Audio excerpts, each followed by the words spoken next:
those lights now, that's the car he's chasing. That first set of lights, there's nothing between them, and his team will have said, the car in front is third place, that's the Lamborghini, go get it.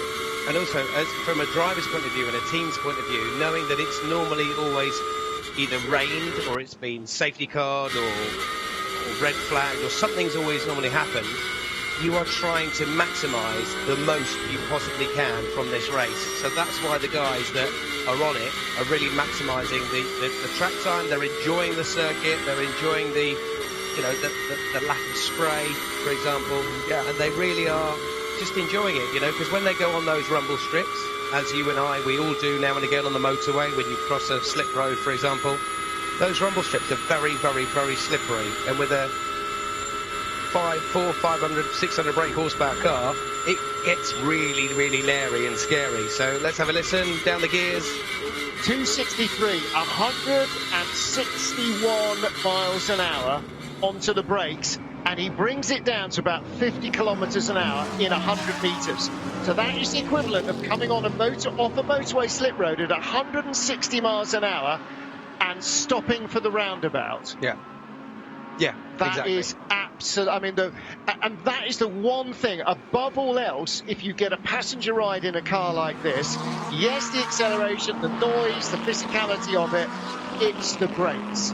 Whatever you're in, whatever kind of racing car you're in, it's. Well, I've not been in a car with proper wings, and proper downforce, but in anything else, it's the brakes that just warp your mind. Yeah, exactly that. So if you live in Milton Keynes and you have one of these cars, you will definitely not be late for work.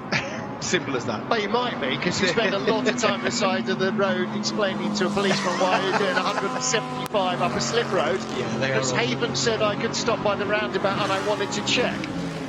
News from the pit lane from Nikki Shields. Apparently cars in this race are quite noisy compared to the ones that she normally sees. Actually, the news from Nikki Shields is that the Garage 59 Aston number 159 is about to return to the track. Valentine Asclo coming back out after a long stop for mostly bodywork repairs. So that is a real shame, because I've been speaking to young Andrew Watson, who is his 7th 24-hour race he's done now. He's good friends with James Turkington, and you guys follow motorsport, as you guys do. Little brother of Colin. So he just wanted to finish this race and talk to me about loads of different things. But yeah, they just want to finish this race. Well, that's their aim. And that is the thing, even the guys that hope to be in the fight to win it, the very first thing is you've got to finish it. And if you get hit on lap 1, or you pick up a puncture on lap 1, your heart must just sink, because you go, we've got 23 hours and 59 minutes left to go, and the car's already limping back to the garage. Whose idea was this? I know, exactly. What the hell have we let ourselves in for? You think that you're tired before that happens, and then suddenly you're a lot more tired. Inside the corner there, by the way, that's why this corner is now called Campus, because it is on the campus of the filière, the école that they've got here, little college that's running. The only car that I can tell that remains in the pits is 918, the AM class Herbert Motorsport car, and that is continuing to drop down the order. That's third in the AM class, and that also means he's last in the AM class. I'm not sure how long that car has been in. It's been in since before we started, which I look at my wrist where my watch isn't, and I think that's been in the pits for most of an hour.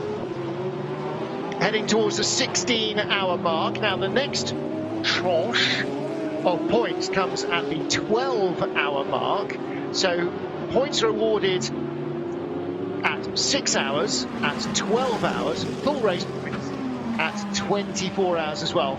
18 hours, you can be leading by 1 million miles and you get nothing for it, which is a touch brutal, I think, but that's the way it works.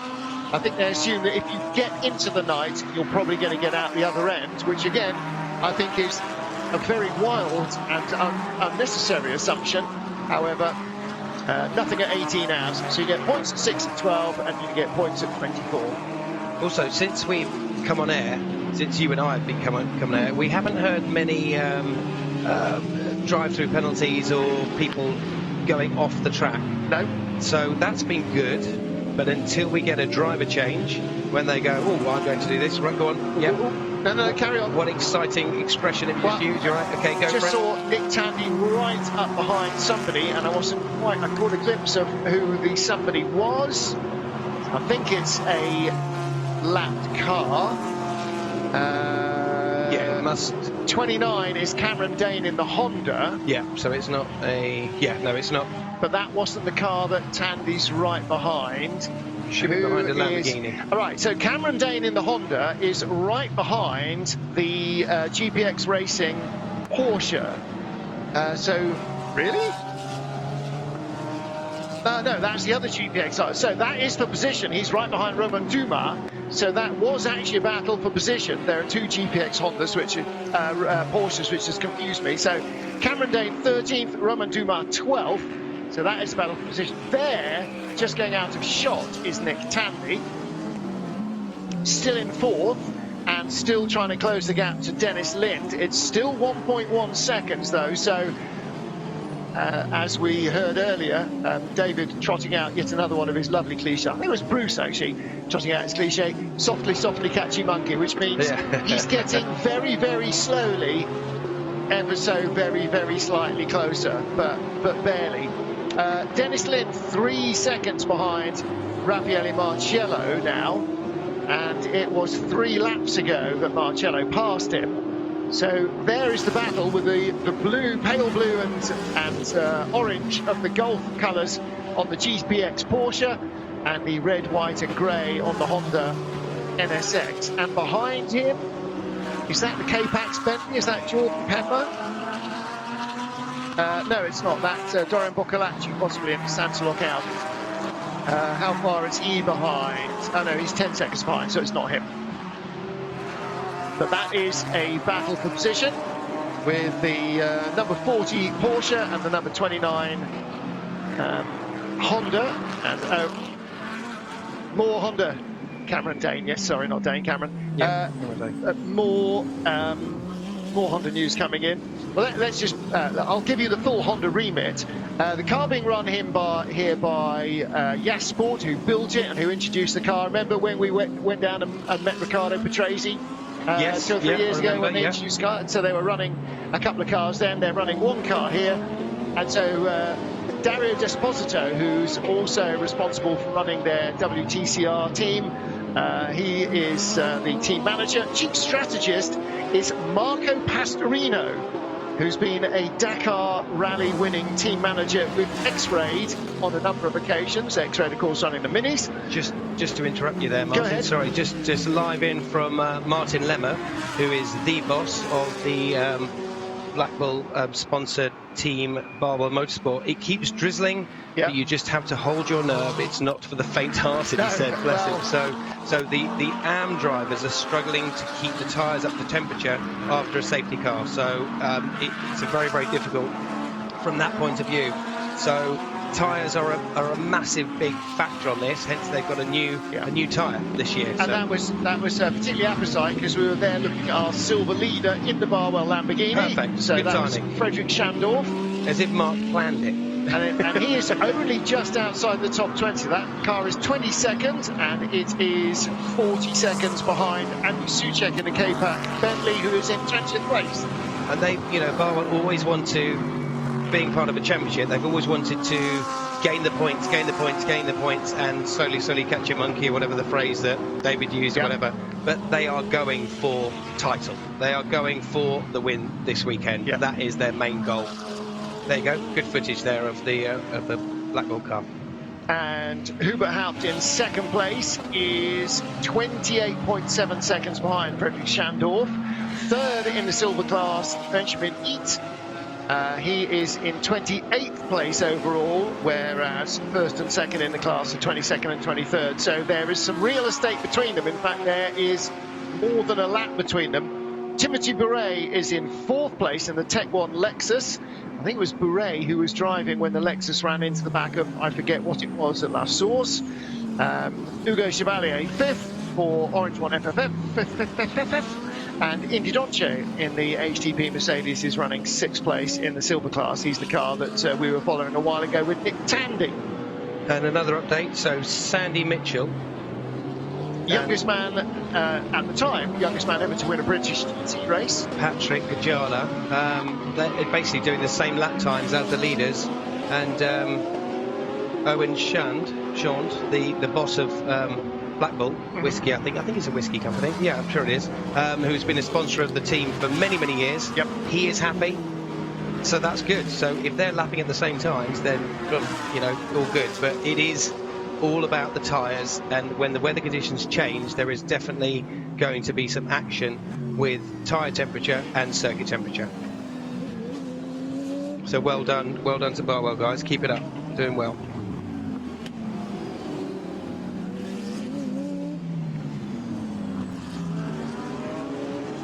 Picking up Dennis Olsen in the 22 Porsche for Fricadelli Racing Team.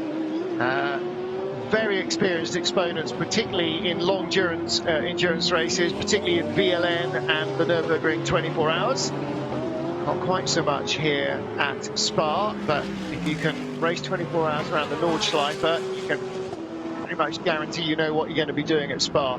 Dennis Lind in the lead group into the pit, so Nick Tandy up to 3rd. So Dennis Lind pitting in the 63 Lamborghini. So that is out of sync with the others. He is the first of the lead group to come in, and that is not a scheduled stop because none of the others have come in, and Frederick Vervish has yet to come in from the lead in the Attempto Racing Audi car number 66. So that is a requirement, I'm afraid. His lap times were only a few seconds slower than anyone else. Yeah. Like about 3 seconds slower than anyone else, so maybe there's a problem, I don't know, but let's see. Well, it's an unscheduled stop, so there's definitely a problem. Because he was in at the same time as Raffaele Marciello and Nick Tandy, Sven Muller and all those guys. Looking here at our Pro-Am class leader, Chris Goodwin still at the wheel of the Garage 59 Lamborghini. And Edward Cheever, Eddie Cheever the third, who is the son of 80s Grand Prix driver Eddie Cheever and IndyCar star. I was going to ask you that. Son of, 3rd generation. And in fact, like Eddie, came over and lived in Italy when he started his junior single-seater career. Born in America, like Eddie Cheever was, but came over to Italy, you know, where the family originates from. Spent most of his racing career in Europe, and he's in 2nd in the Sky Tempesta Racing Ferrari. Jens Klingman 3rd in the M6 BMW for Boots and Chignon. And again, another Grand Prix tie in there, because of course racing at the same time as Eddie Cheever was Thierry Boutsen, and it's Thierry's sister and his son Kevin who run the team. And the Chignon part is a long-term family sponsor of Thierry Boutsen, who sponsored him right from his earliest days. I was a great supporter of him. And loved his helmet design with Williams. I just loved it. That was a big fan of classic, him. simple helmet design, wasn't it? It just had the Belgian red, black and gold colours on. That's awesome. And just didn't look like a race driver. Looked like an accountant. A bit like Alexander Sims, for example. Just doesn't look like a race driver, but he's blooming cool. And again, you know, when he was in Formula One racing for, I can't remember who, and he's had a son. Oh yeah, what's his name? Kevin. And we went, really? I mean, it wasn't a particularly trendy name in the UK, and for a Belgian racing driver to name his son Kevin, okay, all right, fair enough, but there we go. That's who runs the Boots and Chignon team. So it's still very much a family operation. And car cutting is a Bentley. That's number 3 car, massively cutting. That's not cutting, that's going off. No, it's going off, but to either avoid traffic.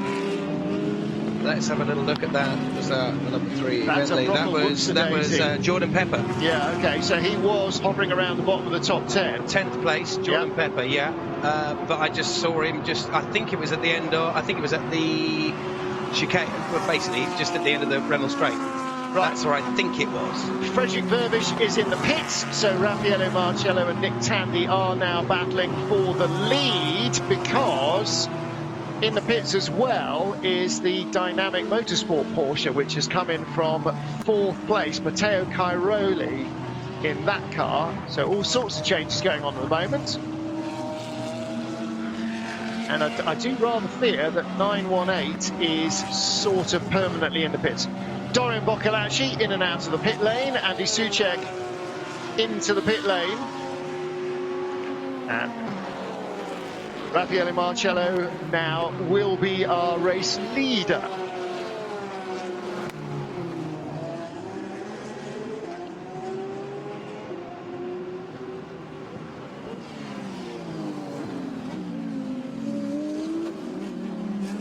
Who are we picking up here? That is number 12, that's Mathieu Jaminet. So, yeah, battle for 9th position. So Mathieu Jaminet now up to 8th. Jordan Pepper behind him. Matteo Cairoli rejoining. So Jaminet up to 8th. Matteo Cairoli in the pit lane, dropping down the order. Dane Cameron, Romain Dumas behind them. This is a 2-car battle. Pepper fully 4 tenths behind at the line. That's pretty much the length of a Bentley Continental GT3, I would have thought. Maro Engel in the pit lane for HRT and Dennis Olsen for Fricadelli. So those two both coming in from top 10 positions. And again, they didn't stop at the same time as our top 4, who are back to being the ACA ASP Mercedes, the Rover Racing Porsche, the AF Corsa Ferrari and the KCMG Porsche. So those 4 guys that were the lead 4 at the last round of regular sequence pit stops remain the lead 4. Who came in out of sequence? Remind me now. 63. Where's 63 vanished to? Well, Dennis Lind is back out on track, or is out on track. So there was, just scrolling back down, was there a driver change in 63, or was Dennis Lind in it before? Dennis Lind was in 63 before. So we need to find out what happened to 63 and why. Because it has massively dropped down. Yeah. Well, came in out of sync, and yes, when you stop more times than your rivals, as you know if you're in a running race, then you tend not to do quite so well. Race control talking about an incident between car number 163, which is the Emile Frey Lamborghini, and car number 15, which is the Tech 1 Lexus in turn 1. So I don't know whether the Lexus has again run into the back of something at La Source. The something being the Emile Frey Lamborghini. That's Albert Costa, Giacomo Altoe and Frank Pereira. And I think, yeah, Giacomo Altoe was driving that. He is in 12th. And where is the Tech 1? Well, the Tech 1 car is not in either 11th or 13th, so that was an in-traffic incident. Timothy Beret in the Tech 1 Lexus is a couple of laps down on that car, so I'm not sure whether Altoe was caught out trying to go by at La Source from in front or behind. I know as commentators and you guys watching it that are sort of avid fans of of Spa or Formula One or whatever, but if nobody's ever walked up Eau Rouge, I definitely recommend you should do it. It's a proper workout. As contact as well between 3 and number 12. Jordan Pepper. Jordan Pepper Doing some leaning, on Mathieu Jaminet. So that was a change of position. Jordan Pepper shoving his way through for 5th. You know, Charlie, we talked a little earlier on about staying off the curbs, but the other thing, these are my 2 rules for endurance racing. See if you follow these and disagree. Stay on the grey stuff, son. That's what it's there for. Yeah. Don't hit things. That is very true, because firstly it's expensive, and also remember you've got a whole massive entourage and a team of people, and you've got 2 or sometimes 3 drivers, because there's 4 drivers or 3 drivers per team, sat there having a sleep or just whatever, that have done their hard work. And yeah, it's a massive team effort. It's not just I want to be the hero, but there are different levels of driver out there. But yeah, I'm glad that it's dry. That's the main thing. I'm glad that it's dry because the paces are good. So Martin, yeah, we've got an interview, I think. We are. We're going to head down to pit lane, catch up with Nicky Shields and catch up with Sven Muller, who's just jumped out of the 54 dynamic Porsche. So Muller, that looked like a great stint for you, but just talk us through the pit stop because it looked slightly out of sequence to the rest of the teams. Yeah, it was a good double stint I had. The conditions out there were quite tricky. A lot of drizzle, some light rain, but it's really hard to see where it's actually raining or drizzling, so you just feel on the tire that you're sliding. Yeah, we had just a double stint on the tires, so this actually was a good strategy move because we had a drive-through early in the race, and with this double stint on one tire, we could make up some position. Now we're a little bit off sequence, different strategy, so we hope now for full course yellow, and then we're back in the game. Excellent. Just generally, how's the car feeling? How are you feeling? You know, have you got big expectations for the second half of this race? Yeah, I mean, we're driving, and actually from lap to lap the cars is getting better. So at the beginning we were struggling a bit, but now a little bit more rubber come down, so this helps for us to get a little bit more grip for our Porsche. Yeah.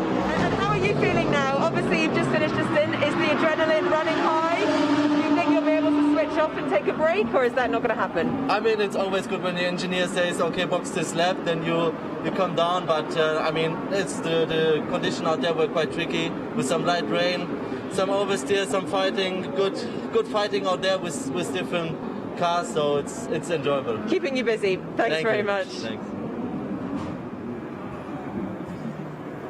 Thank you, Nicky.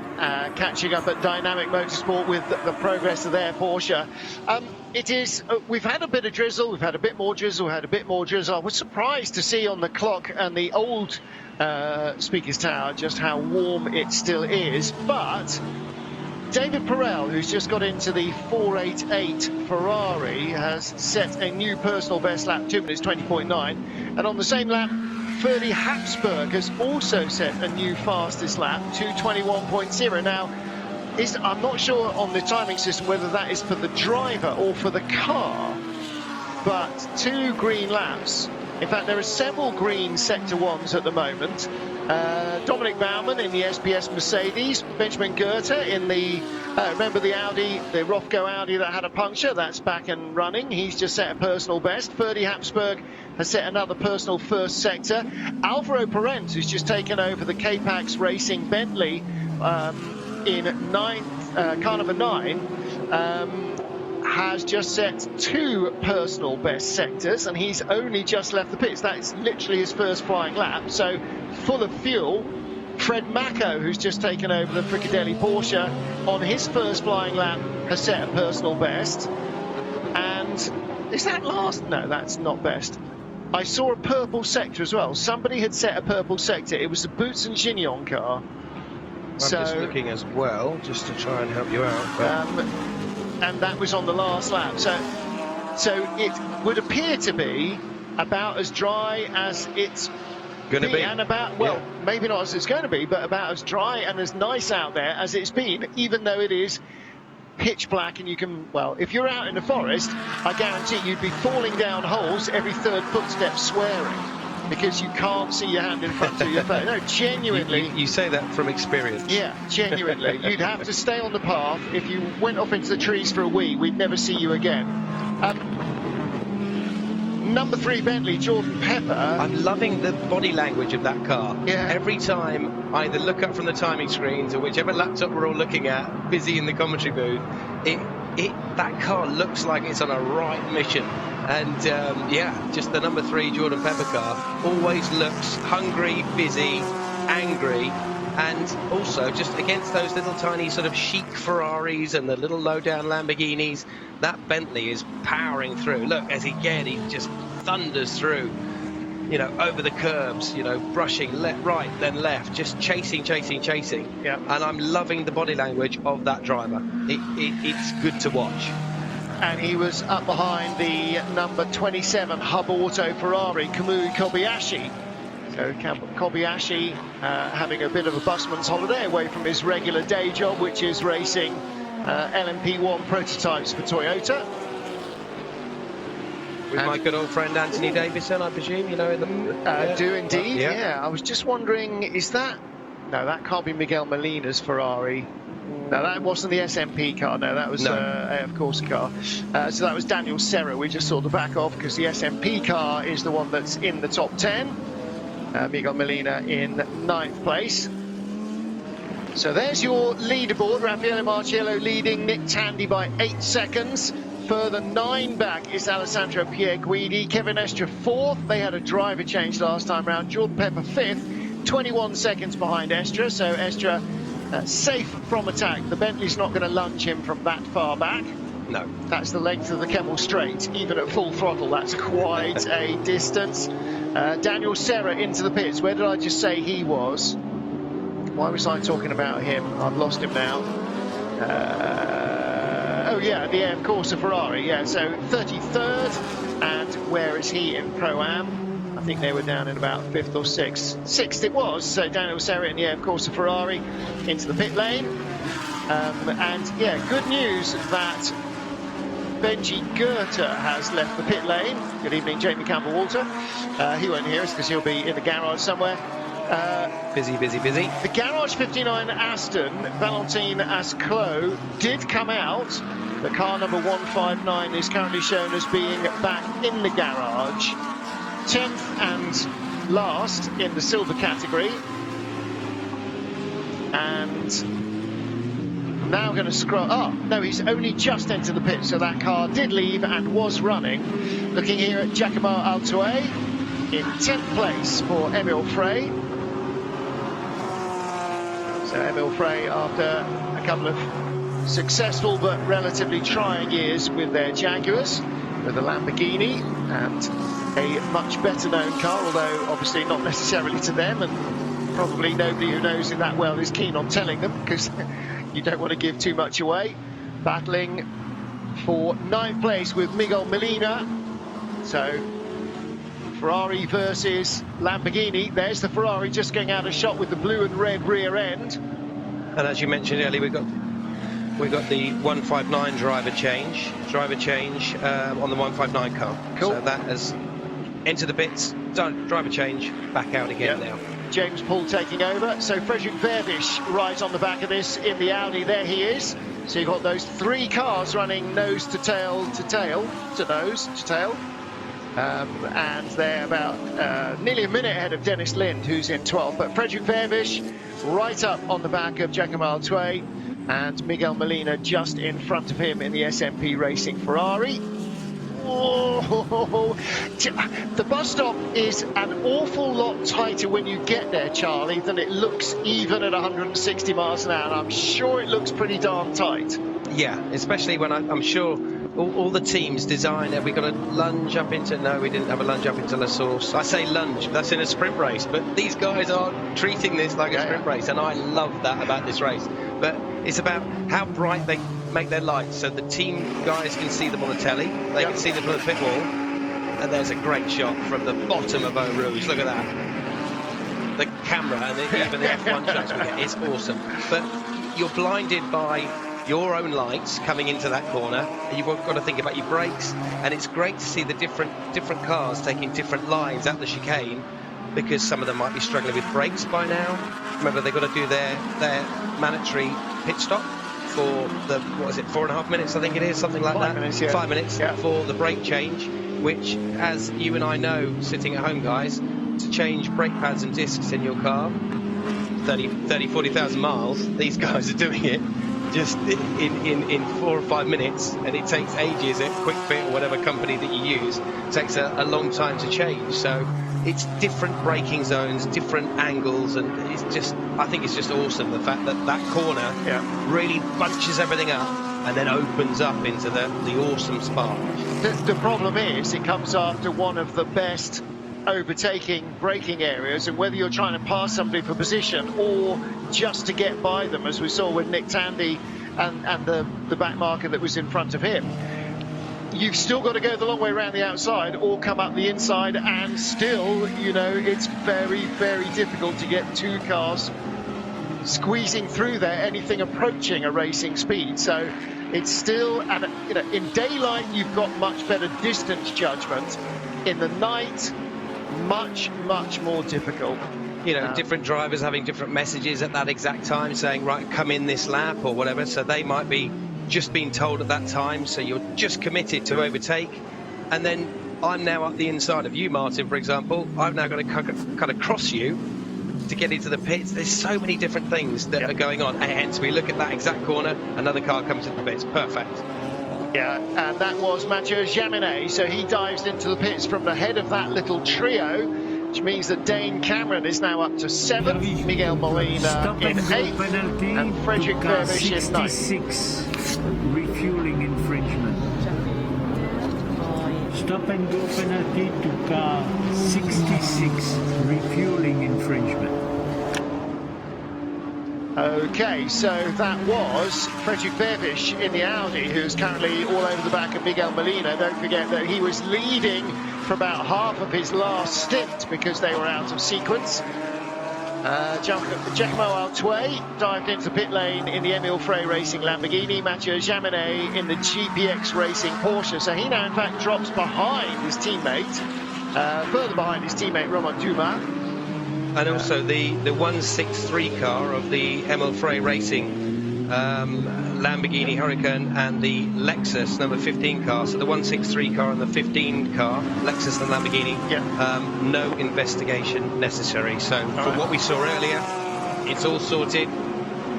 Back to the playing field. Well, in fact, they've investigated, so what it probably should say is no further action. Yeah, but no investigation necessary. But you know what I mean. Indeed. I was just reading it. No, I know. And back to having fun, guys. That's it. You know, if I was writing them in French, they'd probably be just as occasionally off the mark as they are in English.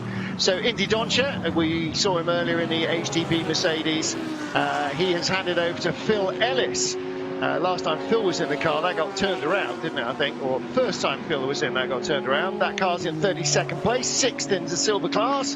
They head back out, and Benji Goethe back in the pit lane in the 33 Rofco Audi. Has that been in for a while? I think it might have been. What car number, Martin? It's way down the order, 38. I think that came in, no, not that long ago, no, to 1929. So that's in the regions of relatively normal pit stop. K-Pax Bentley trying to make their way back up the order, says Nicky Shields, using the yellow flags and safety cars as best they can. It's just a long grind, isn't it? You know, when you're forced to start from the pit lane or start from the back, or even if you're in the middle of the grid somewhere, you know, what he was saying at the beginning, or before the beginning of the race, they were talking about the Bentley having the engine change, being sent to the back. Do you start from the back of the grid? Do you start from the pit lane? In terms of, you know, your position in a 24-hour race, it doesn't make much difference. What he always said, he preferred to start from the pit lane than the middle of a field like this. And I have to say, normally you would agree with him. I think because it was slippery, everybody was just a little bit circumspect. There were only 3 or 4 incidents in the first lap and the second lap. So, you know, that's a relatively low number. But they're doing okay. 22nd, I think, 22nd. And their lap times are only they're pretty much knocking on the door of the fastest lap times. That's probably why they're cross and upset, because they know they could have been higher up the grid. That's the issue. But do you know what? There's still 15 hours and 37 minutes to go, so there's a long way still to go. Well, and we've seen it before with the Bentleys. They've struggled. So in the end, they've got a really strong driver lineup. And for the boys that had to change the engine and spent all of qualifying trying to find the misfire and just worked like Trojans to try and get it done, it's now up to the drivers to finish the race. And that's all there is to it. There are no ifs, buts or maybes. They are going to finish the race for the boys that rebuilt the car for them. All right, it won't be the race they wanted, but it's the race they've got, and you've got to race the race you have. Looking here at Eddie Cheever, holding off Sandy Mitchell in the Lamborghini. So this is an all-Italian machinery battle, 488 versus the Huracan. And Sandy Mitchell closing in, corner by corner, lap by lap. Trying to think, Chiva raced here first in... I'm misforgetting, but this is the battle for the lead in Pro-Am, and it is very close. It's only 1.8 seconds between the two of them. So Eddie Cheever in front in the Sky Tempesta Ferrari, which is that car there. The fourth place driver, by the way, the Kevin Estre. Yep. In the Porsche 911, just coming a bit. There he is. Look at that. There he is. As you say, I didn't want to interrupt you. I didn't want to interrupt. I was being polite. Yeah. But yeah. So far. So you were talking about Pro. So far, how many hours have we got together? More than one. More. Okay. So here we go. This is out of sync. Oh no, that was his stop and go penalty. Yeah, that was it. Yeah, what we just heard from the race control. Yeah. Now that looked like quite a fast approach, and I would question the actual stopping in that stop and go. So you think that was quite an aggressive, hot-headed driver going? No. Bang, and then out. Would I say Frederick is hot-headed? He can be. We all are. But a race car. KCMG in the garage. 21. Refueling infringement. Well, the 21 Ferrari hasn't been, 21 KCMG Porsche rather, hasn't been having much fun, has it? No. Had a problem early on. Kevin Estre, look at the body language. Let's have a listen, see if we can... No, you don't need to. The Well, body I don't know, language but- tells you everything. Look at that, it was just like... We might hear something juicy, but we may not need to air it. I don't know, but yeah, whatever. But he doesn't look... No, that was a proper slump. So you see a little bit of a sweat bead from his eyes there. 15 Steering and a wheel's been half changed. hours to go. I think this might... Do you know what? I think this might be a break. With 15 and a half hours to go? Oh, I don't know. No, normally I'm you just do watching. it with the final 5 or 6 hours to go. I'm watching and listening. He seems to know what's going on. He seems fairly chilled as a driver. You're like, yeah, the boys and girls are doing their job. So let's just have a little look. Is he going to take his helmet off? Is he No, going he's not doors? taking his helmet Hang on, off. No, I'm just looking at Doors coming off. No, I know. Let's Is have it a look. brake change? Stop and It's go a hard- 30 seconds. Stop and go 30 seconds. It looks like a front upright. Yeah. Refueling infringement. So I was half right. Except it's not a standard stop, and it's not planned at this time. So they've got a disc, hence a his caliper. discouragement, yeah. That's it. Their race is And that over. looks They to are me not like going to win. Like a front, that's a front hub on the bottom right of the screen. We can see there. Normally when they do the brake changes, it's on a tray, it's ready to go. It goes boom, boom, boom, boom, on and off, out, and that's it. And But it's in daylight. He did look a little bit dejected No, there. that's the end of their race. And Eddie Cheever, you've been talking about Eddie Cheever earlier, so Well, that's because we were watching him earlier, wasn't it? coming down. Let's just have a listen, guys. If we can stay with this would be great. Bit of a lift. Oh, wow. This is where you check all your mirrors, check everything's okay, have a look down at your temperatures, and then just don't forget to brake at the end. Simple as that. Through the chicane, one left. Balance the throttle. What position was the KCMG Porsche in when it came into the pits? It was 11. No, it wasn't. No, it wasn't. No, it was higher than that, sorry. It was 3rd or 4th, wasn't it? Marcello is in the pits, leader is in, as we ride on board with Eddie Cheever through the double left-hander at Pouan. So just think of the car, what's going on underneath you. Blue lights.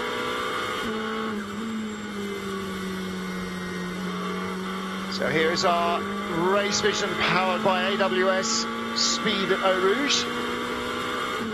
And Raffaele Marcello again, the fastest man there in the Mercedes. And Dorian Boccalacci, 2:45. Phil Ellis, 2:44. 2:44 for the Ferrari of Alessandro Pierguidi, and for the BMW of David Pittard.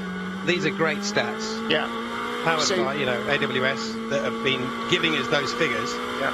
awesome, absolutely awesome, because I've been ringing the drivers up saying, what do you go through Eau Rouge at in the wet or the dry or gear? But AWS are providing that, and we will be looking at that throughout the race. And thank you very much to the team that have provided that for us. Nick Tandy in from second place, Raffaello Marciello, there's the race leader. Raffaele Marciello, Alessandro Pierguidi in from third, Jules Gounon in the K-Pax number 3 Bentley in from fourth place. That is cycling its way back up the order. Now those are not new sticker tyres, those have been, those rears are sticker tyres, the fronts have been used before though, they had chalk on them. So again, lead 4 in, and Jules Gounon in fourth place in the K-Pax Bentley. Now, what happens on Saturday is interesting, entertaining, often riveting and gripping. What it isn't is necessarily an indicator of who's going to be in front on Sunday. So we'll have to wait and see how things work out. Just behind is the ACA ASP silver car, Alex Fontana, Lucas Legere and Benjamin Eat. And that car also stopping on schedule, I think. Kevin Escher now down to the bottom of the top 20 and down outside the 20, down to 25th. That was close. I know it was leaving the pits, but that was close to the tyre wall. Well, you have to be, because that was really close. Look at the tyre wall is right there by the white line. I know, but it just, from that camera angle, it just looked awesomely close. It is very close, because if you go any further to the left, you're on the racing line on the blind exit of Redion, which is not a good place to be.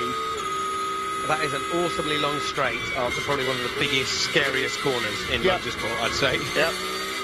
Yeah, it gives you time to go, oh my God, how did I make it through? Yeah, exactly. I've only got to do that another 34 times before I can get out the car.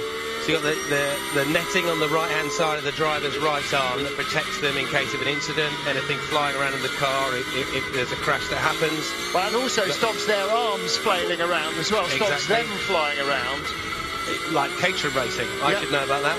And then you've got the speed on the right-hand side with the white digital dash that's flashing up. The driver will look at that now and again just to think, oh, I went a little bit quicker there, or I exited better there at that corner. So they're constantly doing, they're not just sat there like you and I are on the M1 or the M25 or the M40. They are constantly thinking all the time. What do you mean? I'm constantly thinking, Charlie. I know, I think we all are. Yeah. But yeah, exactly. Now then, we were just looking at the... I'm always thinking, Martin. Number 77 Barwell Lamborghini of Sandy Mitchell. And he is now, look how far he's behind the Ferrari.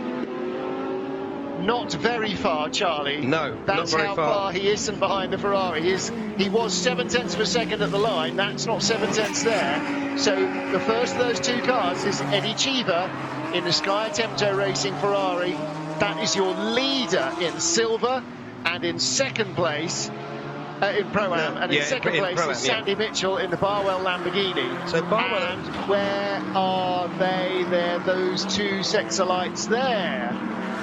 And the Ferrari's still just in front.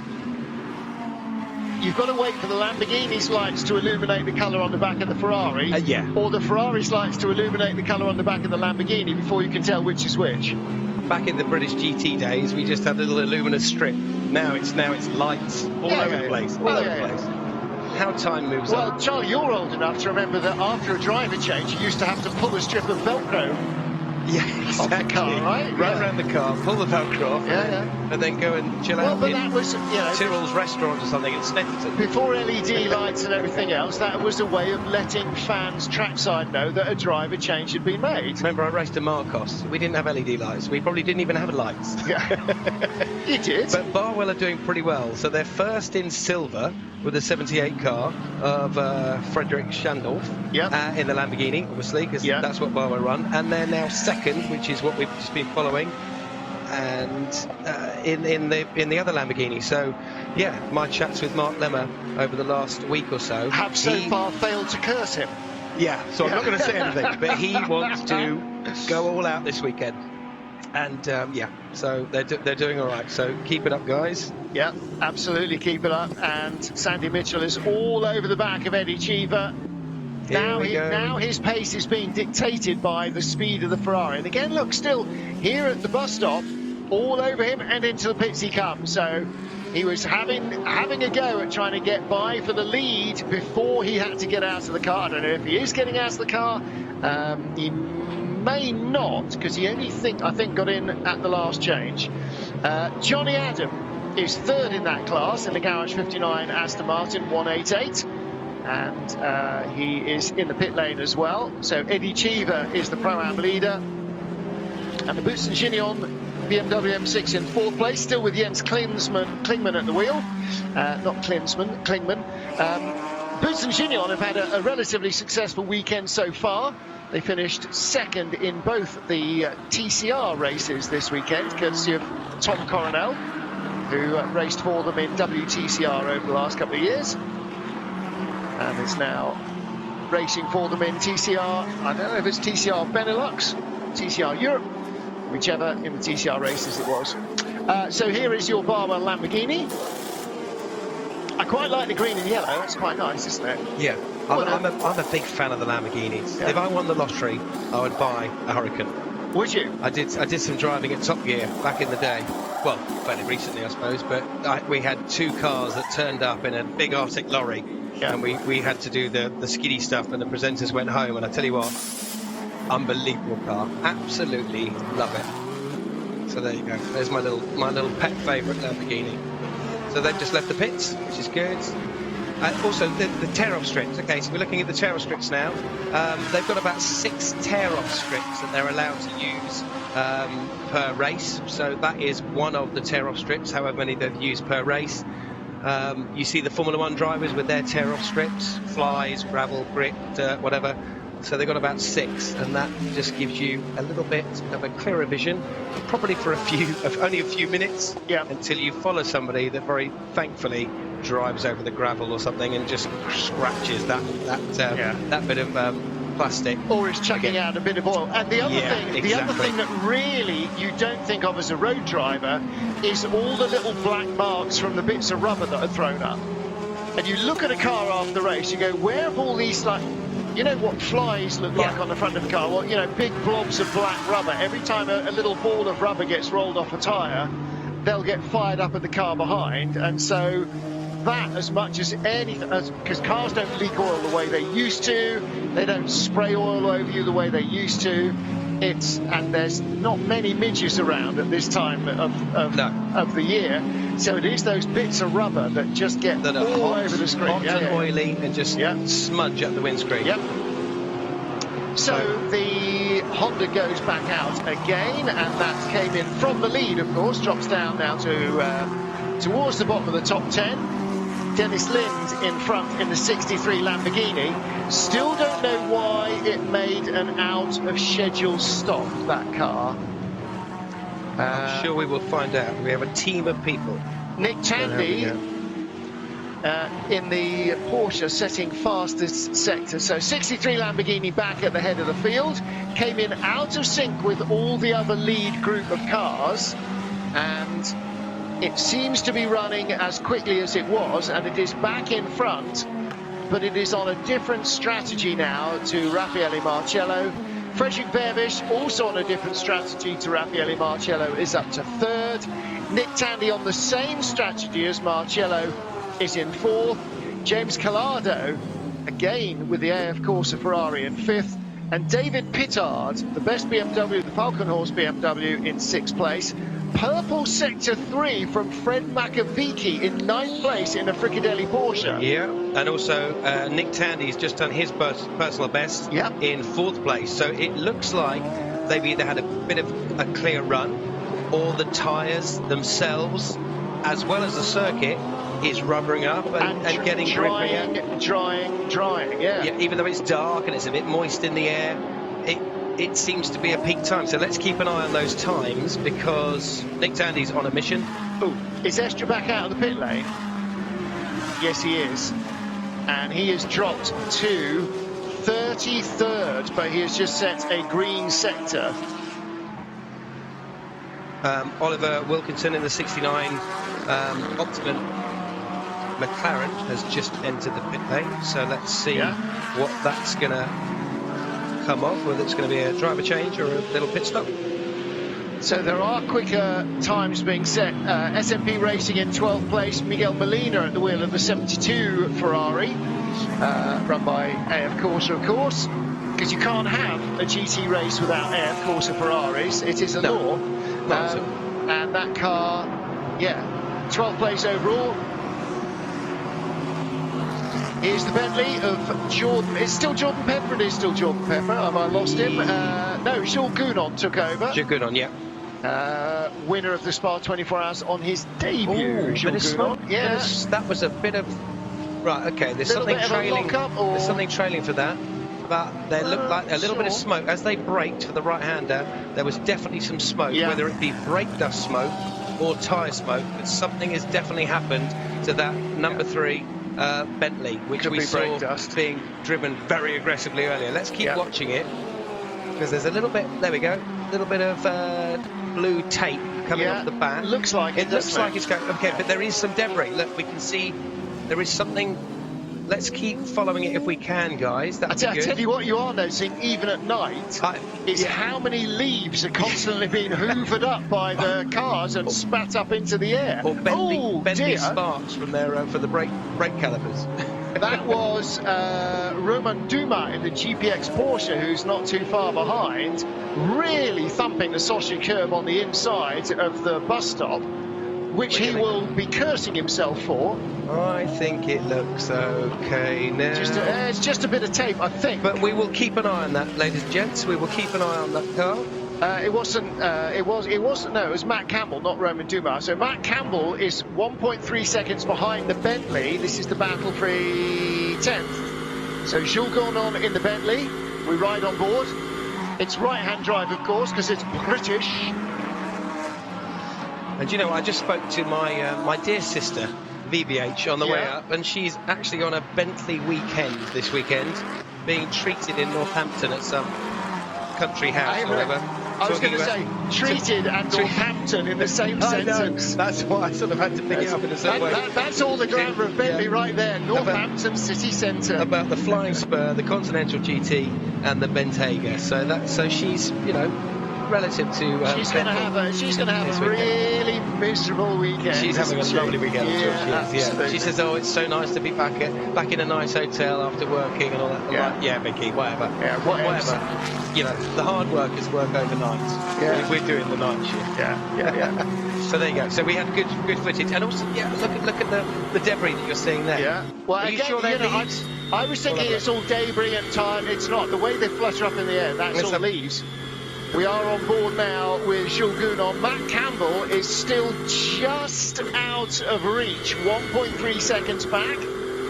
Oh, that was yeah, well, you know, you take too much curb on the inside and it spits you out across the road. And at the bottom of the track here, as you come out of Stavelot, as I call it because I'm old, or Curve Paul Frere, you've got to be nailed from campus all the way through there. You can't be lifting. Yeah. You've got to be flat all the way up the hill, foot to the boards, because this is steep, it's uphill, and it's fast. And if you're not fast, you're giving away time. And also, quite an important point as well, just when we do go on board with some of the drivers, like the Bentley we were on board with Jules earlier, the angle of the light is angled down, so it's not in their vision, so we can see a little bit more about the hands and their legs and what's going on. And I asked a few of the drivers in the week, well, you know, what's the distraction? Do you see the number 1 flashing in your windscreen, for example? But there we go. So look, so they can dim down the lights, for example, and they can still focus. So what they're seeing now is you look ahead, you've got the white pit wall on the right. Let's have a listen. A bit of a lift. Oh, yeah. No, he didn't lift. He kept his foot on the throttle, but as you go through the compression, it slows you down. And this is the bit where, you know, it's just awesome. And, you know, if you're battling with somebody, which these guys aren't on this particular lap, but that was a great onboard footage of what it's like through a Rouge. You know, it's still with 15 hours to go. It's awesome. in a big Bentley as well. Yeah, It's awesome. Mario Farnbach has taken over the Honda and has now set 2 green sectors on his out lap as well. So fresh tyres are giving you more of a performance advantage than a heavy old 100-litre, 100 kilos of fuel is taking out of the car. That's impressive. But look how much drier the track actually looks dry. It's only reflecting because it's shiny. It's not actually damp. 98, we're looking here at Nick Tandy, and right in front of him, Frederick Vervisch. This is the battle for third.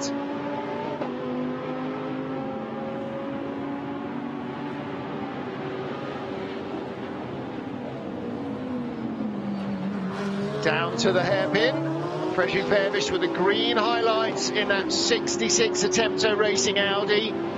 That car's been at the front of the field all the way through. Nick Tandy, the Rover Racing Porsche, and right behind him there, the third car in that queue, James Collado in the AF Corsa Ferrari. So 1.4 seconds, third, fourth, fifth.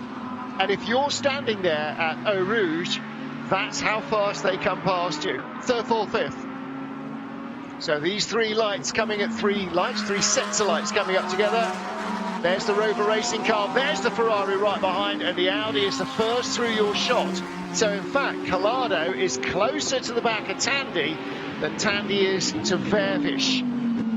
Nick Tandy also racing in Atlanta last weekend in Petit Le Mans. So quite a number of drivers were at Goodwood, at the Goodwood Speed Week, and quite a number of drivers were also racing in IMSA's other showpiece, because of course the 12 Hours of Sebring at the beginning of the year is a big showpiece, but IMSA's other big showpiece race is the 10-hour race at Petit Le Mans Road Atlanta in Braselton, Georgia. Always an entertaining race. Nick Tandy, one of a number of drivers there he's currently racing full-time in IMSA, but also racing a number of drivers were there, like Nicky Katzberg, who aren't necessarily, he is actually a full-time Corvette racing driver, but who have other gigs in Europe as well. David Pittard in the pits in the lead BMW for Falkenhorst. The M6 down in 7th place. So came in from 7th. On my timing screen is shown as 7th, on the timing screen on the screen is shown as 17th. And again, that shows how close the field is, that you lose so many places when you come in for your pit stop. Of course, everybody has to come in for their pit stops. Timothy Beret has handed over the Lexus to Thomas Neubauer, and that's car number 15 in the silver class. And that car was in 6th in silver, still is. Nick Tandy still under pressure, riding on board with Nick. There's his target in front, but his target is escaping a fraction. Frederick Vervisch in 3rd, creeping away, 1.1 seconds in front. The Audi out of Eau Rouge through Révillon and up this long Kemmel Straight. 100 metres. 30 metres from the apex of the corner there on the brakes. And as John Watson pointed out earlier, of course, you're going so steeply uphill, it does help you slow down. But you still need the most phenomenal anchors in these cars. We always say, don't we, brakes the size of dinner plates, genuinely twice the depth and 3 times the size of your road car brakes, and very wide, very wide indeed there, when the Audi, that's insanely wide from Frederick Vervisch. And last time we saw the odd car running out wide, it was because we'd encountered sprinkles of rain. Doesn't look like it at the moment. So often when you're watching in the lights of the cars at the side of the track, see big lumps of rubber cast off, and they just sort of fly, they aggregate in the wheel arches or in the wheels even, and then fly out as a big lump the size of your fist. I think an awful lot of those are actually just leaves sitting on the side of the track. You see them moving, and rubber doesn't move that way. A high-intensity rear light flashing away on the back of James Colado's car. That's not him on the brakes, that's just the fog light. And again, up to the bus stop. This is such a war of attrition. You know, you're in for an hour, 65-minute maximum stint per driver before you have to come in for fuel. You don't have to get out the car, you have to come in for fuel then. And so it is just a series of 24 one-hour sprint races. And when you're in that one stint, it's a lot of that hour is spent just getting close to someone. What's the time now? Was that 11:40? Oh, I've lost the time. No. Midnight 40. Midnight 49 on the clock, and it's still 14 degrees of air temperature. Not sure it's 14 degrees of air temperature in the UK at any stage today. That's a pretty decent temperature for midnight in late October in the Ardennes. You know, in a week or two, they could well have snow on the ground here. Well, all right, 3 or 4. But the Ardennes does not have mild winters. Still impressed at how warm it is. Dennis Lind leading by 8.7 seconds in the 63 Lamborghini. To car 159, causing a collision. Drive-through penalty to car 159, causing a collision with car 918. Oh, wow, when was that? Because 918 has been in the garage since forever. Michael Joos in the second Precoda Herbert Porsche. That was the AM class car. And I think they were in the garage when we came on air. 159 is the garage 59 Aston. And James Pull as well. Well, James Pull has taken the car over. I mean, that incident must have been so long ago. I don't know when it was. That's when we were talking about the penalties. Yeah. The fact that it's no. That was with the Lexus, not with 918. 918's been in the garage a long time. Nelson Pansatici in the CMR Bentley, car number 107, also in the garage. Car 66, speeding in the pit lane. Drive-through penalty to car 66, speeding in the pit lane. What did you say? What did you say? Martin. 60 kilometres an hour is so slow. He came flying in, barely looked like he'd stopped, you know, and I know in the truck there now somebody's on EVS going, where was that, spooling back through it. Not that you spool digitally, but you know what I mean. That's Audi. I said it looked like he came in hot. He came in, stopped, and then all of a sudden just drove straight back out again. It looked flustered, aggressive, and very hot-headed. I give you that, Martin. It looked like he was coming in fast, but also to my eyes, it really did look like he stopped at all. Pro-Am leader is in the pits now, Eduardo Chiba. Eddie Chiba. Sky Tempesta Racing Ferrari is in. Now, I think that puts him back on schedule. There he is with the other guys in AM, because Sandy Mitchell, who was second and was half a second behind him, don't forget, dropped into the pits about 3 laps ago, I guess. Yeah. And so now the Ferrari comes back out. So it will still be the leader, but not by much from Sandy Mitchell. So don't hit stuff, stay on the grey stuff, don't incur silly penalties. Ask Bentley. They lost Spa by incurring silly pit lane penalties. How many years ago was that now? Five or 6 years ago? 5 or 6, yeah. But going back to the Sandy Mitchell, you know, car doing massively well in the Pro-Am class. Yeah. Mark Len was telling me they all get on really well. So you've got Ricky Collard, who's done a lot of experience with BMW. Newcomer to 24-hour, our very well-known Rob Collard. Leo and Sandy, they've all seemed to have got on really well. They're a good, charismatic bunch, and I think that car is pretty awesome. And just to say, Leo joined Barwell at day one. He ran a Honda tuning company back in the day, rang up Mark Lemmer and said, "Oh, can you test my car?" And Mark just went, "Yeah, okay, I'll test it," and then became an integral part of Barwell Motorsports. So fair play, and they've won many things between them on the way up. So they're doing really well. So was it not Leo who won Barwell's first British GT title? I think it was. He was British GT champion, and if he's been with Barwell since day one, he may well be the first. I will read my notes from... Drive-through penalty completed at the requisite speed limit. Is that your number 66? By Frederick Pervish, yeah. So that dropped him way down the order. So now, let's reshuffle the order. Dennis Lind leads, Lamborghini. Raffaele Marcello second, Mercedes. Nick Tandy third, Porsche. James Collado in his exhausts fourth, Ferrari. So what was the battle for fourth, Tandy versus Collado, is now the battle for third. There's Tandy, there's Collado. And, you know, again, I don't care how unfair you think it is, don't speed in the pit lane.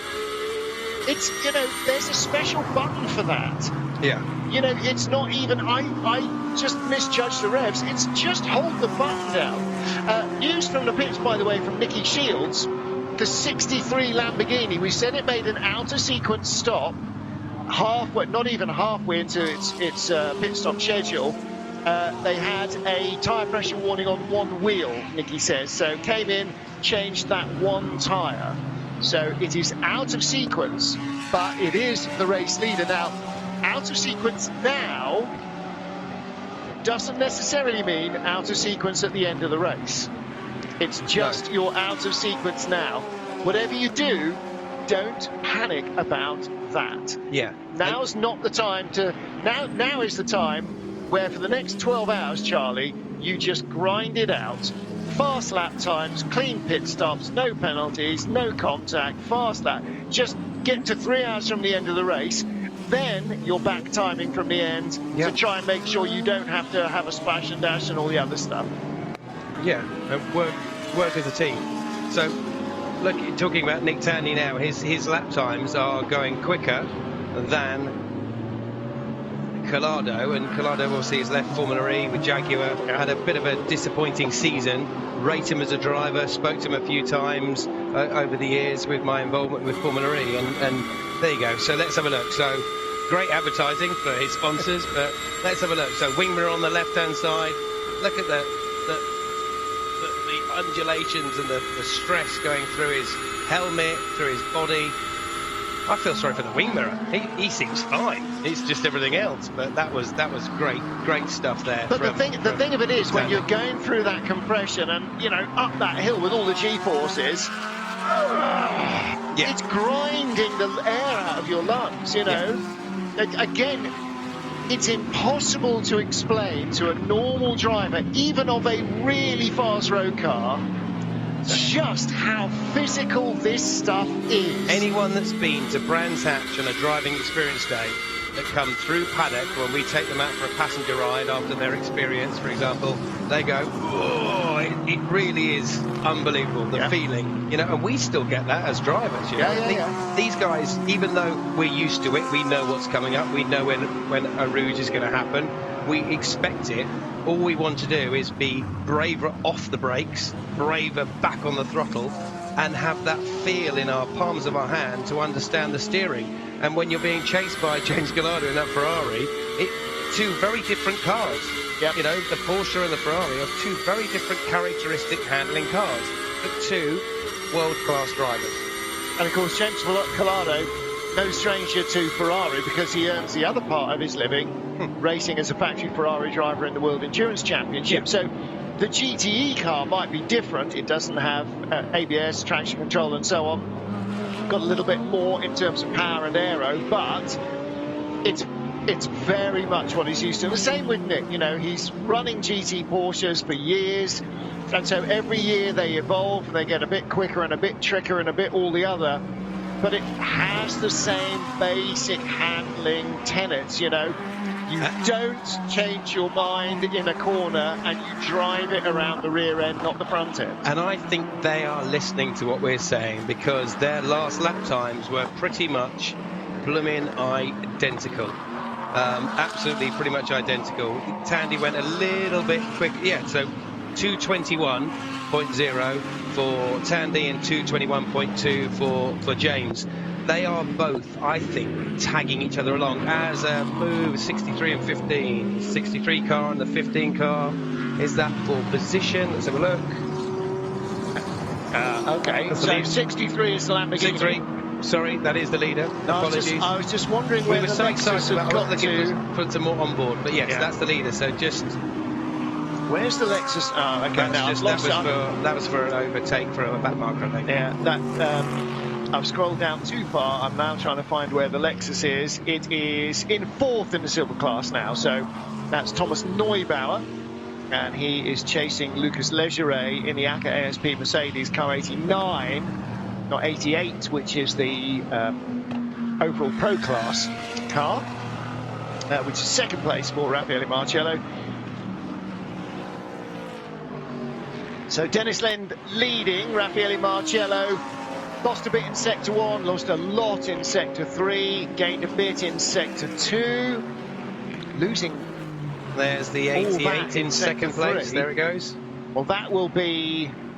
Oh no, that's laps, not sectors. So he's gained a little, but gradually that gap is opening up. It's out to 10.3 seconds now. Now, don't forget again, because 63 is on a different fuel load than 88. 88's heavier still, but when Dennis Lind comes into the pits earlier than Raffaele Marcello, as he must, because he's not a magician. Now, we talked about Rubber. black smears, yeah. Look at, I mean, there's a mass, that will have been a fist-sized lump. If that was to now rain and the will have- wipers were to be turned on, that would now smudge. But you've got that enormous smudge there, but you've got, it's like pockmarked with smudges. Yeah. You know, the big ones you can easily see, the little ones that just look like little stone chips, half of them are stone chips, but a lot of them are rubber as well. So through a Rouge, Radion on board with the 88 Mercedes. Awesome shots. Absolutely awesome. 15 hours to go at the 2020 24 Hours of Spa. We started on a cold and damp October afternoon. 56 cars piling down in treacherous conditions into Eau Rouge for the very first time. Raffaele Marcello from pole position, holding off Christopher Mies in the Audi into Eau Rouge on lap 1. And everybody else making it through almost unscathed. Getting turned around, Philip Ellis. A couple of cars in trouble on lap 1. The 55 Audi heading to the pits with a puncture. 21 Ferrari also with damage. And the KCMG Porsche that caused it getting a drive through. Safety car to clear up all that early lap damage. And as we went green, Hiroshi Hamaguchi, the gentleman driver, crashing out of the race. Their race over early. But just a few spots of rain at the beginning of the race. By the time we got into the first stint, it was still clearly slick weather territory. And the battle for the lead raged out front. Raffaele Marcello had led through the first stint and led into a second as well. He would triple stint before handing the car back. Contact at La Source. The Lexus a little late on the brakes. A spin for Bentley 107 and the 63 Lamborghini. Dennis Lind fighting his way back into the lead group up to second place ahead of Patrick Niederhauser in the Audi. But Raffaele Marcello extending his advantage out front as the daylight continued to remain dry. Battles all the way down the order in all 4 classes. The Porsches, having not qualified exceptionally well, started to show good, strong race pace. Mauro Engel a couple of times outbraked himself, dive-bombing rivals at the bus stop. And the GPX Porsche moving up the order at the expense of an Audi rival. As the late afternoon sun disappeared, So darkness started to gather around the Ardennes forests. And in the increasing gloom, still a relatively dry track. The odd sprinkle of rain, but nothing that had sent more than a handful of cars scrabbling for the pits. When the rain did arrive, though, everybody was still on slicks, and tippy-toey was the name of the game. Into the darkness, and rain arriving properly, catching out Robert Renauer, one of the twin brothers that run the Herbert Motorsport team. Car in the barriers, but returning to action. Not returning to action, Belgian youngster Charles Vert, hit from behind by Nicky Katzberg's BMW, which would also retire. Full course yellows out, and finally somebody persuaded Raffaele Marcello to hand the Mercedes over to someone else. Yaka ASP Mercedes was still very much at the forefront, but so too Felipe Fraga and Michael Christensen. Fraga and Christensen battling for second position. The KCMG Porsche working its way quickly up the order. And leading in the silver class, the 78 Barwell Lamborghini. As 63 Enzo Caldarelli held sway at the front of the field in another Lamborghini, the orange one Triple F machine. Every time that the track threatened to dry out thoroughly, the weather gods decided that that was not quite the way it was going to work. And again, more showers would return and sweep across the Spa circuit. Michael Christensen getting a little bit physical with the Ram Racing Mercedes at the bus stop. And carving his way further up the order. But the Dane would soon earn a drive-through penalty for track limits. Not the first, not the last. Cycling through pit stops. And Felipe Fraga staying aboard the 88 Mercedes. Full darkness, extra lights added around the Spa-Francorchamps circuit. But nevertheless, with more than 12 hours expected to be run in the hours of darkness, it's always going to be the longest night of the racing calendar in Europe.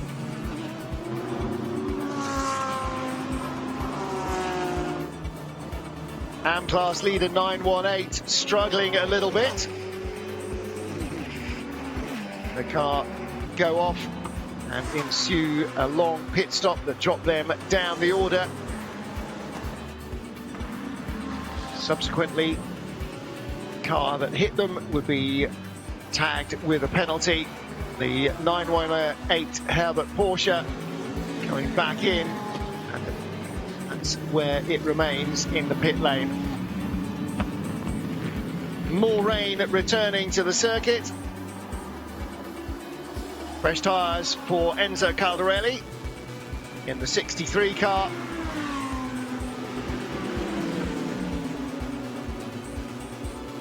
And as rain struck once more, the grip levels all around the circuit were incredibly variable. What was grippy one lap was not the next, making for some fairly entertaining work in traffic from all our drivers.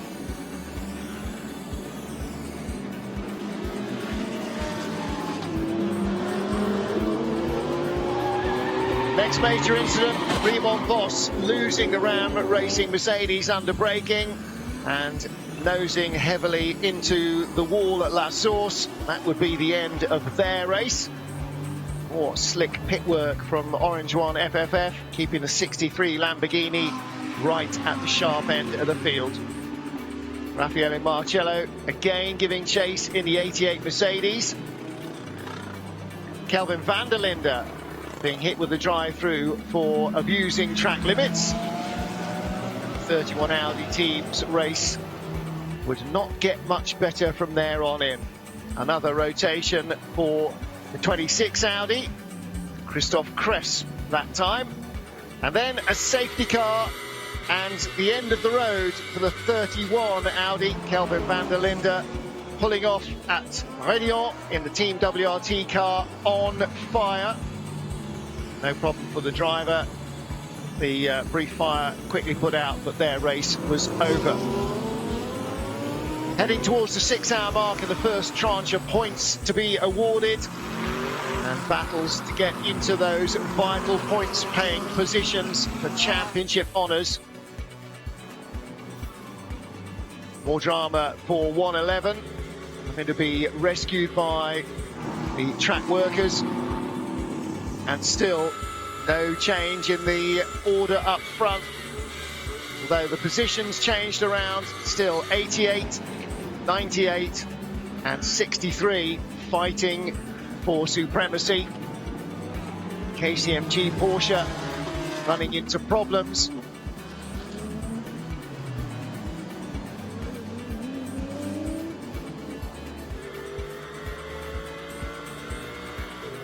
'88 Raffaello Marcello again staying in the hunt and dive bombing the Lamborghini, catching Dennis Lind completely by surprise at La Source. And again, the Lamborghini carrying more speed through Eau Rouge than anybody else, able to start opening up an advantage.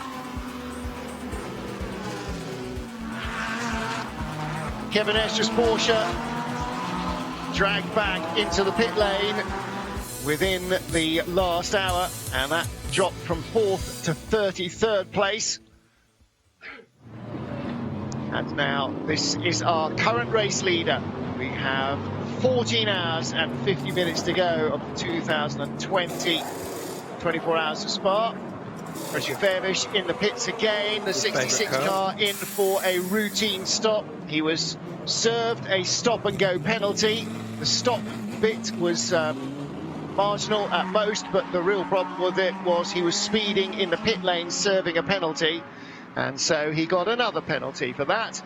Mattia Trudi now taking over the car, and somewhere in the back of the garage, Frederick Vervisch is swearing profusely in Belgium, in Flemish. So I've been keeping an eye on all the information while you've been doing the highlights, but nothing really has changed apart from just pit stops, really. Yep. No infringements, no penalties, nothing really. But we've got Pro-Am, Sandy Mitchell in the Barwell Motorsport car. We've got the silver class, Alex McDowell in the Barwell Motorsport car, both leading, and we've got the 88 car that we left before we went to the highlights on the onboard. So yeah, all good.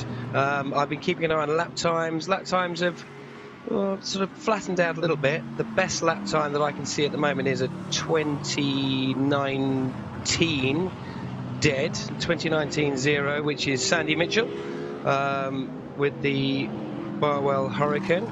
But the other guys, so the leader last lap was 2 minute 22. So there you go. So it's all sort of flattened out, and I'm loving the fact that it's dry. Why is it always dry, or why is it dry when I'm sat in a studio with you, when normally I'm in the pit lane, slipping around on metal steps, running from pit lane to pit lane, stairs and to it's death. Absolutely soaking wet. That's the way it is, Charlie. Why is that? There's no point in it raining because you're not in the pit lane. Why is that? Why is that? So If you're, by the way, if you are watching back home, Ryan Marine, I'm not sure he's actually dried out from last year yet either. Oh, really? Yeah. Yeah, Ryan, who covers the SRO series in the USA, came over last year for his first trip to Spa and was so excited. And basically, we stood him in a trough and hosed him down with icy water for about 6 hours while making him interview people he'd never heard of or met before. And he still loved it. I know. Of course he did. Of course. How could you not be there? You know. Well, listen, he will never have a more full-on Spa experience than that. That was full-on Spa at its best. Raffaele Marcello playing a little fast and loose there with the white line at Ardennes, turn 4, as he came up the hill. However, still the race leader by 17 seconds from Nick Tandy. Nick Tandy with a green sector 1 on the last lap, so fastest lap he's produced, or fastest first sector he's produced. And that allowed him to pull out a full 1/10 of a second more over James Collado. There is Tandy, the yellow, black and white of Rover Racing. And behind him, you'll see we've had the number 4 car come in the pits. Obviously, that's going to slowly slip down the order. Okie dokie. So just to let you know, Marangle. Marangle, yeah, that's slowly slipping down the order, but it will settle out soon. But I'm loving the James and Nick, the Nick Tandy and the James Gallardo battle, because just seeing James in his natural sort of habitat in GT racing from single seaters from the UK in his Ferrari, and Nick in his Porsche. Yep. There you go. I'm loving this battle. It's exactly right, and it's where they've sort of, it's the machinery that they have really plied their trade in for the last few years. There you can just see David Pittard in the BMW as well, so that is, where is he now, the Park and Horse car? Oh, it's Nick Yellerly now, he's taken over from David Pittard, so that's in 13th place in the motorsport colours. Now, plying her trade in the pit lane is our Nikki Shields. She's getting down to here from, did I hear Dennis Lind? Let's catch up with Dennis Lind and with Nikki Shields. Dennis, that was a brilliant stint out there. Just talk us through how the car's feeling and how you felt you progressed on track. We attempted to try and double slip the tyres, and it didn't really work out for us that well. So we opted to pit a bit early. And to be honest, it looks really good now. We have a fantastic racing car tonight. Just really excited to get back out again, really. Yeah, I bet. How do you feel when you've sort of been out for so long? Do you want to just carry on driving, or do you need a break? The brake was starting to, press on, I would say. But no, I mean, I love driving in these conditions. It's so much fun because it's changing all the time, and then you have a small drizzle coming somewhere, and I had no traffic the last stint, and that's quite nice. This is obviously such a legendary race on the calendar, but without any fans here this year, how are you finding it? No fans. Sorry? Without any fans.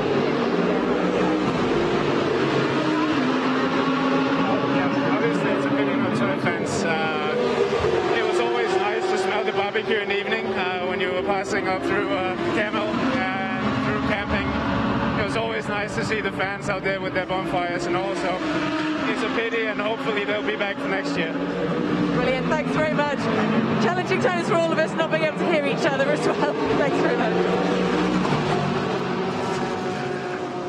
Yeah, that's the new normal, isn't it? No fans, no barbecues, no smiles, and actually exactly what everybody said at the Nürburgring 24 hours, and actually at Le Mans as well. You think about it a lot at Nürburgring because the fans are so close to the track and so evident there and so crazy. And if you've ever been to Spa, at any time, the marshals always have barbecues going in the evening. You don't even need fans. The marshals always have barbecues going. But, at Le Mans as well, from all the campsites, all the drivers have said this year, it's not so much that you see the people when they're there, it's just that you see, the sort of you miss fairness the when they're not. We were there last year, weren't we? So and then you miss the smell, and the smells definitely, and and the funfair and the big wheels and the fireworks and all the other stuff, the big music, all that sort of stuff going on. Yeah, the gigs and all the other stuff. So and obviously that's unfortunate, but hopefully by the time we get around to next year's calendars for all of the big sporting events, then there will be a way of allowing fans to get in. Let's take a look at it. Loving this battle. So Tandy, Gallardo just coming out of La Source at the top of our screen. And I think they're on the same schedule. I think they stopped either a lap apart or on the same lap. So these guys are in for the long run. They're very, very consistent. Their lap times are consistent. It's looking good. And the gap has been between 0.7 and 1.1 seconds. Absolutely endlessly. Nick Yellerly in the pits in the Falcon Horse BMW. That car pitting from 13th place. Matteo Cairoli with a new personal best lap. Fred Macavicchi with a new personal best lap. Rino Mastronardi with a new personal best lap. Rino Mastronardi's not had the best of times at Spa. He raced... Explain. Well, he raced successfully here a couple of months ago in the World Endurance Championship, but the week before he was in Michelin Le Mans Cup and European Le Mans Series. And if I'm not misremembering, I think he crashed the Porsche he was racing in, or the Ferrari he was racing in Drive-through both penalty races. to car However, 108. Drive-through penalty car 108. Pit stop infringement.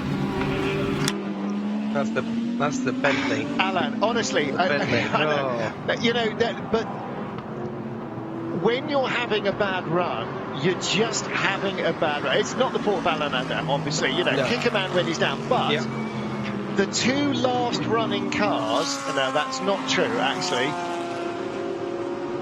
Not last and not last, but two are Nelson Panciatici, car number 107, CMR Bentley, in 43rd, and the car that's just had a penalty, Clément Mature, in the CMR 107, which is in 42nd, but will drop to 43rd because he's got a penalty. Yeah. So those are almost the two last cars. The final car that's moving on track in 46th position, so 46 out of 56 still going, is the ACA ASP Pro-Am Mercedes, car number 87, driven by, and you don't get to say this very often, World Cup winner. I don't mean World Cup of Motorsport or Touring Car World Cup winner, Fabien Barthez.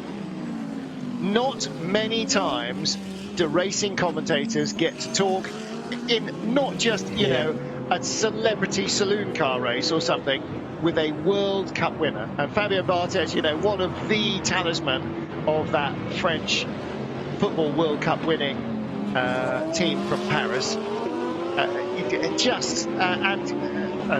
Former team owner up until this year. He was a team owner with Olivier Panis of a prototype racing team. Now I think just focusing on being a racing driver as much as any other part of the game. But yeah, it's, you know, for all sorts of sports fans, it's great to have people from outside of your normal, you know, hemisphere coming in, and drivers who are sharing a car with him, I'm sure going, it's Fabien Barthez. I'm sure they still go, that's Fabien Barthez. I'm sharing with Chris Hoy, or you know, next weekend in British GT, I'm sharing with Jenson. But I know Chris Buckerby, you know, often shares with Jenson Button. But you know, you're on the grid next to Jenson Button. You know, there's not many 20-year-old British or 20-something British GT drivers who ever thought they'd be racing against Jenson Button. So that's, you know, that's all part of sports car racing.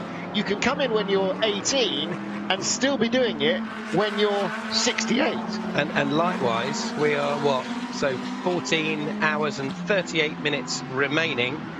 We have got the battle still with Nick Tandy and James Gallardo. They've done pretty much exactly the same lap time on their last lap. Yep. So I know we've got a lot to talk about. We've got so many different stories to talk about. But these guys are fully racing driver expression on it. Yep. They are properly on it. It's dark. They're in a massively powerful car. They've got a whole team of people. They've got a championship to win. They've got a race to win. They've got camera. They've got honour. They've got loads of stuff going for them. But these guys are fully on it. As we look at the 89 car, I was looking at that earlier, saying Fiat on a Mercedes. Yeah. But then you look at Valentino Rossi on his bike. He's on a Suzuki or a Yamaha, and he's got Fiat at the front. Absolutely. So you know, that it just caught my attention from that point of view. German bobsleds used to be sponsored by Fiat as well, which is, you know, of all the German car companies, you'd think, okay, how come Fiat? Well, it's just the way it is.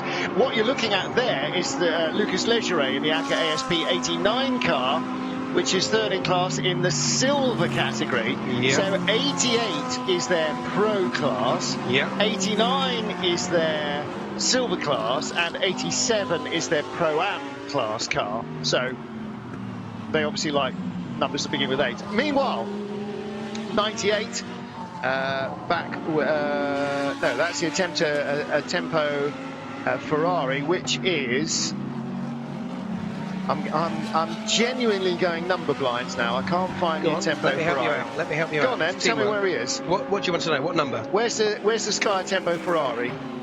There he is. Oh, he's on the. That's because you put him on the flop over of the screen. Would you like me to? 23rd Would you like place. me to move the screen? No, 23rd place, and no, don't move the screen. Okay, No, don't not move when the I'm screen. starting to talk about. I love the fact that I have control over these screens. This guy, great. yeah, that's why you're not supposed to be sitting in that seat. Well, you chose to sit on I that know, I seat. didn't realise you were going to have We have a control. little- I we have a didn't little realise you were going to be in control of everything. Normally, If you would like to move it, I will move it. normally, Charlie, the right-hand seat is the co-driver's seat. We Co-pilot digress. seat. We digress.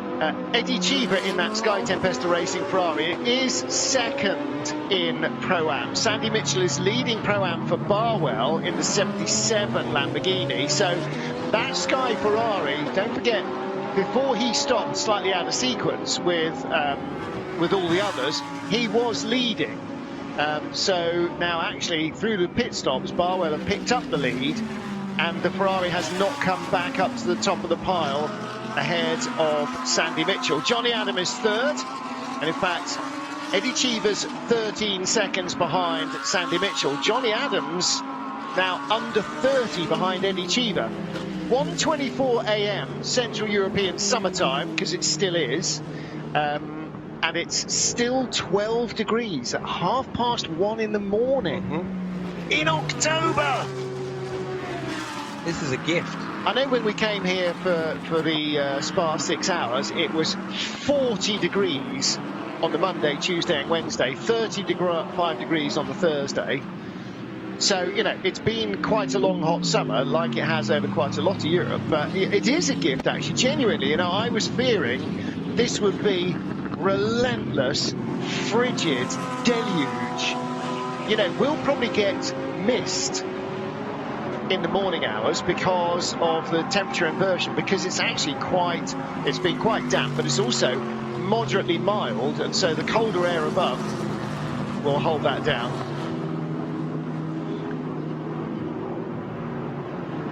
Right, we're just picking up Nick Yellerly, who took over the Falcon Horse BMW. It's a top BMW in the race, and currently Nick is in 18th place. David Kittard has been driving that for the last few stints, and he is now with our Nicky Shields. David, we've seen the car. It's kind of covered in tape at the moment after that accident into the tyre wall earlier, but you managed to really recover it in your session. The car looks like a little bit like a patchwork quilt at the front at the moment, but a fast car is a beautiful race car. And at the moment, even with the off that we had, I mean, Nick had quite a sizable off earlier on. It's not damaged the BMW. We build them strong here at Ardennes Motorsport. So we've been on the fight back to uphold BMW honours, and we managed to just get inside the top 10. Unfortunately, we've had another little kick. We just had a slow puncture, which we had to make an unscheduled stop for. So that's dropped us a little bit further back, but the track seems to be developing towards our setup. Vulcanors winning here in 2018. They know how this event works. They know how the track develops. So we've developed a car that's only going to get stronger and stronger. So as long as we can keep ourselves in the top 10 and within reach of the leaders, hopefully by the end of the race we'll be in striking distance to put together a mega result. That sounds awesome. So basically Nick owes you a beer for getting yourself back in the top 10 again. Yeah, and all these guys as well. There were some fantastic strategy calls as well that allowed us to make up the time, and the engineering that's gone into the car is just making it faster and faster. Lovely, thanks very much. Good to chat to you, thanks David Pittard, another graduate of the School of Hard Knocks, otherwise known as British GT Racing. And as you said, Falcon Horst know a lot about winning endurance races, winners here in 2018 for BMW, but also they've been super successful on the Nordschleifer as well. So really, really well-versed team, experienced, well-run, and it's exactly what we're talking about. Get to the final 3 hours and then worry about who might win the race. In between times, just stay in touch with the leaders, stay out of the pits, stay out of trouble, don't hit other cars, don't pick up silly penalties, and while we were listening to that interview, Charlie was telling me that Mark Lemmers sent him a message based on what I was saying about staying off the curbs as much as possible. He said, problem is, if you stay within the white lines off the curbs, completely off the curbs, and don't use any of the curbs, you'll be between 2 and 3 seconds a lap slower, and that is not survivable. You can't be 2 or 3 seconds a lap slower every lap and hope to be anywhere near the top 10 by the end of the race. So you do have to use the curbs, but it's how you use them and which ones you use. Particularly there at the bus stop, you've got to avoid those sausage curbs. You know, those things, that's just like getting somebody with a £5 lump hammer to hit your suspension hard every time you hit one. Because Mark will be the first person, if you raced his Lamborghini, go, that's just cost me an undertray, that's just cost me a gearbox, that just cost me a new rear hub, and so he wants the results, but I'm sure he's the first person to say, don't do that, don't do this, don't do that. Well, Charlie, you might very well say that. I couldn't possibly comment. Well, I thought that was a private joke between you and him. No, about not the at all. touring car days, about you commentating him. I've never destroyed any of his undertrays. Still looking at that Ferrari in the middle of the shot there. James Collado in third place, still chasing Nick Tandy. Lap time still very similar. Still just 1.2 seconds apart. Absolutely nothing between them.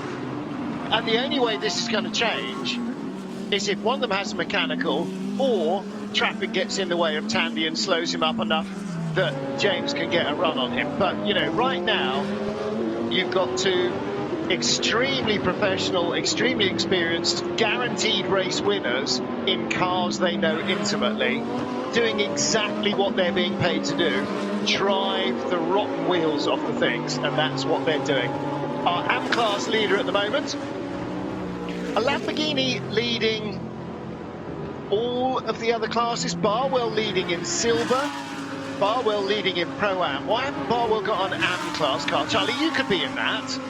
It's a Raton Racing Lamborghini, Michel Petit that's leading the AM class. That's what I'm angling for, to get a drive. Yeah. But I've mentioned the fact You're that they're old enough to sponsored be like a bronze by now, Blackpool, and the fact that my dad drinks whiskey and I don't. So there's a free bottle of whiskey apparently coming my way. But who knows? Who knows? Going straight to your dad. Who knows? Yeah, exactly. Well done, Dad. As long as Vicky doesn't snap on it first. So yeah, we need some onboards in a minute as well. Well, we were just looking at Michael Petit. Let's round up AM. Go for for Raton Racing in the Lamborghini. Second in that class is still Clement Mature in the 108 Bentley that had that penalty, and Nelson Panzutici in 107 is third in the AM class. Nelson Panzutici, former Red Bull Junior driver, isn't the AM in that car. So Pierre-Alexandre Jean and Seb Morris isn't an AM either. He's a gold. That's the 107 car. 108. 107 isn't in the AM class, Martin, you idiots. That's why they haven't got any AMs in it. 108, Clement Matter, Romano Ricci, Stefan Tribodini and Stefan Lemere. And Lemere is the highest rated of all, and he's a silver. So 3 bronzes and a silver in that AM class car.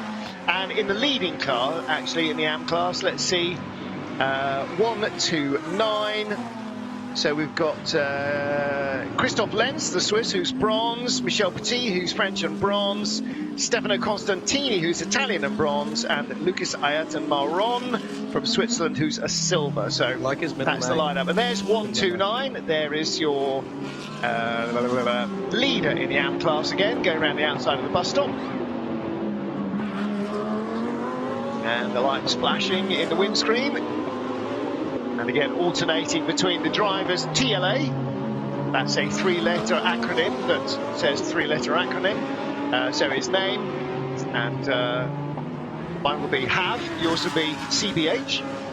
Well, do you know what? I was talking about this with my girlfriend Julie the other day. We were talking about saying, we were looking at the times, and I was speaking to Mark Lemmer, and I said, R. Collard and R. Collard. Yeah, not helpful. You've got Ricky Collard. I know who you know is in the car, Mark, because you're stood next to them.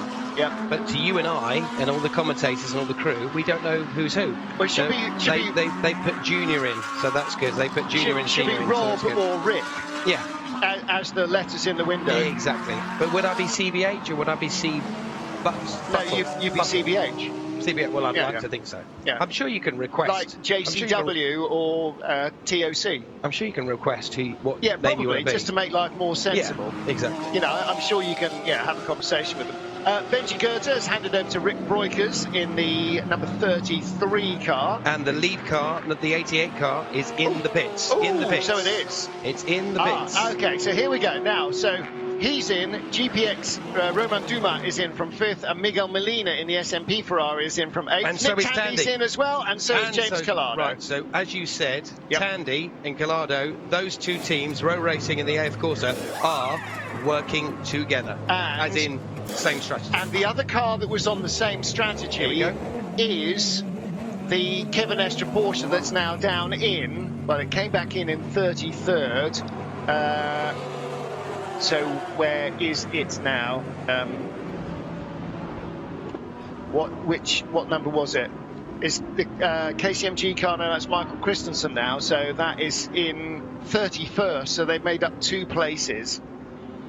So Michael Christensen ahead of Andrea Bertolini in the AF Corsa Ferrari, which sounds like they should both be right up at the sharp end, right? Well, they're not. They're not in the top 30. But actually, Christensen is now.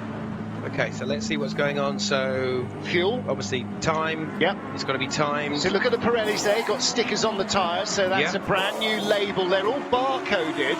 Because obviously, when they're not mounted, and even when they are mounted, all tyres are round and black. Yeah. And, you know, a layman like me can look at them and go, well, that's not a wet. But you need to know what kind of compound of slick tyre it is before you mount it up. And the other thing the barcode does... This is really important. The screen clean. I know it sounds petty, but this is really clean. And for the rules, tyres, yes, but hopefully teams don't make those silly mistakes anymore like they used to. The barcode does a couple of other things. It allows you to charge the team for the tyres they've used. Drive-through penalty to car 107. Drive-through penalty car 107. Pit stop infringement. Okay, CMR need to sharpen up their act a little bit. Now, in the last 2 rounds of pit stops, both of their cars have had a penalty. 108 had one in the last round, 107 have now got one for this round of pit stops. So CMR Bentley are really not helping themselves. Out goes the 88 car, and again you saw the 89 car behind it at ACA ASP. And also just Bentley in general this weekend don't seem to be as on it as we'd like them to be. They're not quite where they need to be on pace. Felipe Fraga, by the way, has now cycled through into the 88 car. He leads from 98. Nick Tandy's handed over the Porsche to Lawrence Mantour. And he is a quick peddler. And very James Collado remains in the AF Corsa Ferrari, so they are double stinting. Again, now Nick Tandy, I can't remember if Nick Tandy double stinted or not, but I think he very probably did. So it may well be that the others all double stinted, but in a different sequence. Because, of course, 88 started with Raffaele Marciello triple stinting, so everybody else cycled through their entire driver lineup by the time Raffaele gave it to anybody else.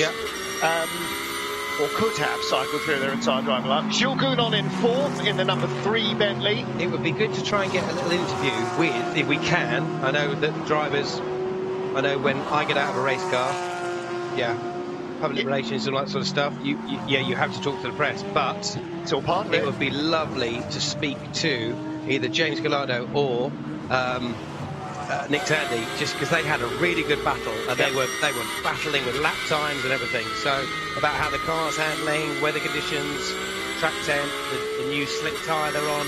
Just let's just ask them a few questions if we can. Yep. So that's something for us to think about behind the scenes and give you guys a better view of what's going on. So that'd be nice. So 29 car. Yep. In the lead. Team Honda Racing. Yes, cycle back up to the top because they're stopping a lap later. Mario Farnbacher at the wheel. And this is the Rover Racing, But on board with the Rover Porsche, Racing yeah. BMW Porsche of Lawrence Van Tor. And there is the BMW, which should also be rising up the order because it's slightly out of sequence, which is Nick Yellerly, 18th place. Actually not quite as high up the order as I thought. Gets ahead of Tom Blomqvist though in a Hub Auto Ferrari, so he's actually, Nick Yellerly's just made a place on that last lap. So good news for him. So leader is Mario Farnbacher in the Honda, not destined to stay there long. Traditionally, he will now come into the pits at the end of this lap, and so in theory isn't actually sort of the leader actually at all for very long. Johnny Adams stops from 3rd in Pro-Am in the Aston Martin 188, heading to garage 59. That's the team rather than the actual number of the garage, although the way racing teams are, of course, physically they may well be in garage 59. So here we go. So James Collado has left the pits, so yes. He didn't do a driver change. No. But Nick Tandy did. The only other one who stays in is Matt Campbell, stayed in the GPX car number 12. Yeah. Fred Macko stays in. Don't know if he stopped on the last lap for Fricadelli. I'm sure good to stay. Right, let's get down to GPX. Roman Dumas has handed over the 22. No, he hasn't. He's handed over the whichever number 40 Porsche. And is with Nicky Shields. Louis Delatraz is now at the wheel of the car. Let's hear from Roman Dumas. Roman, just talk us through your pit stops at the moment, because they're looking like a really quick time. Have you been spending a lot of time practicing these? Well, yeah, I mean, for sure the team, we're practicing a lot. The GPX team is pushing a lot, on training. That's really good. A lot of young guys, very motivated. So, yeah, so far it's running good for that. Luckily, we are getting time in pit stop because we are losing time on track. So far, let's keep on the lead lap and keep running, and we will see. Where do you think you're losing the pace at the moment? Well, difficult to say. In my car, the rear is quite unstable after 10 laps already, so we're struggling a lot with traction.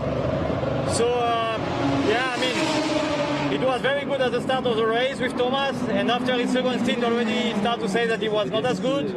And yeah, it looked like possible temperature-wise or something is not as good as it was. So, yeah, let's go through the night like that and wait for tomorrow. And then track conditions, do you favour the wet or the dry with the current car setup? At the end of the day, I have some good remember here on the wet long time ago, so I hope tomorrow morning will be hard wet and a lot of rain like that. Possibly it will be more gamble, because I think on the dry we don't have the speed so far. All right, thanks for see you in the morning. Always good to hear a driver so jolly, fun. It's just great, considering what they, the amount of stress that they've got to deal with. Also the noise as well in the pit lane, and thank you very much, Nicky, for that. That was awesome. But yeah, I love that interview. That was The noise in the pit lane, cool. thank you, Nicky. Yeah. I love it. No, it's great. It's just an unfortunate little segue.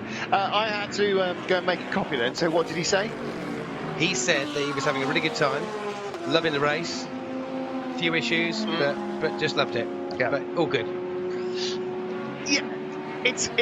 Yeah, they are having a couple of issues, but again, anywhere where you're on the lead lap, you're right in the frame. No driver's happy all the time. There's always something to say. No, absolutely. But it was a very upbeat conversation. That was the thing that I loved. Race leader in the pits. One of the Bentleys has just dived in as well. Was that 107 or 108? Rain. Rain. Down. So Mario Farnbacher is in the pits. So it was number 11 Parker Racing Bentley, and that is Frank Bird, no relation to Sam, I'm assuming. And from the Pro-Am, we've got a driver change, Sandy Mitchell to Ricky Collard, so Collard Jr. Okay. So Frank Bird is in. Nelson Panciuticci is in as well. Looking at that beautiful blue Bentley, looking good. And of course, what we're seeing this year is that there are no M Sport factory-run Bentleys. So all the Bentleys are now being run by customer racing teams. And of course, that handover... And Parker Racing. That handover with severe travel restrictions and everything else, and meeting and training and everything else during the whole COVID crisis has really kind of of all the years this century when you could have handed over a factory operation to customers, this was not the year where it was going to be easy. So that's as a result. Of course not. I think all the customer teams are struggling a little. Park, of course, have plenty of experience with the Bentley because they run them in British GT as well as here on the continent. But the other teams are a little bit behind the 8 ball, let's say, when it comes to picking up speed. But as you said, rain on the camera. Yep. So that could that will change everything. So let's just hope it's just a little bit of a sprinkle of a shower on one of the corners and we can all get through this, or it could be worse. Who knows? Just saw Nelson Panciatici leaving the pits. It was 107 that had come and gone through the pit lane for CMR, and that served its penalty as well. So Clément Mathieu still second in AM, and Nelson Panciatici running in 43rd place in the 107. There it is, still a fabulous looking thing. The leader in AM, who's also in the pit lane, is the Raton Racing Lamborghini, still Michael Petit. And on board with the Rover Racing Porsche. This is 98, Lawrence Van Toor. So just looking at the windscreen, just to see if there's any splats of rain or drizzle or anything, but no, looking not good. At this stage. No. And unlike in your road car, but they're very massively, unlikely. Hugely fighting the wheel. Hugely fighting the wheel. But he's unlikely to have the wiper on unless it's a real deluge, because you have rain decks and whatever on the windscreen, plus all the tear-offs. So the idea is to let the speed of the car run the water off the windscreen. And those sort of lights that you see to the right and to the left of the driver outside of the cockpit are the lights that Spa-Francorchamps have put on, knowing that the race is in different times this year and a different month of the year. So let's just have a listen. See the flat out blast.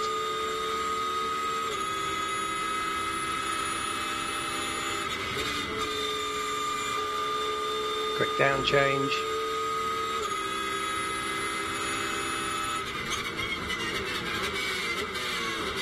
So Lawrence Van Toor in 4th position for the Rover Racing team.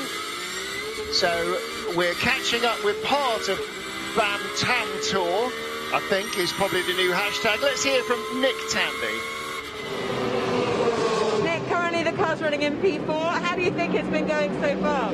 Well, considering we started 19th, it's been good so far. The team threw a really good strategy curve when we had one of the full course yellows and going into safety car, and we cycled to the front.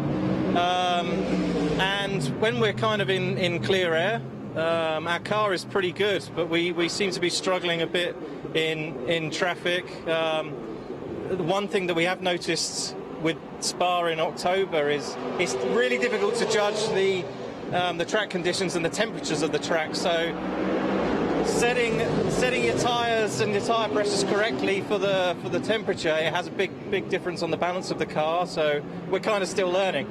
We've this side of the team at Rover has come in just for this race, so we're all kind of learning together. And currently, like you say, fourth, so it's not going too badly. Probably learning, but are you learning faster than the others? Sorry? Are you learning faster than the others? Are we learning faster than the others? Well, we've dropped back to fourth, so possibly not. But it seemed like our car came on really strongly going into the night. This might be the coolest condition, so hopefully coming out of it, then we'll pick up a bit of pace. But I'll hopefully go sleep for a bit and wake up, and my buddies will have us back at the front. And were you having fun out on track? A little battle there with James Collado? Yeah, I didn't realise it was. I knew there was a Ferrari behind me. I knew it was for position. But at the end of the day, in the dark conditions around Spa, you've kind of just got to drive your own line, and even with James following, you've got to have quite a big speed differential to be able to pull a move. So I knew as long as I didn't really make any mistakes, there wasn't much he could do. But yeah, I mean, it's not nice to have a car on your tail for a little while, but towards the end, we managed to pull a gap and. it was a bit more comfortable, bring it into the pit stop and let my buddy Larry have a go. Excellent. Well, enjoy a bit of a break. Thanks you. very much, Nick.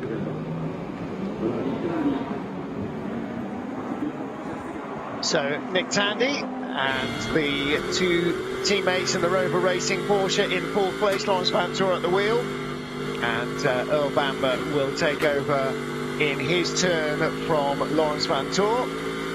So Bam Tour, which is the normal hashtag for the two of them together. Bam Tan Tour, it's clumsy, isn't it? But somebody, come on. I think Baron von Clutch is the man for that one. Up to the chicane we come in the Bentley. So this is the K-Pax car, which is being driven by Jules Gounon at the moment. Sonny Jean-Marc Gounon, the man who for many years has been responsible for the track testing for BOP and still part of that organisation for the GT3 and GT4 programme for SRO. Of course, this category of racing has been around for so long that you sometimes can forget that SRO created GT3 and GT4. These are not FIA created categories like GP2, GP3, Formula 1 or whatever. These were created specifically by SRO for GT racing in their own series, and then there have been such a phenomenal success, customer racing cars from so many different manufacturers, because of the way that the performance is balanced between apples, oranges, lemons, bananas and kiwi fruit, or whatever you like to use as your similes. When you end up with a grid where there are 26 or however many cars within a second of each other in qualifying at a track like this, it's an indication of why this form of racing is so successful. It is, in racing terms, if not in pure layman terms, relatively affordable still,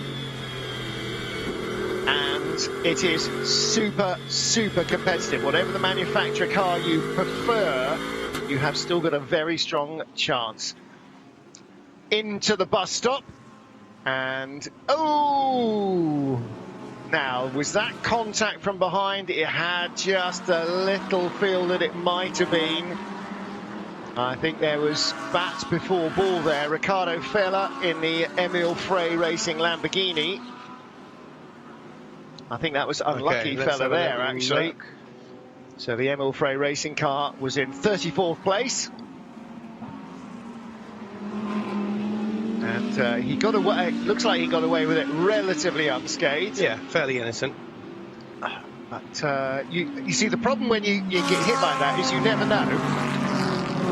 If in a minute there's a car going very slowly, you know, down the hill towards Pouhon, we'll know. Yeah. We'll know that's the problem. That, you know, a puncture, a valve gets knocked out, or it knocks a balance weight off and the car becomes a bit undrivable, or there's just some long-term damage. It's really hard to tell, even in daylight when you look at a car.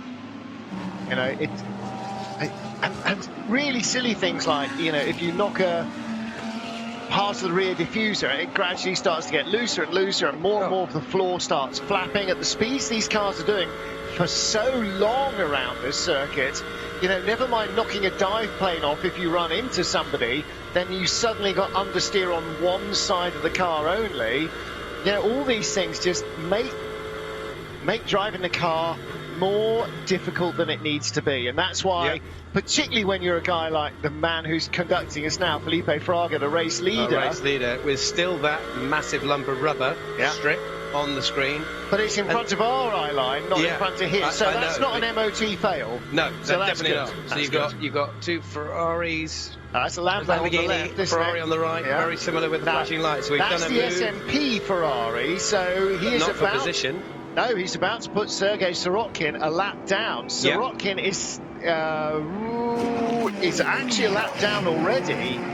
So remember, powered by AWS, our speeds through Eau Rouge, Blanchimont, not Blanchimont, Raidillon, it's just we need those stats. Those stats are great because the drivers, you know, they're getting up to 155 Give you miles an those. hour in Eau Rouge.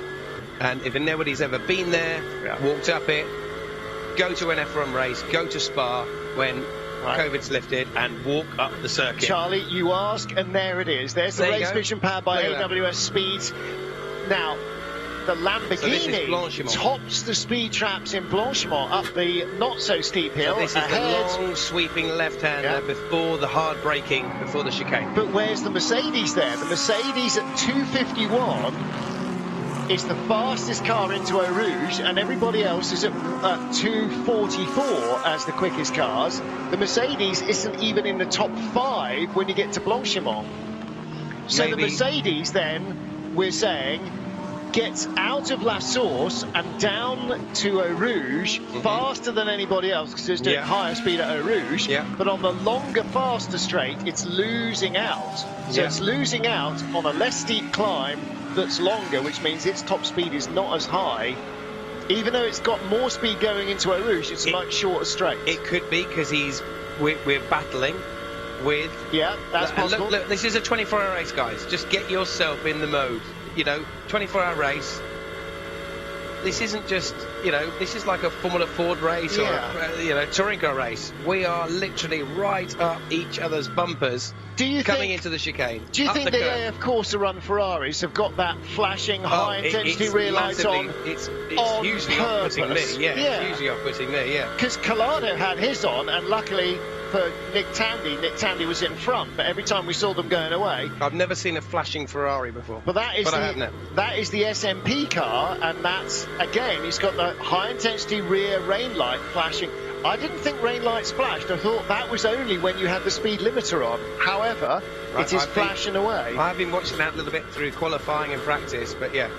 Oh, look at the undulation, the bang over the curve. Yeah. You can hear the bottom bits of the alloy wheel, the suspension, everything just banging the bottom of the car. Here we go. Are we going to get into the toe? Let's listen. Are we good on the brakes? No, we're not. The Ferraris just cut us off at the nose. We are the leading car. Come on, let us pass. But remember, these guys, they're in their own race. Why should they let me pass when they're doing their own thing? Yeah, because it just slows them down. Because now you're bunching. Now, okay, so look at the differences. Right, okay, so we got the second place car, Mapelli, closing in on us, green sector, catching us. Because, but me being the leader, I don't want to put myself under jeopardy by making a silly lunge and taking the front of my Mercedes off. Yeah. But that's racing, so we just got to do it. But I really thought that, you know, the Mercedes is a longer car. It's, you know, different sort of weight distribution. The Ferrari's maybe a bit more nimble in the fact that it can jump on the brakes a little bit quicker. Don't know, but we're still following the flashing Ferrari. Race control reporting a spin at Pifpaf for Matt Campbell in the GPX Racing Porsche. That's car 12, which is in 8th place overall. So he's spun and rejoined, and not sure he's actually lost a place because he was ahead of Fred Makovici, and he appears to be still ahead of Fred Makovici. So he's still 8th. Fred Mako is still 9th for Fricadelli. Another team that has got huge experience in 24-hour races, particularly the Nordschleifer. And the Honda back down to 13th place. Mario Farnbacher having led because they are a lap out of sync with everybody else. Okay, so we got the 98 Porsche in 4th, have just done a lap time around 2 to 3 seconds. Okay, just 19, 20, 21. I'm rubbish at maths. 2 seconds quicker. Yep. No, 3 seconds faster. 3 seconds faster than the leader, okay? Because I'm being held up as the leader in traffic, this is now affecting the whole race. But, you know, you've got to give credit to the guys that are not holding the leader up, but they're doing their own thing. And Van Tor on another quick lap as well, trying to close down James Collado, but the gap opens up. Collado was 19 point something, now 20.5 ahead of Lawrence Van Tor. That's 3rd and 4th. And then James Collado does a quicker time of 2 minutes 19.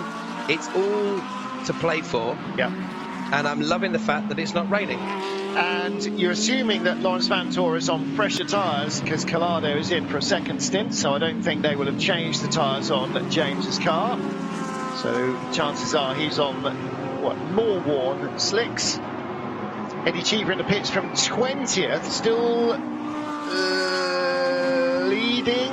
Yeah, he's back in the lead now of Pro-Am from Ricky Collard at Barwell in their 77 car and Alex McDowell at Barwell in their 78 car. So 2 touring car drivers. Ricky Collard, Alex McDowell. Alex McDowell races in British touring cars and in World touring cars. Eddie Cheever never raced touring cars as far as I'm aware. No, yet. Definitely not. No, definitely not. But every time you mention the name Eddie Cheever, I used to have videos of Lap of the Gods. Yeah. Where the video was over and above, and seeing that, what was it, Stars and Stripes, Eddie Cheever design with that Simpson shark helmet design. Just awesome video. Saw Eddie Cheever in a bar in Whistler last winter. Cool. Did he whistle at you? No. Did he whistle? He was playing snooker. Not snooker, obviously, pool.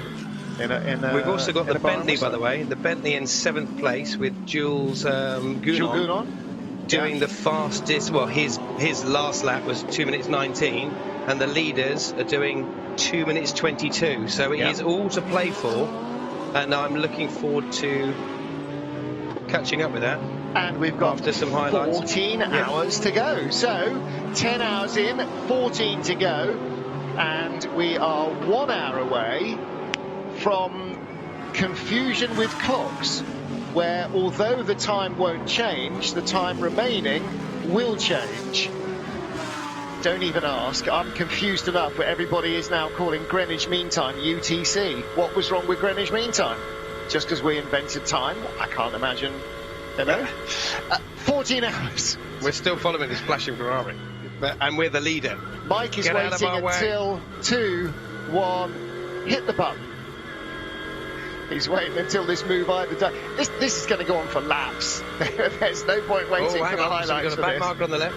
Yeah, I say that now. Here we go. Come on. There is a finger poised above play on an EVS machine going, no, not now. This is such good footage. Not now. This is such good. I know.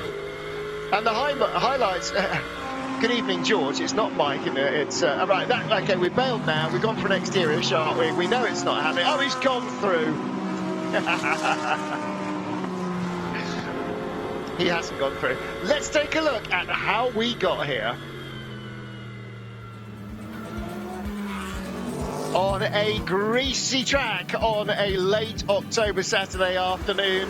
The start for the total 24 hours of Spa 2020. A race that for a long while it was feared would not happen. Got underway with Raffaele Marciello on pole position in the 88 Mercedes, holding off Christopher Mies in the Audi for the lead of the race at the first time of asking through Eau Rouge. And despite the slippery conditions and the cool temperatures, almost everybody escaping lap 1 unscathed. Philip Ellis got turned around. The 55 Audi and the 488 Ferrari would both be damaged coming into the pits. Debris called for a safety car to bring the tyres back up to speed, but they weren't quite warm enough for Hiroshi Hamaguchi, who crashed out at the restart. Everybody else back up to speed and racing into the first round of pit stops at the end of hour 1 of 24 at Spa-Francorchamps. And whichever class you looked at, the action was fast and frantic. Raffaele Marciello led comfortably in the overall leading position, cycling through his pit stops. As in the Pro-Am class, there was contact at La Source, a spin at the hairpin. A battling between Patrick Niederhauser and Dennis Lind saw Lind go through in the 63 Lamborghini to move up to second. One Mercedes out front, but Mauro Engel struggling to find the pace in his Mercedes. 78 Lamborghini leading in the silver class for Barwell. And And everybody being a little bit more cautious with track limits than they had been in qualifying and practice. Engel outbraking himself, going up 1 and then down 2 at La Source, and then moving up the order, the number 40 Porsche, as Marciello continued to battle for the lead. But at the third set of pit stops, the 63 Lamborghini cycled its way through into the lead. Heading towards the gathering gloom, lights on the circuit and from the cars, extra lighting added around Spa-Francorchamps, and a relatively harmless spin for 111 as rain arrived for the first time at Spa. Darkness coming hot on its heels.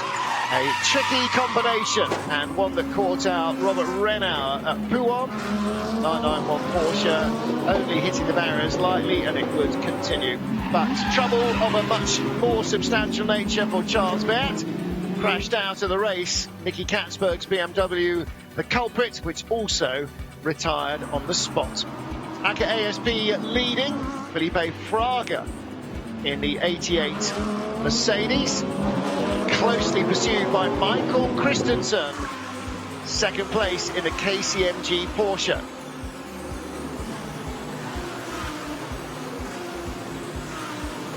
And it wasn't just out front that Mercedes were faring well, also looking strong in some of the other classes, but Barwell's Lamborghini 78 car leading in the silver category.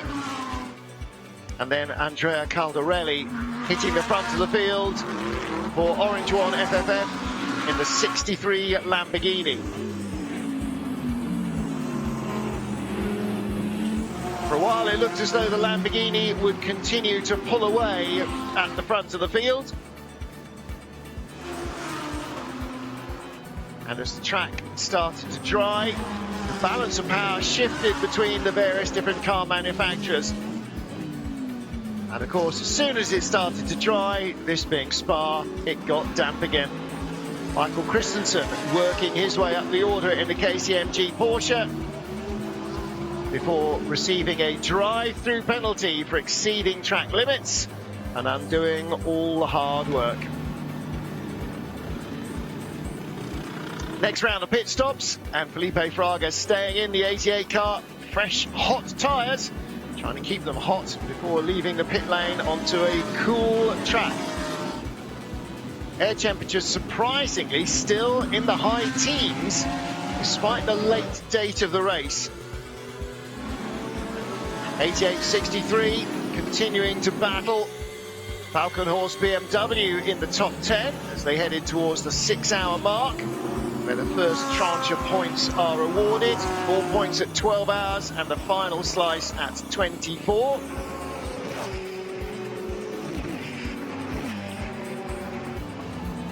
And as rain sprinkled around the circuit, life for the drivers became increasingly tricky.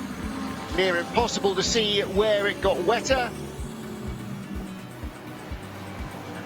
Feeling your way around, never a good look.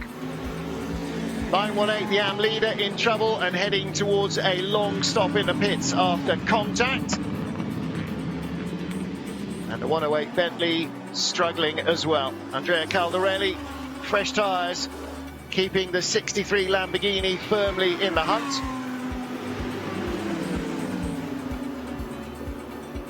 As they raced on towards the midnight hours.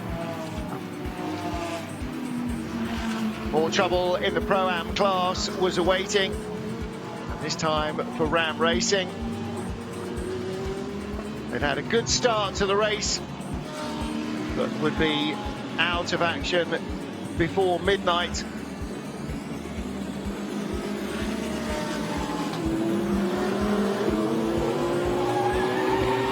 '74, Raymond Vos losing it under braking at La Source, heavily into the wall, heavily enough to take the car out of action. Sterling pit work by Orange One FFF, keeping 63 in the pits for the minimum possible time and right in the hunt. The 88 Mercedes still out front. Drive-through penalty for the 31 Audi. Kelvin van der Linde serving the penalty. And that took them a little further away from the leaders. 26 having another spin. The Audi facing the wrong way in more than one direction. And then under safety car, big drama for Kelvin van der Linde. The car pulling off to the side of the track, extinguation, and having a brief under engine cover fire. That was put out, no damage to the driver, but the car out of action.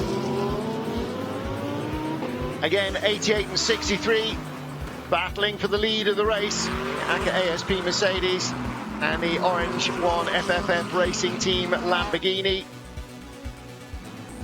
Trouble for 111. Needing rescuing by the workers, who are being kept very busy in the first few hours of this race. Another full course yellow period.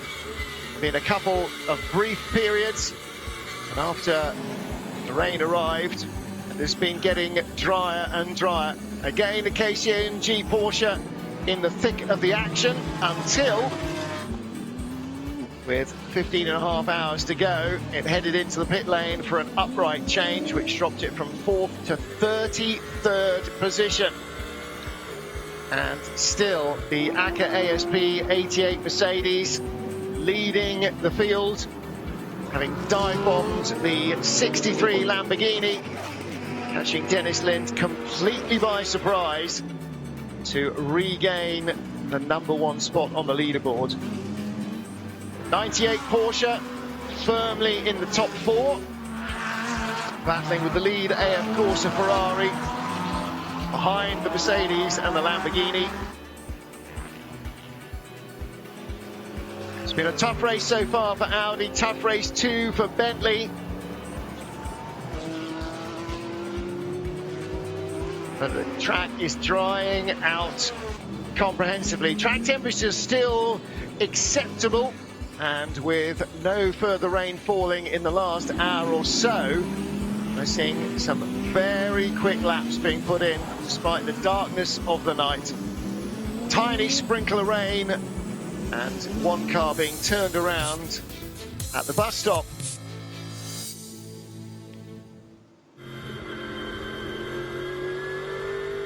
On board with the race leader, Felipe Fraga at the wheel of the 88 AKA ASP Mercedes.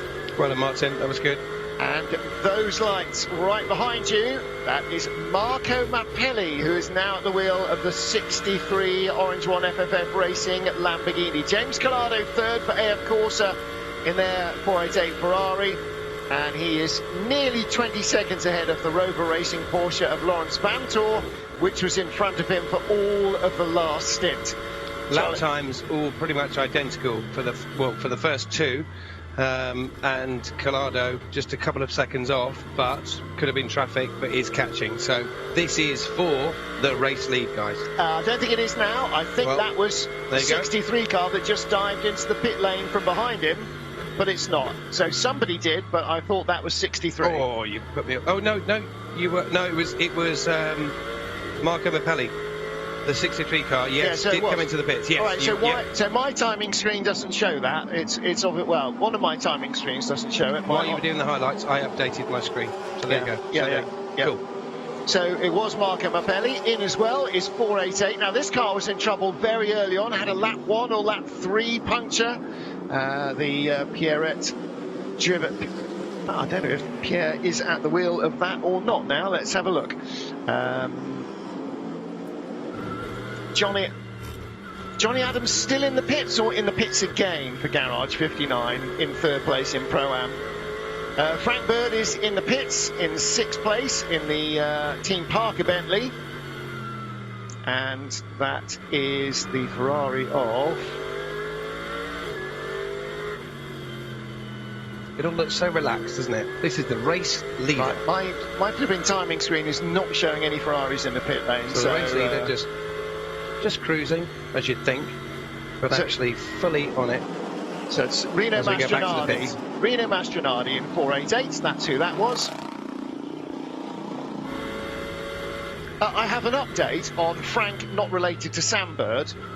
Yes, go for it. Frank Bird is the son of Paul Bird, who runs Paul Bird Racing, who are a hugely successful multiple championship winning British Superbike team, including last weekend when Josh Brooks won the BSB title at Brands Hatch in a nerve-jangling 3-race finale weekend. And that apparently is the 7th British Superbike title for Paul Bird Racing. Wow. And Paul Bird is a former rally driver, as well as the team owner of one of the best Superbike teams in British Superbike. So there you go. Thank you, Jamie O'Leary, to that. It's not just Honda what he knows about. So the bird is the word.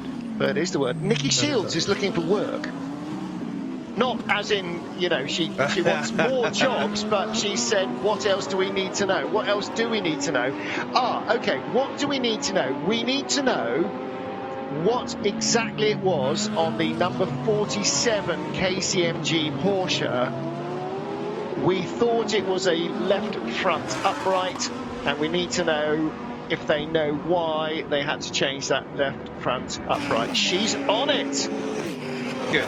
Already. Look at that. Look at that. I love electronic gadgetry when it works, which means most of the time I hate it. Riding on board with your race leader. Traffic up ahead at the top of what looks like a very flat straight, doesn't it?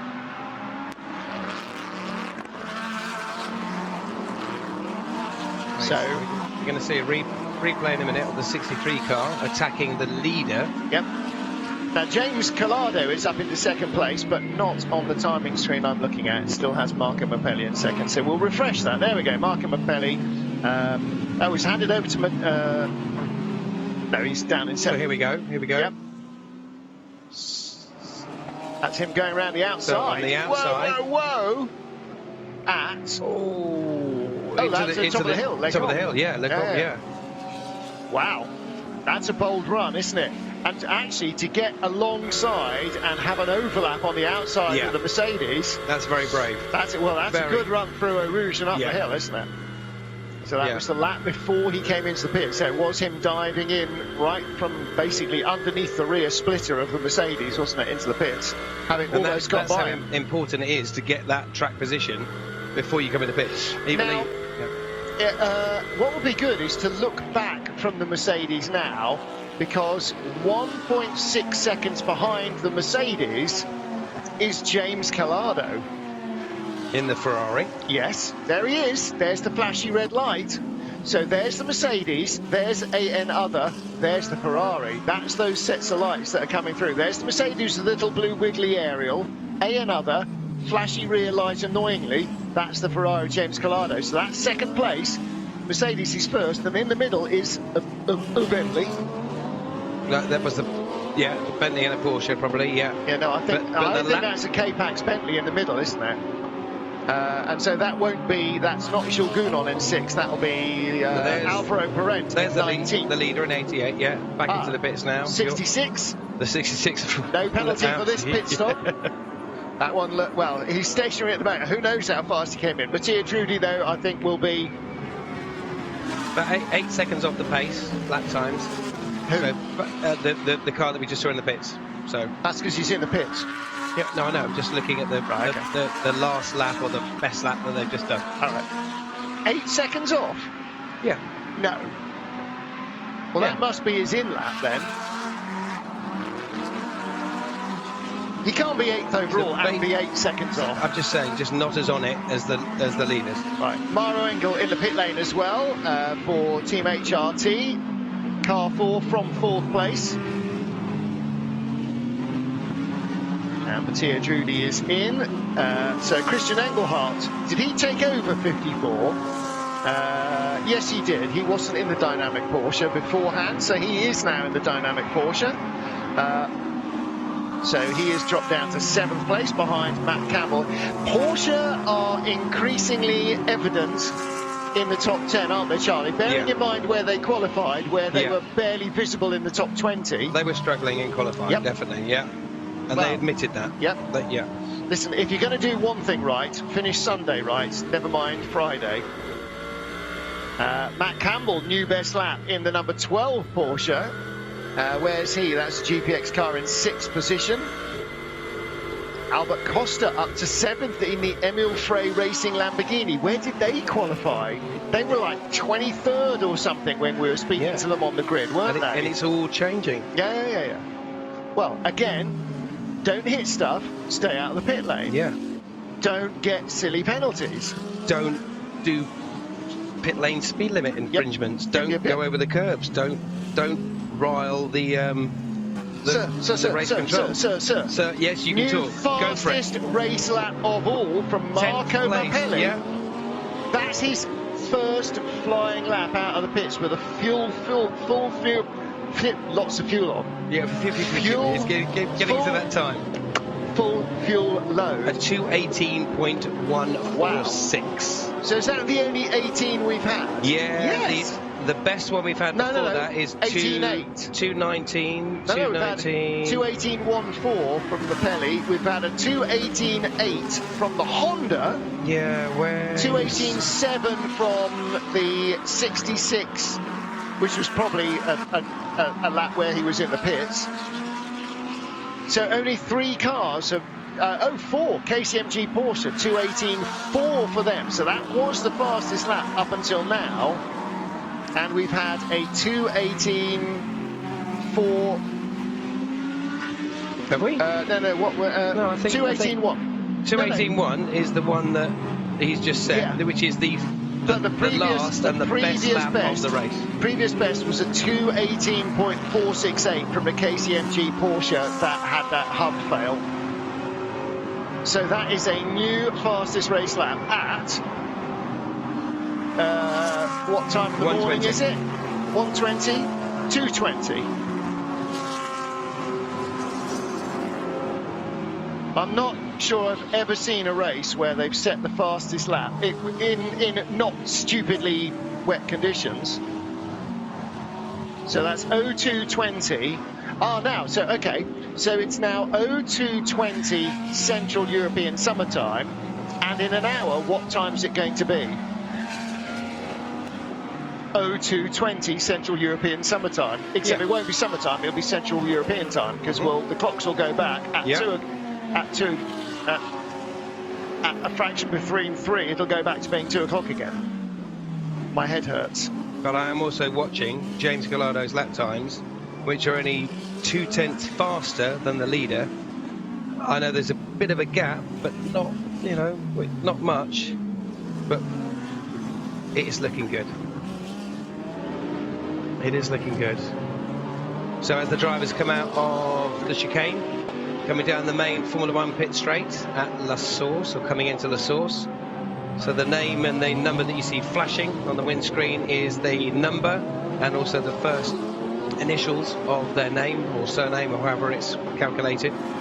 Gallardo's gone through. Yeah. Wow, has he? Look, so the gap came down in 3 laps from half a second back to 0.2 back. There's the Mercedes, and the Ferrari is not behind him. Yes, it is. Was that a flash of red behind? I think it was. We're going to have to wait and see here. Again, pity the poor cameraman here. He's trying to pick out a car from its lights. Yeah, it's not easy. That's not them. It's not that easy one there. So the third car coming down towards us is the Mercedes with a flashy blue aerial. No, it's 2, not. 3. So 01 is the 88 car. So there's Gallardo. So he's still right there. It's still there. It's 3 laps ago, he was half a second back, and he is now half a car length back. Look, so the 2 cars coming down, ignore them. It's those 2 cars as one, with Gallardo on both sides of the Lamborghini. So those 2 there now. That's first and second. Yep. Mercedes versus Ferrari.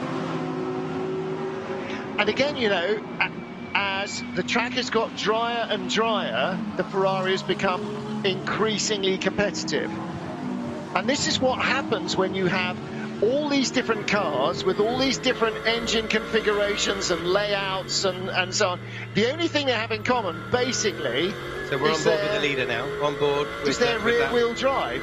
The Mercedes has got the engine out front, the Ferrari's got the engine in the back, the Porsche's got the engine used to hang right out the back. Now it's sort of in the middle, roughly where the Ferraris is, middle rear mounted, but you've got front-engine supercars, you've got mid-engine supercars of all sorts of different engine sizes, capacities, configurations, and somehow they're all within hundredths of a second of each other.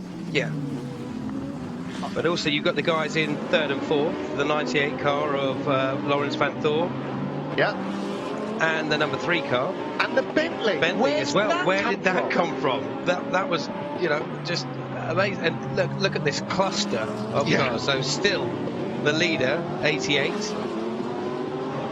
And they still behind that K-Pax Bentley? Can I remind everyone that this is a 24-hour race? Well, and this is a 24-hour race, ladies and gentlemen. If it was a 1-hour race, like, you'd be right in saying, where's that Bentley come from? How can it have qualified 20th or 30th or whatever it was and be here?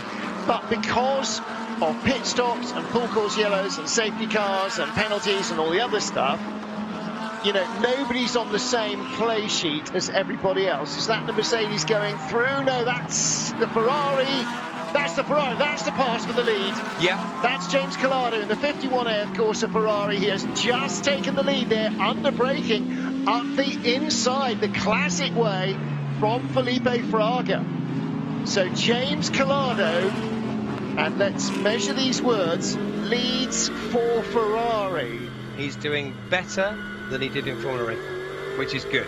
We want somebody to do better and move forward with their career. We like that. He is on a mission now. Look at him. He's already pulled a gap. Already pulled a gap. Look at the gap he's already pulled. At least 4 or 5 car lengths in, what, 3 corners?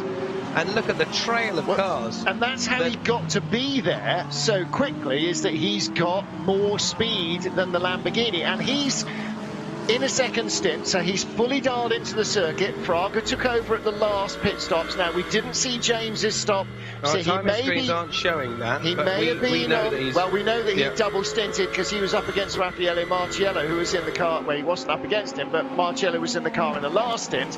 So what we don't know is if James had new tyres in this stint. Yeah. Entirely possible he did, given his speed, but they're on the same fuel strategy. So this is not him taking the lead because he's got half a tank of fuel and the Mercedes is leaden. It's because he is currently one of the quickest cars out there. So Collado takes the lead. Oh. The Mercedes went very wide there. Yeah, well, you can see some cars are going very wide. No, as in like wide on the first entrance to the chicane, and then so. I don't know whether he wanted to pull into the pits or not, but it was a very weird line that the number 88 car, our dominant leader. He's been in far too short a period to be going into the pits. No, he hasn't come in the pits. Yeah. But it was a weird line that we just saw on the screen. That was all. Now, of our leaders, only the Rover Racing 98 Porsche in third place has made 10 stops. All the other guys in the top 10 basically have made 9. I'm counting, I'm excluding the 2 at the bottom of the top 10 who have made more than 9. The SMP Ferrari, which is in 10th place, has made 12 stops. How the hell have they done that and still been in the top 10? Yeah. Because that's an extra 40 seconds to drive through the pit lane. How have they done that 2 times more than anybody else? Let's take a look again. This is, the classic Spa overtake for the lead. So here we go. Not yet. Here we go. Thank you, Martin. So, leader on the right. Yeah.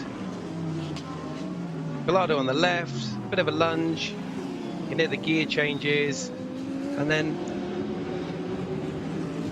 not that we can see much from the rear because of the lights, but if you look, you can just see the slight switch. So on your left, leader now just about to overtake us.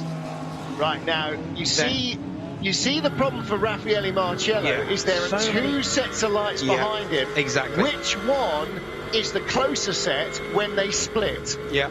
So, who knows? So he doesn't, Felipe Fraga rather, so he's not 100% convinced which car is which, and as a result doesn't move to close the door. Plus, that was before they got onto the brakes. Collado came by him up the straight.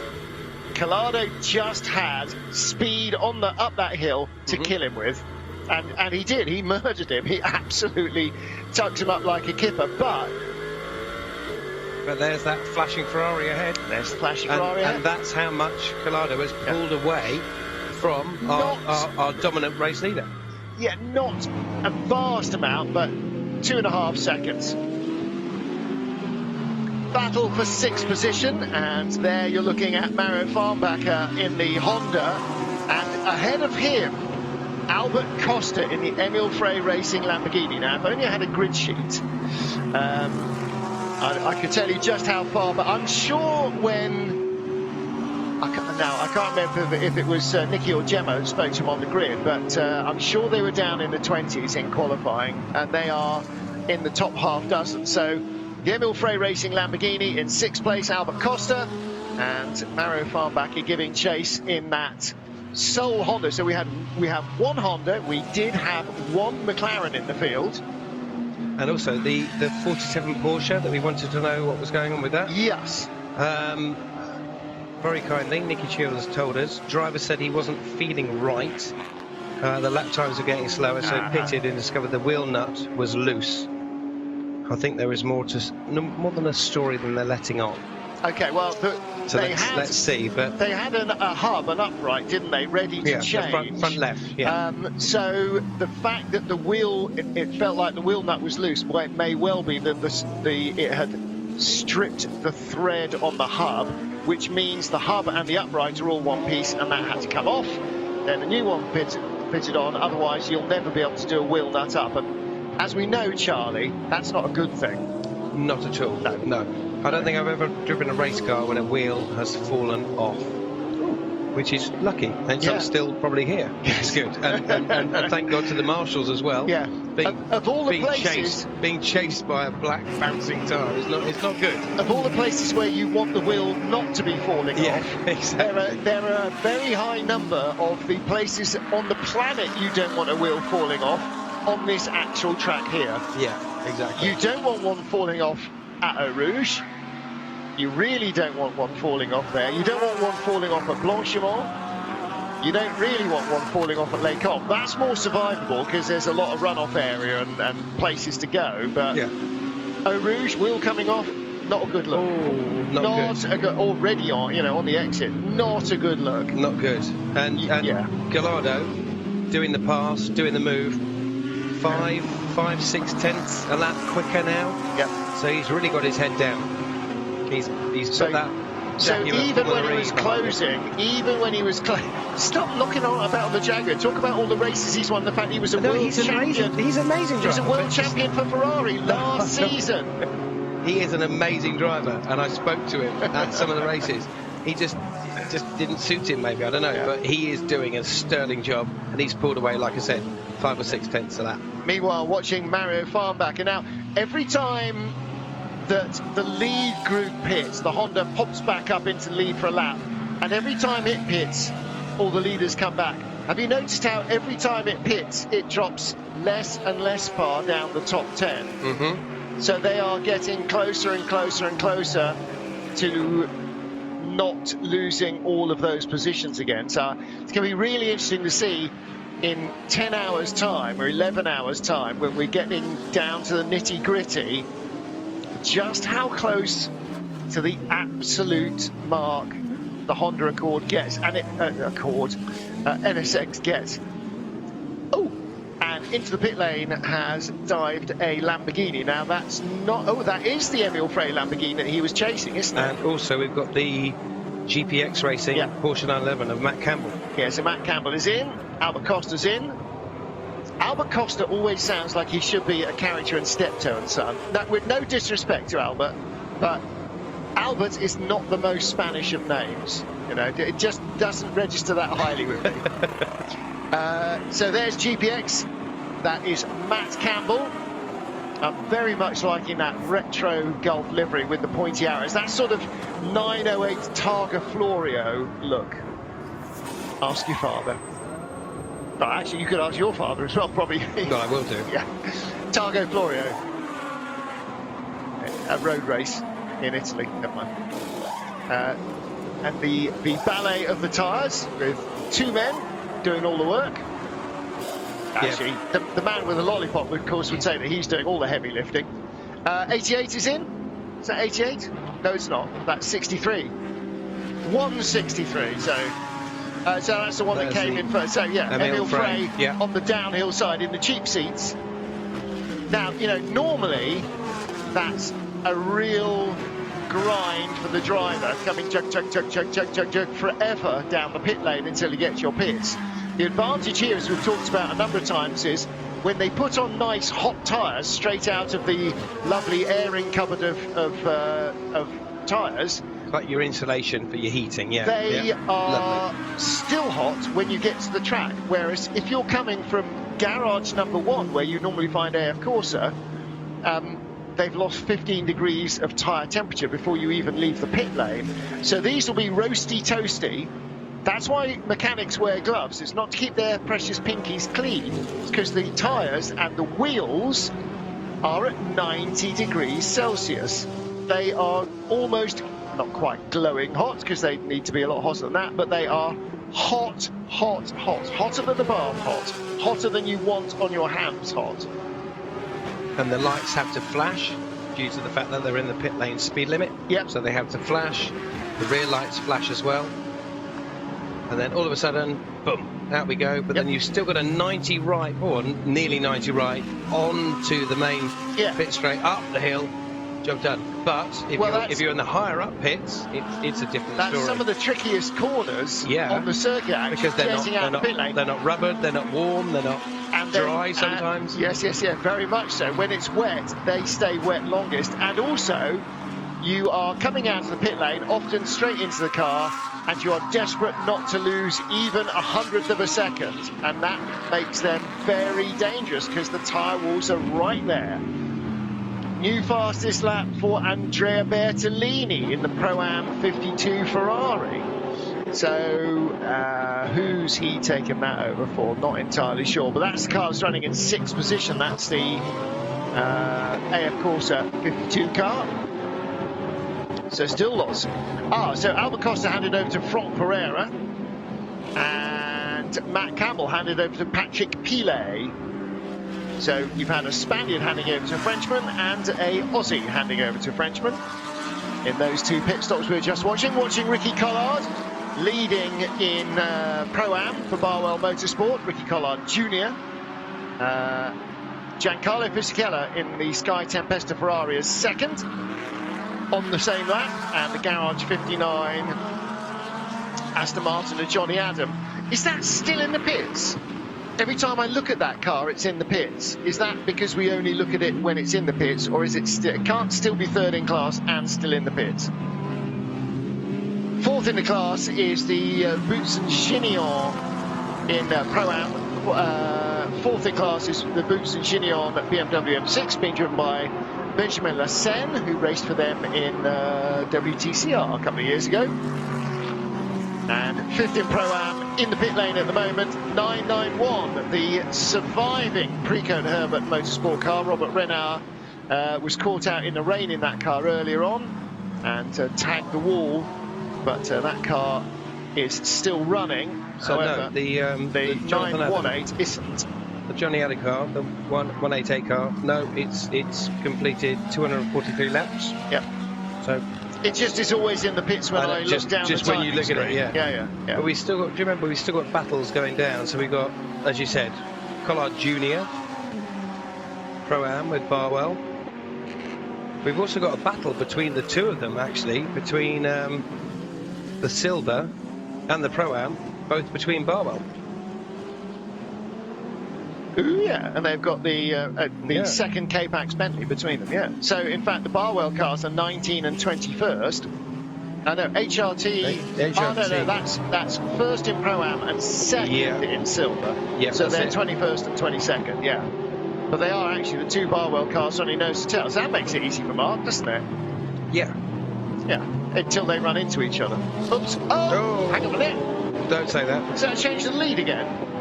No. No. I thought that was the back end of the Mercedes in front of the Ferrari. It wasn't.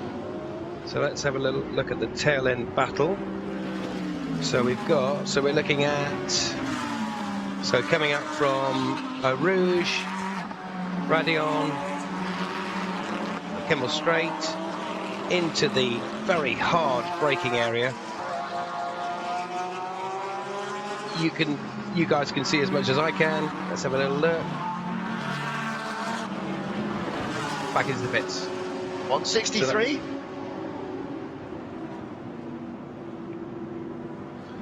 So in the pits is Lucas Legere. Oh, and he had a bit of a run wide. Is that at La Source? Or is that there? It's the bus stop, isn't it? He's outbraked himself comprehensively at the bus stop and then come across the track into the pit lane. Now, did he enter the pit lane correctly? Let's have a look. Yes, he did.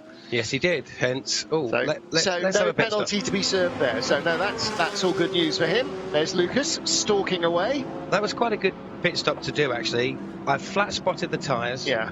I'm going to hand over to you now with a fresh set of tyres. Now, if I'd have come in the pits and gone, here's a flat spotted set of tyres, dude, crack on, you wouldn't be very happy with me, would you? Is it that he was completely thinking about something else when he got up to the braking area at the bus stop and mentally starting to loosen the belts and wind down from his stint? Or did the engineer say something to him at an inopportune moment on the radio and he just outbraked himself?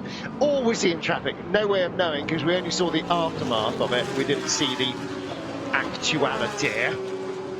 Oh, that car's in the pits. Oh, hang on. No. It's going in the.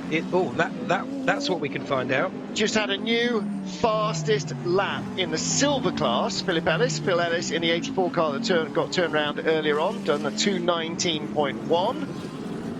And I thought I just saw another purple lap flash up. It must have been him. Leader is in the pits. That's James Collado. Felipe Fraga will follow him in. That will be. We've got that's a 72 Ferrari. So that's Sergei Sirotkin. Door doesn't open, so he stays in. Car. Where's the Lamborghini? There's the Lamborghini, just gone by. So that's 88 in the pits as well. Vantor should be in the 98 car in. So the Mercedes, the 88 car, pits. Yeah, he's already gone. There he is. Yeah, there he is. So where's 98? 98 should be in as well. Yeah, 98 is in as well. And Jules Gounon. Now, I don't know where he is. I think Jules Gounon may be the new race leader in the number 3 Bentley. And that would be the only time so far that a Bentley has led this race, unless he pits now. Farnbacher, he pits now, okay. So Bentley have still not led this race. Farnbacher will lead for Honda from Marco Mappelli. So the 63 Lamborghini has been right on the same schedule as all the leaders until it had that stop car one tyre 488 under change. investigation. And that's Pierre Aret's Ferrari. 488, the Rinaldi Racing Ferrari. Pierre Aret, Daniel Kylvitz, Rino Mastronardi, and David Perel. Well, there is the AF Corsa and the SMP car. Yeah, so Sirotkin, I think that might be. Louis Delatraz, you just saw in the GPX number 40 car. Louis Delatraz, winner of the virtual Le Mans this year. And there you can see 163 stopped before, so that's another. Is that 63 at the top of the screen? No, he's not in. So Mario Farnbacher still leads. There goes number 40 car, just going off the bottom of your screen. There's 88. So there's the Ferrari. Ferrari's just going by. And 72 is right behind the 51 car. So that is another super competitive Ferrari that they have to get by to get to 51. Okay. Now, I know there's more than 13 hours left, but it's never a bad thing to have a teammate behind if you can trust him not to have a silly lunge at you to try and unlap himself. Yeah. And it's Sergei Sirotkin at the wheel. Is he renowned to be a Larry driver? You may very well think that. I couldn't possibly comment. Okay. There's your race leader. Was your race leader, James Collado. Now Alessandro Pierguidi, and he is the race leader because the Honda has stopped on the same lap. So they've gone a lap shorter than they normally do. Or did he? If he hadn't stopped, hang a minute, I'm going back through my race direction. But also what's pretty cool, we've got the number 3 car, the K-Pax Racing Bentley, in 4th. Yep. So we've got Ferrari, Mercedes, and they're Porsche, on the Bentley, Honda, Lamborghini, Porsche, Mercedes in the top 10. And this is fantastic. Suddenly the Bentley appears to be, or has got itself back on the same schedule as the lead group. So Alessandro Pierguidi, 2019 FIA World Endurance Champion, is driving the car, and his teammate and fellow world champion James Collado is with Nicky. That was your second stint of the day. Just talk us through your tyre strategy at the moment. I'm not sure what you said, but yeah, that was my second stint, and yeah, it was pretty good. We got into the lead. Very happy with how the car's working. We got some serious pace, which is great. Very tough out there, but enjoying it, and yeah, it's lovely to be back at Spa. What is a really difficult GT race, so yeah, we'll keep pushing. Ale's just got back in the car now, and let's see if we can score points for the second part of the race. And you've been making some really great overtakes for the lead. Yeah, I can't hear anything. You've been making some great passes. We yeah, did some good moves, some quite risky ones. You've got to do it. It's so difficult to follow other cars, so you've got to go when there's an opportunity. So, yeah, long way to go. Let's see what we can do. You know, anything can happen. Brilliant. Thanks very much, James. Sorry, it's hard to hear. Yeah. Second questions just get drowned out, don't they? Well, there was the view of the lead. James Collado, as he said, you know, every single car in the field is in the same category of car. They're all GT3 cars. They are all potentially exactly as fast as each other. That's what BOP means. And as a result, if there's even a sniff, you've got to go. You absolutely have got to go. Now, there's the Sky Attempto Racing Ferrari. Where is that? That is still second to the Barwell Motorsport Lamborghini. Ricky Collard leading Pro-Am, Giancarlo Fisichella. There you see, there's a sentence, you know. Ricky Collard leading from Giancarlo Fisichella. When two worlds, that is two worlds colliding. That is cool. Ferrari versus Lamborghini versus Ferrari. It's just not that. It's Ricky Collard versus Giancarlo Fisichella. Yeah, even in his wildest dreams, never ever did he think he would be racing Giancarlo Fisichella. Or even Martin Haven mentioning it. Yeah, but that's what sports car racing is all about. It's not age determined. Somebody's lost a bit of bumper panel, haven't they? That's been taken a long time ago. And look at all the debris offline. Look at as well. Lumps of rubber. Yeah. Huge lumps of rubber. Yeah, so all the leaves have now been blown away, but the bits of rubber don't get blown away. When you run out wide, though, it's like dog poo. It sticks to your tyres like glue. I never thought you'd say dog poo tonight. I never even anticipated that. See? Do you think there may be a... Is Johnny Adams still in the garage? Safety car to do all that sort of stuff? But I don't think so. Full course yellow. It'll be full course yellow to allow somebody to run out and pick it up. But there's a bit of a sweepage involved. But it looks pretty good. It looks racing to me. Lamborghini in the pits, which is... No, Mario Farnbacher was the race leader. He did lead for a lap ahead of Marco Maffelli. The Lamborghini is... It's Collard. Yeah, it is. Ricky Collard, 77 car, has just entered the pits. That isn't what we're looking at. That's the Honda. That is our erstwhile race leader. There will be a driver change. Is that Renke van der Zande with the bright yellow helmet? Yes, it is. And here is the Barwell Lamborghini. So this is 77. This is the car that leads in the silver class. He's staying in. He can't get enough of it. He's having a battle with Giancarlo. Now, How cool is that? To only race thing with your dad. Race with your dad on a 24-hour race. Yeah, that's pretty impressive, isn't it? That's pretty cool. The only thing for him is that he's not actually racing against Giancarlo Fisichella wheel to wheel. They are just matching times out on circuit. They're three or four cars apart and about half a lap apart, but that will all come down. And actually, he has been matching Fisichella for pace. 51 Ferrari of Alessandro Pierguidi behind Marco Mappelli in the 63 Lamborghini. So again, orange, there they go through the corner. Orange 1 FFF doing a blinding job in the pit lane. Absolutely outstanding pit work. I don't know how much time they're saving, and I don't know how they're saving it, but they are saving it. Johnny Adam has handed over the car that never leaves the pit lane to Maxime Martin, who has left the pit lane. According to you. Yeah, Garage 59. Well, they're down in 24th. It is coincidental. They're down in 24th, so they obviously have spent a bit of time in the pit lane. In fact, they've gone further down, 25th. But that's only their 10th stop, so one of them must have been quite long. Lots of lights coming down the straight towards La Source, and is this a change back? No. Oh, that's the SMP Ferrari that has gone by the 63 Lamborghini. But where he can go, so Sergei Sirotkin has got by the 51 Ferrari and has also unlapped himself from the race leader. And there, the fourth car in that shot, that is the 51 Ferrari of Alessandro Pierguidi, which at the line was shown as the race leader. Now, how does that work? Marco Mappelli at Sector 2, at the beginning of Sector 2, is the race leader again. So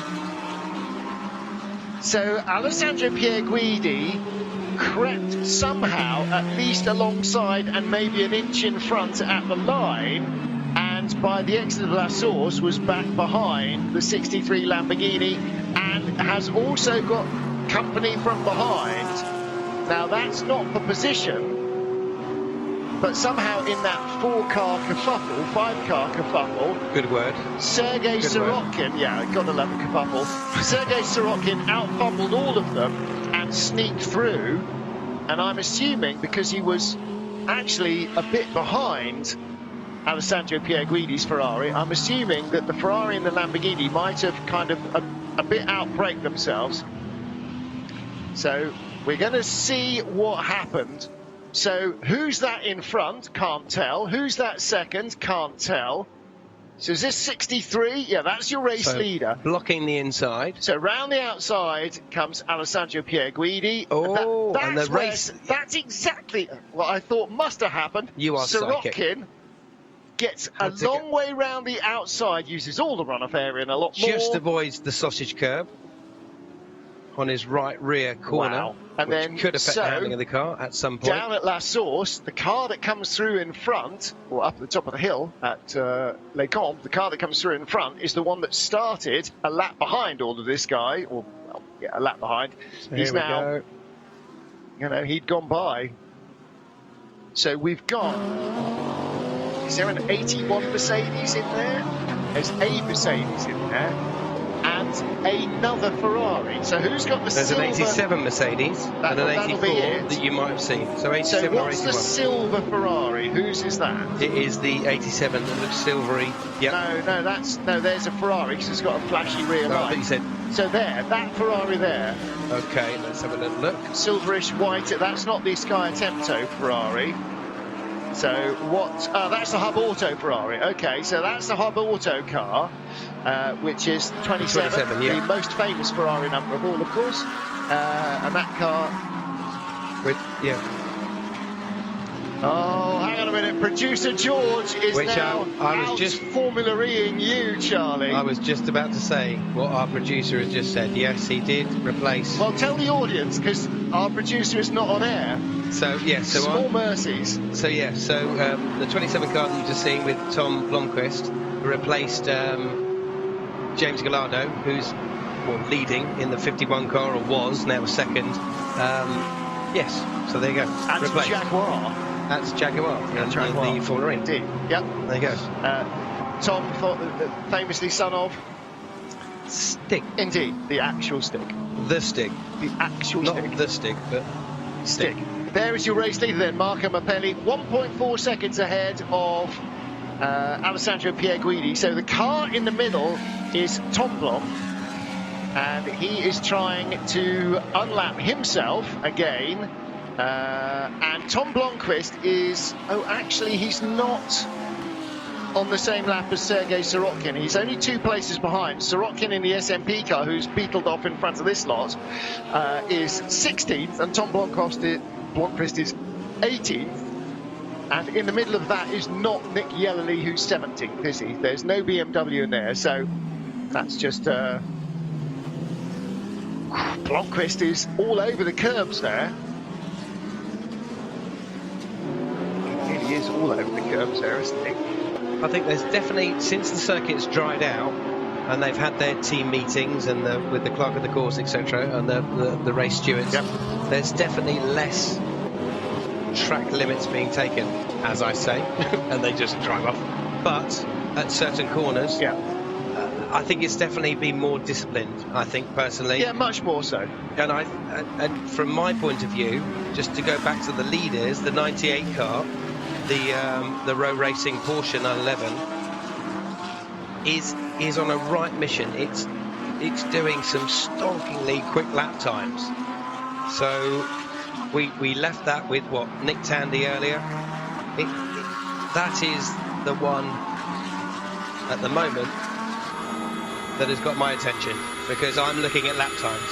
So here we go, on board, like magic. Yeah, it's almost as if they're listening to you. So Lawrence Van Thor, got the other drivers on the left-hand side. You can see on the screen. I promised myself I wouldn't say anything, so I'm not going to say anything. Let's keep this just with the car and the driver.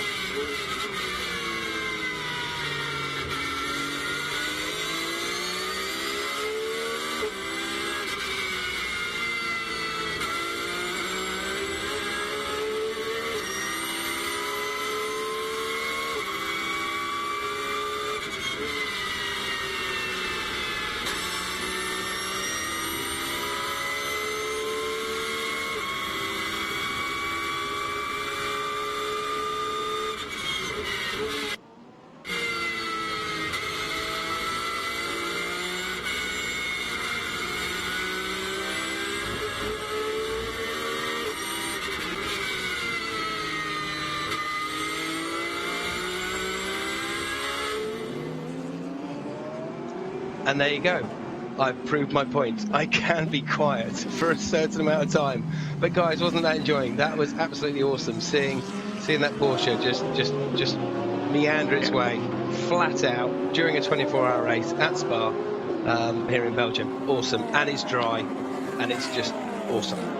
Lots and lots of really quick laps been coming in. 2 consecutive laps. Louis Delatraz in the number 40 car and Sergei Sorokin in the 72 SMP Porsche. Both set fastest laps on 2 consecutive laps. So Delatraz is in the GPX car. GPX Porsche is now down in 15th place. And Sorokin in 16th, 8.7 seconds behind him. So those two are in a personal battle for position. Alex Maddow brought the silver category leading Barwell Lambo into the pit lane, has handed over to Patrick Kujala, and Michele Beretta for HRT Mercedes is now taking the lead in the class, but they owe us a stop. And Jim Pla also setting a new fastest lap for the 87 ACA ASP silver class Mercedes. New fastest lap for the Honda from Renga van der Zande. New fastest lap for the 77 Lamborghini for Ricky Collard.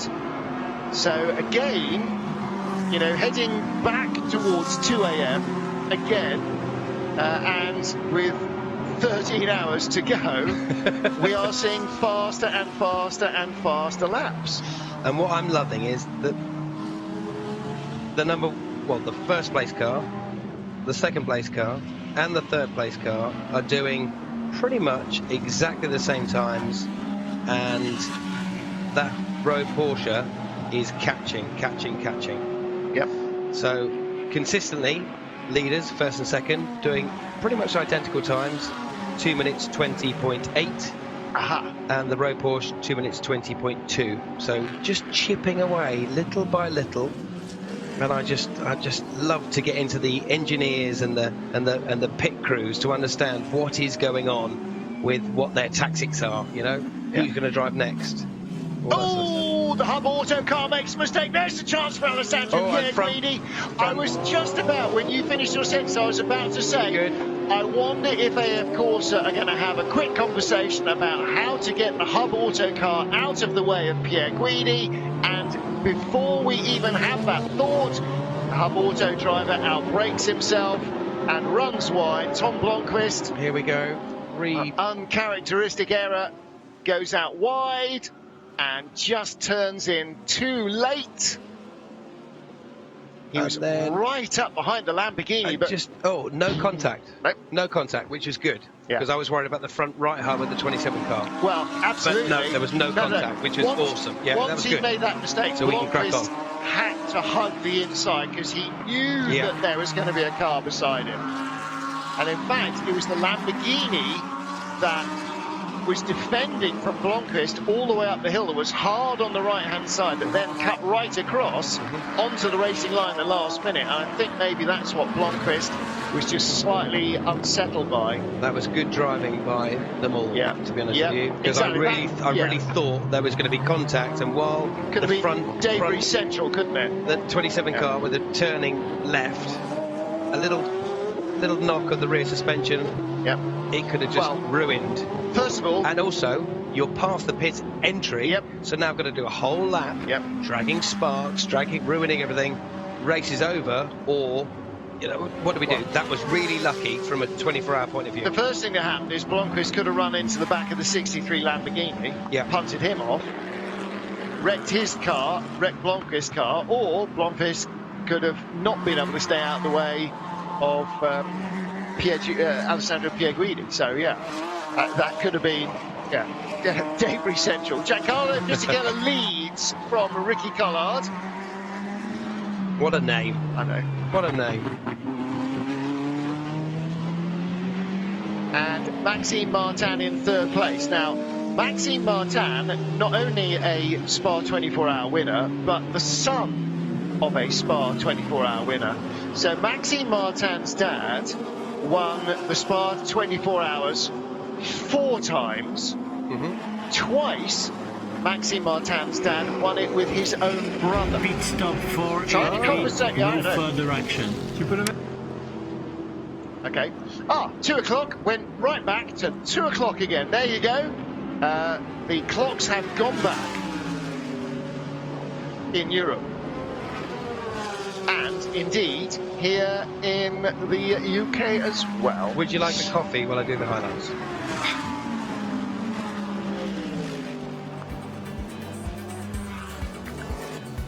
13 hours ago on a greasy track, we got the 2020 total 24 hours of Spa underway with a field of 56 prime GT3 cars set to do battle, streaming down into Eau Rouge for the first time in very mixed conditions. And Raffaele Marciello from pole position, holding off Christopher Mies in the Audi in turn 1. Mostly they made it safely through. Not everybody was quite as lucky. Libelis getting turned round in La Source for the first time. Puncture and subsequent damage put 55 out of the race. 488 coming in with a puncture as well. 21 serving a penalty for causing the debris, which brought out the safety car. And then as we went green, Hiroshi Hamaguchi crashed out of the race. Fierce battling up and down the order. Wherever you qualified, there was ground to be made.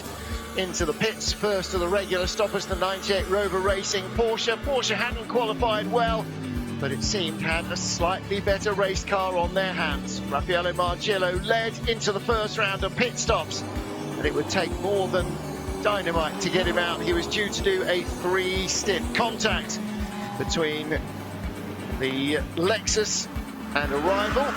Dennis Lind in the 63 Lamborghini moving up the order and getting by Patrick Niederhauser in another classic Spa move for second place. The Orange One FFF Lamborghini in second, but the 88 Mercedes out front. 78 Barwell Lamborghini leading the silver category early on in the race. And Porsche starting to make moves up into the top 10. Maro Engel didn't have a great time in qualifying, not a great time in the race either, outbraked himself a couple of times at the bus stop. Number 40 GPX Porsche moving up, Raffaele Marciello making another pit stop. Lights starting to fade, heading towards an early October sunset. And past equinox, heading now into more than 12 hours of nighttime. The lights fading fast, and despite the extra lighting around the track, it will get very dark. Sprinkles of rain catching out some of the drivers, and then heading into the nighttime hours for the longest night these drivers will see all year. Robert Renner caught out by a rain shower. That car continues in the race. But not so lucky, Charles Virt, the local Belgian youngster, tagged out by a crash from behind Nicky Katzberg in the BMW, paying the penalty for that. In mechanical carnage, they were both out. Acura ASP Mercedes still leading. Felipe Fraga inches ahead of Michael Christensen in a KCMG Porsche. Factory Porsche driver all over the back of the Mercedes as they stream down the hill. Up the full course yellows, and safety car action. 78 Lamborghini still leading in the silver class. And Enzo Caldarelli for Lamborghini taking the lead in the 63 machine. Full night, but still relatively mild. Temperatures in the mid-teens as the track continued to dry and rubber in, the grip increasing, lap times dropping, the speed rising. It couldn't continue forever. Sure enough, the odd sprinkle of rain. Michael Christensen getting caught out a little. That would be enough to earn him a drive-through penalty for exceeding track limits just once too often.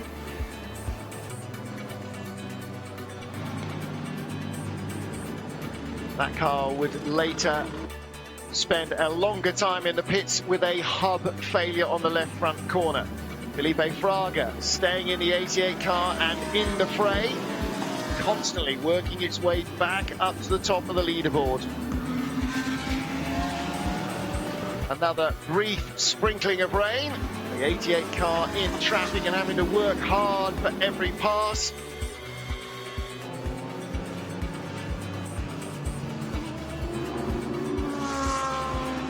'63 Lamborghini working hard to keep the Mercedes honest.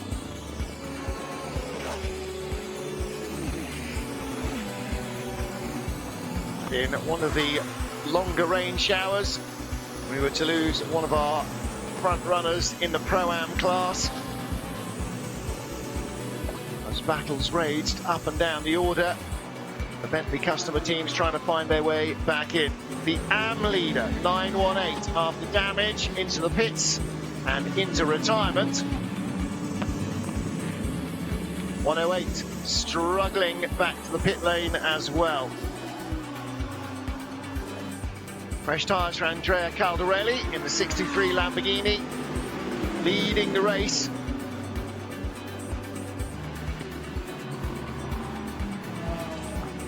'98 Rover Racing Porsche getting right into the thick of the action as well, challenging for a top 3 spot.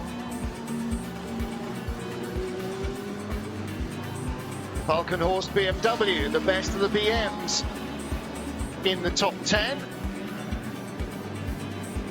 Trouble for the 26 Audi, the Sansalot racing car, getting caught out in traffic. Not as badly though as Raymond Boss, tanking the front end of the Ram racing car at La Source. They were out of the race. 63 every time it comes into the pits, seems to earn time in the pit lane compared to its rivals. Another sparkling turnaround from Orange One FFF, putting it back in front of the 88 Mercedes. Drive-through penalty for the 31 Audi, costing them time on track. Worst was to come though, Kelvin van der Linde and his teammates. Another problem for the 26 Sansalot car, this time Christoph Cresp going off at Piff-Paff, and then behind the safety car, the end of the day for Kelvin van der Linde and the 31 Audi, stopped and smoking with a brief rear-end fire. Driver escaped with no major harm, but 31 out of the fray. First tranche of points awarded at the 6-hour mark to the lead cars. Another set to be awarded at the 12-hour mark. And the final set of points at 24 hours. 111 eventually needing recovering. That car, Mercedes, out of action for good.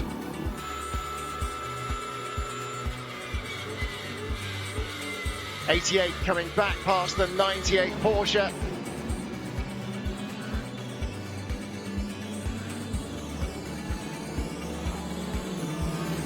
wherever you looked, cars battling for supremacy and track position, whether they were battling each other for position or just for their own benefit. 88 continuing relentlessly to pile on the pressure at the front of the field. 63 Lamborghini very much in the hunt. The 88 car dive bombing through on the inside.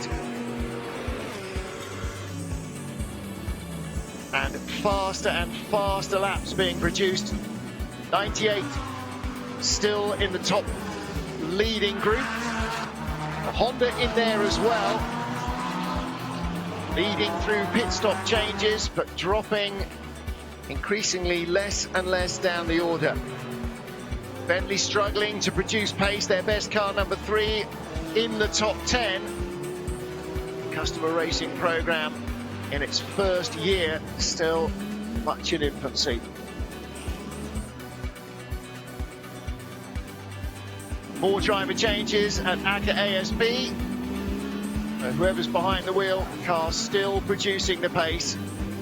Trouble in the sprinkling of rain for the Emile Frey Lamborghini, getting turned around, no major drama. And then the lead change. Almost the 63 car getting the long way around the outside. And then up the inside coming James Collado in the 51 Ferrari. Getting past Felipe Fraga to take the lead. And battling with the 63 Lamborghini.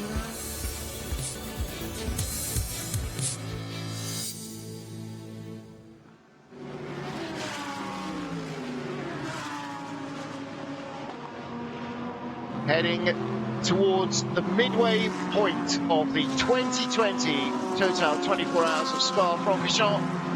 Martin Haven, Charlie Butler-Henderson watching the action with you. Marco Mappelli is our race leader in a 63 Lamborghini from Alessandro Pierguidi, who is 0.6 of a second behind him after over 11 and a quarter hours of racing in the 51 Ferrari. Lawrence Vantor is third, 22 seconds back. He's 3 seconds ahead of 6 seconds ahead of Felipe Fraga in the 88 Mercedes, who is 8 seconds ahead of the Dynamic Motorsports Porsche Christian Engelhardt in the 54 car. Lucas Stoltz in 6th place, just 1 second behind him in the HRT Mercedes. And then the best of the Bentleys, the K-Pax car, the American team, Maxim Soule in 7th. Patrick Pile, 8th for GPX, the better of their 2 cars. 9th is Christopher Haase in the only Audi in the top 10.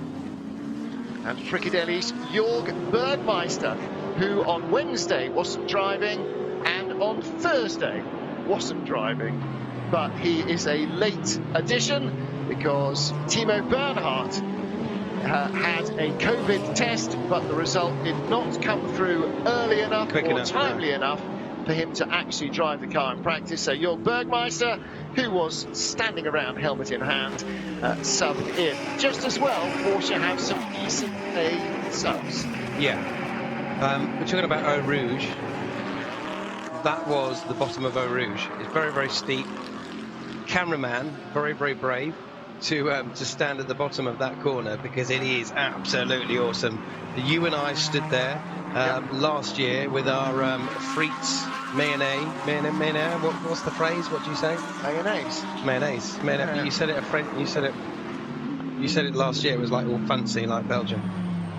Frites and mayonnaise. Oh, frites and mayonnaise. There you go. So frites and mayonnaise, and absolutely awesome. Yes. To sit there and feel the Armco, like literally just shaking. Well, now, because they've changed the way the barriers are, there is no room for a physical cameraman there anymore. So it is on a stick. Static. And so you see it wobble around a lot. But I'm trying to make it sound more exciting. But that's the feeling you get. You know, You used to get that. There's a fixed camera there, and it wobbles around every time a car goes by, because you get blasted by the draft of the air. And they get so close.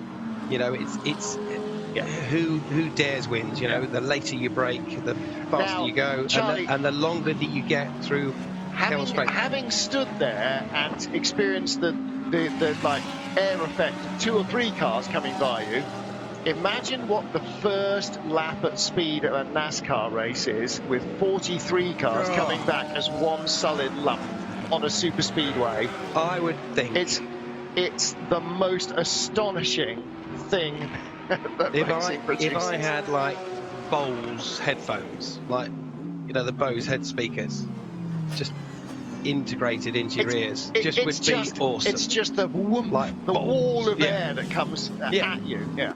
Exactly. Astonishing. That. Whoa! Oh, here we go. That's Porsche. Yeah, just outbraking himself. We spoke of Jörg Bergmeister. He's no longer in 10th place. Mattia Trudi has moved up to 10th. The Temto Racing Audi, so there's now 2 in the top 10, because that was Jörg Bergmeister's Fricadelli Porsche. The Fricadelli Porsche's in the pit lane. Oh my God. So there you go. Yeah. So that's Big Jörg. So here we go. Back to that camera shot. Yeah. There's the camera. This is what it's seeing. Yeah. Let's have a look. And what it's not smelling is frites and mayonnaise and beer. It's not hearing the gig. It's not seeing the big wheel. It's not seeing the fans. And they do love it, don't they? They do get involved. It will be back. It will be back. The very, very tiny upside of no fans is there's no bits of paper and paper cups and stuff blowing around on the track, which occasionally there is. And that's a good thing. But it'd be a much better thing to have fans there who didn't litter. But that's a small price to pay. 27 Ferrari there. There's the Hub Auto car that is current. I've lost it now. I was just looking at it a minute or two ago, and I've currently lost it. The Hub Auto Ferrari was 2 laps down. Tom Blomqvist in 18th place, so still in the top 20. Leader in the silver class is 20th now. Michele Beretta in the HRT Mercedes. Leader in Pro-Am is now ahead of 2nd in silver. So Ricky Collard for Barwell, 22nd. 2nd in silver, Patrick Kajala for Barwell is in 23rd place. So again, Mark Lemmer's cars running 21 seconds apart. So we actually just saw the 27 car of Blomqvist. And there's the silver leader. That's the Haupt Racing Team Mercedes, HRT. Mercedes.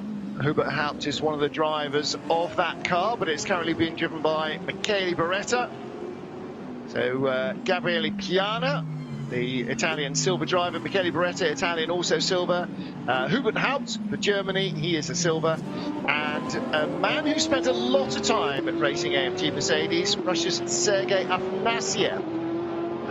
Only silver nowadays. He hasn't perhaps done quite as much recently as he did in years gone by, but Sergei still pretty quick. Jörg Bergmeister handed over the 22 Fricadelli Porsche to Dennis Olsen. Another very quick Porsche driver. Giancarlo Fisichella in Pro-Am, the race leader in Pro-Am, new fastest lap for that car. Dirk Werner, new fastest lap in the 99 Porsche. Do I mean Porsche? I do mean Porsche, yeah, 98, 99 Rover Racing Porsches. And here is Marco Mappelli, so our second place car in the pit lane. He sneaked in it. Okay, now, so Just snuck in. they are again off the schedule. So they're stopping a lap earlier than AF Corsa, lap earlier than Rover, lap earlier than 88. 88 has a puncture. Is that why he's dropped down to 8th place? He's not in the pit lane yet. He's going pretty slowly. This is out at Blanchimont. So when you've got a puncture, drive as steadily as you left front. Oh, and it's a front engine car. But it does much. Front punches do much less damage. Yeah. But that has shed the rubber. That's the rim. Because rubber. Oh no, that's not. Yeah, it's shed the wheel. He's lost the wheel. Yeah. That's a hole where a wheel used to be. To almost paraphrase Bernard Cribbin. So he's come back with 3 wheels on his wagon and a splitter. Now, trying to come into the pit lane at speed, okay, fairly easy, but trying to stop at the right time and let the mechanics now have to do their job by picking the car up. That'll turn left pretty easily. It's not turning right very well. So when he gets here to La Source and he has to turn right down the inside, he will already be very well versed in it not turning right. The question is, what damage is it doing to that splitter? So how are we doing now? If you look at his steering wheel, he's practiced right. Yeah, it's done right. Yeah. Oh, oversteered it. No, he didn't. He got it in there. No. Yeah. So that's all good. But it's about now the mechanics, the extra heat, the extra damage, and trying to get under that car. It's grinding that splitter away, and how much of the mounting bolts and so on that come through the bottom of the splitter has it ground away. And you're right, they need to get... Well, it's going to have to go back in the garage. So the first thing is they've got to get it up in the air. What I'm trying to say is, like, you've got to get it into that stage. It has internal jacks. I know, but so it just jacks itself up. The heat, the damage. Yep. So fuel in first, because that's what you always do. It will always need fuel. And luckily that's at the other end from the red hot bits. I love that. Let's fuel it up first. Yeah. Let's fuel it up first. Fuel it up, then push it back in the garage. Well, it's hot.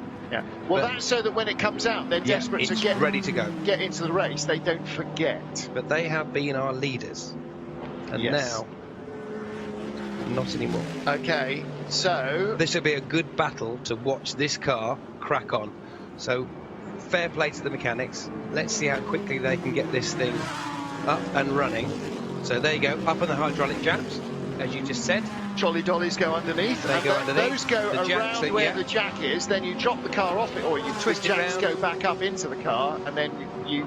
See, now, this is the problem with being on this pit lane, is that the thing starts rolling off downhill to Eau Rouge, and you've got to push it back up and into the garage, because they're at an angle. And in very limited space as well. A very small area. And so with a very limited number of people. You can't have 15 people stopping the car running out of control down the hill. This is a very tight area. Do you remember when Kevin Escher got pushed back into the pit lane and he just like hit the steering wheel and his head went down? Yeah, earlier, That's exactly what's happening right now. Exactly that.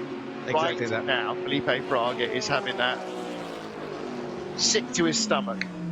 Absolutely. Yeah, and he's had, I don't know, 4 or 5 minutes, 5-10 minutes getting back. Where his tail has just gone right down and he's just focused on not messing it up any more than it's messed up. Well, from a driver's point of view, you want to get back as quickly as you can without doing as much damage to the car. Yeah. But he did it. He could have done it in a worse place, so it was all right. Well, we don't know where he lost the wheel. Yeah. Well, and I would think somewhere down the bottom of the circuit, around the back bit. Yeah. And I would think, so it can't have been anywhere quick. Can let's see it? if we can find out. Can't have been anywhere quick. No, because the car is still intact. Yes. If it was somewhere quick, it would have been bang. It also can't have been in a left-hander. It must have been in a right-hander when the weight came off the wheel and eventually it just wobbled off and disappeared somewhere. So it might actually been somewhere like Pifpa, where he kind of, whoa, big moment turning in, goes left, and then suddenly there's a wheel running away, and yeah, then he's got half a lap to get back. Bad news for him is always going to be good news for somebody else. Louis Delatraz, you're looking at here in the number 40 GPX Racing Porsche. That is now, well, in 12th position. That car's been in the top 10. So is the Valkenhorst BMW of Nick Yellerly in 13th. The Sandslock Audi 25 car, that's just made a pit stop, so that's dropped out of the top 10. Marcus Winkelhock stayed in, yes, I think so. Michael Christensen handing over the 47 Porsche to Richard Leeds. That's the KCMG car, which is still on page 2, 30th place.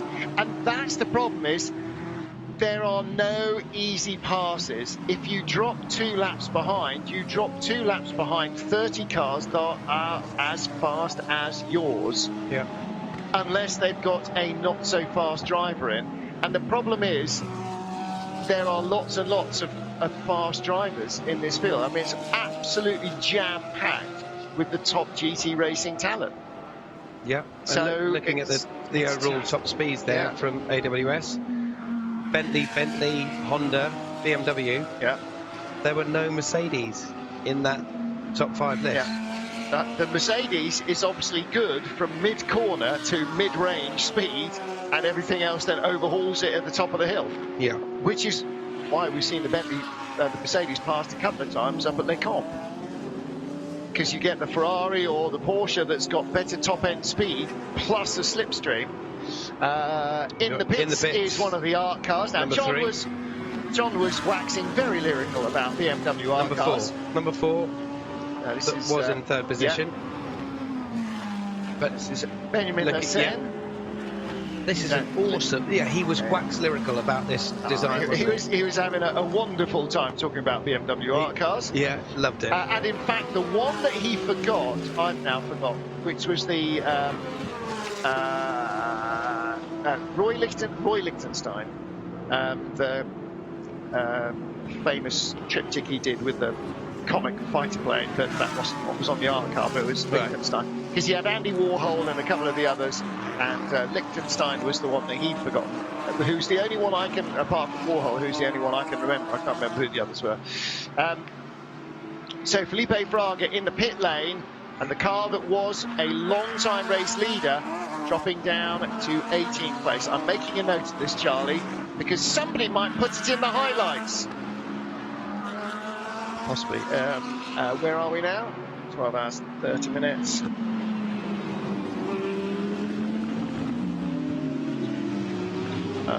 I'm writing down. Charlie, talk. I'm writing. Well, I'm just listening and looking. I'm just chilling. Right. We don't need to be talking all the time. I'm just looking. Yeah, I'm just looking. Look at that.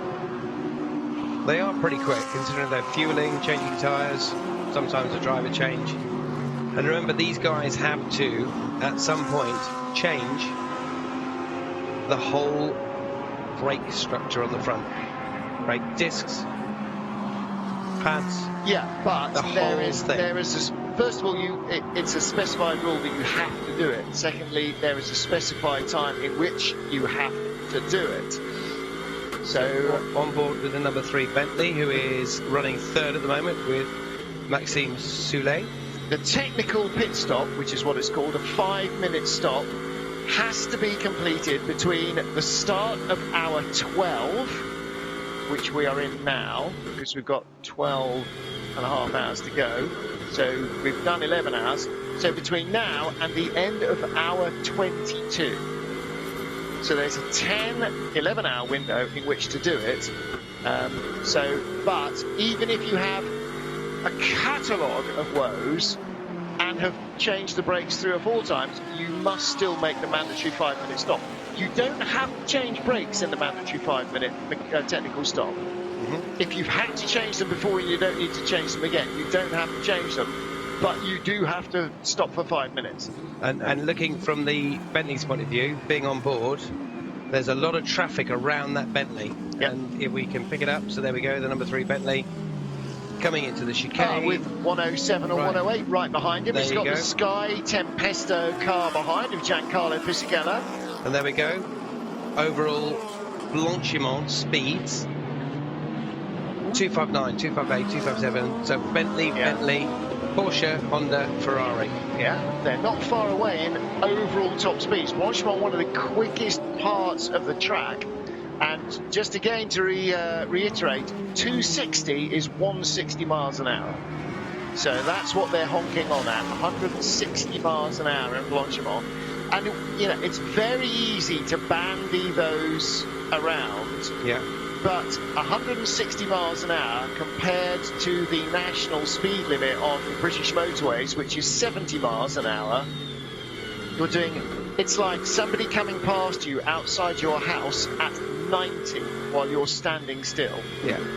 That's how much faster it is than driving at the British speed limit on the motorway. Even if you're used to doing 80 or 90 on the motorway, that's somebody coming past you 70 miles an hour faster than you're going.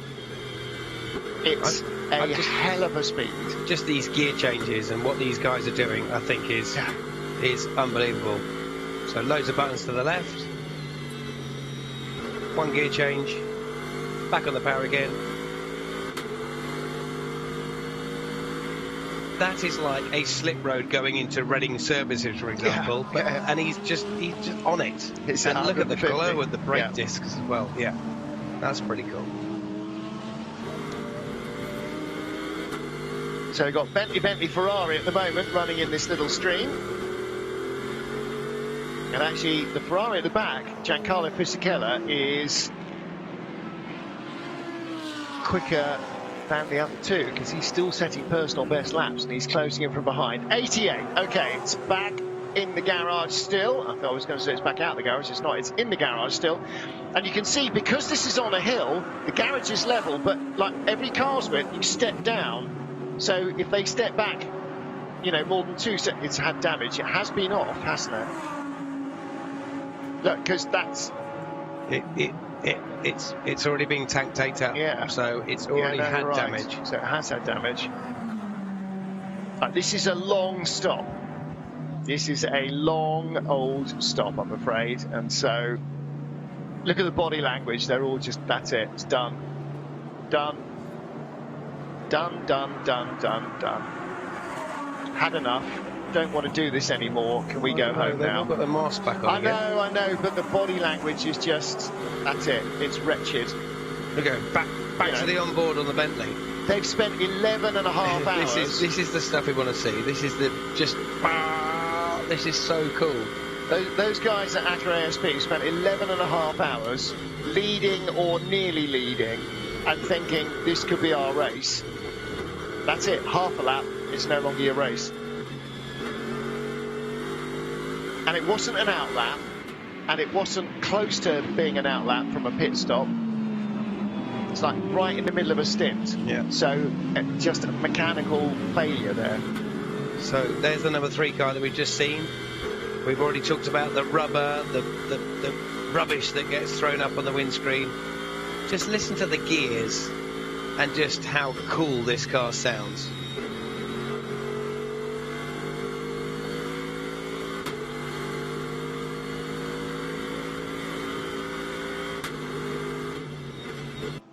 The bang you can hear is the exhaust, just the bang through from the fuel and the exhaust from the gear change. Well, the other thing is that there'll be lots and lots of people watching this who race sims, and probably quite a few people who race sims and have done Spa and may well have done Spa at night and and what you see and what you hear are really quite similar, aren't they? But, I mean, apart from the... If you get it wrong in a sim, you're all right. Yeah. But this is the respect of what, you know, this is what it's all about. And unless you are genuinely at the level of a pro sim racer, doing this relentlessly within a few hundredths of a second, lap after lap, for an hour, and then another hour, and then maybe a third hour without any break.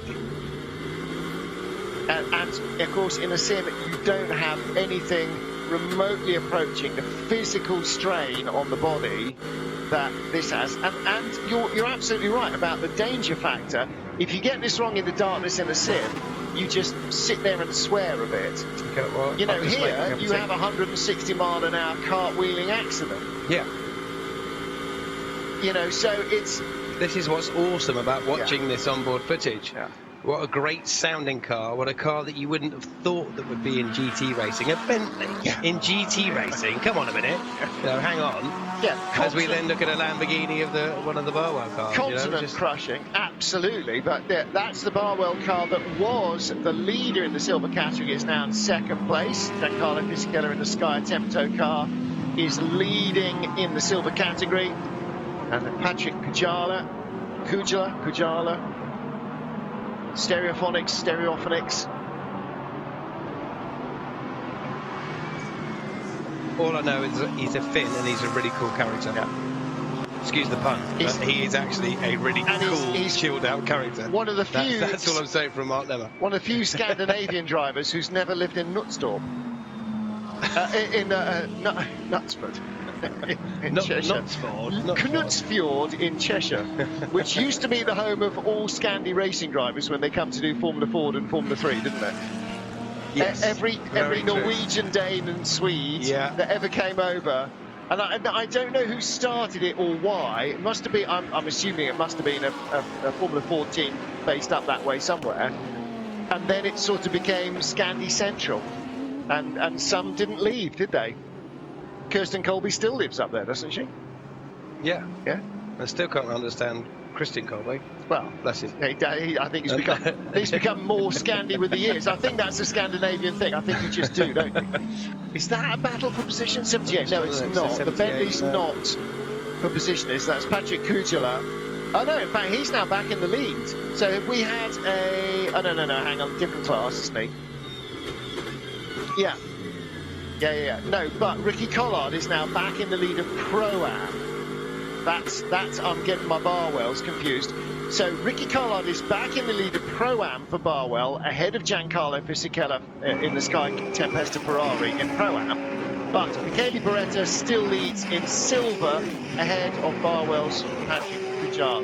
And Fisichella lapping a good 2 or 3 tenths quicker than Ricky Collard. So Fisichella's on a mission. But they're not on the same pit strategy. They're about half a sequence apart. So one of them leads for half of the stint, and the other one leads for the other half of the stint. But it still always helps just to be quicker on track, always.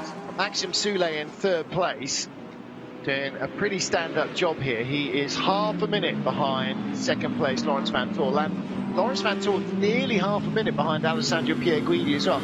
I think that might be the biggest spread of a top 3 that we've seen all race long. And who was it who we were watching on board with who had like a small black smear in the middle of the windscreen? Look at the size of that one. The 88. The Rover Racing Porsche. Yeah. Or was it the Mercedes? No, the Mercedes 88. Look at the size of the black smears in the middle of the Bentley windscreen. Now, he will not even see that. He will just be looking yeah, but when he's through turning left, he'll have to be looking around it or through it. You just sort of look through it. Yeah, because you look so far ahead. Yeah, but he is having the time of his life in that car. It looks really focused. He's on a mission. Ricky Collard in the 77 Barwell Lamborghini, leading in the Pro-Am class. So our overall race leader, Alessandro Pierguidi from Laurens Vanthoor and Maxime Soulet, Ferrari, Porsche and Bentley. In Pro-Am, it is Ricky Collard in the Barwell Lamborghini from Giancarlo Fisichella in the Sky Tempesta Ferrari, and Maxime Martin in the Garage 59 Aston Martin, former race winner here at Spa in the 24 hours. So that's the top 3. In silver, HRT Mercedes, number 5, Michele Beretta, ahead of Patrick Kujala in the 78 Barwell car, and the third silver car is quite some way back. That's actually 5-6 cars further back, and that is the HTP Mercedes with Russell Ward at the wheel of the 84 car at the moment. Team Parker's Bentley, that's the blue number 11 car. Ewan Mackay is at the wheel of that car. He's 4th in silver, ahead of Taylor Proto in the 555 FFF, Orange 1 FFF Racing Lamborghini. That is 5th in the silver class. And Yusubuka for Mad Panda Motorsport, he's 6th in silver, and that car is down in 35th place. We've got a few pits. And 4th and 5th place in the pits. In 2 minutes, Mad Panda's Mercedes in 35th will be ahead of the 88 ACA ASP car. And we still don't know about this Mad Panda racing, do we? Well, it's Gemma interviewed them, and they said, we will tell you after the race. You know, it's a great marketing ploy. Yeah, because we're all intrigued. Patrick Pilet in the pits for GPX, Franck Pereira in the pits for Emil Frey out of 4th and 5th. And Gemma is down in the pit lane at ACA ASP in cheap seats. Let's hear from Felipe Fraga. What's the problem? Felipe, the disappointment in your face is clear. The car being covered up behind you. What happened? I was, after the Rouge, I was like really fast at the corner after the Rouge. And then it's just something exploded in the left front. I don't know, we don't know if it's the disc or the brake or suspension, but it just exploded and the wheel go out with a piece of the disc, and yeah, it's a disaster, and I'm sorry for the team, for everyone, and yeah. It's not an easy way to end the race. Yeah, it's hard because I was going out from my speed, and I was really fast. I overtook the Lambo, we went back to P1, and then there was one Ferrari that blocked me for 12 laps. He were blue flag, and then I also hit one Lambo. Like, it was a totally disastrous stint, and then this happened. Yeah, I'm just sorry for the team. We were good, but yeah, it's over. We come back next year. Thank you. Body language doesn't often lie, does it? As soon as you saw those mechanics, you thought, oh, okay, that's it. And that's a real shame for the team. Really, real shame for Felipe Fraga as well. When so dominant. Yeah, well, when a brake disc explodes or a hub goes or whatever, and a wheel goes flying off with no contact either. Yeah, well, it had contact earlier, and again, you look at that, and there's never no consequence to contact. Never no consequence. Now, whether that was even remotely related and something else would have failed later as a result, you don't know. But if you've had contact on the left front and the right front explodes, well, that's different. We're going to now see the moment when the right front left went.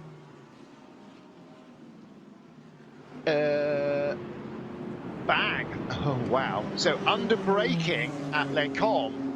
So the Ferrari in front. So no contact. Was very lucky. Yeah. Because if the Ferrari had been a few meters closer and the Mercedes would not have stopped in the prescribed area, he would have gone straight up the back of him. So as you said, contact earlier, because there's marks on the car and a bit of tank tape. And whether or not it's it was related to that is hard to tell, and probably even hard to tell in a clinical biopsy that they'll do later of what remains of that left front corner. I don't think you can do really, because it's done so many more laps after the incident. Yeah, but you look at it logically, it had a hit on the front left, and then the front left let it down. Chances are they're not unrelated, but there you go. That's what happens in racing. And for Felipe Fraga, the wheel comes off at the top of the hill, and we talked about this earlier, where there is a lot of places to go and you're slowing down. Imagine if it had come off as he's diving down and starting to turn from right to left to right into Eau Rouge, when he's doing 260 kilometers an hour in a deep compression. I mean, that's when things break. He would have gone spearing straight up the hill into the barriers. It would be safety car. Very much so. Yeah, and there's our leader. Yeah. 51. Yeah. still with the flashing light. With the That's annoying what flashy rear that's what the light. team wanted to have, and that's allowed in the regs. But I know that if you and I were following that, if we were, Is it though? I mean, why would that be allowed? Why are you allowed to have a high intensity light strobing away at the back? Because that can only possibly be a distraction for other drivers. anyway, that's the rules. It's obviously been passed because you only see it with the F1 cars, don't you? Where they flash the lights when they're using their regenerative braking and Is that hybrid right? technology, Okay. yeah. But that I'll have to take your word for it. Look, you can tell where in front. There's But you another only see Ferrari an in front of F1. them. There's F1 another only flashy racing, light. Yeah. Oh, there's another Ferrari, another flashy light. So there's 3 Ferraris in a row there. So that's what they're doing. Yeah. Well, there you go. So yeah, that's our Maybe leader. maybe it's just the way they wire them up at AF Corsa. They're not wired up right.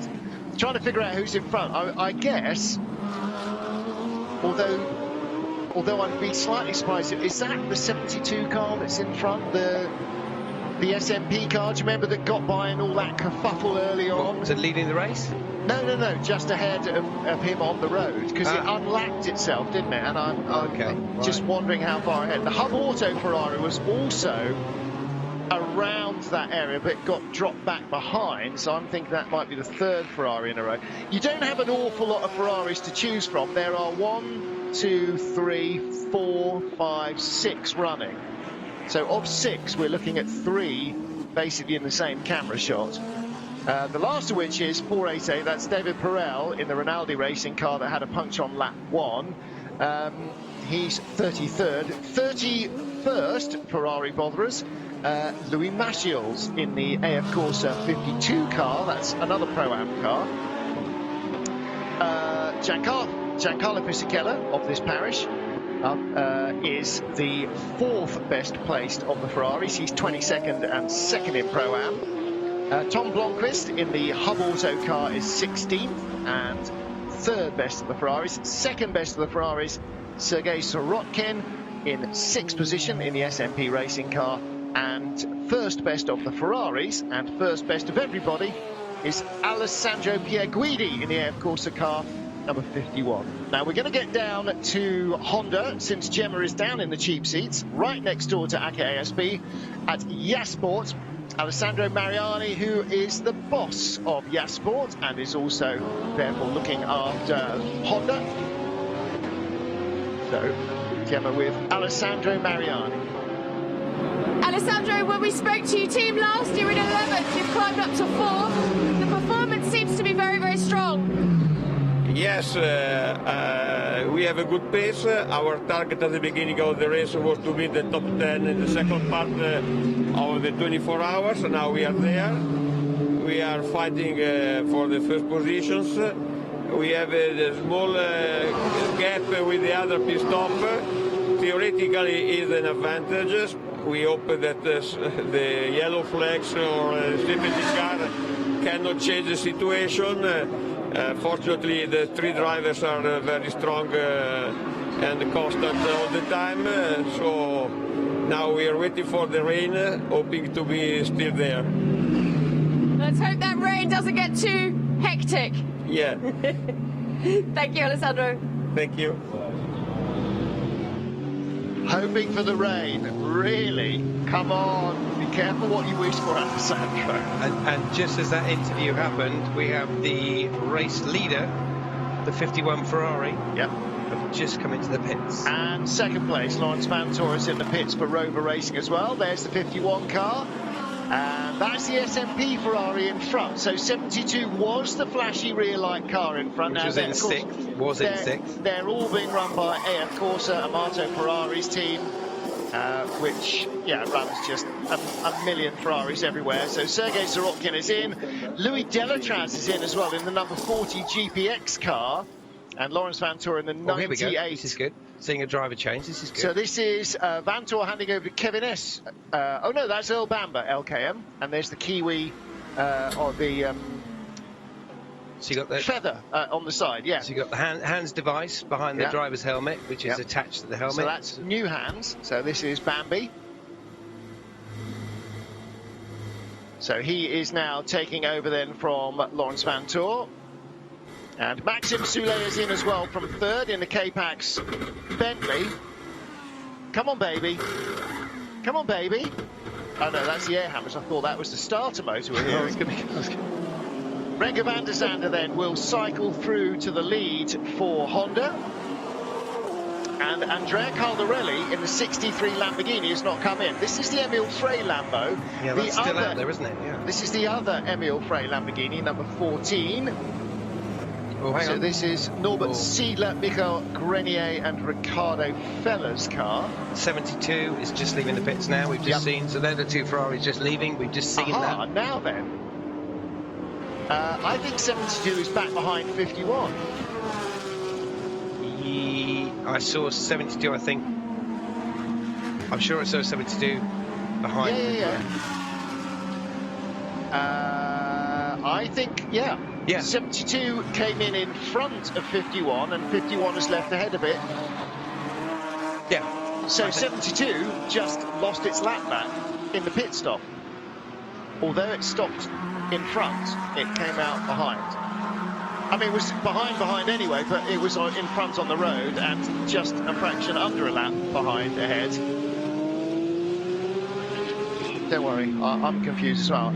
So Urban was taking over. Maxim Soulé. Sure, we saw. Was sure I saw the AF Corsa livery in front of the other Ferrari as it left the pits. Yes, exactly. But it wasn't when it came in. No. SMP was in front. Davide Rigon has taken over the SMP Racing Ferrari. And Urban did take over. Louis Delatraz handed over to Tom Preining. Oh, hello. In the GPX Porsche. Young Master Preining, young Austrian driver, 21 years old. One of this year's Porsche Junior drivers.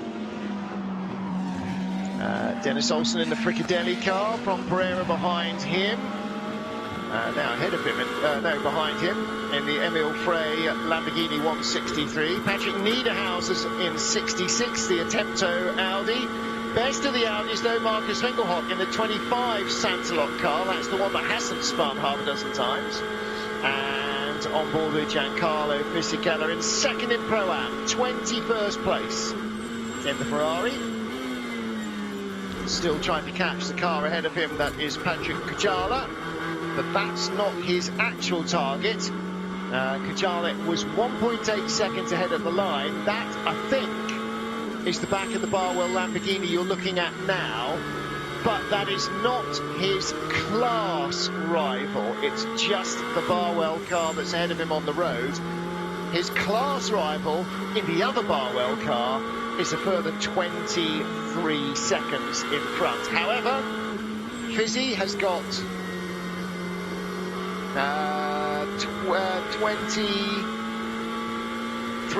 22 and a half minutes remaining in a stint maximum. So you can do 65, can't you? So he's got about another 20 minutes in the stint probably, so he may well get past Kujala and make some inroads into the lead in class of Ricky Collard. But at the moment, Giancarlo is chasing 20th place overall. And just seeing the interview yesterday with Chris Froggatt, saying just what's it like to share a car with Giancarlo Fisichella. Yeah. He's like, yeah, cool, you know, made a few mistakes, this, that and the other. But wow, what an experience to share that opportunity and learn from that wealth of experience. Well, look at the top speeds here in Blanchimont, the fast left before you get to the bus stop braking area on the race vision powered by AWS. Yeah, the Bentley still fastest, 259, 258. And then Porsche, Honda still very quick top speed. And Renger van der Zande didn't get, yes, he did get to cycle through to the lead this time. So he is leading in the Honda. Former world champion Stuart Hall setting a new fastest lap for the 33 Audi. That's the Belgium Audi Club Team WRT car that's run in Rofco colours. That Lambo sounded good, didn't it? Yeah. Just hearing it, but like bark. Here we go. Well, that's that you know, super electronics and flat plane crankshaft that you get in a V8 that just gives you that really, or V10, gives you a really hard. Yeah. And the first car I really remember hearing that. And the Team Honda 29 car, the Team Honda that was leading, in out straight to the mix. at the end of his leading lap. There you go. The first car I really remember having that hard engine note all the time was ProDrive's 550 Maranello Ferrari. And if you can get a V12 Ferrari to have that angry note all the time, that's the first one I can really remember. When everything else was a bit more mechanical and flowing, that was like really hard-edged. So Renger van der Zande in the pit lane. Now that's at the end of his second stint. Question is, does he stay in? Does he stay or does he go? Does he go? Who knows? Who knows? Let's try and look at some of the lap times. Dane Cameron's in now, because I think Renger did a double, and I think that Mario Farnbacher did 2 before that. Now, unless they're stretching it out a little bit in the night time to give the drivers having a bit of rest, a bit more rest. 77 in the pit lane. Stand by at Barwell. Barwell, yeah. In comes Ricky Collard, or Collard, as they would probably have it here. Oh, spots of rain. Spots of rain on the camera. Here we go. Change. Driver change. You recognise the helmet instantly, of course. No, me neither. No. Is it Sandy Mitchell, Rob Collard, or Leo Machitsky? It's not Rob. Or is it Leo? Or is it Sandy? We'll find out when they leave the pit lane. We're talking of race helmet designs. Tom Onslow Cole looks like he's changed his design. Watching his onboard footage earlier and watching the outboard footage of the Mercedes. Could be. Let's have a look. Who is the driver? So that's Ricky out. Check the doors. Press it a dozen times.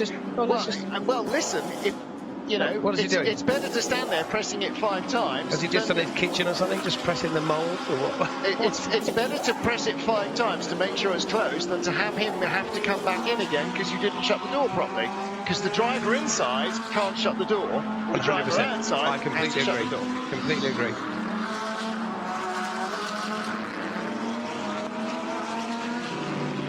'66 Audi continuing its recovery. Don't forget, this car was, before penalties, in the top 3. So 66 Audi continuing to recover. This is Patrick Niederhauser for the Attempto Racing team, and he is chasing down Marcus Winkelhock. However, what he's trying to do at the moment is fight off the Fricadelli Porsche of Dennis Olsen. Yeah, doing well though, in 10th from that drive-through that we saw. Renger van der Zande stays in, so the Honda driver is triple stinting. And so that means they are trying to give the other guys a bit more of a rest.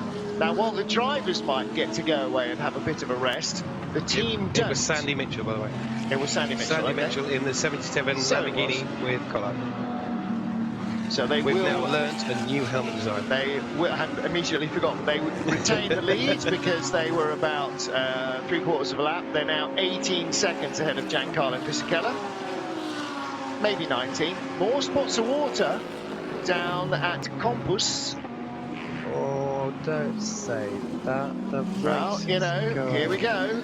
Okay. Half an hour till Addison comes in. Have we got to fill if it goes red in the next half an hour? Let's look at our WhatsApp group's been quite funny. When the race got delayed, for example. We are heading down to midday. That was quite cool. Addison completely cross-wired his barrier repairs. I'll be studying lap times. Yeah, okay. That'll be a thrill every... That's pretty 2 much, minutes and 20 seconds. That's pretty much what I've done most of my life, though. Studying lap times. Who's fastest? Am I quickest? Who's quicker than me? Patrick Niederhauser losing 0.7 of a second on lap 277. So 2 laps ago. Dennis Olsen closing. That must have been a little bit of a hold-up in traffic. We talk about 0.7 of a second as if it's a lifetime. They're taking... It's nothing. No, exactly. They're taking 120, 140 seconds to get around, and we're not even talking 1 second, which would be less than 1%. In fact, less than 2/3 of 1%. We're talking about hundredths of a second. So we're talking the most tiny, minuscule margins, as if it's a lifetime. But to a driver, if you catch 7/10, if you can see the car being a second closer, or nearly a second closer, physically, the car looks a lot closer than it did before. And so all of those are tiny little wins, and that's what spurs you on. Well, here we go. Oh, bit of weaving behind with the 22 car, the Porsche. Yeah. So that's Dennis Olsen, that's the Fricadelli car, and he's chasing now, the Audi at the 60. Yeah, he is right behind him. And so now, you know, it's not, I'm catching him, I'm still catching him. Oh, that was a bad lap, I didn't do so well. You know, you just see him getting closer and closer. Yeah, and now he's in the tow as well up the hill. It's still going to be a really tough pass, even from that close behind up at the bus stop there, Charlie. I reckon we're going to see an attack at the bus stop. Nah. No, too far back. Nah, too far back. Too far back.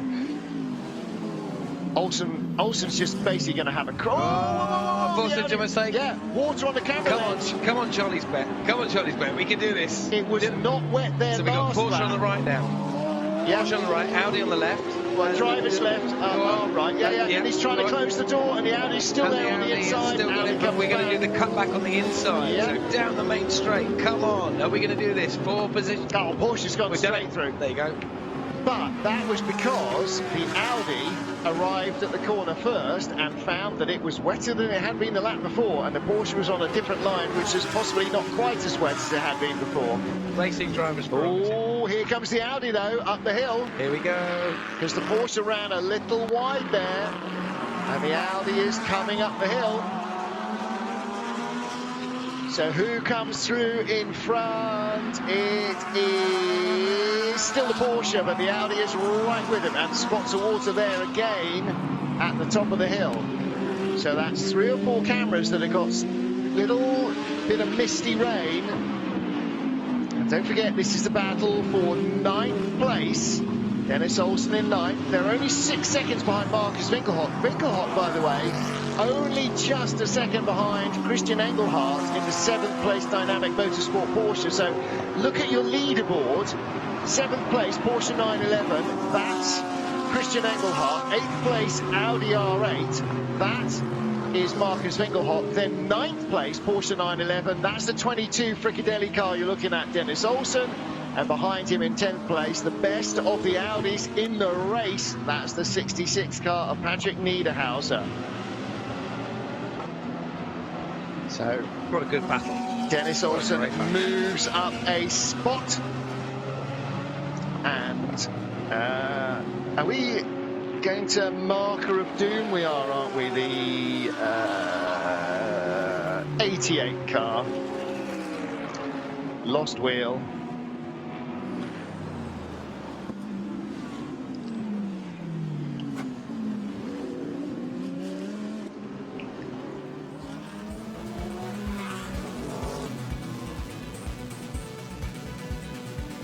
Saturday afternoon in late October on a greasy Spa-Francorchamps. The 2020 Total 24 Hours of Spa gets underway with a packed field of 56 cars. Pole man Raffaello Marcello holding off Christopher Mies in the Audi that started on the outside of the front row. Everybody making it safely through Eau Rouge, the first time of asking. Trouble though for Philip Ellis getting spun around at La Source. Trouble on the opening lap as well for the 55 and 488. 55 Audi would go no further. 488 returning to the fray. 21 coming in with debris to serve a penalty. Safety car to clear up debris. And then Hiroshi Hanaguchi crashing out in his Lamborghini as they went green. Brief period to clear that up and back to green flag racing. And the first of the set of probably 24 stops in the pits beginning with the Rover Racing Porsche. Out front, Raffaele Marcello leading all the way through stint 1 of the race to his pit stop, and then taking on the battle. Early leaders in the damage category. Unfortunately, the Lexus picking up a bit of a problem. 66 Audi, 63 Lamborghini. Battling at the front of the field, Patrick Niederhauser in the Audi, but through goes Dennis Lind in the Lamborghini to move up to second place. Raffaele Marcello still out front and gradually building a lead in the Lamborghini. 78 leading for Barwell in the Pro-Am class. And the light starting to fade. Maro Engel outbraking himself as Thomas Preining moved up to third place at the expense of the Audi. Heading into the pit lane from more tyres, the race leader. But smart pit work from Orange One FFF, putting the 63 Lamborghini out in front of the 88 Mercedes. Light continuing to fade. Despite the extra lighting around the circuit, the drivers heading into the darkest night of their racing careers so far. More rain arriving, the first proper shower in the race. As they headed into the darkness, and that catching out the Frico Porsche.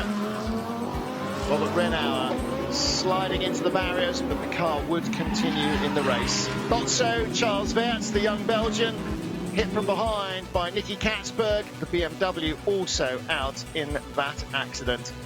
Acura ASP Mercedes in the pits from the lead. And finally, somebody other than the pole sitter driving it. Felipe Braga holding off Michael Christensen in the KCMG Porsche, inches behind him.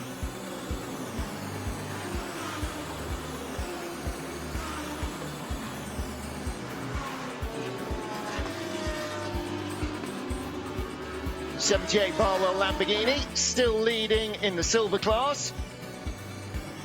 And the Lamborghini pit stops again, cycling 63 through to the front with Enzo Caldarelli at the wheel.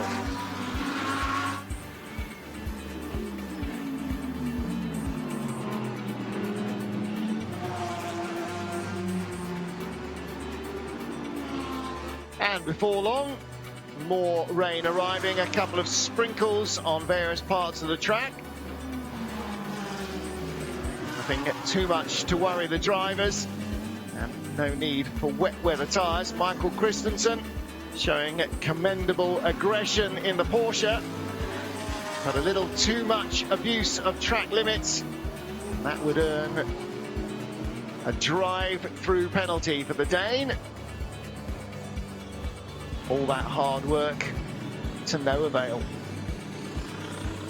Drizzling as the cars headed into the pits. And Felipe Fraga staying in the 88 car and at the head of the field. The Acura ASP car having a very strong run at that stage.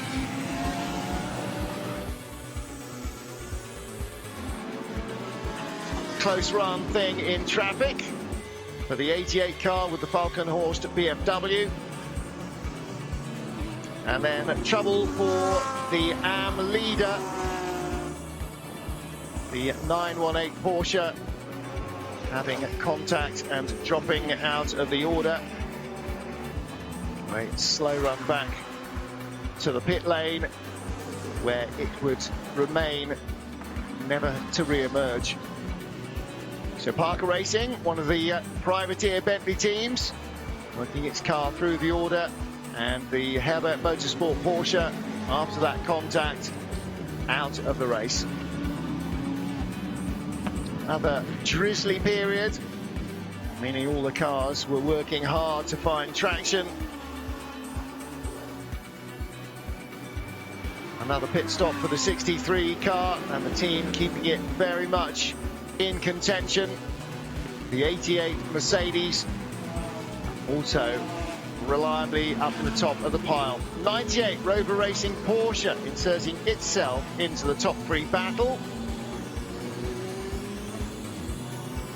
The Falcon Horse BMW also battling for a position in the top 10. 26 Sansalok Audi getting hung out to dry in a queue of cars. And then suddenly disaster for Ram Racing. Raymond Vos crashing the car heavily enough to put it out of the race at La Source. More smart pit work, keeping the 63 Lamborghini in the pits. Less time, it seems, than almost anybody else. The ACA ASP Mercedes giving chase. Drive-through penalty for the 31 Audi. Kelvin van der Linde going well at that stage. But again, losing time because of penalties. The track limits. 26 Sansalok Audi. Christophe Cresp spinning the car onto the grass at Pif Paf. And with the safety cars out, disaster for Kelvin van der Linde and the team of the 31 Team WRT Audi, pulling off at Rédillon with a small engine fire and out of the race for good. We're going back to green flag racing. Points handed out at 6 hours, and more points have now been handed out at the 12-hour mark. And as they raced towards that, the 88 car was still very much at front-running pace. Battle between the 51 AF Corsa Ferrari, the 98 Rover Racing Porsche, the 88 with the 41 car dropping out of the order with a left front hub failure. The KCMG Porsche no longer part of it. The Honda also putting itself at the top of the pile due to its pit stop sequences.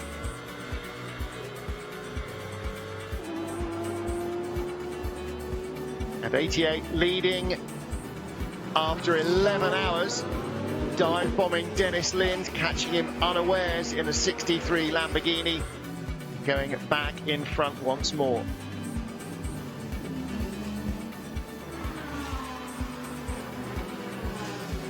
But as they got towards the 12-hour mark and the second big pile of points, number 3 Bentley fighting its way very firmly into points-paying position, was in the top 6. The 88 Mercedes looking very strong, battling with the 51 AF Corsa Ferrari, the 63 Lamborghini, and the 98 Porsche for a top 3 position. Routine pit stop.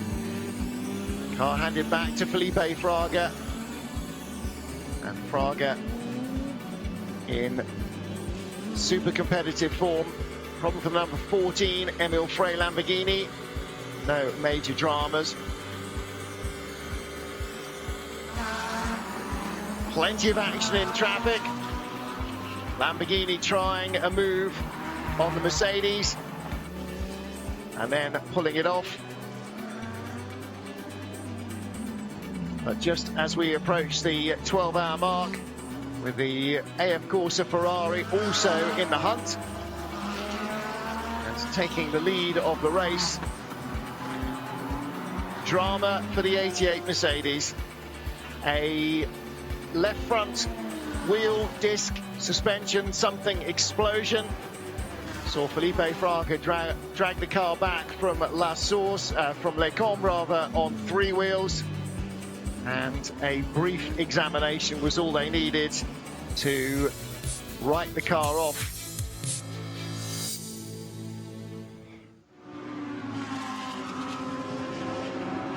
As we come back from our highlights, just after 12 hours of racing, there is the situation. Finally, proper rain has arrived. Now, this is the heaviest it has rained since the start of the race. 78 Lamborghini in the garage at Barwell, and this is not a standard pit stop. They are doing a brake change. Now, you must make a 5-minute technical stop, which is to allow everybody to make a brake change. between the beginning of the 12th hour and the end of the 22nd hour. And they have decided that now, halfway through the race, is a good time to do it. So just after 12 hours, Barwell 78. Charlie, we probably ought to make a note of this. And that's good timing actually as well, because the new rules are the fact that you can actually do it under safety car. But it's not a safety car, it's a green flag. No, so. I know that, but I'm just saying they've done it knowing that it's raining. They're probably anticipating that something might happen, maybe. Somebody going off on the curbs, whatever. Yeah. But looking at the weather forecast while you were doing the highlights, it's saying 10%, 10%, 10% of rain. Yeah, well, that's 100% rain at the moment. Yes, exactly that. But it doesn't necessarily have to last very long for everybody to need slicks. The thing here is, again, it's not this is the first race of 3 this weekend, 10-lap sprint. This is survive the rain. Okay, I don't care how much time you lose, survive the rain, because you're going to lose less time stopping to put on wets and then stopping again to put on slicks than you will do in a full ground-up restoration once you've tanked it into a barrier on slicks.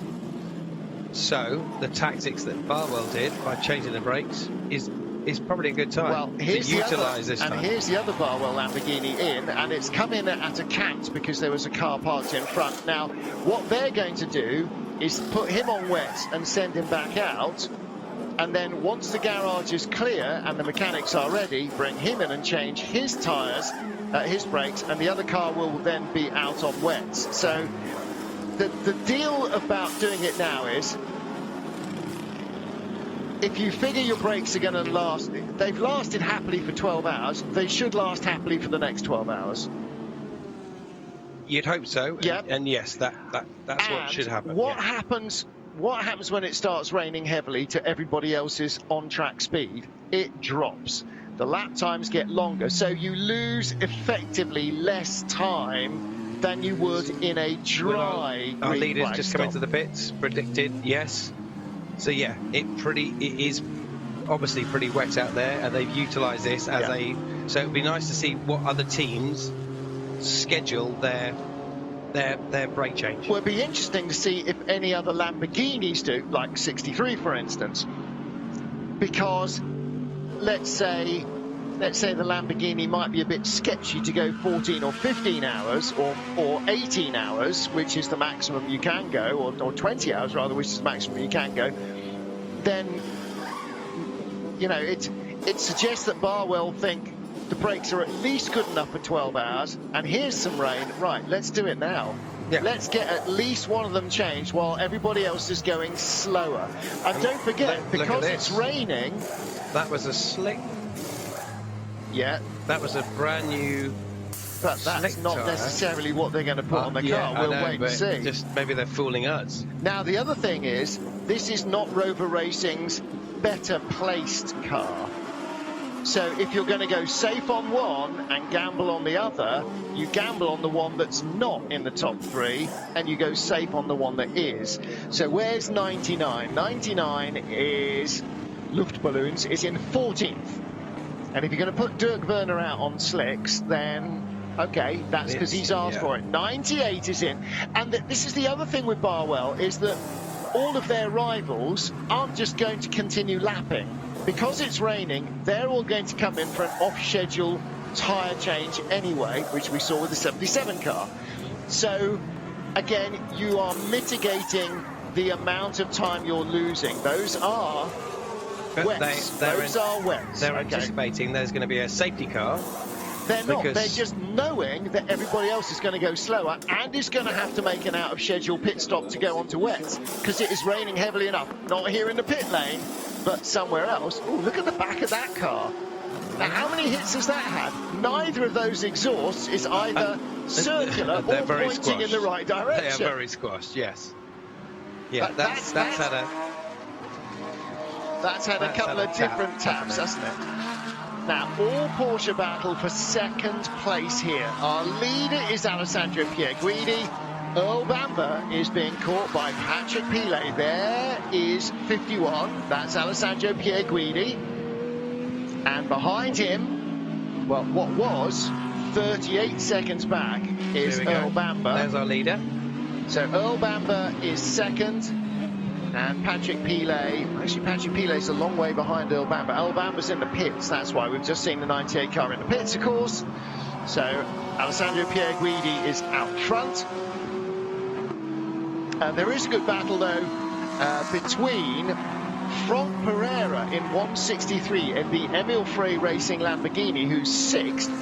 He's 2.5 seconds ahead of Dennis Olsen in the 22 Fricadelli Porsche, and he's 2.5 seconds ahead of Renger van der Zande in the number 29 Honda. So while the 51 Ferrari of world champion Alessandro Pierguidi stays out front, he's actually got a, and his lead will grow. Did he stop? Let's go back. Earl Bamber did. Richard Leitz is in. Ian McKay, Dirk Werner, Tom Blomqvist. Dirk Werner stayed in, so you're putting wets on, but he knows roughly what the conditions are, so you don't want to change the driver. So that stayed the same apart from tyres. Who am I looking for? I'm looking for 51. Yeah, Alessandro Pierguidi did stop. 2:15:34, and it is now 2:17. So he stopped in the last couple of minutes. So he stopped maybe a lap earlier than the Rover Racing Porsche of Earl Bamber, but they have stopped. Bamber is back out. Of course, for everybody, it's off their normal fuel schedule, but of course, for everybody, they will all have gone out with a full tank of fuel. So suddenly they're all racked up within a lap of each other. So all of those outer kilter schedules, they get automatically reset because everybody's coming in for wets and fuel. Almost everybody's coming in for wets and fuel. Now the question is, we saw a lot of rain, but not everywhere. So if it wasn't raining everywhere, how long are those wets going to last? How wet is the track? So if we have a look there, it looks a little bit slippery through there. So through a rouge on Raidillon, definitely. But we don't know. No. Look at all the rubber, all the flecks of rubber and the mud. Just imagine you just driving on your normal road car and then your Merc or whatever you drive, just chucking the stuff in front of you. is in from second place. We got an interview with. Yeah. Well, let's get down to Barwell Motorsport. Ricky Collard is waiting to talk to us. Ricky, you are literally living your best life here. You've got so much energy and thoroughly enjoying yourself. Yeah, I'm having a fantastic time. Obviously, when we're leading, it's epic. I think we've just lost the lead a little bit then with the way the pit stops planned out, but we'll get it back. I feel really, really chilled out, really, really confident, and super proud of all the boys and girls here that are doing an epic job. Really, really good.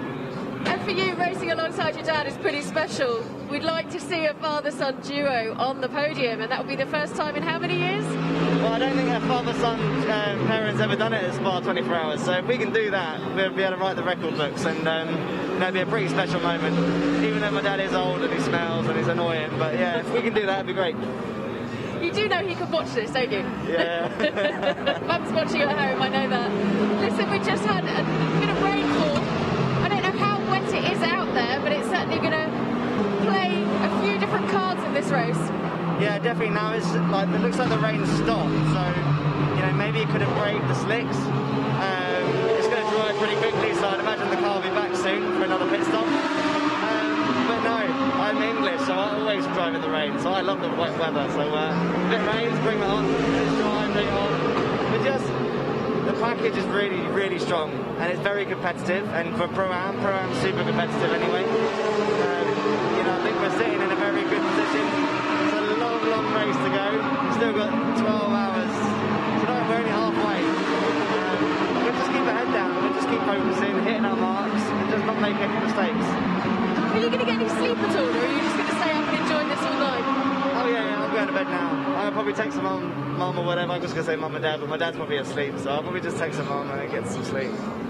Thank you very much. Have a good rest. Thanks, guys. See you later. Cool. Thank you very much for that, Gemma, and Ricky as well. What a great interview. He's wearing a T-shirt at Spa at this time of night, and it's raining. And do you know what? Yeah, the first ever time we are seeing father and son duo in a 24-hour race. Unbelievable. Yeah. So yeah, pretty cool. And he seems so chilled out, chilled out. And he wants to be driving in the rain because he said, "I'm from the UK. We're used to it raining." Yeah, but you know, if you go to Spa and it's dry for the entire 24 hours, you sort of think, well, I actually been a bit shortchanged. You sort of expect it to be a bit storm and drag, don't you? So I mean, you know, nobody wants it to be really vile, but you sort of almost a little bit He did say there wasn't that much rain, but he said it'll be interesting to see. Yeah. He did say, so here we go, on board with the Bentley again. Yeah, this is car number 3, so this is Maxim Soulé. Let's have a little see see if he's... We think he's in, he is in 3rd place. We think he has not pitted, and therefore, or he has not pitted, and we think therefore he must still be on slicks. Okay, so lap times have dropped by a good 20 odd seconds or so, he's definitely on slicks. 100% on slicks. It's fighting him at both ends, isn't it? Fighting it. He's being much smoother on the throttle. He's braking so much earlier. He's changing gear earlier, look, and he's just going, wait for it. Come on, back end. And then squeezing the throttle in. He's definitely on slicks. The wipers aren't going, as you very rightly said, Martin, earlier. He's got the windshield. He's just been passed by 2 or 3 cars around the outside now.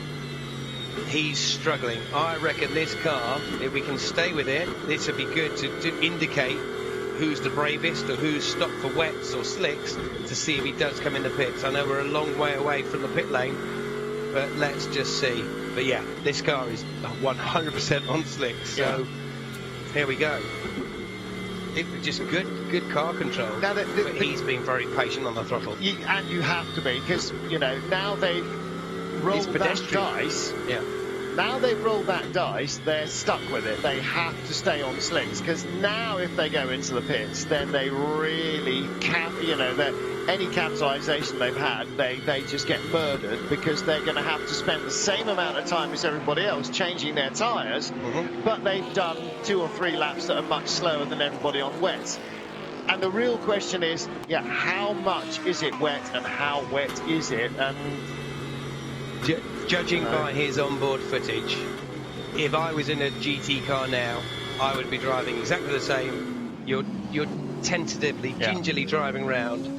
It is very, very slippery and very wet. Remember the time of year we are at Spa. Even if it's just a little. Okay, look at the spray. I think we've just had a proper downpour. Here we go into the pits, just trying to avoid other cars because I've understeered and gone past the braking point. The wheel spin.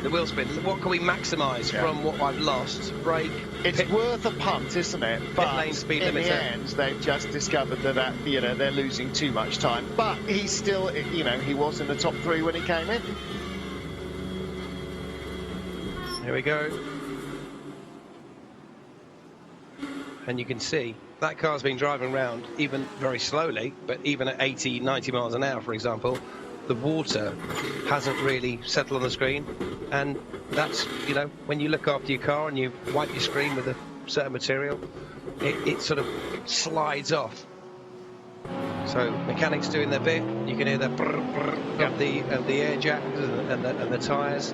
You can see from the camera here, guns. Yeah, go on. It's really not raining, and in fact Gemma reporting from the pit lane that it is still raining, but it is a very fine sort of misty drizzle, so autumnal rather than full-on Spa weather.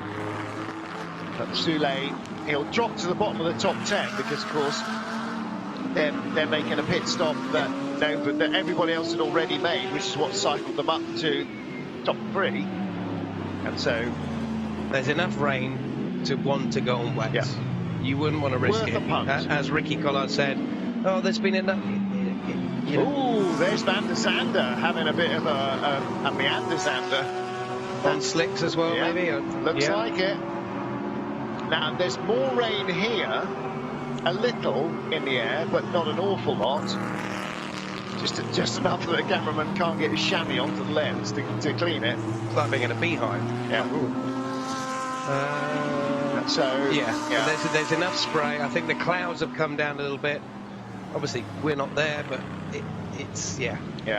This is exciting. There's only one place to judge how wet it is, and that's from the driver's seat. And each car will feel slightly different, either on wets or on slicks as well. But the problem is, you are losing 10, 20, 30 seconds a lap if it's really undrivable, and that's the time you'll lose in a pit stop.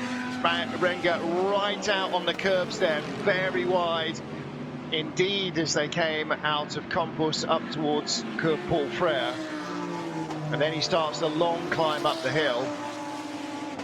And the problem is now it's not going to dry in a hurry. The other problem is when rain comes down, it will bring the track temperature down, and so the slicks will, it's not so much that they're not clearing the water or there's too much water for them. The problem is that the water brings, he's going round again, the problem is the water brings the temperature of the slick tyre down, and then it drops out of its operating window, and then it's basically mahogany. Yeah, whoever wants to stay out on slicks now is wasting a good few minutes of that lap because they are a sitting duck. So most people, I like to think, have pitted. So we got the 6th place 163 car, Emil Frey Racing Lamborghini, just pitted. And look at the lap times. One of the fastest lap times of the race is at 2:18. Now they're going down to 2:38, 2:36. It's a massive difference, huge difference, and this is such a slippery surface.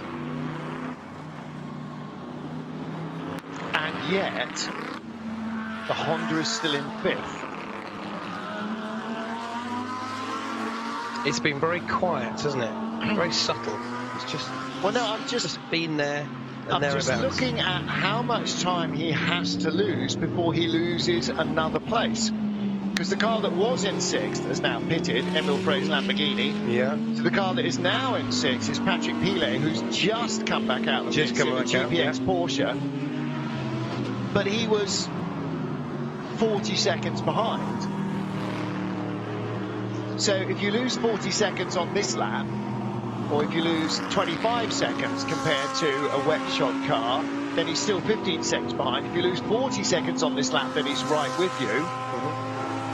But it just depends how quickly it dries up. Now, that's the real question now. How quickly is it drying up compared to whether or not Renger's tyres just drop out of their operating window totally, and they're basically so cold, they're doing nothing for it. I think they've already done that. From just even hearing the cars. They don't. So that's Franck Pereira. In fact, no longer Franck Pereira. They've had a change of driver to Jacquemart Tway. So he heads out to the pit lane. He is on wets. So, well, we heard from Alessandro Mariani. He was hoping for the rain to come. He didn't mention that what we hope is the rain will come and we'll stay out on slicks and we'll cunningly gain lots of time from it. I sort of assumed that they would change on to wets because they had a good car for the wet, or maybe that they thought they were...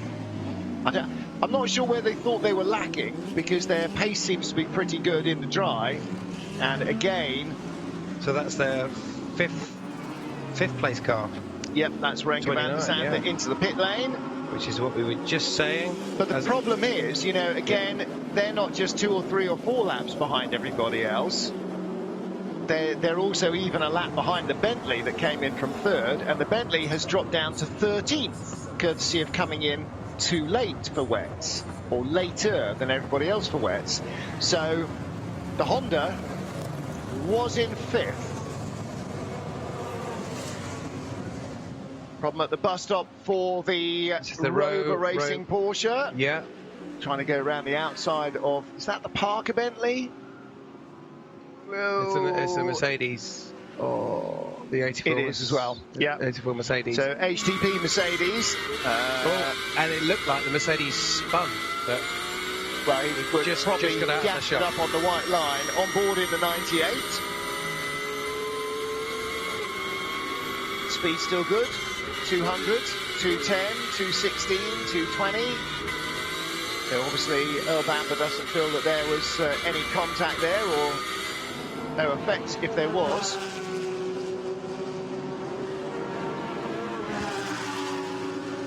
And there is Renger van der Zande. Still see the yellow helmet, so he's staying in. Actually, he should be fairly well attuned to wet weather. He's spent the last 3 seasons freelancing in the British GT Championship, and that's renowned for its dry, hot, sunny conditions throughout the entire season.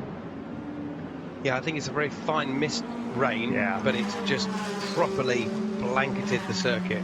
Listen, he's raced in grim conditions at Oldham Park. Grim conditions at Spa won't be much of a drama for him, will they? But came in 5th, and we'll see in a lap where that actually leaves them. One thing is for certain, it will not leave them in 5th. No. And the question is where he comes out compared to Maxime Soulet in the Bentley, because they were both sort of top 5, weren't they? 5 or 6. And it will feel an awful lot nicer on wet weather tyres. First of all, because it'll be shifting a bit of water from under tyre, and secondly, because the tyre will be in its operating window and will be generating grip. And those things are like sticky chewing gum. They are so soft and gooey. It's hard. It's again, you know, with any experience of only road tyres, it's hard to imagine just how sticky a hot racing tyre is. When a slick comes off the car, if you put your foot on it, your foot literally sticks to it. It is so soft and gluey. Oh, Patrick Pilet bouncing over the curbs. In the 5th place, GPX Porsche. He now moves up the order. He's inherited that spot from Renger van der Zande, and Phil, there'll be a lot of spot inheriting from Renger, I'm afraid. His on-screen display showed 12 as he was leaving the pit box, and I'm sure he'll have lost a few more since then, because that was where he was as everybody came past him when he was stationary. God, that probably has really rained very hard, very quickly. Yeah, but in a fine mist.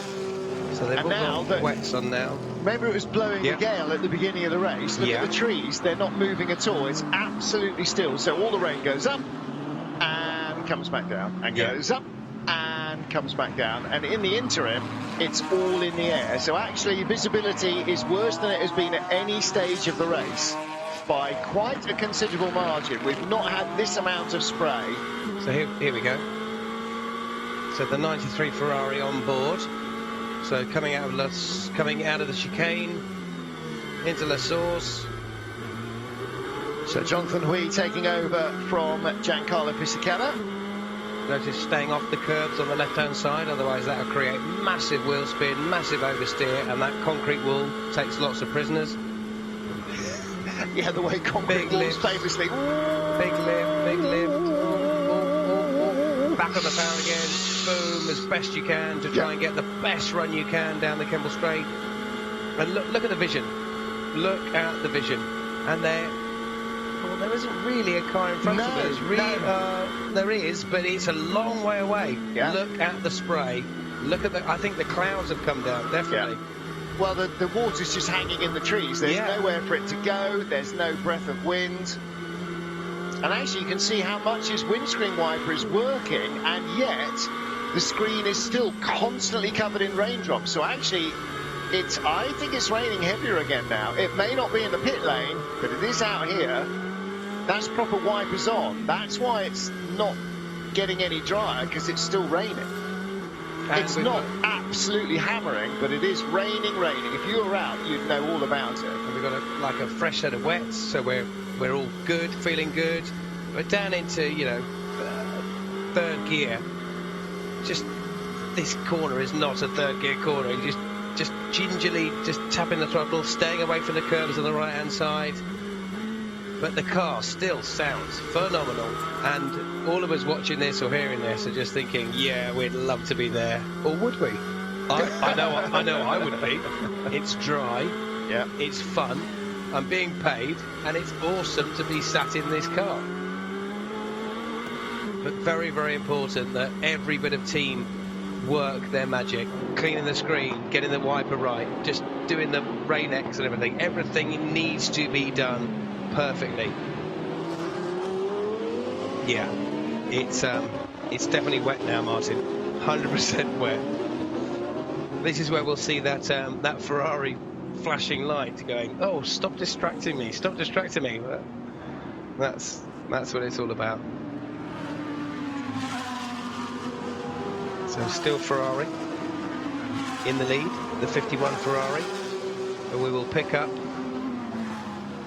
the next battle very shortly in the midst and the blur of the headlights.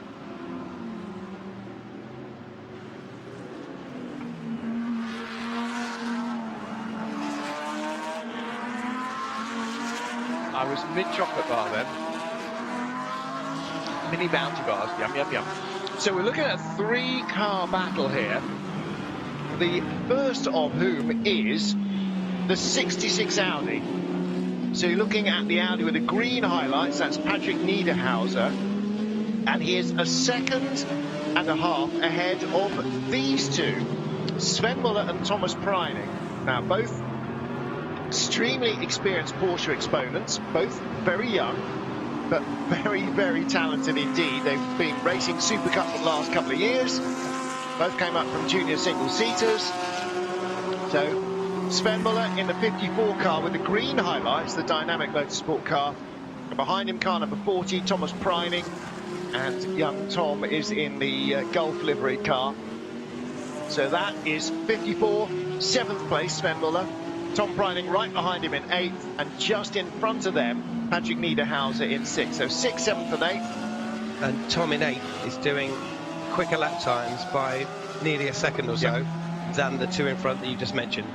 So you just saw the first two cars that went through shot there aren't in this battle, but then you saw the Audi with the green bottom half, and then the two Porsches nose to tail. So the lights in front of the Audi. So 66 is just in front of them, but creeping away a little fraction, it looks like, because as these two start to duff each other up, Niederhauser in clear air is away out front. We just saw a recovering Ferrari, the 52 Ferrari, just recovering from a spin. We just saw that in shot. Okay. Well, there he is. So that's AF Corsa's Pro-Am class car.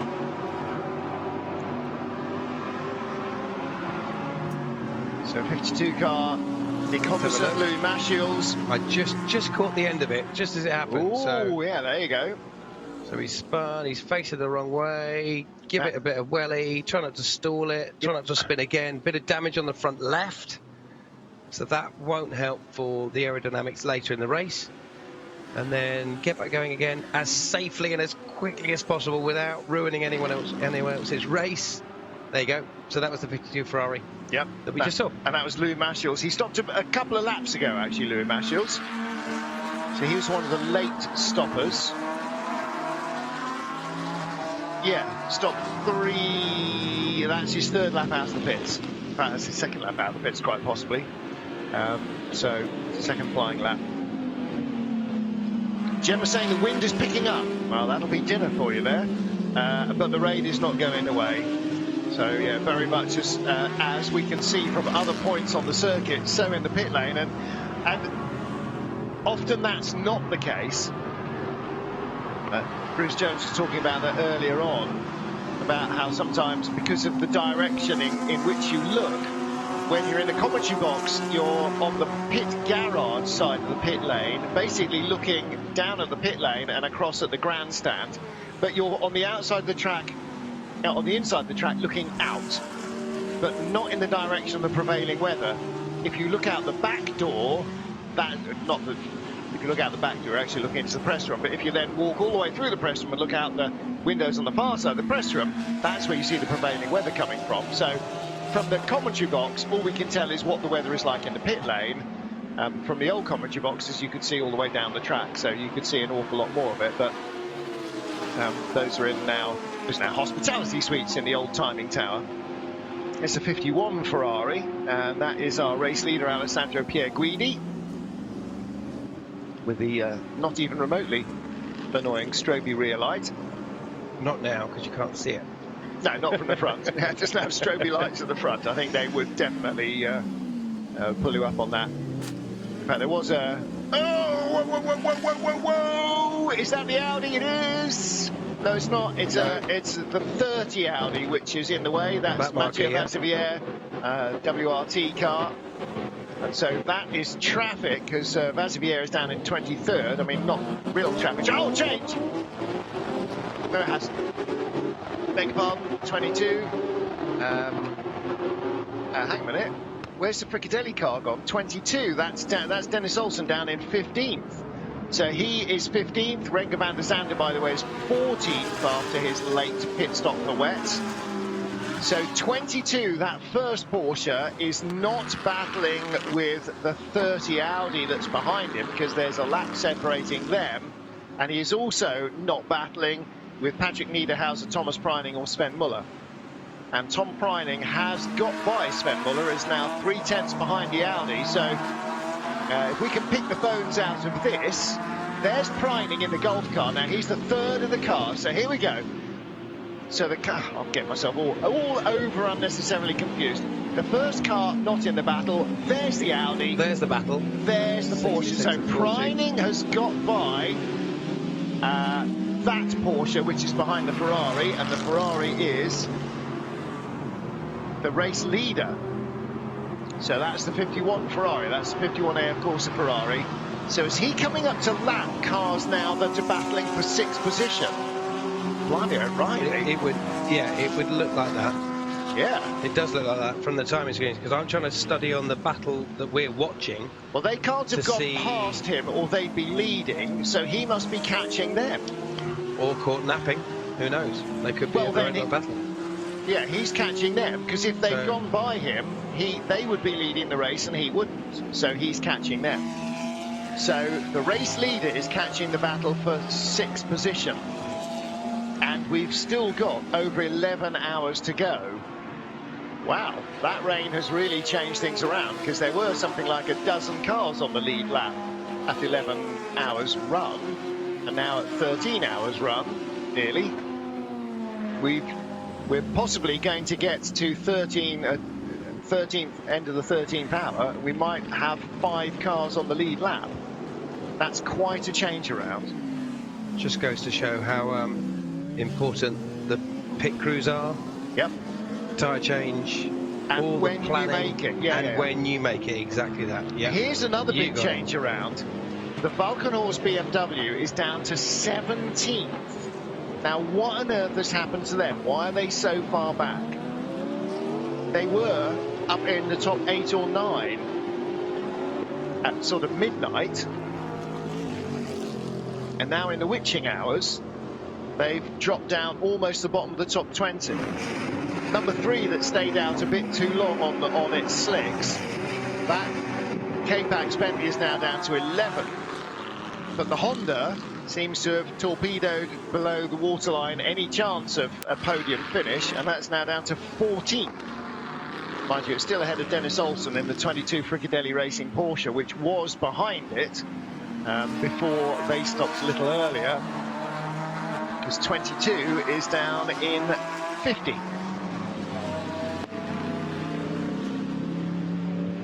So we've got Ferrari, Lamborghini, Porsche, Mercedes in the top 4. Best Audi now in 6th place still, Patrick Niederhauser in 66, but maybe not for long. 51 now, Alessandro Pierguidi. Now, here's the real problem for Pierguidi and for AF Corsa. He's the race leader by 40 seconds over Andrea Caldarelli, and another 32 over Earl Bamber in 3rd, and a further 11 over Lukas Stoltz in 4th, and he's coming up to lap the battle for 6th. And all of those cars are going at very nearly the same speed as him. It's raining, visibility is very low indeed. How brave is he going to have to be to try and actually overtake and get in the middle of this battle? Yeah, they're all roughly doing pretty much the same lap times because they're all stuck with each other. But there is Thomas Preining just gone by the Audi? Let's have a little look.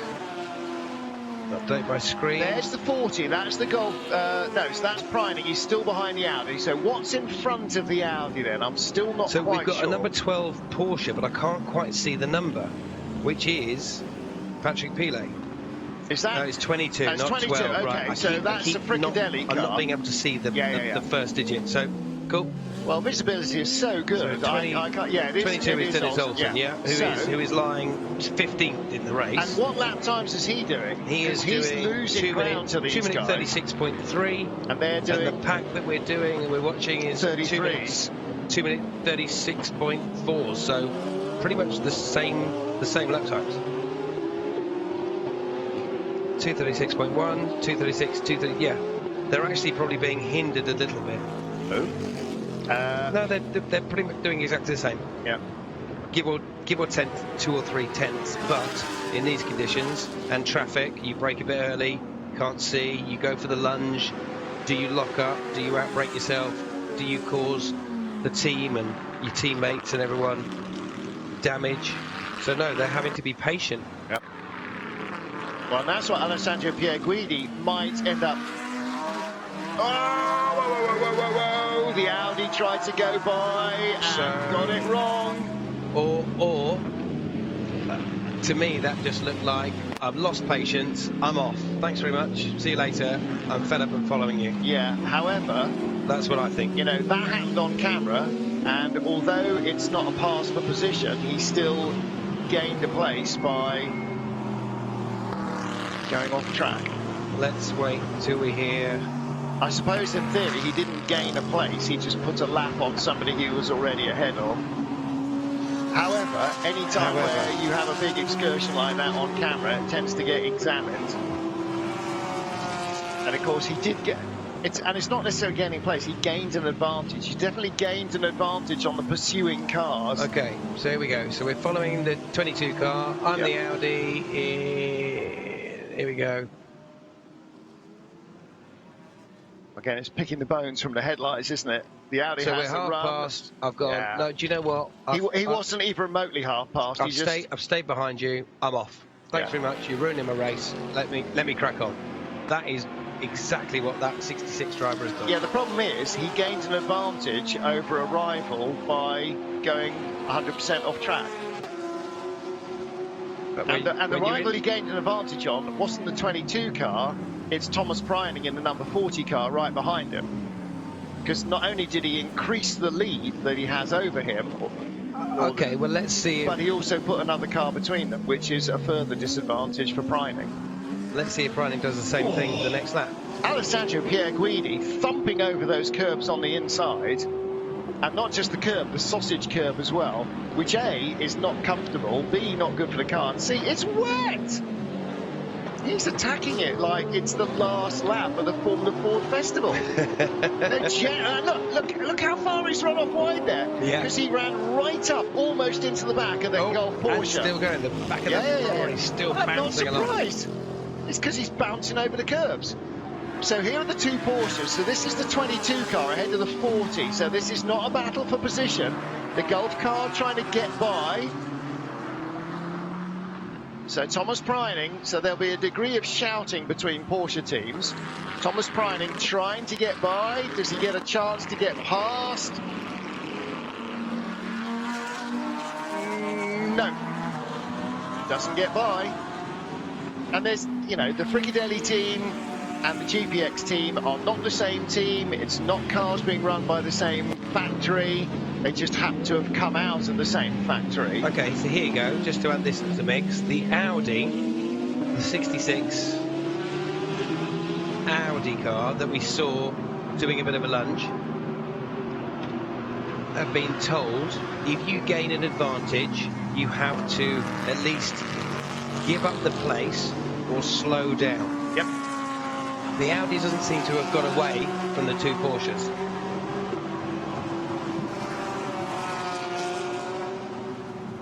he gained an advantage. He went past a rival car.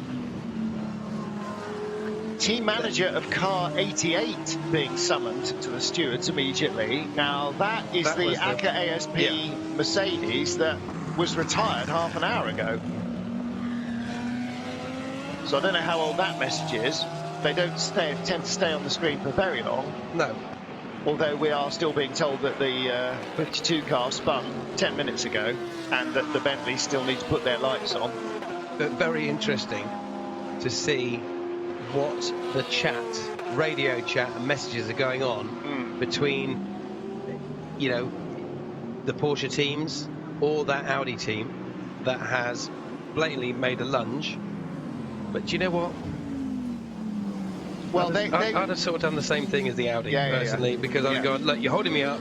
Come on, just let me just crack on. He just, well, you see, I don't think he did it deliberately. I think he had a bit of a go and just got it wrong, because the visibility is low, the grip is even lower. But he knows. Oh, there we go. So that's he's the just 66. gone. So he's gone by the Parker Bentley without any problem down the straight. He's got speed to spare over the Parker car, but he's got either 107 or 108 in front of him. 107 in front of him. Yeah, 108's blue, 107 is the green one. So, and who's in that? Nelson Panciatici or Seb Morris? I've lost him on my screen now. I found 108 unhelpfully. Oh, it's Alexandre Pierrejean. Okay.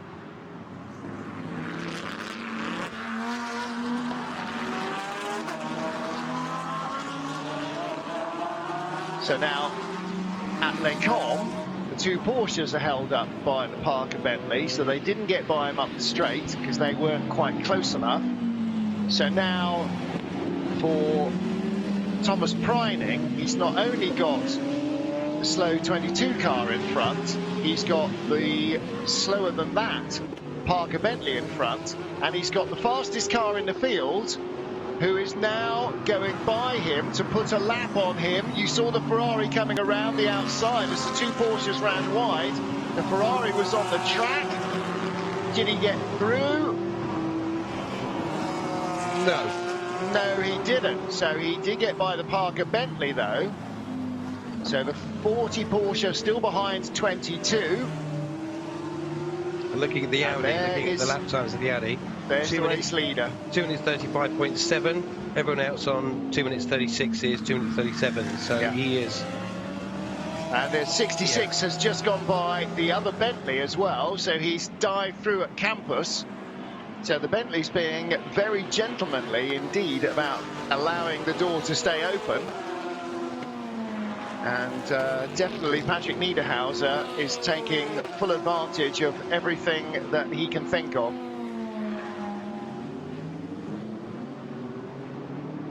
So Thomas Preining in 7th place, losing ground to Patrick Niederhauser. He was 2 tenths behind. He's now 2.2 seconds behind the Audi driver, and that gap will only grow. Oh, but he has got by 22, the Fricadelli car. However, unfortunately, so too is the race leader. So the Fricadelli car loses another lap, and the race leader has lapped everybody up to 7th place at the moment. There's the 107 Bentley, and there is the Ferrari that leads, but the number 40 Porsche is just in front of him. That is the 7th place car. So right now, Alessandro Pierguidi, as we head into the second part of the race, sharing with James Collado and new for this year, full factory endurance ace Nick Nielsen. They are leading the race and carving their way into the top, the soft underbelly of the top 10, lapping as they go, which is no disrespect to Thomas Preining or the GPX Racing Porsche to call them the soft underbelly. I mean, they're not going to be a soft pass, but crikey. I'm surprised that at halfway through the race that this Ferrari, or that any lead car, is looking at only, having the top 6 in front of it on on this, or behind it on the same lap. Yeah, it's very close. Yeah. I'm also still intrigued to find out what is going on with that lunge that we saw, the 66 car, the Audi, because none of the two Porsches behind, Thomas Breening and Sven Muller, they seem to be stuck behind. Well, that's because they've been stuck by a lot behind a lot of traffic. Yeah. Now, don't forget that Thomas Breening in 7th is still ahead of Alessandro Pierguidi, so Pierguidi has lapped Sven Muller in 8th. So Sven Muller is now behind the 51 Ferrari, so stewards are looking at it because, you know, he did clearly go off track and clearly did gain some advantage, but there's a bit of red mist, definitely. Yeah, well, I think it was just a bit of spa mist. I mean, you know, low grip, low visibility. He what thought would you there have was done? enough room. What would you have done? Well, if you're sat behind a car that you want to pass and you think, do you know what? Yeah, but God, it's wet, it's miserable. But you don't just go straight up the escape road to go by him, because you just don't, because you know that that's not going to wash. So, you know, all of these guys are having a real go at getting by the cars in front of them, and so, you know, and sometimes it's going to take 5 or 10 laps. How long has Thomas Breening been stuck? You know, was he stuck behind the 22 Fricadelli car? At least 3 or 4 laps. You know, as you can see, still Ferrari went by the through, Bentley a lap ago, and the Bentley is a car length behind the Ferrari there. So, you know, you can get by, but bloody hell, you have to work hard for it. That bit of debris, by the way, in Eau Rouge is still in Eau Rouge. Still there. It's been there for about 2 hours. Hasn't been washed away. No, but it's offline, and nobody is going. I mean, that's literally not even a metre offline. Nobody's going that far off, because if you do, you're going to have a big accident. So it may well stay there until something else forces some major house cleaning. And then, you know, if you've got something else that forces a full course yellow or a safety car, that's when things like that, they're on the list. If there's a safety car, that bit of debris will get moved. If there isn't, it won't. Yellow flags in sector 1. So, for Y, Pete's, for Y. So, on board. O'Banner in third place. Got the Honda in front. It is the Honda in front. So the Honda's not ahead of him, but it is in front of him on the road. And using all the runoff area. Back on the way in.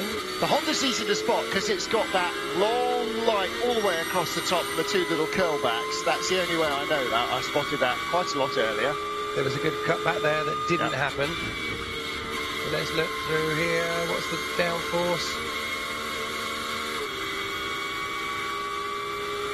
Okay, so here we go. We've got the run down the straight, trying to duck out of the spray just to get a bit of clear vision. Honda's moving over on the right.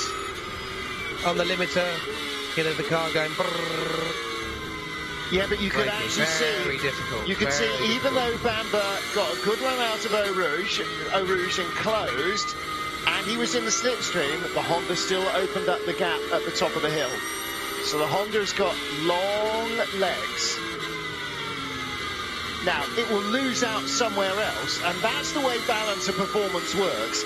If the Porsche's got better slow to mid-speed traction, it will be hampered somewhere else, and in this case, it's top speed. Well, but what Bamber's doing is he's hassling the Honda driver. Yeah.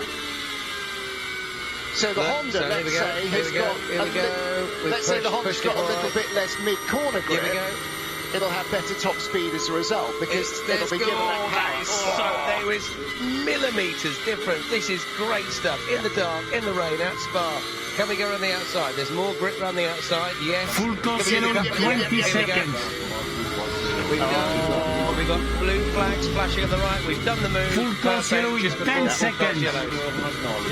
What a great, fantastic move. 5, 4, 3, 2, 1. Full course yellow now.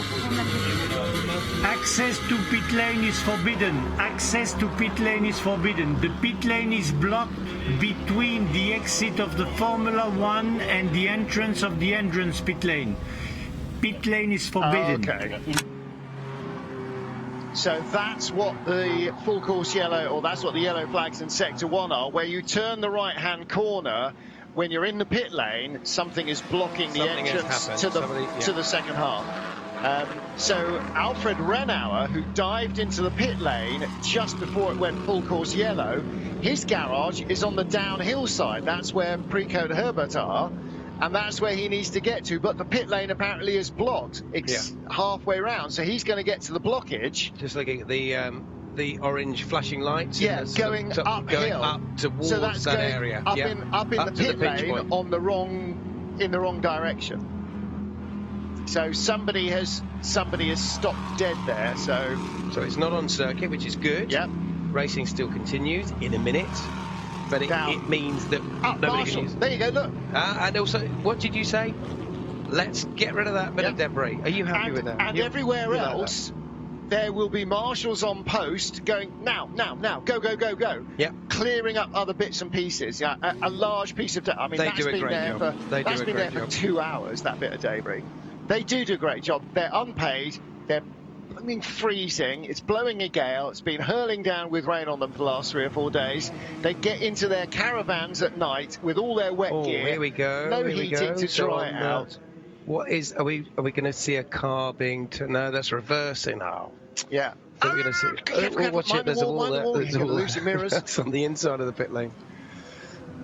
Right, he's reversing back. I thought you might see something under tow that's got no lights Me on. too.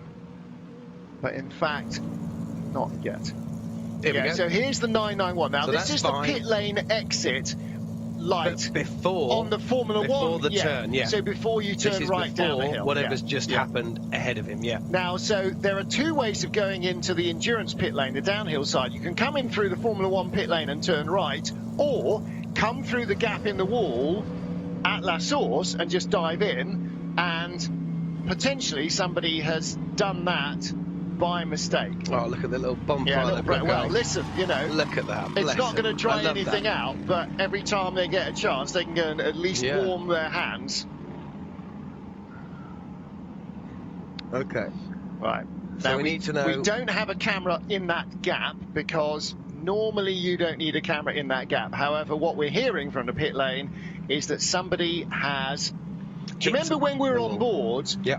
When the Mercedes had lost a wheel and we were saying We were talking about how turning it hard he had to turn, And somebody hasn't turned quite hard enough and has hit the end of the wall where there's that gap head on. So whether they came in late from the track side or whether they understeered off in a puddle. It seems too late for somebody to have come in on slicks. Much too late. So but it could be wheel not done up from the. Anyway, we're speculating. Or just going too quickly. All we know is that somebody's understeered, hit the wall. Right. Yeah, so, it's only a very slow incident. So should we do process of elimination? Should we see who's in the pit lane? Yes. Well, let's do that. Oh no, because 5 cars. Oh, hang on a minute. But it did say pit lane. Pit lane is prohibited. 5 are empty. 5 are open. So 5 have gone in. So Louis Marshall's is in. The 991 Porsche we saw. See now, if it had come in from the pit lane and hit the wall, because maybe there was contact at La Source and it went down and hit the wall, then it might not actually be shown as being in the pit lane because it hasn't broken a timing beam in the pit lane. So who's not moving in sector 1? Well, 1, 2, 3, 4, 5, 6, 7 cars have entered pit lane since we went full course yellow. And of course, if they go in, that's one thing, but they can't get out. And one of them is Alessandro Pierguidi, the race leader. The race leader is in the pits. Can we tell whether the pit lane entry light is on? Is it green? Are you allowed to go in now? Well, it must. Well, it must you be say because, it must be. Because I'm not sure people have been be. entering the pit lane on our live timing screen when the race control said it was closed. The pit lane is prohibited. Yeah. Okay, so people have gone in ignoring that. There's the race leader. Okay, 51 has gone into pit. It's not him. It's not him. No, but he is in the pit lane. Yeah. But he can't get out because the pit's blocked. Fine. We're trying to figure out who has hit the pit lane. There's only two reasons you go in under full course yellow, and one of them is to have a cheeky pit stop because you happen to be close, and the other one is because if you don't, oh hang on, pit exit is open. That's 66 has just gone out. Okay, so Gemma, our pit lane reporter, has said, reading the app, people are complaining about needing fuel. Yeah, that's the other reason. So that's why they're coming in. But we so don't if know. you go past the pit lane, you're not going to make it round again. That is the only other reason you go in. That's the only reason you go through a red light at pit entry is if you're on bingo fuel and you can't go another lap.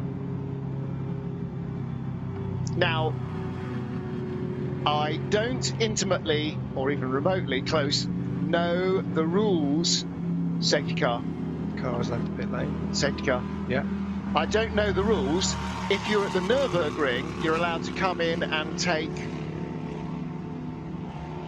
1/3 or something of your fuel allocation. So you can't do a full fuel by breaking full course yellow or code 60 rules. So that was, well, it may not have been a safety car, but that was certainly a circuit vehicle leaving the pit lane. However, why would a circuit vehicle be leaving the pit lane if it wasn't a safety car? Because the drama is behind it. So we've got full course yellows and a dozen cars in the pit lane. They even did a driver change at the 51 Ferrari. Yeah, that's. So I'm just looking at that. Again, if you're saying we have to come in, you don't have to change your driver if you've run out of fuel. They're pulling a fast one, or the pit lane entry is open. One or the other, and I'm not sure which. Yeah, something we're not being told. Well, I can hear lots of voices off. Now that's not production voices off. So, the cars are all under safety car or virtual safety car. They're down to 80 kilometres an hour. Baron von Clutch, what do you know? Come on, I need some help now. 11 hours to go. Pit lane is blocked. And we don't know why. The cars sound absolutely terrible at this sort of speed, but they're on a pit lane speed limiter, and that's what they need to do. Ah, no, blimey. Now everybody is really taking liberties with this full course yellow thing. Because we were told the pit lane is prohibited. And we understand that the number 3 Bentley has done its technical pit stop. Surely, is that allowed in the full course yellow? Yeah, I was told that they are allowed to do their brake stop during a safety car or yellow. Yeah. Okay. Whereas before they weren't allowed to. Fair enough. Look at all the different sort of flashing lights that people have to indicate they're on the speed limiter. Okay, so here we go. Oh, it's the end of the pit lane. Yep. That's the line at the end of the pit lane, but it doesn't matter because you're still on the pit speed limiter. And see flashing there, they've got the little warning sign that says full course yellow. And that will then change with the yellow background to go safety car if we go safety car. And because the full course yellow is a long one, and because everybody will have lost all tyre temperature, we will go safety car before the end of this. So there's the safety car, and he is looking to pick up the race leader. And that would appear to be the AF Corsa Ferrari right behind him. Looks like it's just behind him. I can't see. However, the AF that's Corsa the AF Ferrari has been into, mind you, everybody is now in the pits as well. Safety car procedure. Racing car. Safety car procedure.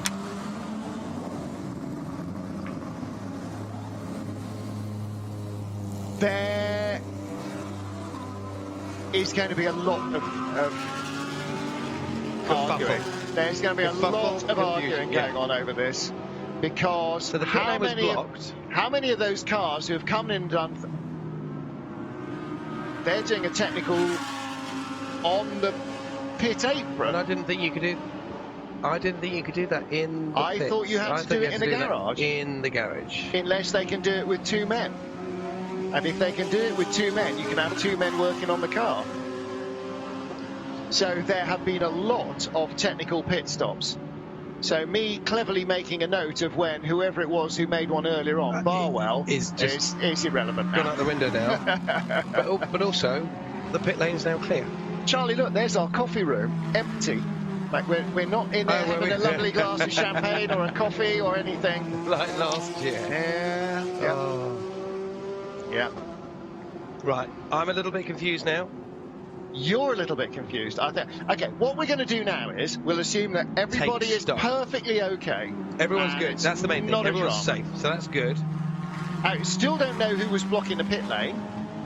I think the safety car driver just wanted to have a little bit of a play.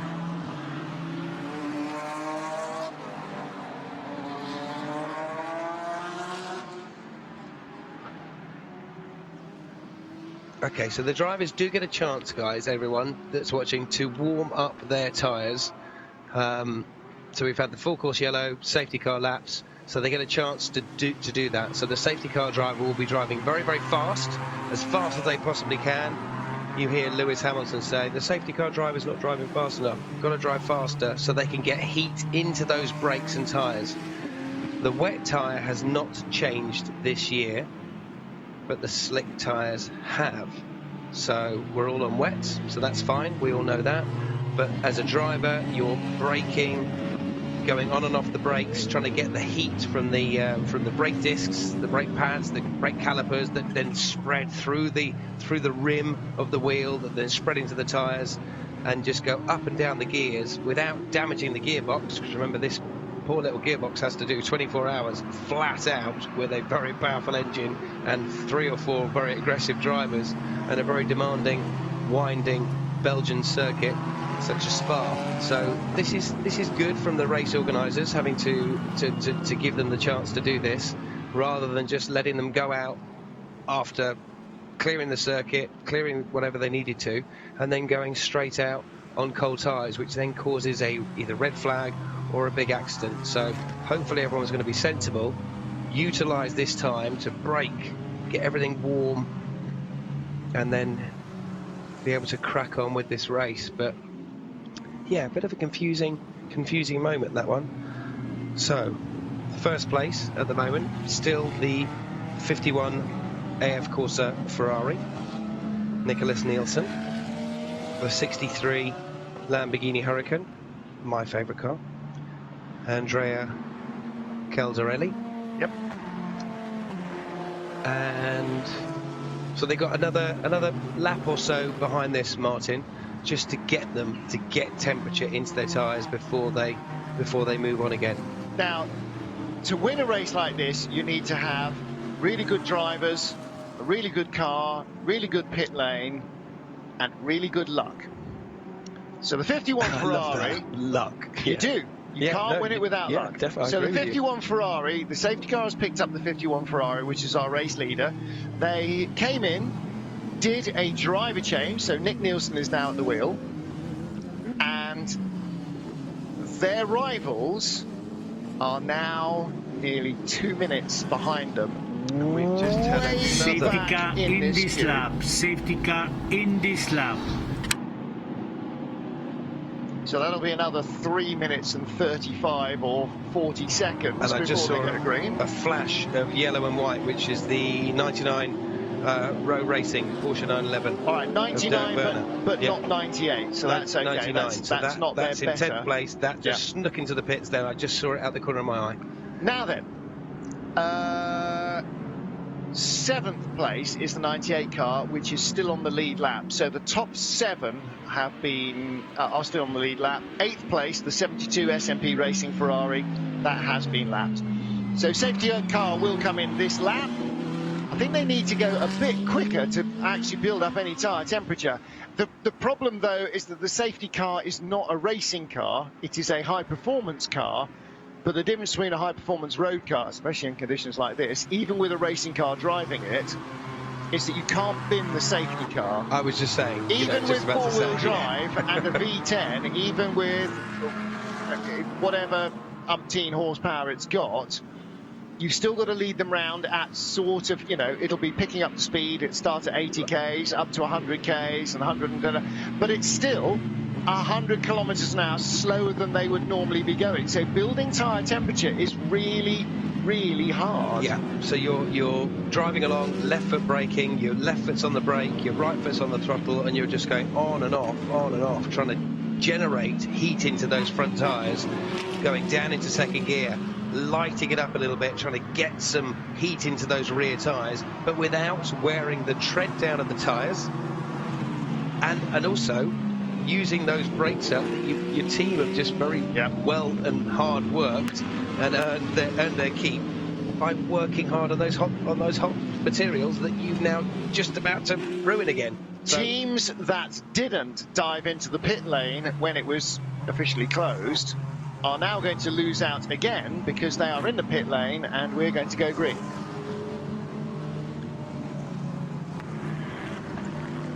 So Nick Nielsen leading the queue, and in second place Andrea Caldarelli in the 63 Lamborghini. The gap is now no longer a minute and a half, it's 56 seconds.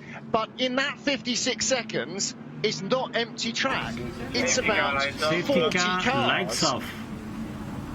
So lights are off on the safety car. Now the safety car accelerates like his life depends on it to get out of the way, because his life does depend on it, because he doesn't want this lot coming up behind him. But the 63 car of Andrea Caldarelli is miles back in this queue. And look at all this metal. So basically, and spray. So basically the Ferrari has lucked in here by... I've got a clear track, thanks very much. Yeah. By being a little bit fast and loose possibly with the rules, and is going to have half a lap, because he will go, and for the first time in the race for this car, there's not a single car in front of him. He's got the 72 SMP car right behind, then the Honda is fourth in the queue, but away goes the race leader. So Niklas Nielsen will have 3 laps of no traffic, better visibility than anybody else, and if he doesn't bin it because he finds there's no grip compared to everybody else, he should add at the very least, see cars going off their own route at La Source, he should add at the very least a minute to his lead over the 63 car. He could end up, as a result of this safety car, the better part of 3/4 of a lap in front of his nearest rival. Look at the different confident levels of people braking, going a slightly wider line, up Eau Rouge. This could end in tears, but at the same time, it's not a nice place to be. Yes, for this car, brilliant. I'm leading, I'm in the lead, fantastic. But go on.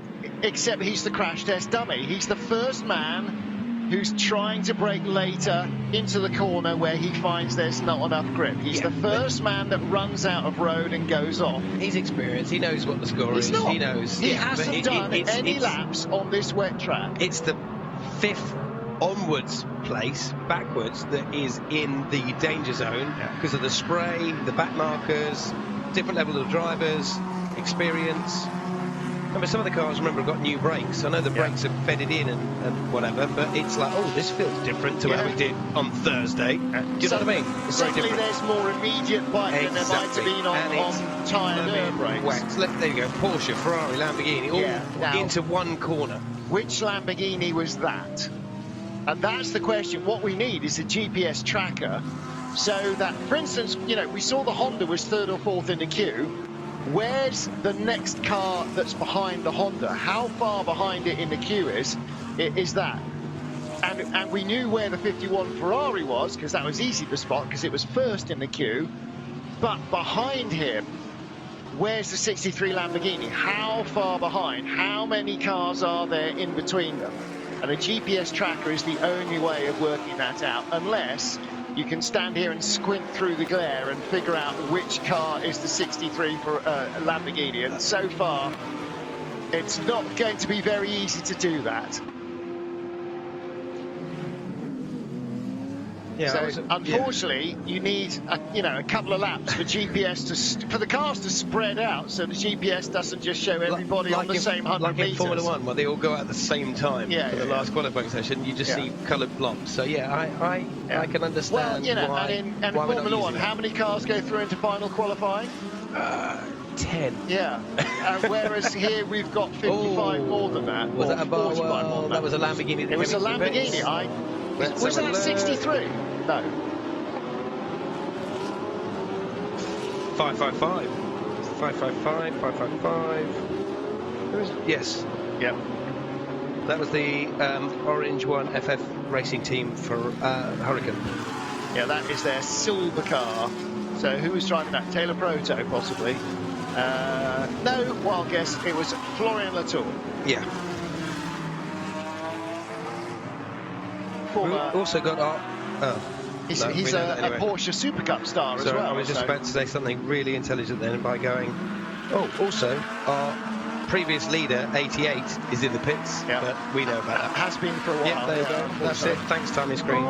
Thank you. Well, I just spotted the Barwell car in the middle of the gloom there, because that green and yellow rear end, the sort of Grello-y Lamborghini. Grello-y? Grello. That's a word. I like that. Well, it comes from... and kerfuffle you used earlier. I like that. Grello is very much a... There's our Audi 66, and there's our battle that we saw earlier. Yeah. So the number 12 Porsche that it was following. Yeah, no, it was following 22, wasn't it? But then everybody's been in and out of the pits. So he's actually chasing number 12. That's a battle for Which is third, yeah. Yeah, so Matthias Janinet and Patrick Niederhauser. So Niederhauser was defending 6th before the rain, flurry of pit stops. Not quite sure how I'm going to describe this in future when we talk about the highlights, because... rain kerfuffle. Yeah, maybe, but closed open pit lane query question mark. Still want to know what happened with that. Yeah, that's the deal there. What was the car that blocked the pit lane? Yeah, no, that's the thing. Apart from that, it's who gets away with coming into what we were told was a closed pit lane. However, do not enter the pit lane, and then everyone came in. Cars 10 and 35 are under investigation for speed in the pit lane, which is the Boots and Chignon BMW. And 35 is the, watch the screen while I'm not Charlie, the Falcon Horse BMW, Martin Tomczyk, David Pittard and Nick Yellerly. So that's their better BMW. In fact, that's their only surviving BMW after Nicky Katzberg's run of very good results completely tanked. Nicky Katzberg, the Nürburgring 24-hour winner this year. There's the 188. Also finished second in the Indianapolis 8 hours. A couple of weeks ago. Won the Indianapolis 8 hours, second in class at Petit Le Mans last week, 2 weeks ago. Also, the number 555, last week. The number 555 Lamborghini that came in the pits has left with the same driver, Florian Latour. Latour. Thank you. So Nick Nielsen, 2 minutes 40 now ahead of Andrea Caldarelli. So much for that gap coming down behind the safety car to 30 seconds. He's already added 2 minutes in 2 laps. And Nick Nielsen has maybe 2 more laps before he gets into traffic. Maybe not even that long. Okay, so we've still got the 51 car in the lead. Lap time 2 minutes 36.0. Yep. Nobody else really is in the 36s. Okay, so we've got the 99 car, the Rowe Porsche is on a 235. Yeah. That is the next one that's on a bit of a mission. Everyone else's is sort of okay. We've got another 35. The Rover Racing Porsche might have just passed the clump of cars and got a bit of visibility. On board with Jonathan Wee. The 2 Rowe Racing Porsches have both done 2 minute 35.5s and 0.6s, which is near a half second quicker than anyone else. Look at the way the Porsche just destroyed the BMW. So this is the Pro-Am leader. Yeah, Jonathan Wee absolutely flying in the Sky Tempesta car. last lap was a 2 minute 39.5, but do you know what? He's loving it, absolutely loving it. Look at the movement on the steering wheel. Look at the twitchiness of those little OMP gloves. Smooth on the throttle once on the curbs. Didn't want to large it too much. Seeing the flashing lights of saying you're going to be overtaken, blue flashing lights, but no, carrying on. No, that's his screen it was light, a slight isn't it? reflection, and then going through the long left. Just look at the steering wheel. He's feeling the love, isn't he? He's got good tyre temps. It's feeling good. You can sense he is enjoying this drive. One way, and then the other way. Yeah, looking good. Nice soft hands, not fighting the car, just guiding it into the turns here at Campus. Then this little short straight downhill, lowest part of the circuit here. Used to be called Stavelot because the road from Stavelot comes in on your left here. And this is now where you join the old road part of the circuit, although it's not old road any longer. And just listen to that. Yeah. He's got that car working well. Really has. He's got really good tyre temperatures. He's got a clear road in front of him. So notice the driver's brake on the right-hand side of the circuit, because that's where there's no rubber or oil, where people have locked up over the past in previous races. So they brake on the grippy side, go across onto the racing line to get a good run through, to turn right, then left, and back on as we pick up the row Porsche coming out of La Source, being chased by the Bentley. That's Earl Bamber, and he is in 5th place, and I think the Bentley he was being chased by was the Parker Racing Bentley. Who he's just passed, I think. Nikolai Kiergaard at the wheel of that car. Here we go, some Blanchiment speeds. Wow. Powered by AWS. But look at that. So, and Chris Goodwin, look at that. Chris Goodwin, what a name. What a name to see up there. 180 in the 188 car, 256 kilometres. What a name not to see in a McLaren. Yeah, exactly. Yeah. So we got Aston, Porsche, Ferrari, BMW, Mercedes, all up there. I love the fact that this mixes so many different manufacturers, and they're all fairly evenly spread. And that Aston, the 188 car, is a Pro-Am lineup. So Chris Goodwin, Johnny Adam and Maxime Martin, they're obviously the pros, and Alex West adding the AM to that. Again, everybody... You see, the thing here with the safety car course is it's not like the start of the race, because you get fast and slow and faster and slower and fastest and slowest all just jumbled in a pile. And so you get all sorts of cars. There's 66 behind 63. Yeah, so there's a change of place. 63 Lamborghini of Andrea Caldarelli was down to 4th place, now back up to 3rd ahead of Patrick Niederhauser. But in traffic, the man who has made the biggest advances is Mathieu Jaminet in the number 12 Porsche, because the 63 Lambo you see there ahead of the 66 Audi was 2nd behind the safety car. So he's lost 2 places, gained 1 back, but Mathieu Jaminet has gone by both of them. So the number 12 Porsche is now 2nd and 2 minutes 38 behind Niklas Nielsen, our race leader. So Jaminet up to 2nd, Andrea Caldarelli back up to 3rd ahead of Patrick Niederhauser, Earl Bamber and Sven Muller. There Dorian Boccolacci, Davide Rigon, Thomas Preining and Vincent Abril. Somebody was pointing out a little while ago, Vincent Abril absolutely flying at the moment in the HRT Mercedes. And Jem has actually just reported back saying the pit lane closure was due to a blockage, but it was officially opened, but not sure why the safety car. Well, the safety car I think it was because of the debris. Do you think? No, safety car is because more than a couple of laps of full course yellow, everybody loses too much tyre temperature, and so you put them behind the safety car so you can bring the speed up, and that brings the tyre temperature up. Good man. That's why they Sorted. still do it. We have now got the answer. Apart from the fact that we still don't know why the pit lane was blocked. We do know why it was blocked, we don't know by whom it was blocked, and we don't know when it was opened relative to who went in after we'd all been told that it wasn't opened. wasn't open. Now, we heard from race control that it was forbidden to enter the pit lane. We didn't hear from race control when the pit lane was open. We didn't hear that, unfortunately. Yeah, so you don't always hear everything. We'd like to, though, wouldn't we? Yeah, sometimes. So still investigating 2 cars for pit lane speeding. The number 10 Boots and Chignon Pro-Am class BMW M6, so that's Karim Auger, Gilles Vannelet, Benjamin Lessen and Jens Klingman.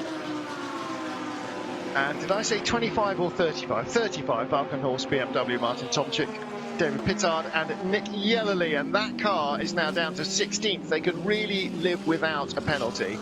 David Pittard at the wheel of the car. And Dane Cameron now at the wheel of the Honda in 15th, and that car came in from 5th, having stayed out too long on wets.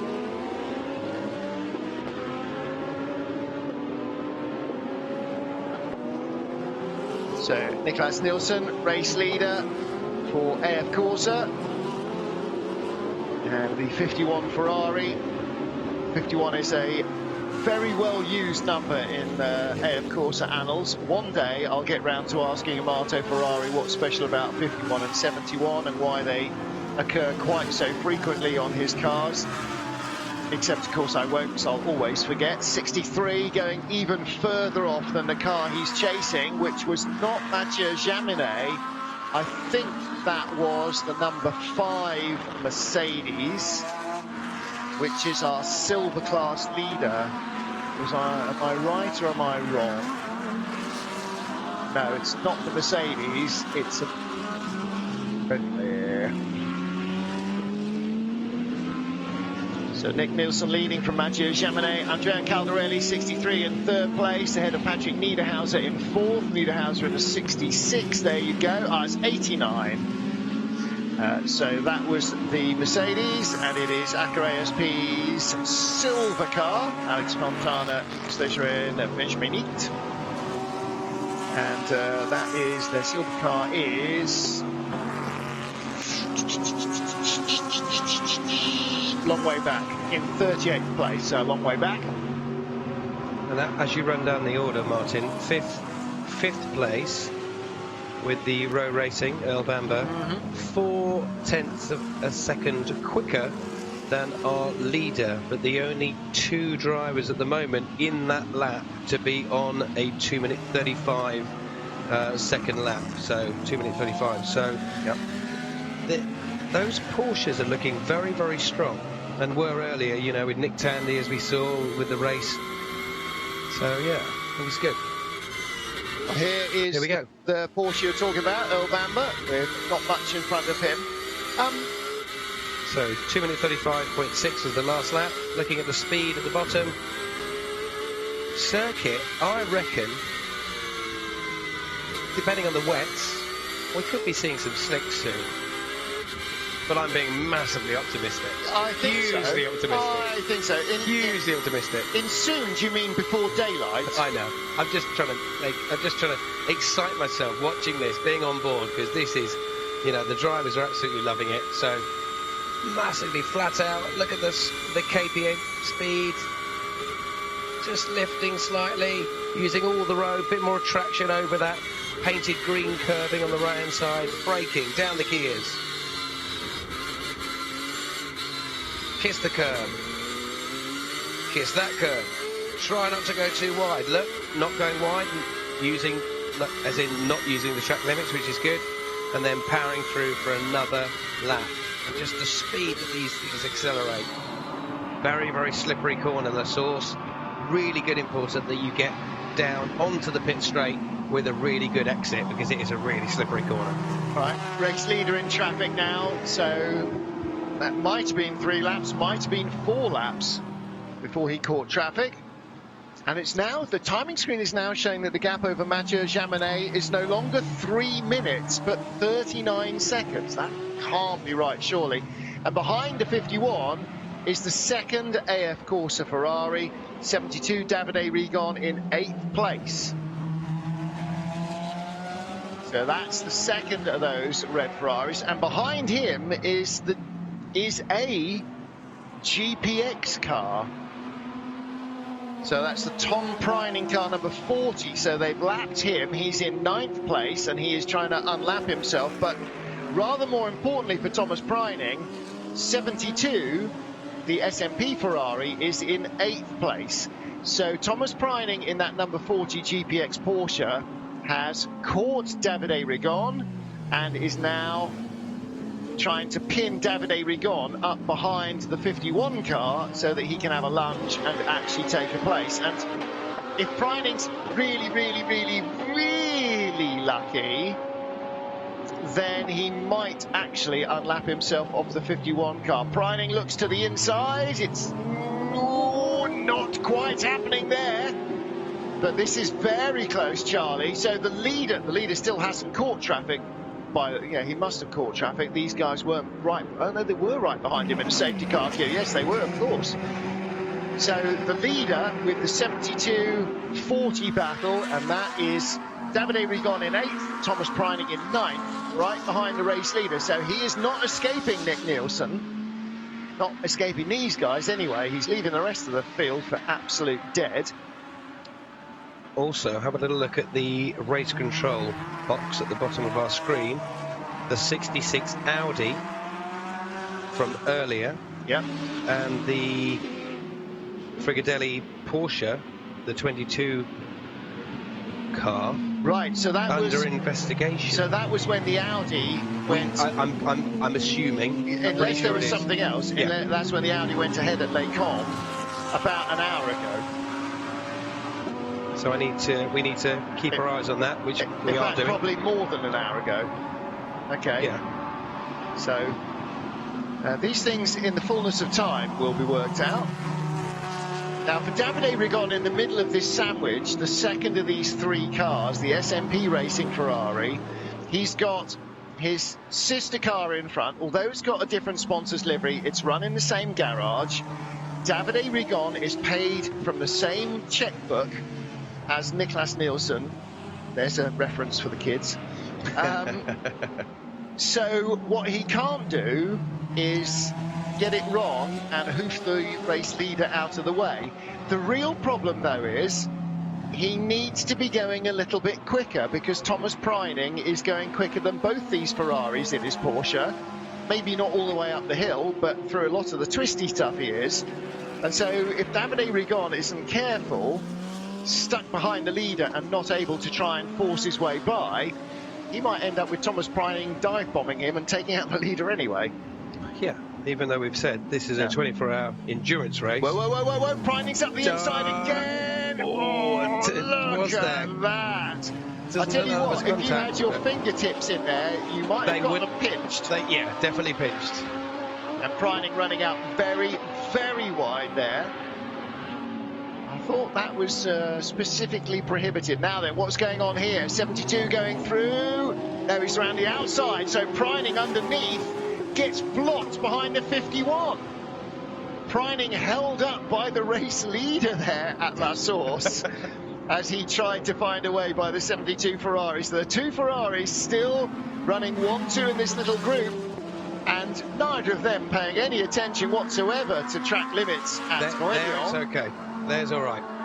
I thought Rédion was one of the ones where it was specifically prohibited because they've got a locked off camera there. Because I've seen a lot of drivers doing that. Yeah, no, I have as well. It's, I'll have to find my, here I've got my bulletin. But I've got my bulletin, but it doesn't mention corner numbers. So, turn 3 right-hand side, which is exit off Rédion, exit of turn 9, 7 and 19, 17 and 19. So exit of, so turn 3 is nominally Eau Rouge, so it's, so you don't get penalised for cutting Rédion. Okay. Well, so that's why they all are then. Yeah.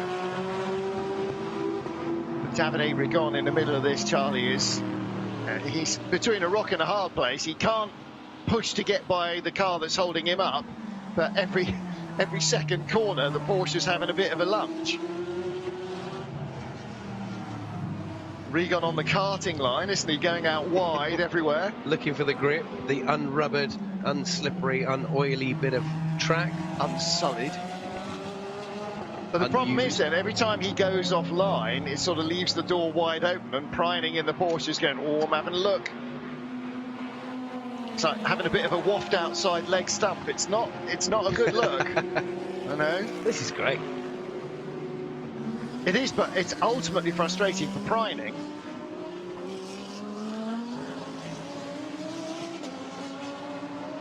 So let's see what the young Austrian can do. The real problem for the Porsche driver is the Ferraris canter away up the straight, and 72 goes around the outside of 51. Is 51 going into the pits? No, he's not. No, he's not. No. So they've just organised that on the radio. And 51 is getting out of the way. It doesn't matter if these guys unlap themselves. They're only unlapping themselves. They're still a lap behind him, even though they're a few feet in front. And obviously, Davide Rigon has been going on the radio begging, would you please get him out of the way so I can get away from this wretched Porsche? This is for position. You do know that, don't you? And eventually they've gone, yeah, okay, we'll get it done. I mean, you know, it took 4 or 5 laps longer than it probably ought to, but they have at least got it done. So Davide Rigon is free to try and escape Thomas Pryning now. So what other close little battles do we have? Well, Patrick Niederhauser, 3/10 behind Andrea Caldarelli. So the 66 Audi is still right with the 63 Lamborghini that dive-bombed him and squeezed by. Thomas Pryning behind Davide Rigon, half a second. Keep watching the screen, I'm looking down the timing screen. Frederick Schandorf for Barwell, the silver class leader, is right behind Ferdinand Habsburg in the WRT Audi, the number 30 car. That's for 21st. It's not for class position, but it is for a position. And all the rest are sort of stretching out their gaps. And the problem with that safety car, with everybody jumbled up and wet weather and a lot of spray, is that the further back you are in the queue, the tougher it is. So there is the Lamborghini and Audi battle. And the Lamborghini was second at the restart, wasn't it? Dropped down to 4th, got jumped by Jaminet and by Niederhauser, but has got back ahead of the 66 Audi. The Audi is quicker on the road from a lap time point of view. Except not now, because it's behind a slightly slower car. Yeah. So Caldarelli's car dictates the pace of the Audi, because when you're stuck behind somebody, think about yourself behind a truck on a road. If the truck's doing 56, you're not doing 75, are you? You're doing 56 as well. So the 66 Audi last lap, 137.3. Car in front, 137.5. So yes, still quicker by 2/10. But consistently, he's been consistently quicker. So he even though they're playing cat and mouse, and I think that the Audi is quick. Well, obviously, clearly quicker from a lap time point of view. Just can't get past. Look how close they are, just going through the gorge, just literally, just put a sheet over them. And again, you know, together. You close up from a car length and 3/4 to a car length and a half, and that's your 2/10 of a second a lap difference. Basically, you're still a car length and a bit behind. You know, you can get yay close, and half a second in a car with downforce is the magic number, isn't it? If you're within half a second, normally, then you're close enough that your front end goes away, your grip level disappears a bit. It matters slightly less. Of the car, matters slightly less when it's cold and wet, because actually your temperatures will be sort of sagging down towards the minimum acceptable rather than peaking over the maximum acceptable. Yeah, you just saw the Audi there climb over the first curve of the chicane and then have to do a little dab of the brakes, change the direction, just to try to set up the move, which is trying to do now, but still cannot do it. Look at the lights blazing on the back of that Lamborghini. Well, the thing that I always love when you get that going away shot from all these cars is that you've got like the various different shapes of the red lights, and then you've got the 2 red round circles, which are the red-hot interior of the exhaust pipes. And we saw that, what was it, the Lamborghini earlier or the Ferrari? Yeah, with the the Lambo, exhaust yeah, just one of the completely Lambos. squashed, yeah. And it looked like it had been assaulted multiple times from behind, actually, because they weren't burst squashed either in the same direction or to the same degree. So it's like it had a couple of taps.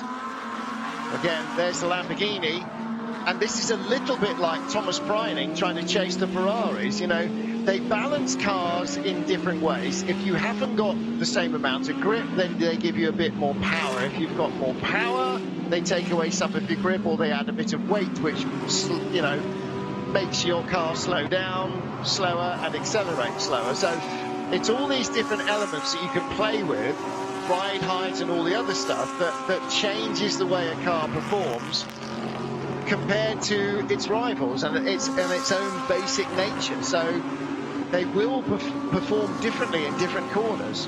And as I was saying then, the Ferrari and the Audi, the Lamborghini and the Audi that we've just been talking about, pretty much identical times.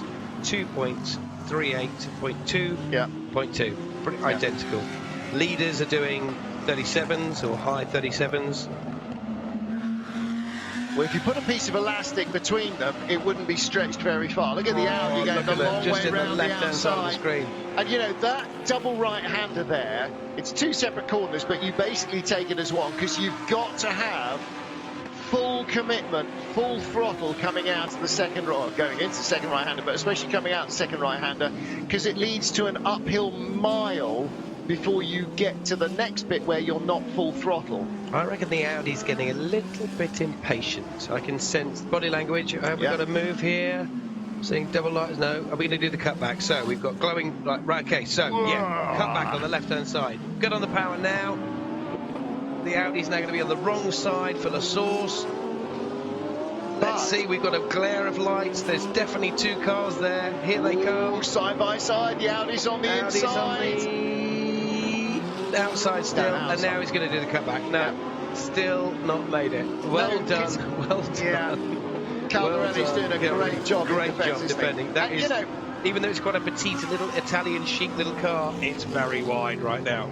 I would never have said a Lamborghini was petite or little or I would chic. Well, definitely in comparison to, you know, that R8 behind, you know. No. Yeah. Lamborghinis do wide and brutal. They don't do small and petite and chic. Well, the Huracan, You're thinking of a think Lotus. it's small and petite. It's not in any way. It's probably not even as wide, the Audi, as the Lamborghini. Never mind wider than. Yeah, the Audi definitely looks like it's shorter. Actually, Charlie's now going to go into howbigismycar.com and find out how wide a Lamborghini is compared to an Audi.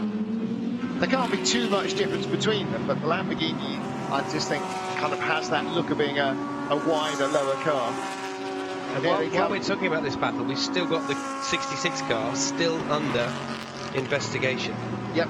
So we need to bear that in mind as well. From yesterday.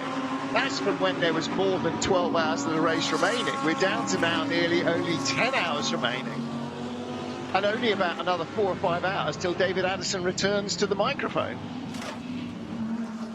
Oh, contact. Heard it. Definitely contact. Heard it from the camera. You almost never hear it. Is the Audi through? No. That was fantastic. You almost never hear contact like that unless it's really heavy.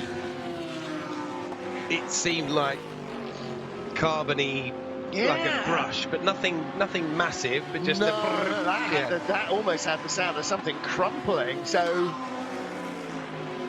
now Audi's often flat, you know, where the front wheel arch returns back down behind the wheel. Often that bit flaps loose if it's had any sort of side-on contact. But of course it'll be on the side that's on the inside of the circuit, so away from all the cameras which are on the outside of the circuit. So we're only going to see it from head on, and again he lumps it over the curbs. Not sure he's doing that car any favours, Patrick. Well, we definitely heard there was definitely contact. He's bouncing it off Lamborghinis. He's bouncing it off sausage curbs. Maybe he heard me and he wanted to make the lap. Here we go, and again. was. I pretty don't sure. know. I don't think that Lamborghini got sideways. I think that time there may not have been. Looking at the race vision powered by AWS Speed into Eau Rouge, and we got a change of place. The Lamborghini is behind, the Audi's in front, up the hill he comes. He's done it. That's got to be another investigation, though. Was there contact at La Source? Well, maybe it doesn't have to be an investigation. Maybe there just wasn't. Ezekiel Perez compact Mercedes is the fastest currently through Eau Rouge, or into Eau Rouge. Well, Patrick Niederhauser is definitely got his sleeves rolled up. Listen to this, Charlie. Oh, in slow-mo, you don't hear it. But there was definitely contact. Yeah. But the move was set up here. It moved on to the next corner, and as I said, what did I say to you? I think the 66 car is getting a little bit impatient, and yeah, I was bang on, because and here at La Source, was there contact? Yeah, oh yeah, definitely. Yeah, 100%. Yeah, only the tiniest bit. Though. Lamborghini must have been off throttle because the tail didn't step out at all. There you go, a swerve. Yeah. And then down we go. Yeah, that was Niederhauser going, clear off, mate. You're not coming back in. Yeah. They will be looking at that, definitely. And noticed, since it's rained and got a bit greasy and slippery, the amount of track limits that have come up on the screen. Respect track limit. So many. It's ridiculous. But well, no, just suddenly in the last 2 minutes, the blockage in the pipe has cleared, and there's been a dozen of them. Now we're looking here at the battle again between Davide Rigon and Thomas Preining. So Rigon in the 72 Ferrari, the SMP racing car, is still in 8th. Thomas Preining still in 9th. The number 40 car in the 911, yeah. And the gap between them, a second and a half.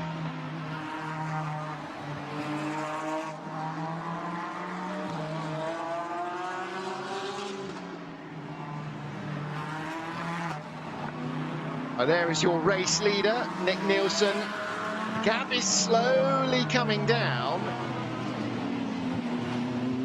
And he was 39, he's now under 35 seconds ahead of Mathieu Jaminet. There is the race leader, 51am Corsa Ferrari. So not too far ahead of him, 72 and 40. Don't forget, about 7 or 8 laps ago, those guys unlapped themselves on the 51 car. Pretty certain that Davide Rigon was really insistent on the radio to the team that they allow him to go through. They were only unlapping themselves on 51, but it did allow him to escape from the pressure of Thomas Preining, because when he was behind the race leader Nick Nielsen, he was being held up. That allowed the Gulf Porsche to have all sorts of attacks. And now he's managed to just creep away. It's been a quarter of a second, not even that, a lap. A tenth, maybe, a lap, but it's all added up. And right now, Davide Rigon is a second and a half ahead of Thomas Preining. So Rigon comes up to the final chicane. Again, clump over the curb. Preining straddles it. Still call that final chicane the bus stop, even though it is no longer a bus stop. Race leader in front of us as we ride with the 93 car.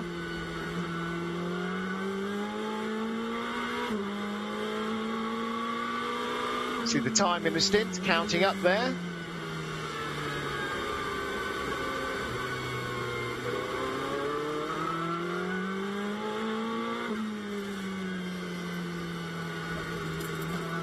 So Ferrari still with Jonathan Wee at the wheel. And still busy hands. The grip levels are rising slowly. And this is always the slight worry when you get really low temperatures. mean, it was sort of 12 degrees, dropping maybe down to about 10 before it rained.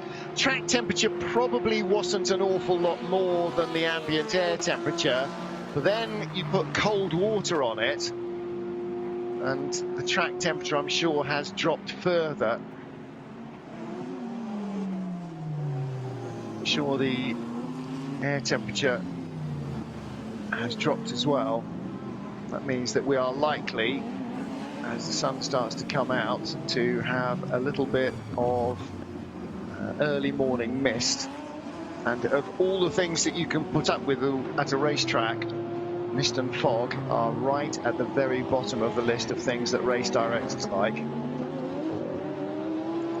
Not quite sure where the dew point is and where temperature inversion will play a part in all of that, but it may be pretty tough to see. We just saw 188, the Garage 59 Aston Martin of Chris Goodwin. That's second in Pro-Am behind Jonathan Wee in the Sky Tempesta Racing Ferrari. And that Pro-Am Ferrari now riding high. Sandy Mitchell down to third in Pro-Am in the 77 Barwell car. And the 78 Barwell car second in silver. So there's been a lot of position changes, a lot of gaps being changed between the cars and as a legacy of that safety car. So lots and lots of fairly significant changes among the classes. So Jonathan Wee now 1, 2, 3, 4, 5, 6 places ahead of Chris Goodwin, second in Pro-Am, and 8 places ahead of Sandy Mitchell, whose Barwell Lambo is third in Pro-Am, and there it is.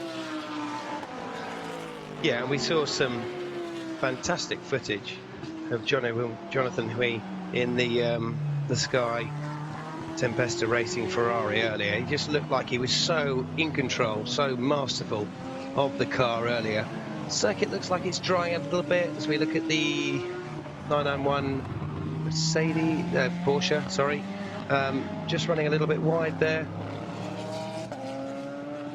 Extra circuit lights have been positioned for us and for the drivers to see at certain corners, and to help the marshals out as well, but mainly for the drivers, not necessarily for the TV coverage. But yeah, drivers really getting on it now, really starting to get into the flow of those greasy conditions. They're on wet tyres. Wet tyres after a while do start to get a little bit sort of jelly.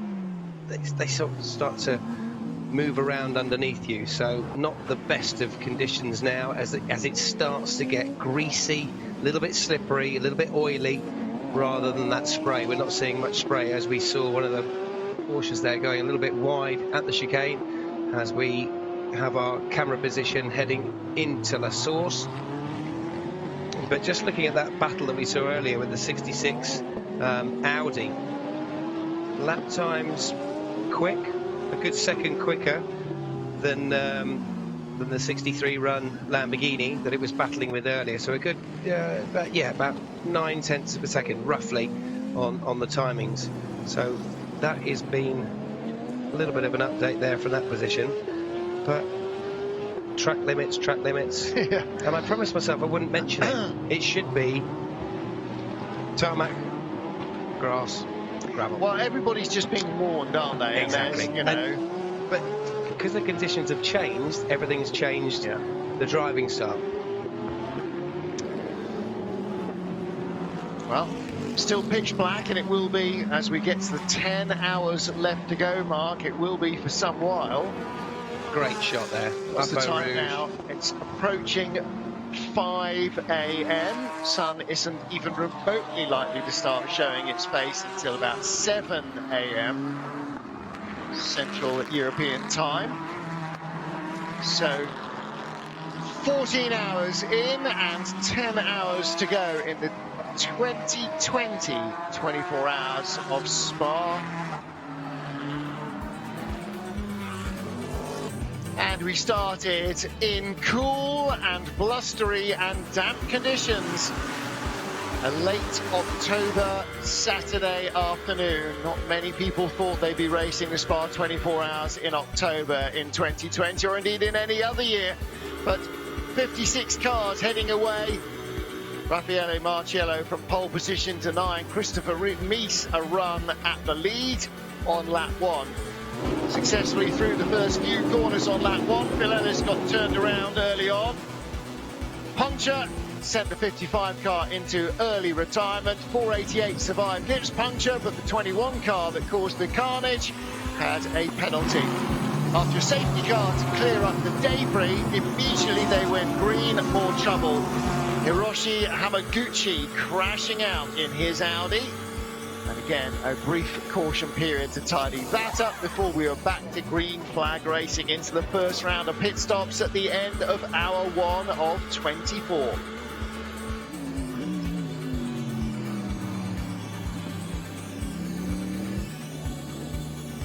'88 Raffaele Marciello leading to the end of his first stint. He would triple stint early on.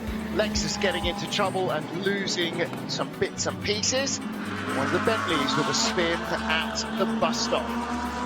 63 Lamborghini fighting its way up the order, as Dennis Lind's got the jump on Patrick Niederhauser's 66 Audi. Still, the Mercedes was out front as the battle for second changed hands. 78 Barwell Lamborghini leading in the silver class early on. Good strong run from them in the late afternoon.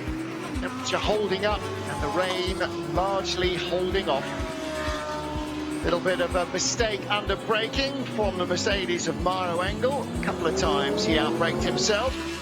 Thomas Preining moving up to third ahead of the 66 Audi. And another round of pit stops. This time though, 63 Lamborghini finding itself in the lead ahead of the 88 Mercedes. Some sparkling pit work by the Orange One FFF Racing team. Light fading fast, the sun close to the horizon. Spin for the 111 car, no damage done. Quick flurry of rain as we headed into the darkness hours. And first heavy shower catching out Robert Renauer in the Herbert Motorsport Porsche. That car suffering light damage and would continue. Not so the case for Charles Vert, hit hard from behind by Nicky Katzberg's BMW. Both were out on the spot.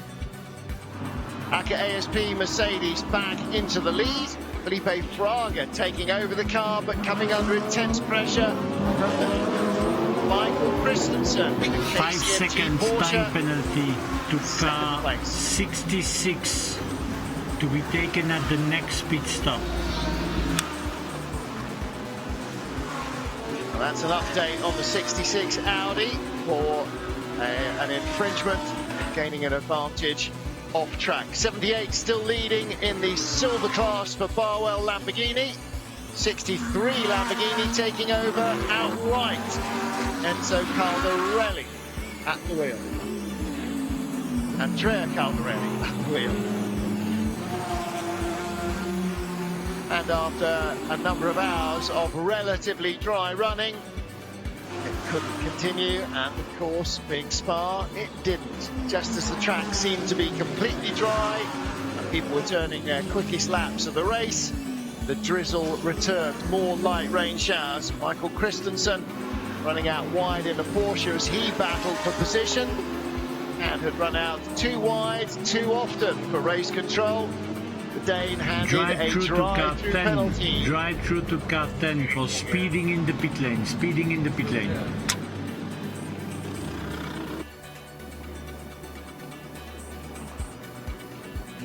Felipe Fraga staying in the Mercedes at the head of the field. And heading into even darker territory, despite the extra lights around the circuit. And the lights on the cars, visibility still at a premium.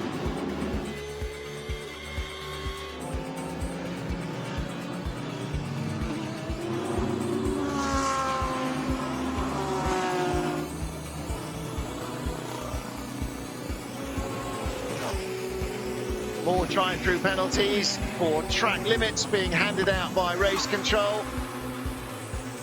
But the next major casualty was our long-term AM class leader. 918, the Herbert Motorsport car, had contact from behind and limped back to the pits and into retirement.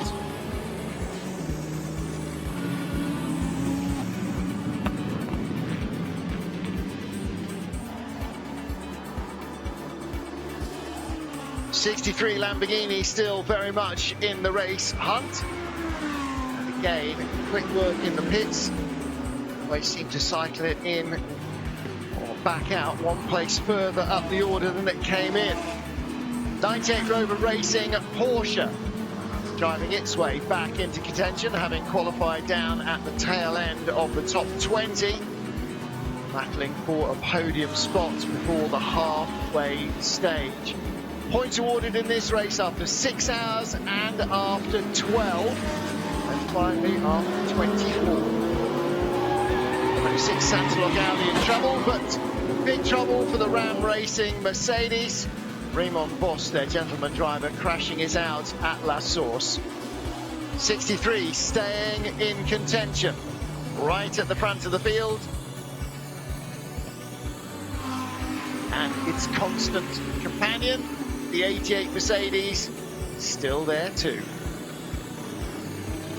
Kelvin van der Linde having a drive-through in the 31 Audi for abuse of track limits. Worse was in store. A full course yellow, leading to a safety car period. Christoph Cresp having a little off in the Audi.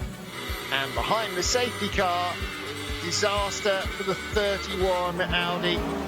Kelvin van der Linde stopping at Rédillon, a brief rear fire, and it was game over for the 31 WRT Audi. Back into green flag racing, and guess what? 63 Lamborghini and the 88 Mercedes battling for supremacy. As close a fight as you would want to see. 111 finally running out of luck, being craned away the JP Motorsport Mercedes.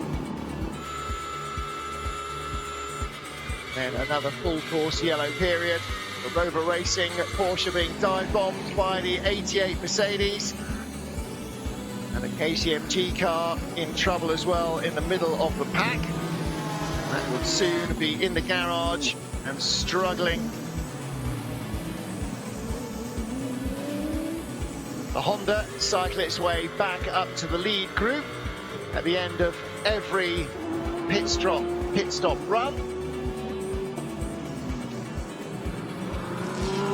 And again, the Audi, the Lamborghini and the Mercedes at the front of the field. Two cars setting great lap times to keep them ahead of the 98 Porsche.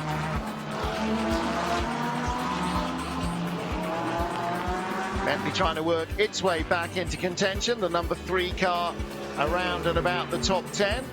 Some great laps being put in by Jordan Pepper and the crew. Track as dry and as fast as it had been all race into the early morning hours.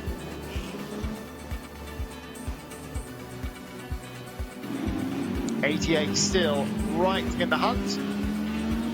63 Lamborghini still winning in the pit lane. Brief sprinkle of rain at the bus stop, and then a pass for the lead. The 88 Mercedes with the 63 car trying to go the long way around the outside, and making the pass on the inside.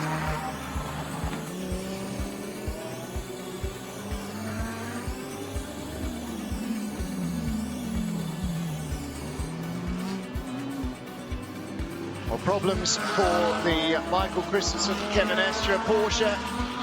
That had a front wheel failure and dropped down the order. So too did the 88 Mercedes. Felipe Fraga losing a wheel, dropping from the top 3 to to the bottom of the top 20.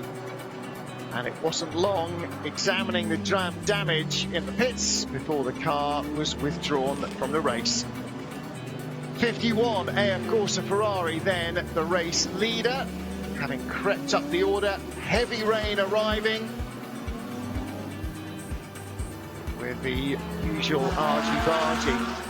The race was continuing as everybody changed onto wet weather tyres until the pit lane became blocked and full course yellow began safety car. 66 Audi passing using a runoff area to get by a slower car. Has since been penalised for that. Full course yellow with the pit lane partly blocked, leading to a safety car. 51 Ferrari with a handy lead from behind the safety car, still out front. But during the safety car period, a number of cars made their technical stops and brake changes. Battle continuing to rage between the 63 and the 66 for third. And the leader is in the pits. Well done, Martin. Thank you very much. So yeah, we've had a few pit stops. We've had the number 40 Porsche is now Roman Dumas. Yep, has come in the pits, done a driver change. The 51 car of Nicholas Nielsen has entered the pits, done a driver change. No, so that's good, which is what we've just witnessed there. We've got an Audi there at the end of the pit lane. Cars are looking pretty much very dirty now after that wet. Yeah, it's the rain that does it, because all the brake dust sticks to the car. Now, while you were away and while I was doing the highlights and couldn't write it down, there were some penalties announced. One of which was 5 or 10 seconds, I can't remember which. 5 seconds, thank you, Michael, for the 66 car, and that is being taken now, which is in the pits. Which is what we probably just saw then, yeah. So Patrick Niederhauser in the pit lane and handing over to Andrea Caldarelli, so they'll spend an extra 5 seconds stationary, and somebody else had a penalty. Which was... Yeah, I didn't write that down either, because I was busy trying to work out what was going 33? on. Black and white flag for 33. No, somebody else had a penalty as well for speeding in the pit lane. 35 and 10, which are the two BMWs. The two BMWs, yeah. Okay. 35 from the Winkelhaus Motorsport. Yeah, drive through for 35 and for 10. And for number 10, which are the two BMWs, yeah. But cutting the chicane and gaining an advantage. There we go. So, which was what we... Yeah, 2.5 hours ago. 2.5 hours ago, yeah. And a 5-second penalty. Let's hope nobody infringes in the final 2.5 hours of the race then, hey? It has been very, very busy from a penalty. Well, it's 56 cars, it's 24 hours, and there are, half a dozen runoff areas where everybody has to be very careful. So it is always going to be a super busy race for race control. And looking at the lap times now, still not slicks yet. It's still okay. Yeah. We're looking at a wet pit lane. A long way from agreed. Long but the lap times are. And everyone's in. Look at this. Here's the Audi in, the Lamborghini in rather. You just saw number 12 in. That was Mathieu Jaminet, came in as the race leader because Nick Nielsen stopped a lap earlier. 63 Lamborghini. Now, I am given to understand that the number 51 Ferrari has not made a technical pit stop, but many of the other cars in the top 10 have done. Now, how many of them have done, I don't know. Fresh wets going on Mathieu Jaminet's car. Here's the 63 Lamborghini.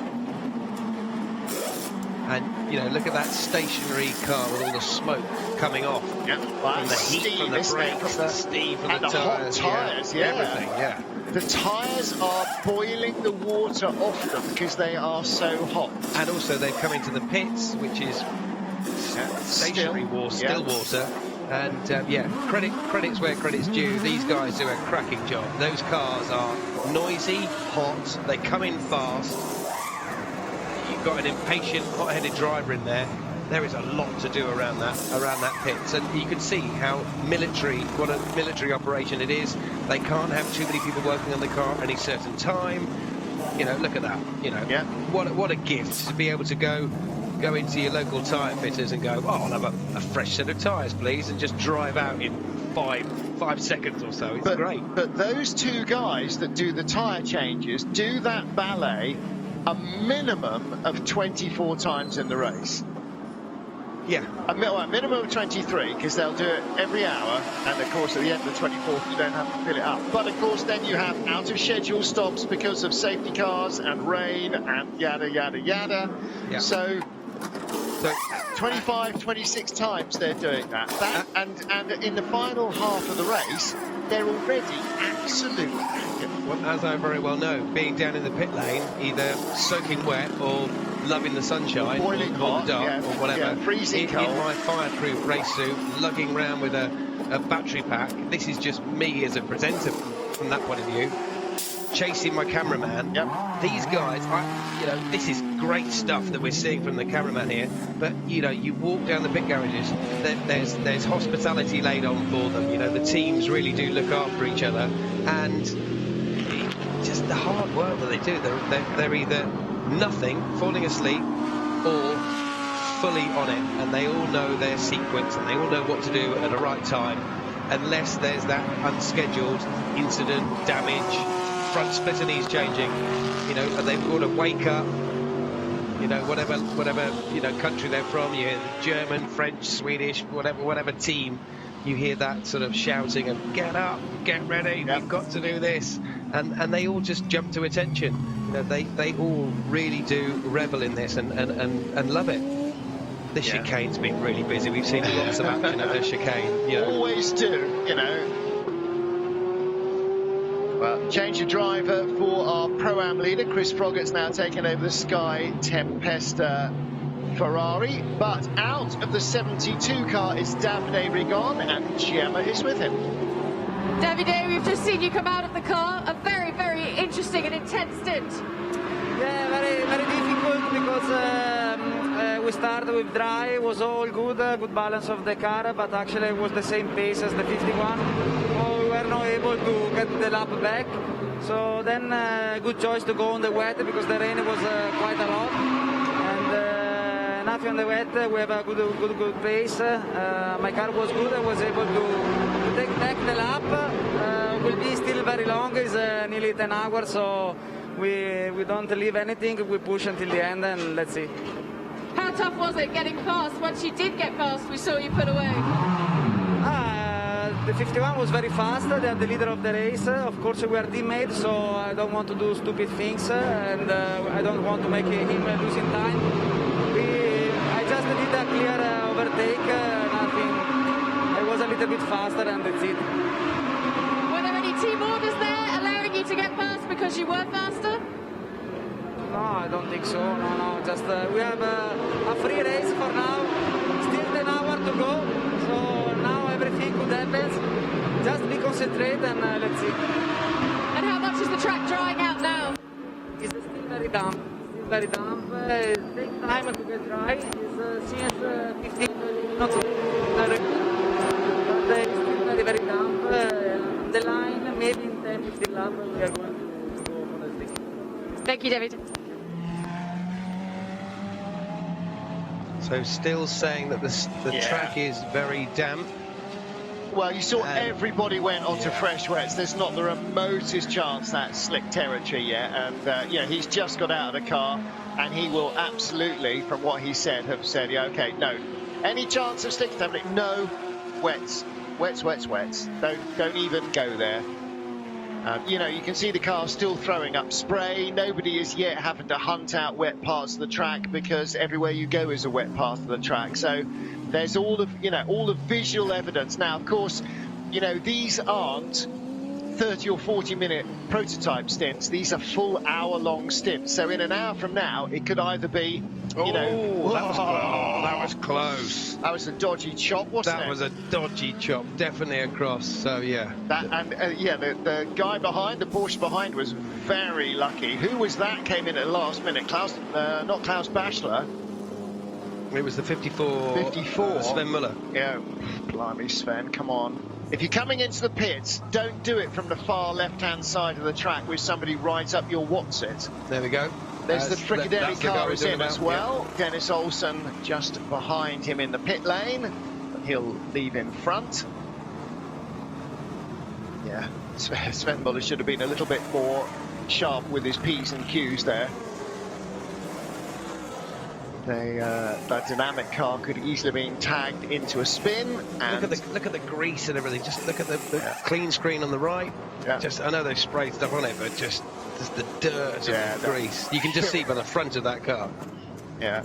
So who was behind him then coming in? Let's have a little look. It was another Porsche. Yeah, it was. So the dynamic car's on the right to go into the pit lane. Outbrakes him. Oh, he bounced over the curbs. And completely overshot where he was hoping to go. That's the remaining KCMG car. They dodged a bullet on that one. Richard Leeds, that's the delayed car, Michael Christensen and Kevin Estre. They'd have been really, really unimpressed if they'd been chopped across the nose and actually hit by this car, wouldn't they? That would have been them, right? Okay, I've had it with this race. We're going home now. You think, right, if I'm coming in the pits, you just take it a little bit steadier. Yeah. Keep to the right. I'm coming in the pits. Don't go bounding over the curbs and then go, because... Yeah, that was the mistake. He stayed to the right, which was the right thing to do, and then he bounced it over the sausage curb, which chucked him across the track, which was the wrong thing to do.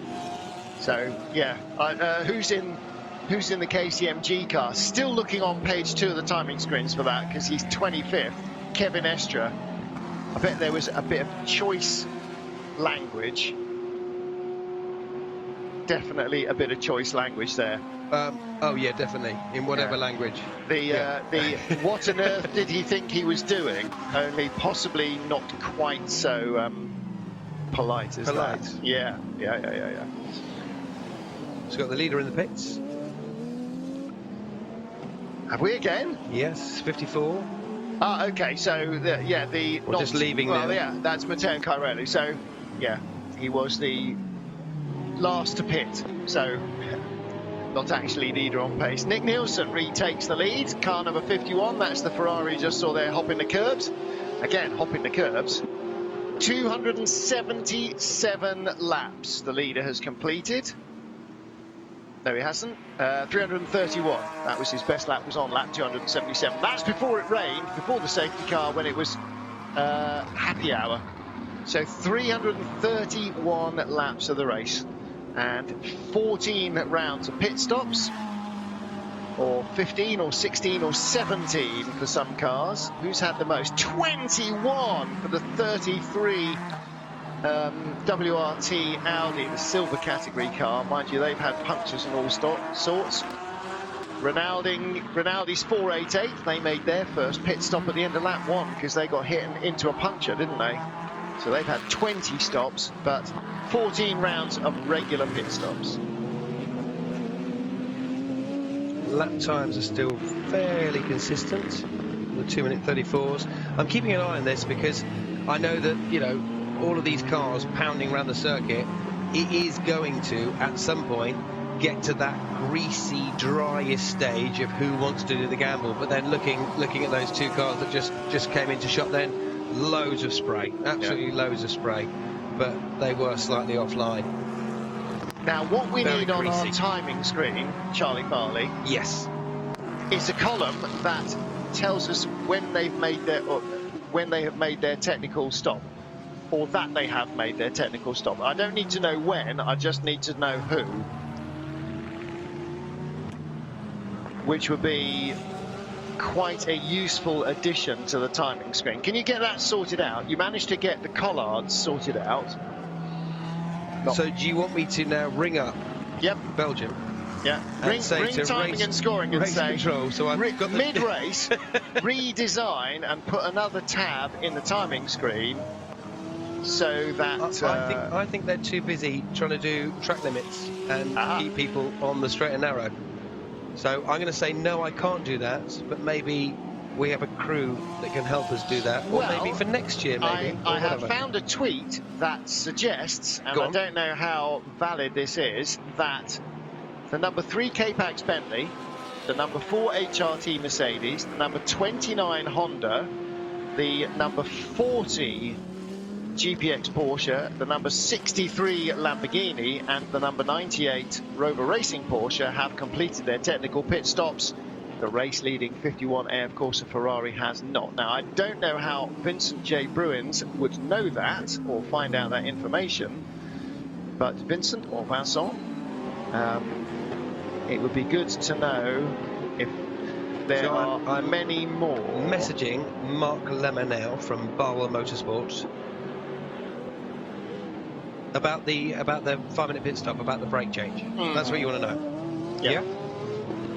Yeah, who has and who hasn't in, let's say, the top 10 overall, and then class leaders, obviously. Which he's much more interested in, because he is battling for 2 different classes and not for overall victory.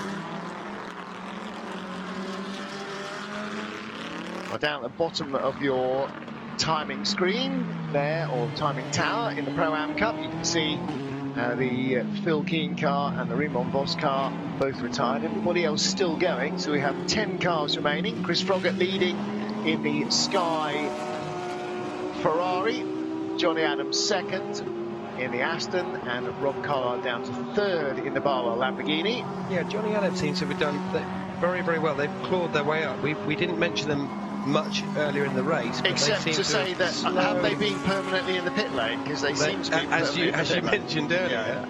But now, you know, 23rd overall and second in Pro-Am. So they've done well. Oh, this is some great footage we saw. Yep. Great Let's footage. catch up with our Pro-Am leaders. That's the Sky Tempesto Racing Ferrari and Jonathan Hui. Jonathan, you've just come out of the car after your stint and pulled out a fantastic, almost a lap lead in your class. Yeah, I think everything worked very well to plan.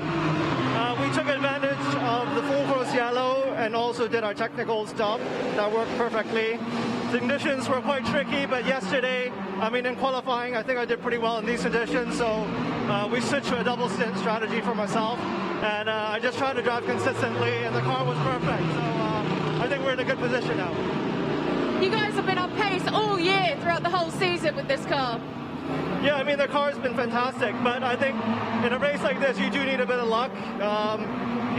It's been so tricky for everyone, and so far we've got all the gambles right, so fingers crossed we keep it going. I think it's fair to say everybody's surprised that the weather's held out as well as it has.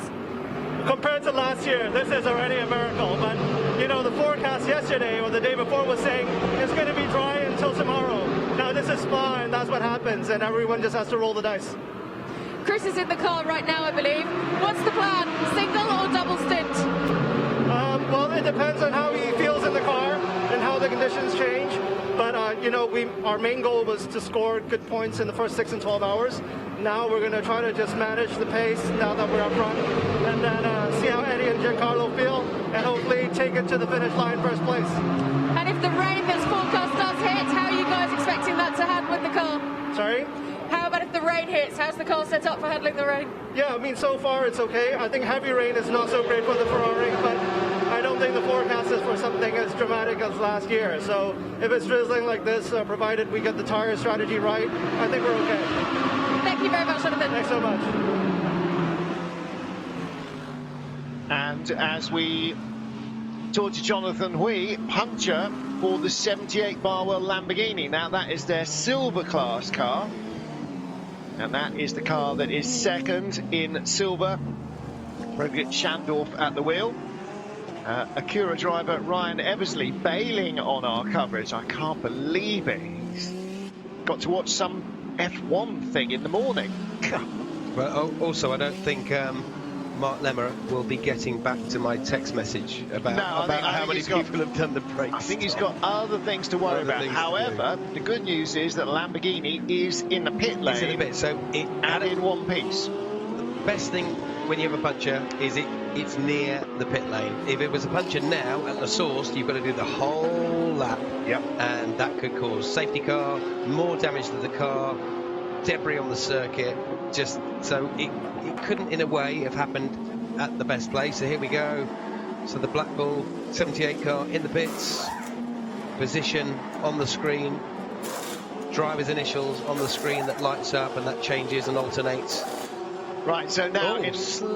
Have I seen slicks? Yes, I see slicks. I see slicks. Wow. Martin. Okay. We're on it. So we see slicks. So this is a very, very brave move and could set the pace. So we will keep an eye now for the 78 Lamborghini to see lap times. Well, now this, he's been on track, and like everybody else, he was on wets. They've got a puncture, so they've been forced to come in and make a tyre change. But he is turning that into a potential class-winning gamble. Now, the real drama for them is those are being nice and toasty hot coming out of the oven.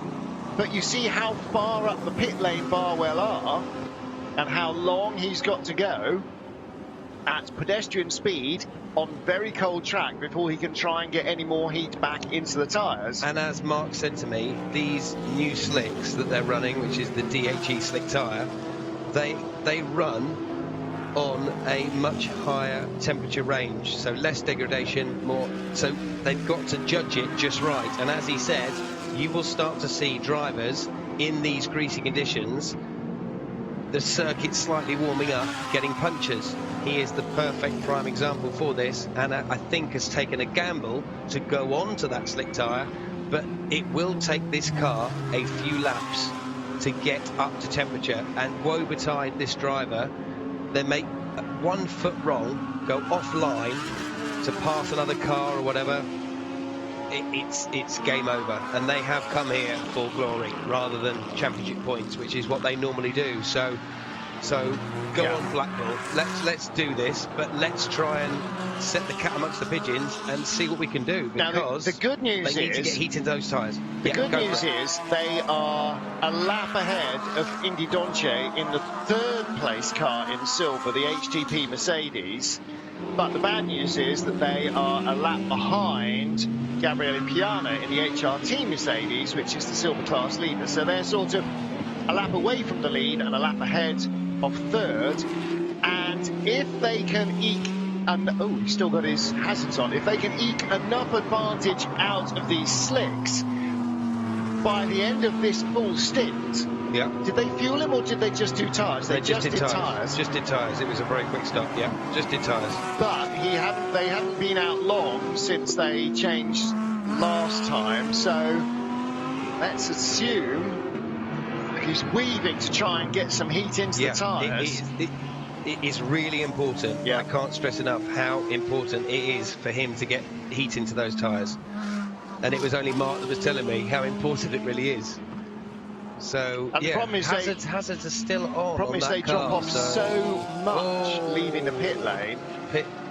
Pit to radio needed on that one, because why are the hazards still on that Lamborghini? There we go. Comes out a shot. Hazards are still flashing. It is only the hazard lights. It's not the world's greatest drama. I know. I'm scrolling back. Okay, he came into the pits at 4:14 and then stopped again at 4:32. So he'd done 18 minutes, which is 5 laps. 6 laps, 7 laps maybe. So 18 minutes compared to a sort of 60-minute stint. So it was a third of, not even a third of the way through, probably a third of the way through. So let's get down to Barwell Motorsport, hear from our man Mark Lemmer, and let's see find out what the thinking is on this gamble. Mark, we've just seen you come in and make a very brave choice to change the 78 car onto slicks.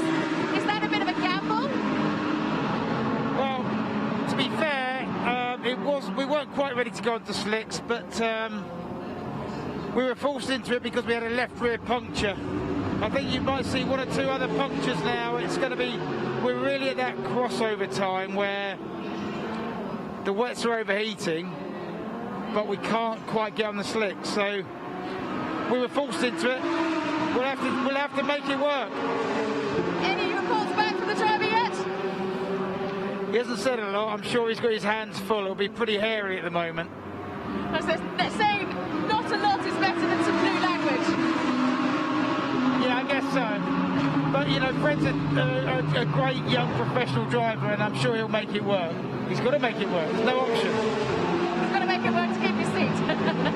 Thanks, Mark. Yeah. Frederick, one of the Lambo junior drivers in the team. So a little bit of pressure on him. But yeah, I think he'll be pretty busy. I don't think anyone's talking to him just yet. But the exact same conversation I have had with Mark via WhatsApp while I'm in Cambridge and he's in Spa about this exact thing. You know, because of this new, different compound of slick, the circuit is going to be drying out. And yeah, it's going to be overheating certain different cars, front engine, mid-engine, rear engine, whatever it may be. Right, cars coming into pits. Nick Tandy in the pits. Is he having slick tyres fitted? 47, Kevin Estra, another Porsche. This is the very much delayed KCMG car in the pits. Is he having tyres fitted? Tandy's out already, so that's not a full stop. So Tandy must have changed tyres. That's the only reason you would have been in for such a short stop. That was not long enough to have fuel. So I'll keep looking at lap times. Okay, so Nick Tandy came in from 4th place. Or possibly 3rd place, but Nick anyway, from the top 3. Pits, yeah, so let's have a look. He has. Andy Soucek is in as well. And incidentally, you know 66 got penalised for running up the escape road at Les Combes. Yes, I remember that. He's just shot up the escape road again. Now, I don't know whether that was passing anybody or not, but he's just been notified as going straight off at Les Combes. So 66 Audi, which is currently in 5th position. Frederick Vervish losing a little bit of time there. He's half a minute ahead of his closest rival behind, who's Matteo Cairoli in the dynamic Porsche. Oh, look at that weaving down the straight. Who's that? Look at the slick line. Is that the Lambo? Yeah, 24th place. Yeah, that's the Lamborghini. Still weaving down the straight to get maximum heat into the tyre before he gets to Eau Rouge, where he needs all of that grip. You don't believe me sometimes. I did say that it could be slicks soonish because there was limited spray.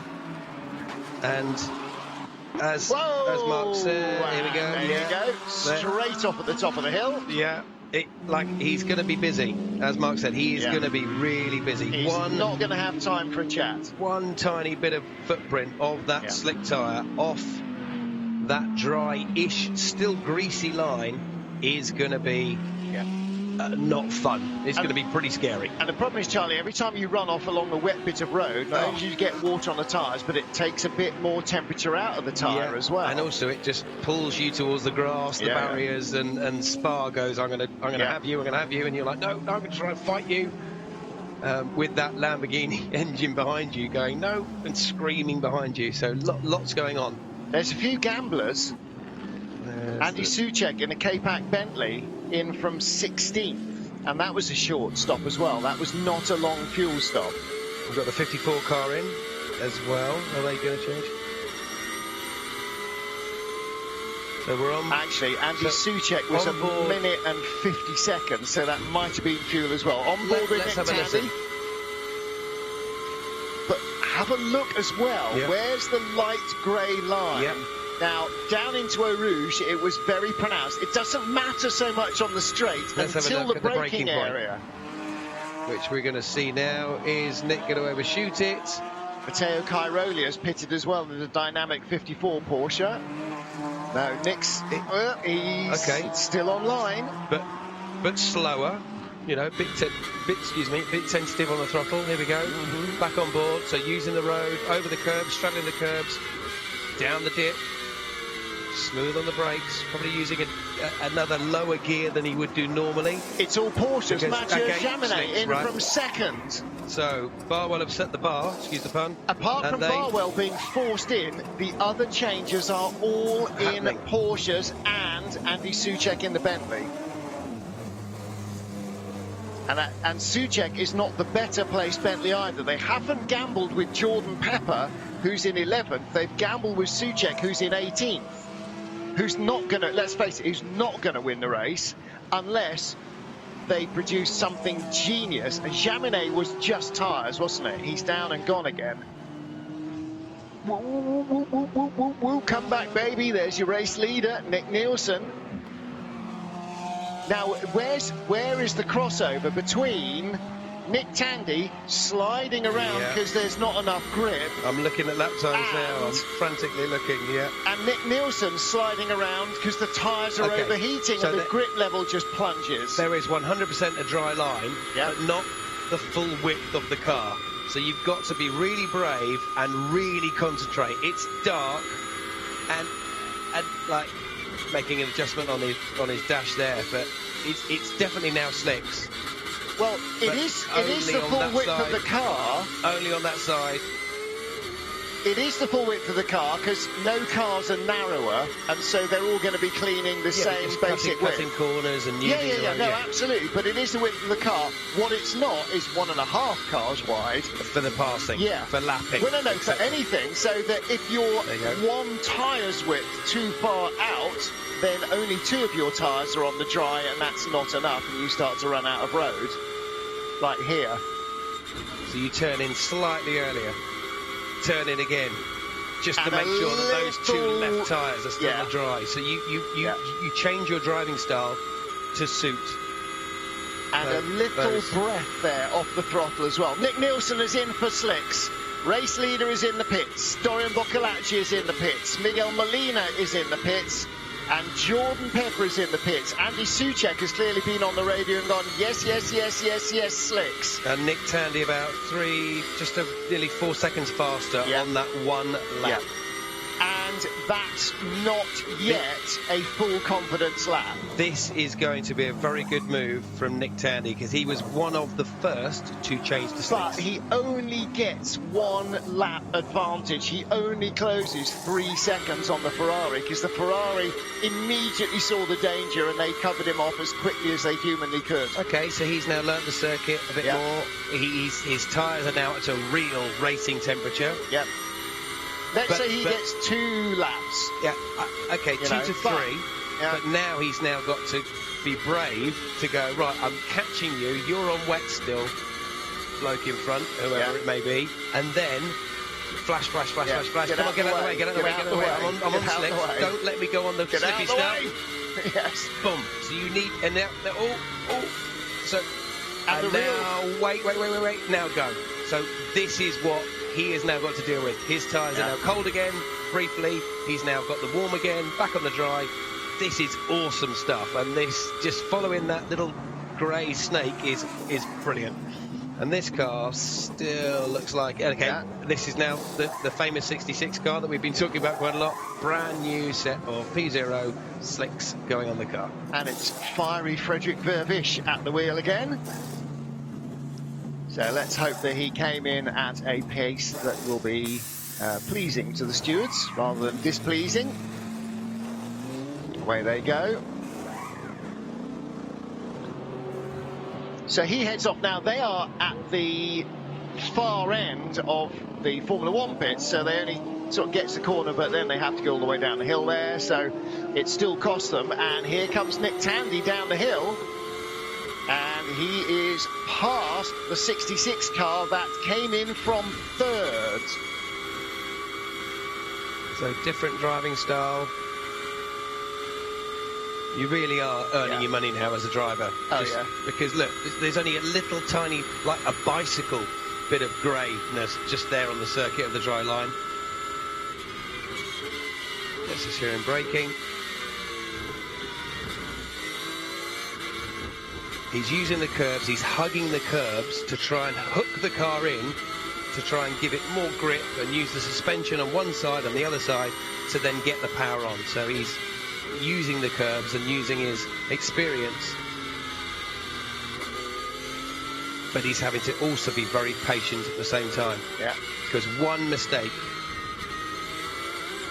one tiny little puddle of water and a bit of curbing that is unsighted, wallop, that Porsche will be round before you know it. And you can see here, it's much wetter. Yeah, it is much wetter. Yeah. Still 11 degrees of air temperature. Yeah. That's it's nearly 6 a.m. That's it's awesome. Still 11 degrees. So I thought it would be down to barely above freezing. It's October. Obviously, there are not clear skies. It's obviously very cloudy overhead and keeping that temperature in. If there had been clear skies, you'd be looking almost at a frost in the morning, which would have been so much not funny for these drivers. Can you imagine? Yeah, Nick Tandy's about 8 seconds quicker than anybody else, if not more. Wow. And that early change, it's on pit wall reaction like that races can change. Number 4, Mercedes, Vincent Abril. Now, he's just changed. The Honda is in, Mario Farnbacher. They're down in 15th place, though. Vincent Abril left the pits. How long was he in for? Not enough for fuel. Daniel Serra was in. Dennis Lins, Gabriele Piana, the silver leader. Indy Doncha 3rd in silver, Hugo Chevalier 4th in silver. So Gabriele Piana stopped and has left the pits. Has left the pits just now. Going to be interesting to find out in a lap or so where that leaves him compared to Frederick Schandorf and how much Frederick was getting out of those slicks. Because don't forget, he was the first to be gambled with. He's 3 seconds slower than Tandy. And they were forced into it, but that still could leave him 10 seconds faster than what was the last lap for Gabriele Piana? But it depends on 2:42. Traffic. How much traffic are they going to get behind?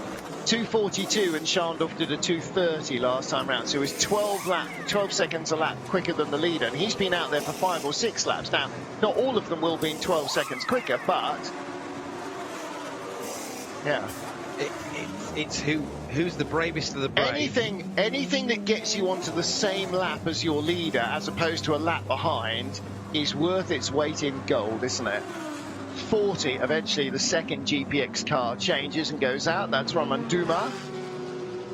You would think maybe he's left that a little long. Nick Tandy up to 3rd, by the way, now. Yeah. Mathieu Jaminet in 2nd, Nick Nielsen the leader. And they are all on the same lap. Dennis Lind in 4th place on the lead lap. Romain Dumas in 5th. Now, I'm going to have to wait for it to cycle all the way through, but he is being shown as a lap behind. Can't have only 4 cars left on the lead lap with 10 hours to go, 9 hours to go. Addis will never forgive us. What, you'll go mental? What have you done? What happened to our 24 cars on the lead lap? Well, John, you went to sleep. What are you going to do? They all fell off.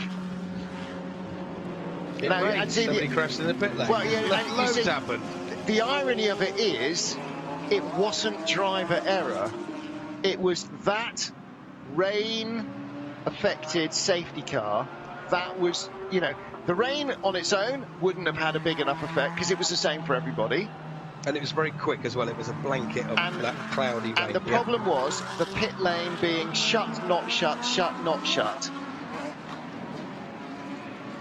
That's the Mercedes. Is that the Pro-Am leader in Mercedes? I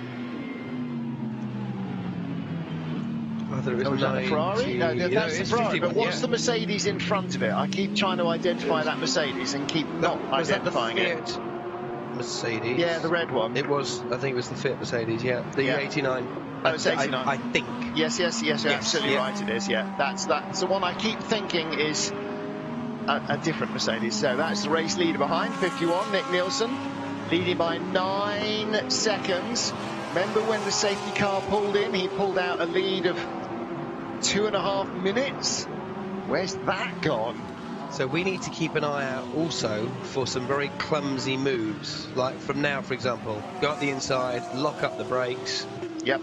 Just and another driver just turns in thinking, all right, and then because I've got slicks on, yeah, we've got to watch out for that. So being a bit of a Billy.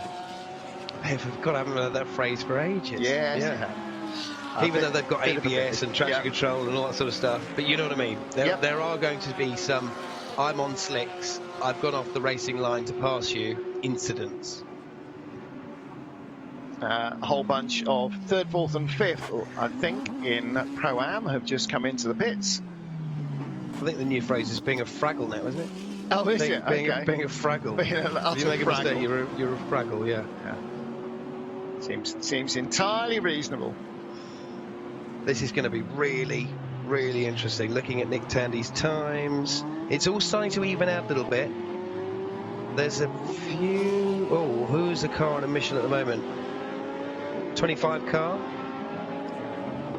in the Audi Dorian Boccolacci. Yep. Boccolacci, yeah, pronounced it right. Thank you. On a 26.8. Yep. Tandy's on 2 minute 28. So he is on a mission at the moment, 2 minute 26. Yellow flags in sector 2. Who's dropped it off the road? Let's have a little look. Pit stop of car number 10 under investigation. I don't know how long ago that was. Could have been from any time in the last 3 or 4 hours. That's the second of the. In fact, that is the Boots and Chignon Pro-Am car. Jens Klinman at the wheel of that car. That's a long way down the order, though. It was Drouet in Pro-Am. And where is he in Pro-Am? That's the yellow flag. And that is at Les Combes. He's gone off stage right. What was the number again? Sorry, Martin. This is Thomas Drouet, 84. Mercedes. It's I'm now going to struggle it because I'm looking at the wrong screen. I'm going to guess 87 by the colour of it. Yellow. 87. There you go. Yeah. Good old spotter's guide. Yes. That'll be limped back to the pits. Hopefully not leaving too much debris or Mercedes around the track. Yeah. Because that doesn't sound good. Oh. It's not too bad. I mean, it that doesn't looks look like clever. Maybe a left rear puncture as well. I'm not sure it's a puncture. I think he's just deranged that left rear corner. But the problem is, bits of fiberglass, carbon fibre drop off, and they tend to be tyre bursters. Well, he's doing his level best to stay off the racing line, a long way off the racing line. He's being very cautious about bringing it back as well. And the reason for that, particularly for this car, is that they have had their fair share of problems already. And right now, it's just get to the finish. Don't let this race beat you. So they're in 41st place. 31st place, rather. No, now 41st place. They were in 31st when he went off. And so it's all about getting to the end of the race.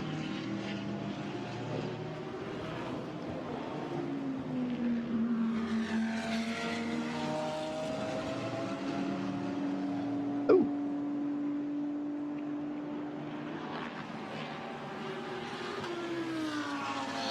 Aha.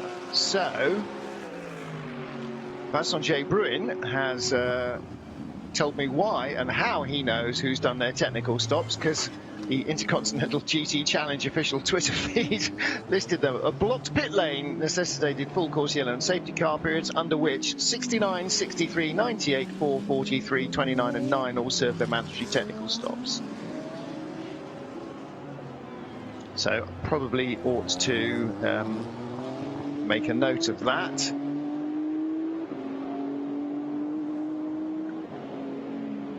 So we will do that, and then later in the race, when it becomes critical, I shall try and remember to tweet that to David, and he will know. Leader is now 5 seconds ahead of the second place car. So what was a near 4-minute lead behind the safety car and growing has shrunk to nothing whatsoever. Being hunted down by nearly a second a lap by the number 12 car. Yeah, Mathieu Jaminet on an absolute mission. Nick Tandy is within 30 seconds Again, of the lead. Nearly another second quicker than the Mathieu Jaminet. And Dennis Lind in 4th place is 38 seconds behind the leader. Fredrik Vervish is almost within a minute of the leader.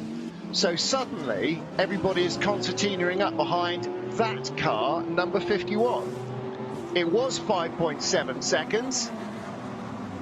And Dennis Lind comes across the line. It can't be 5.7 seconds. My timing screen hasn't caught up yet. Down to 3.5 seconds. Yes, 3.5. Yep, you are bang on. So he wasn't quite as close as I had suspected. I thought he was actually closer than that, but 3.5 seconds back. Jaminet nearly 2 seconds quicker. Yeah. Which means in 2 laps, he'll be on the leader. And actually, you know, the traditional old chestnut, catching is one thing, getting past is entirely another. Not so much when you're 2 or 3 seconds a lap quicker. So the Ferrari, has it not changed onto slicks? Why on earth, what other earthly reason could there be for it being so much slower? It's not that Nick Nielsen can't drive, because we know he can. It's not that the Ferrari is suddenly gone wrong, because it was quick in the dry before. So what? So apart from the fact that they might still be on really knackered wets, why else? Nielsen left the pits. Right, so that was roughly when everyone else was. They came in much later than everybody else. Just a little bit later, yeah. They came in, yeah. And so if they didn't change onto slicks, what on earth were they doing in the pit lane? Not just taking on fuel and not changing onto slicks. Really? Surely? Well, the lap times indicate that they are on slicks, but just not on it as much as the others. Wow. And judging by the body language of the car that the camera just picked up there, and it looks like the Ferrari was quite really quite struggling a little bit, yeah. Yeah, really quite. So here we go. Let's watch it through the chicane. So brakes are glowing. Oh, and there's the Porsche. That's first and second. No, that's not. That's 54. That's Matteo Cairoli. Is that 12? Yeah, wow. the Porsche definitely looked like on more of a mission than the Ferrari. So look, the Ferrari. Absolutely. There you go, Ferrari. Boom. Okay, another Ferrari. Oh, but so then, that's 72 in front Porsche, of him again. There's the Porsche. Porsche just visibly looks. Yeah. I'm hungry. I'm on it. I'm definitely going faster. And look at the times at the bottom. Green, green, green. I am quicker in every single sector. And we're now going to get a reverse of the situation when Davide Rigon was being chased by the same car, where he was stuck up behind a much slower number 51, because Davide Rigon, it's not Davide, because he's handed the car over, hasn't he? Who's in 72? Miguel Molina. That's not, in fact, it's not a Ferrari, that is a Lamborghini. Is that 63? That was a lapped car. We were following the leaders there, I'm sure. Yeah. No, we were, but I thought it was a 72 Ferrari in front, but we then went by a Lamborghini. So as a lapped Lamborghini, I think the 72 Ferrari is still in front of the 51 Ferrari. I think this first set of lights is 72. I think that's 51, and I think that's the Porsche. Yeah. And that's the... Right, so those are Ferrari headlights in front of him as well. That's 72 in front of him. And they've got number 12, that's that, yeah. And the Porsche definitely catching that Ferrari. Yeah, it's 52 in front. Okay, so 52, even slower then, definitely. That's not great news for 51, is it? So that's their Pro-Am car. So who's driving 52? That's the Pro-Am car, Daniel Serra.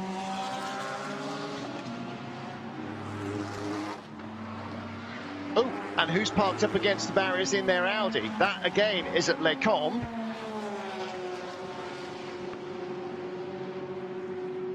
So, not sure who that is. Yellow flags in sector 2, but 33 we are hearing. So that is WRT, Rick Broikers, Stu Hall and Benny Goethe. So Benji Goethe is the driver in the 33 car. We're running 35th. There he goes. So the Rofco car has had more than its fair share of adventures, hasn't it? And again, for that car, for that team, and pretty sure this is Benjamin Goethe's first Spa 24 Hours, then their only target coming in will have been to finish as well as they could. But, I mean, 100% to finish. That would have been it coming in.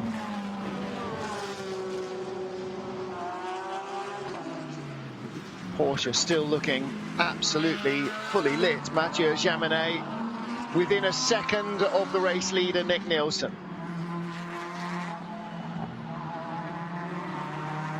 Inside 9 hours to go, and that is the lead battle. No, it's not. He's up behind the Sky. It's the Sky Ferrari. That's what it is.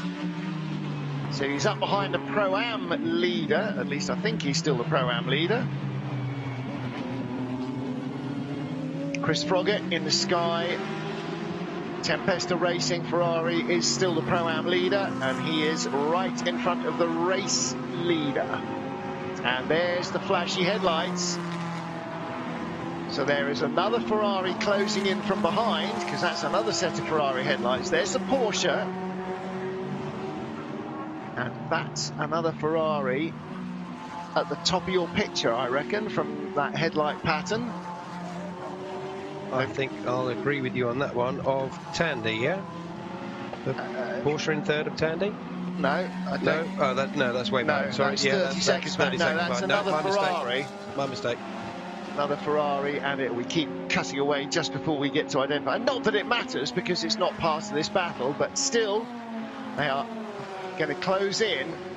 And this is a great opportunity for Mathieu Jaminet, because he's going to pin Nick Nielsen against that Sky Ferrari. Now, Sky Ferrari is barely any slower than the AF Corsa 51 Ferrari. Hence we haven't passed it yet. But the fact that it's barely any slower makes it really, really hard for Nick Nielsen to pass. In fact, that is not the Sky car that's right in front, is it? It's the 52 Ferrari, so the Sky car is Daniel 93. Serra. There's the Ferrari Central here. Look, flashy, annoying rear lights everywhere. So it is the Daniel Serra. Yeah, Daniel Serra. The 52 AF Corsa. Yeah. But 488 is in front of them. Drive-through penalty to car 33, speeding in the pit lane. Drive-through penalty car 33, speeding in the pit lane. Oh, again, another entertaining moment for the Rofco team, and I'm afraid that there's probably going to be a bit of shouting in Benji in his direction, because I think he was driving the last stint as well. So 488 has crept its way up to 33rd place. Yeah. So Daniel Kalvitz is driving that Rinaldi Racing Ferrari, and that car's drama started on lap 1 when he got hit by somebody else in a Porsche and picked up a puncture. And it is in front of the 52 Ferrari. In fact, no longer. They've gone by him, haven't they? There's 72. No, 52. And then 51. And then... So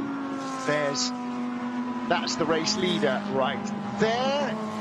And behind him is the Porsche, which is in second place. Mathieu Jaminet sticking to his task. I think Nick Tandy may have slightly had the best of his tyres as he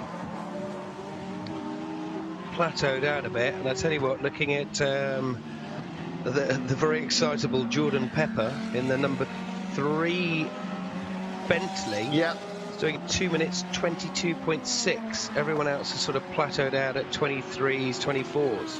What's Suchek doing? Suchek, let's have a little look. In the other Bentley. In the other Bentley, he is doing 2:23.4. Yeah, 2:23. Again, sort of ish, but in traffic, you know, you can lose a second or two just in the blink of an eye. And if Jordan Pepper gets 1/2 clean lap, then suddenly, it's 4.2 seconds off the best lap that the car has produced all race. We've also got Kevin Estre as well. So you can see how much drier it is, Charlie. They're within 4 seconds, so that's less than a second a mile they're giving away to their fastest lap of the race. So it is now, it's not dry offline, but it is now fully dry online, not on curb. Obviously. And they're very similarly paced, as you've just said. So who is the bravest of the brave to do that lunge and go off that one bit of grey slither of dry, grippy tarmac? Who's going to do it? And part of it, so the track's the same for everybody, the tyre is the same for everybody, give or take a few, you know, tenths of PSI or whatever in pressure, but that will be to suit the car. So the difference, a large part of difference in lap time is part bravery, but a large part car as well. They go by a Lamborghini and a Porsche gets eased out onto the very wet bit, and 3 or 4 laps of catchy Ferrari is just undone there. I think he did squeeze through, he did, but now he's got to close back up, and the Ferrari has gone from 1/2 second to about 2.5 seconds in front. That was Rob Collard in the Lamborghini that they just passed, but that did look quite hectic there, didn't it? Yeah. At the end of at the source. Well, it's all busy because Collard Rebel Straight rightly doesn't want to drive off the dry line for anybody, especially not there at La Source. He had to a little bit there because I think they pushed him a little bit. But good driving from him as well. Good, good getting into that endurance driving. And the problem there, like Lecombe, is it's a very short. It's a bit like not Hawthorne. What's the corner after Hawthorne? Hawthorne, Sterling. No. The second right hand. You know, Westfield. If you second get right, Westfield. Yeah. The runoff area there is barely a car's width of grass. Well, it's the same at Lecombe. There's not even a car's width between the edge of the track and the barrier. So if you do go off the grippy stuff there, it's a very short trip into the barriers. Hearing that the much storied Emil Frey Lamborghini car number 14 has had another spin. Norbert Seidler, Norbert 29. Seidler, okay, so he's gone around again at Lecombe.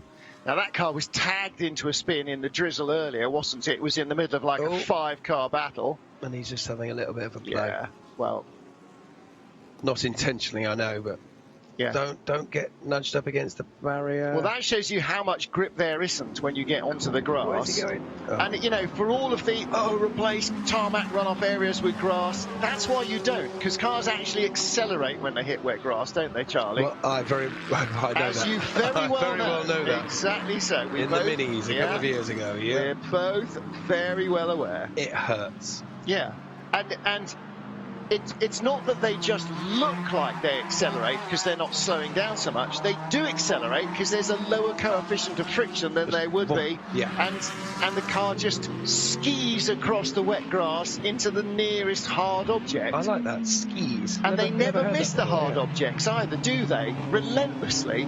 If you get onto the wet grass, it never misses. It always finds something. Even if you've got your eyes closed so you can't look at the thing you're going to hit, you still hit it, apparently. So, Frederick Schandorf, second in the silver class. Now, is he on the same lap as the leader? Not yet. No. So that. No, a few down. No. Yeah. They were 1 lap behind. They're still not on the lead lap. Yeah. So they're behind the leader. So the leader's completed in the silver class, who's completed 344 laps. Oh, that's Schandorf has completed 343. So they're getting closer, but but it wasn't enough. But it was a brave decision Jamie Campbell-Walter confirming that he will shout at Benjamin Goethe. Well, that's not the way that you encourage a young driver, is it, really?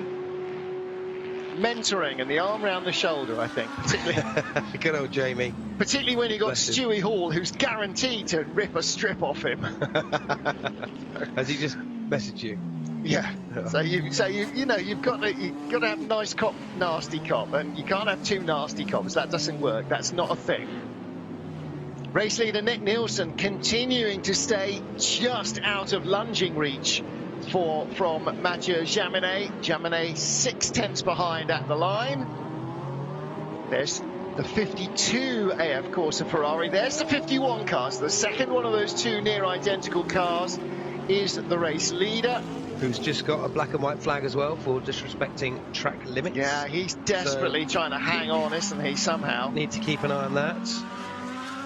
Lap times are quick though, but not as quick as the Porsches and the Lamborghinis and the Audis that are hunting that.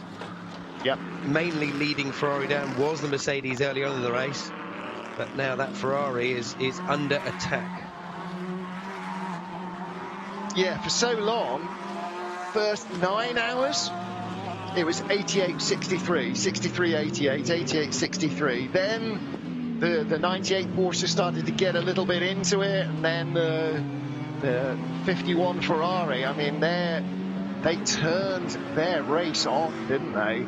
I missed that Mercedes rumble, that purr. Yeah, well, there are lots of them around, and they just don't have to be leading the race. I can hear it now while I'm talking to you, but now we've got the flashing Ferrari light to look at. Yeah. Or talk about.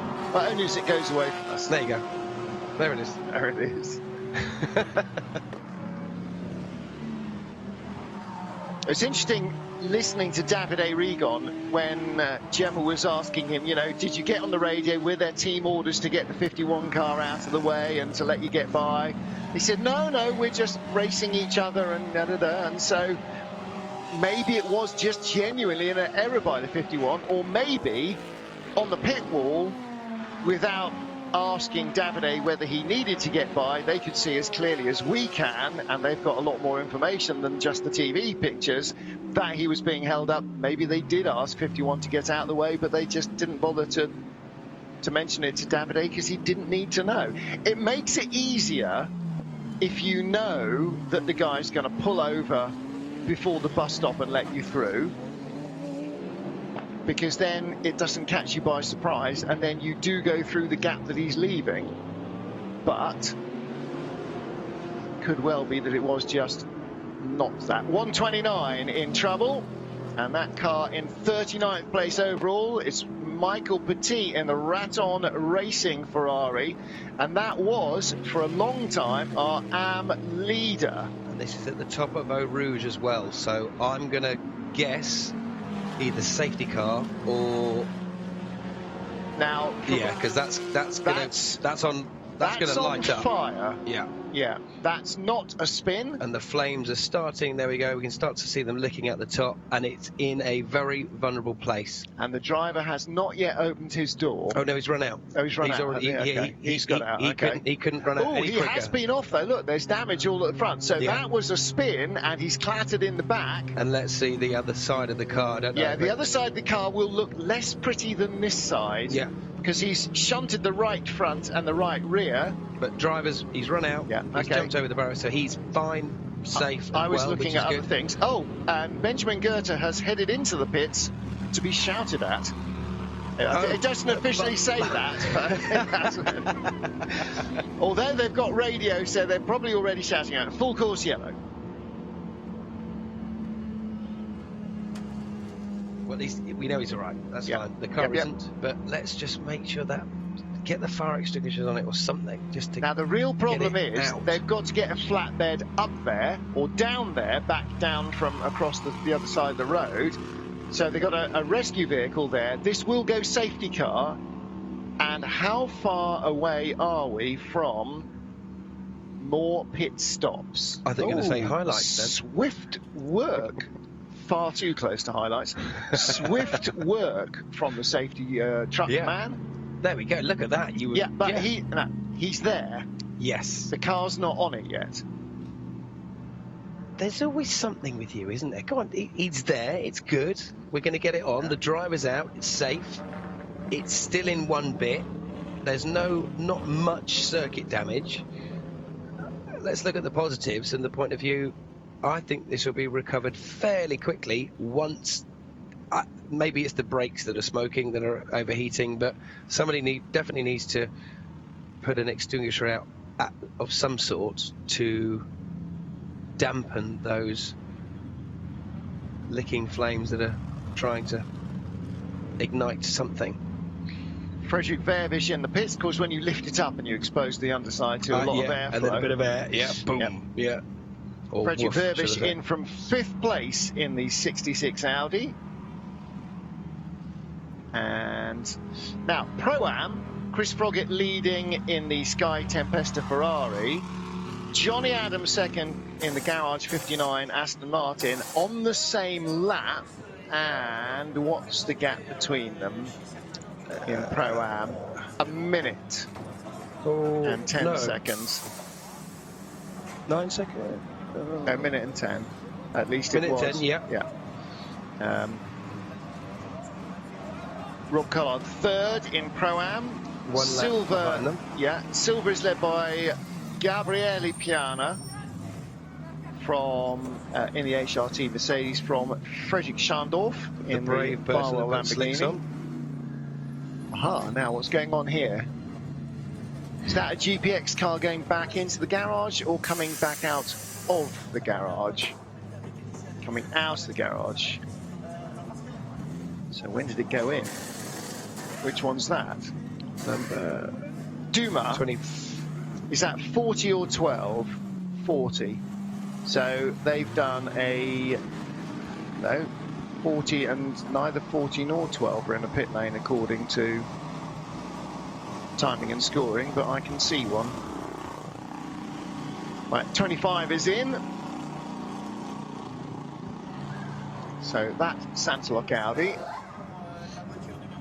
Okay, so now full course yellow, we're seeing the 5-minute technical pit stops happening here. So the 66 Audi, maybe with new brakes, it'll stop a bit better at Les Combes. What do you think? I'd agree with you on that one. Once the drivers got used to the fact that I've got a much shorter brake pedal and it bites a lot better. Yeah, I've got proper stoppers. Oh, it's on there. Don't twist it off. Yeah, it's on. No, he's trying to lower it down, square it up. What are we? Have you ever loaded a car onto a flatbed?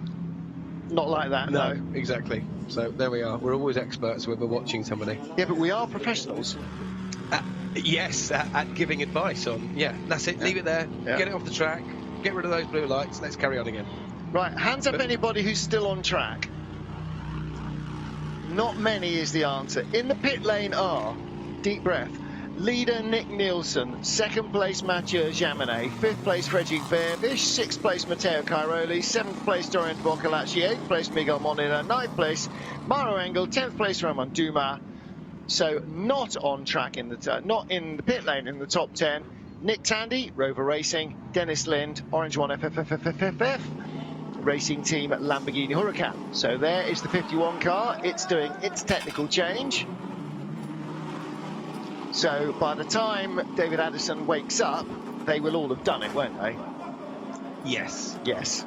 So all the notes I've been making to tell him will become immaterial because nobody will owe us one. But this is pretty awesome to watch. Yep.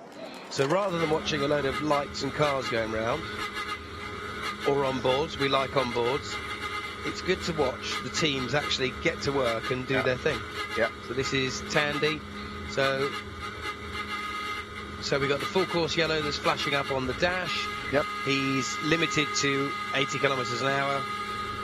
He can't do anything more apart from just trickle on the throttle in whatever gear that it's set with the telemetry on the car.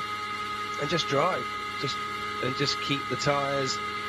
Well, he'll be able to suss out how long that's going to take. Now, 98, Nick Tandy made its technical stop earlier under the previous full course yellow and safety car period. So that's why he dropped further behind the likes of this car, which hadn't, So this will now undo all of that lost time. Whoa, whoa, whoa, whoa, whoa! Come on! No, don't come on. Do come on. Look, the other Ferrari... This is the race leader was on the left-hand side. Yeah, and they can't release him because he's got to wait a certain time. Now they have to push him back because the other cars come out onto the pit apron exactly at the time when the lollipop man wants to release him, but can't. The other car's gone anyway. So panic for that's nothing. A bit clumsy. But the guys in the 52 garage are going, let us out!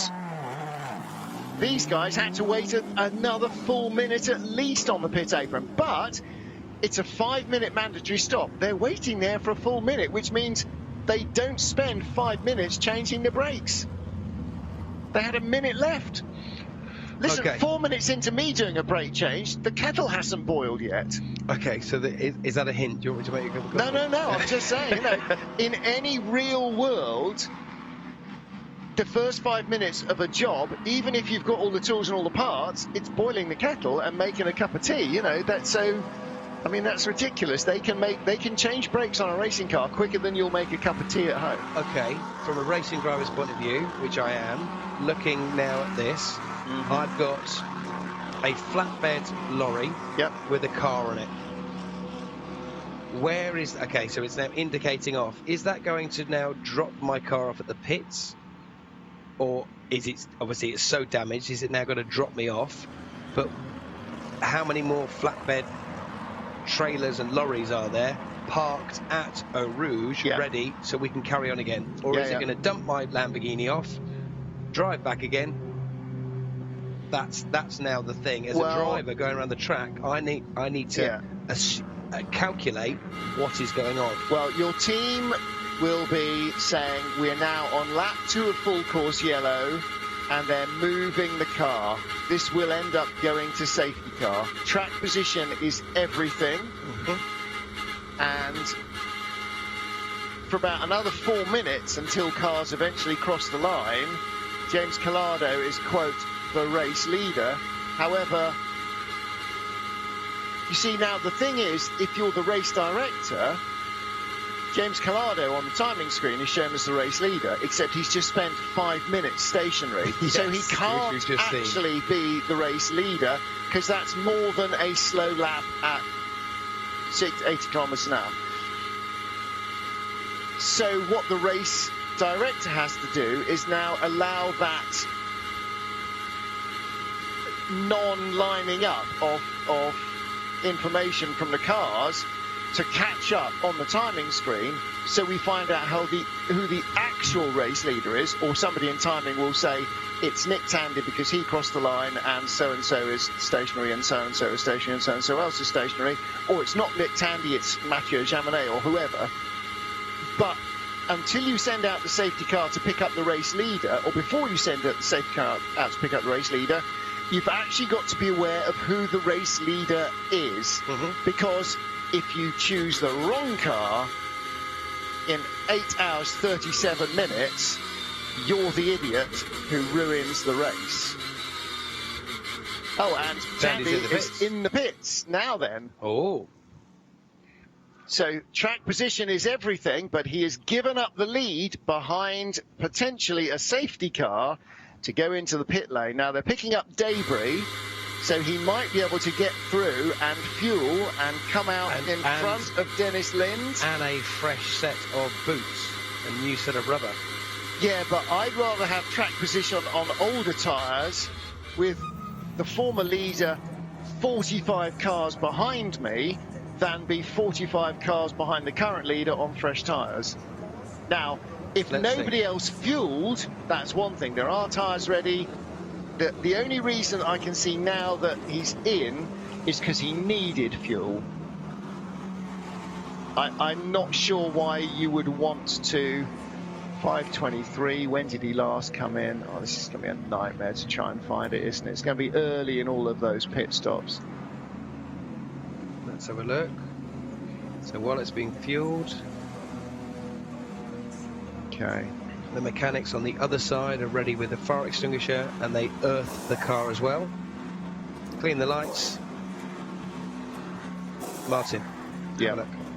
as a driver, remember he's come in earlier. Remember, for to do the tyres. So he's now 3 or 4 laps ahead of everyone, as in tyre wear. Yep.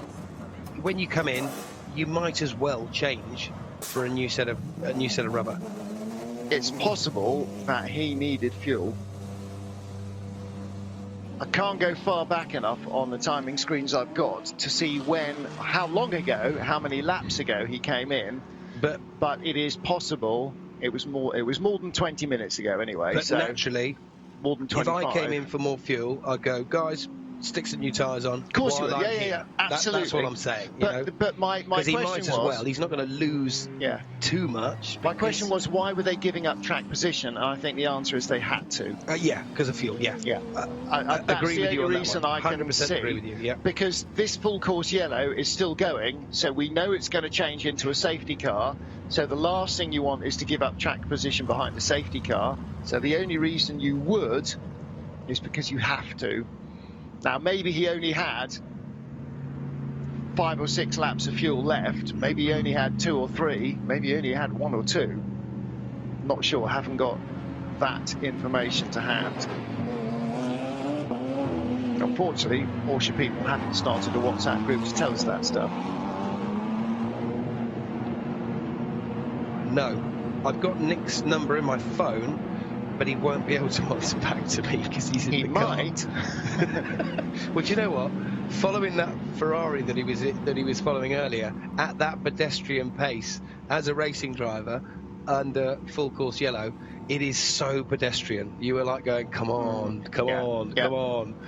It's like it's the equivalent of sitting, I don't know, in a traffic jam on the M25 that's trickling along at like 2 miles an hour, and you just trickle along, and your brain's going, oh god, come on. So there's the 51 Ferrari with its lovely flashing light coming up Blanchimont at the top of Eau Rouge. It's safety car procedure. So let's have a listen to the race control. Safety car procedure now. So full course yellow, now safety car procedure. So they can get their tyres warm, everyone can sort of understand what's going on, get used to the circuit conditions, and at a lower speed as well, be able to see the different dry conditions and greasy conditions of where they can do that all-important overtake to lap somebody, unlap somebody, or even pass for position. That is really, really important.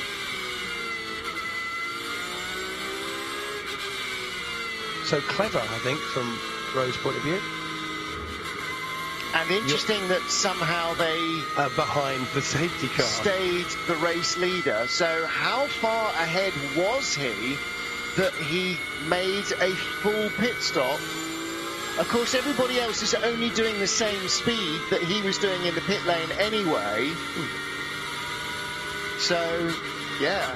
And again, you know, you look at how races are won and lost, and it's somebody having the presence of mind to go, hang on a minute, we're 1 minute 20 ahead of them. Well, that's not enough for a pit stop. It is if they're only doing 60 kilometres an hour. 80. 80. Yeah. Oh, yeah, so it is. Okay, get him in, you know. You have to have all these things instantly flooding into your head. Again, look at the driver's ID screen there in the cockpit, which relays the flag signals to the drivers. That's a really great safety feature that we have in GT racing now and in endurance racing, that flag signals around the circuit are relayed into the cockpit. And so race control can tell the drivers exactly what's going on, and it'll change from full course yellow, it'll suddenly start flashing SC when the safety car is announced. And then when it goes green, wherever you are on the circuit, if you should be half a lap away, it'll immediately turn to green so that you know that the track is live and has gone back to green flag racing.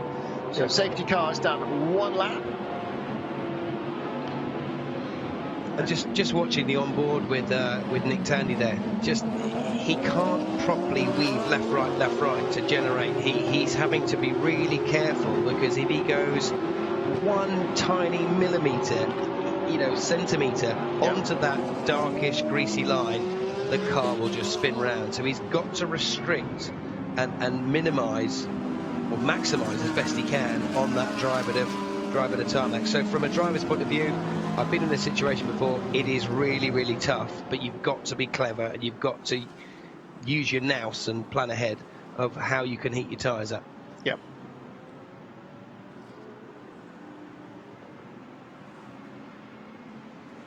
Safety car driver's been not that busy.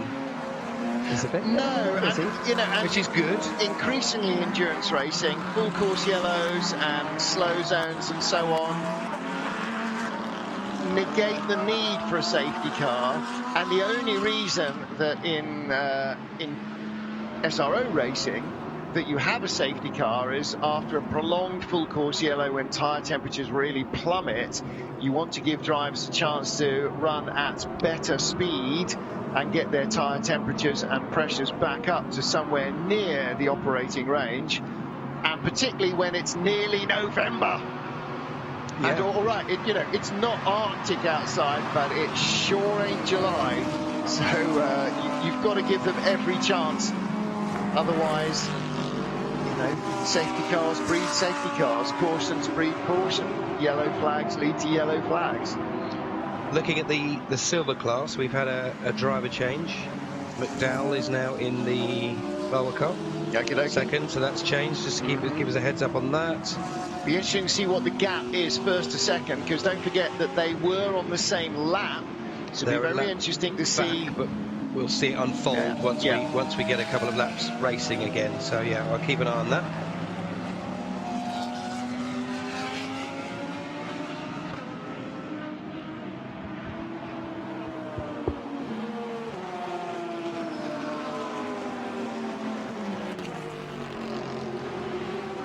Okay.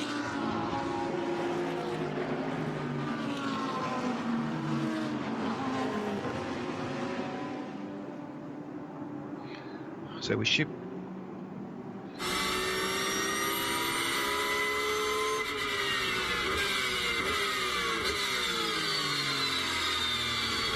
So we got an interview now with Michael Zay from Road Racing down in the pits with Nicky. Michael, fantastic to see your car in the lead of the race at the moment. Just talk us through the strategy when it came to your technical pit stop, which you took much earlier than the other teams. It's clearly paid to a massive advantage now that you're out in front. Well, I think it's one of the strengths of the team to make at the right moment the right decision. So that is what over the last years we showed. So I think, it's right. David made a very good decision. We came in the right time. It was the right move. So, fade out. So we're on the lead now. You've taken that advantage now, but we've still got, nearly a third of the race left. Do you think they can maintain that position for the rest of the race? I think the drivers understand better and better how to deal with the car and the tires. We didn't have, before the 24-hour race, so much time for testing just because of the corona pandemic. But I think now, over the last hours, they got better and better. So I think we have the pace also of the other top 5 cars. And I think, why should we not keep it until the end? Brilliant, Michael. Thanks very much. Keep having a word.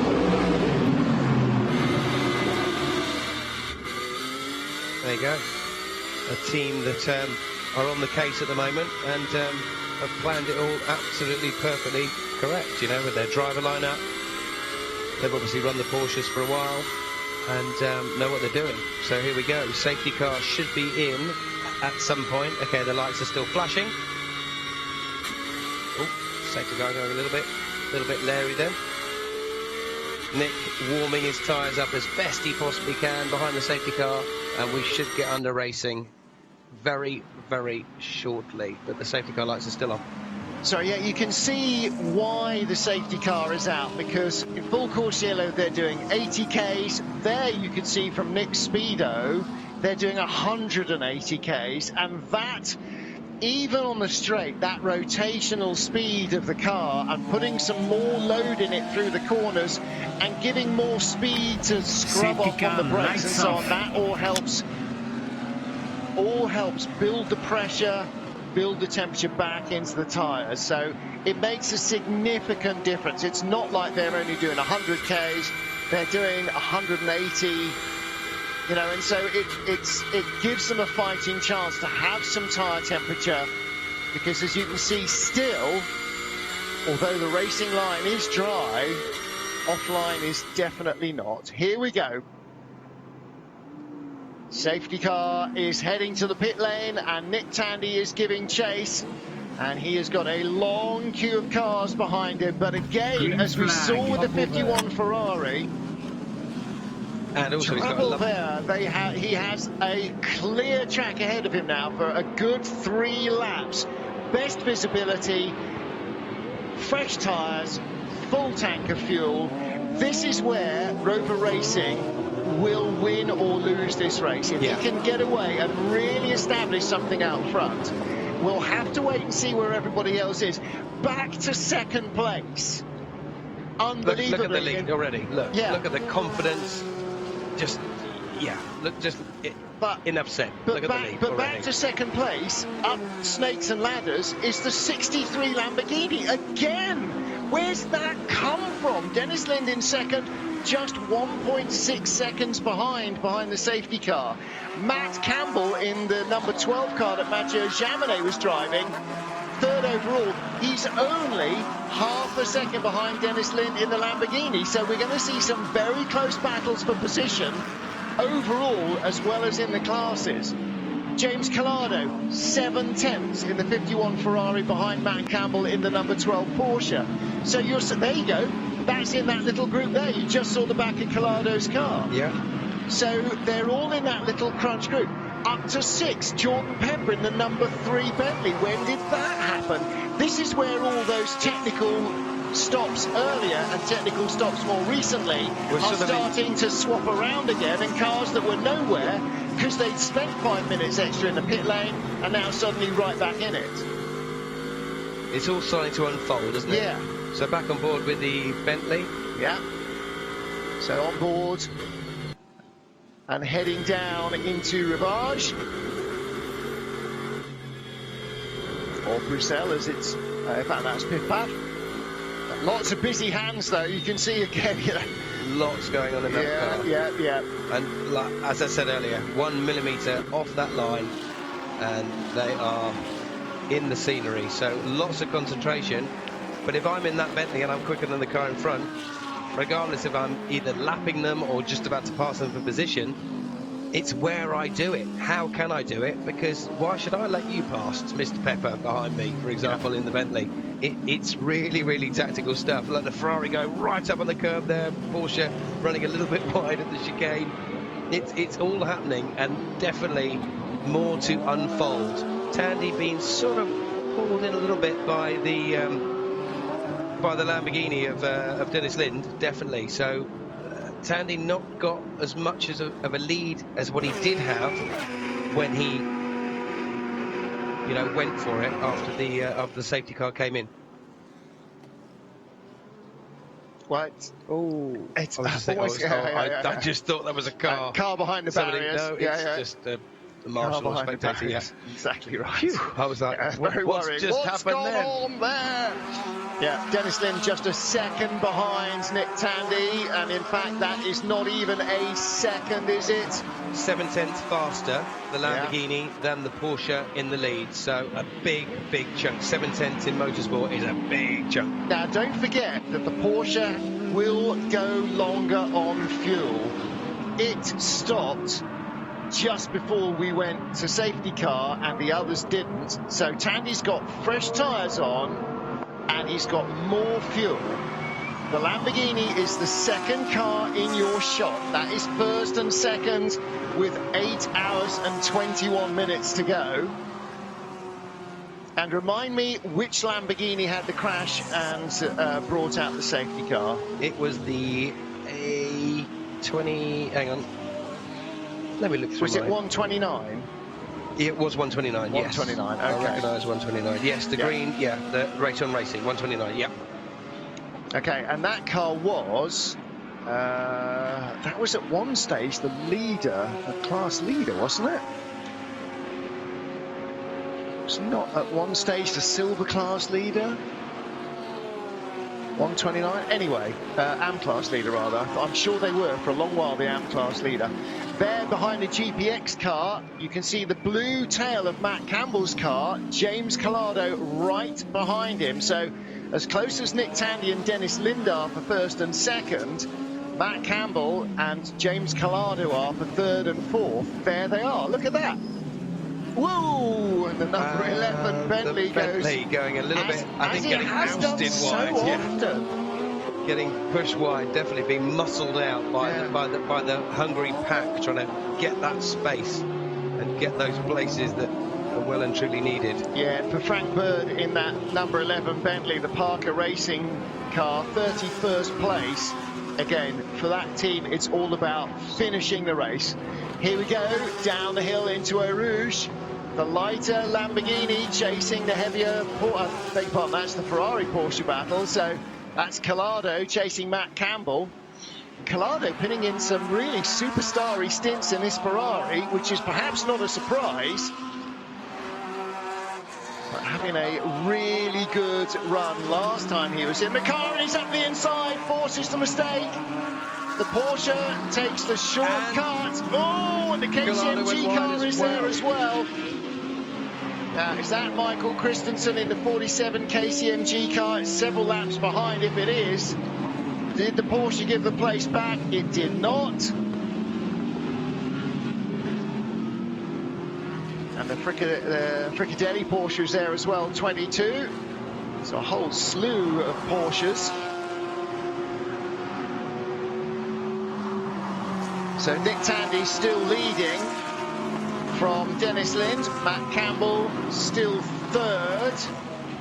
Nick Tandy's pace has picked up. Yeah. But Lind definitely, well, a little bit quicker. So a tenth quicker. Let's have a little look at what we've just seen. So the Ferrari on the inside, and the Porsche outbrakes itself, rolls off the brake pedal. But look at the Ferrari. Look, the correction of the Ferrari. Yeah. Look sideways, opposite lock. Look at the front wheel angle, and yeah, it all happened. So yeah, I think both of them made a bit of a mistake there. 6 of one, half a dozen of the other. Exactly. But Collado was at least legally on the track. He only had 2 wheels in the dirt. Race leaders come across the line nose to tail. It was 0.9 of a second at the end of the last split. It is 0.6 of a second at the end of the lap. Nick Tandy battling for his lead here. Dennis Lind in the 63 Lamborghini. I wonder how many laps the 63 car has led now. They are the first 2 cars into the teens, as it were, so 2-minute 19s. Yeah. But Lind is still a few tenths quicker, and the best lap time that most people have done in the race is a 2-minute 18. So it proves that the track is dry.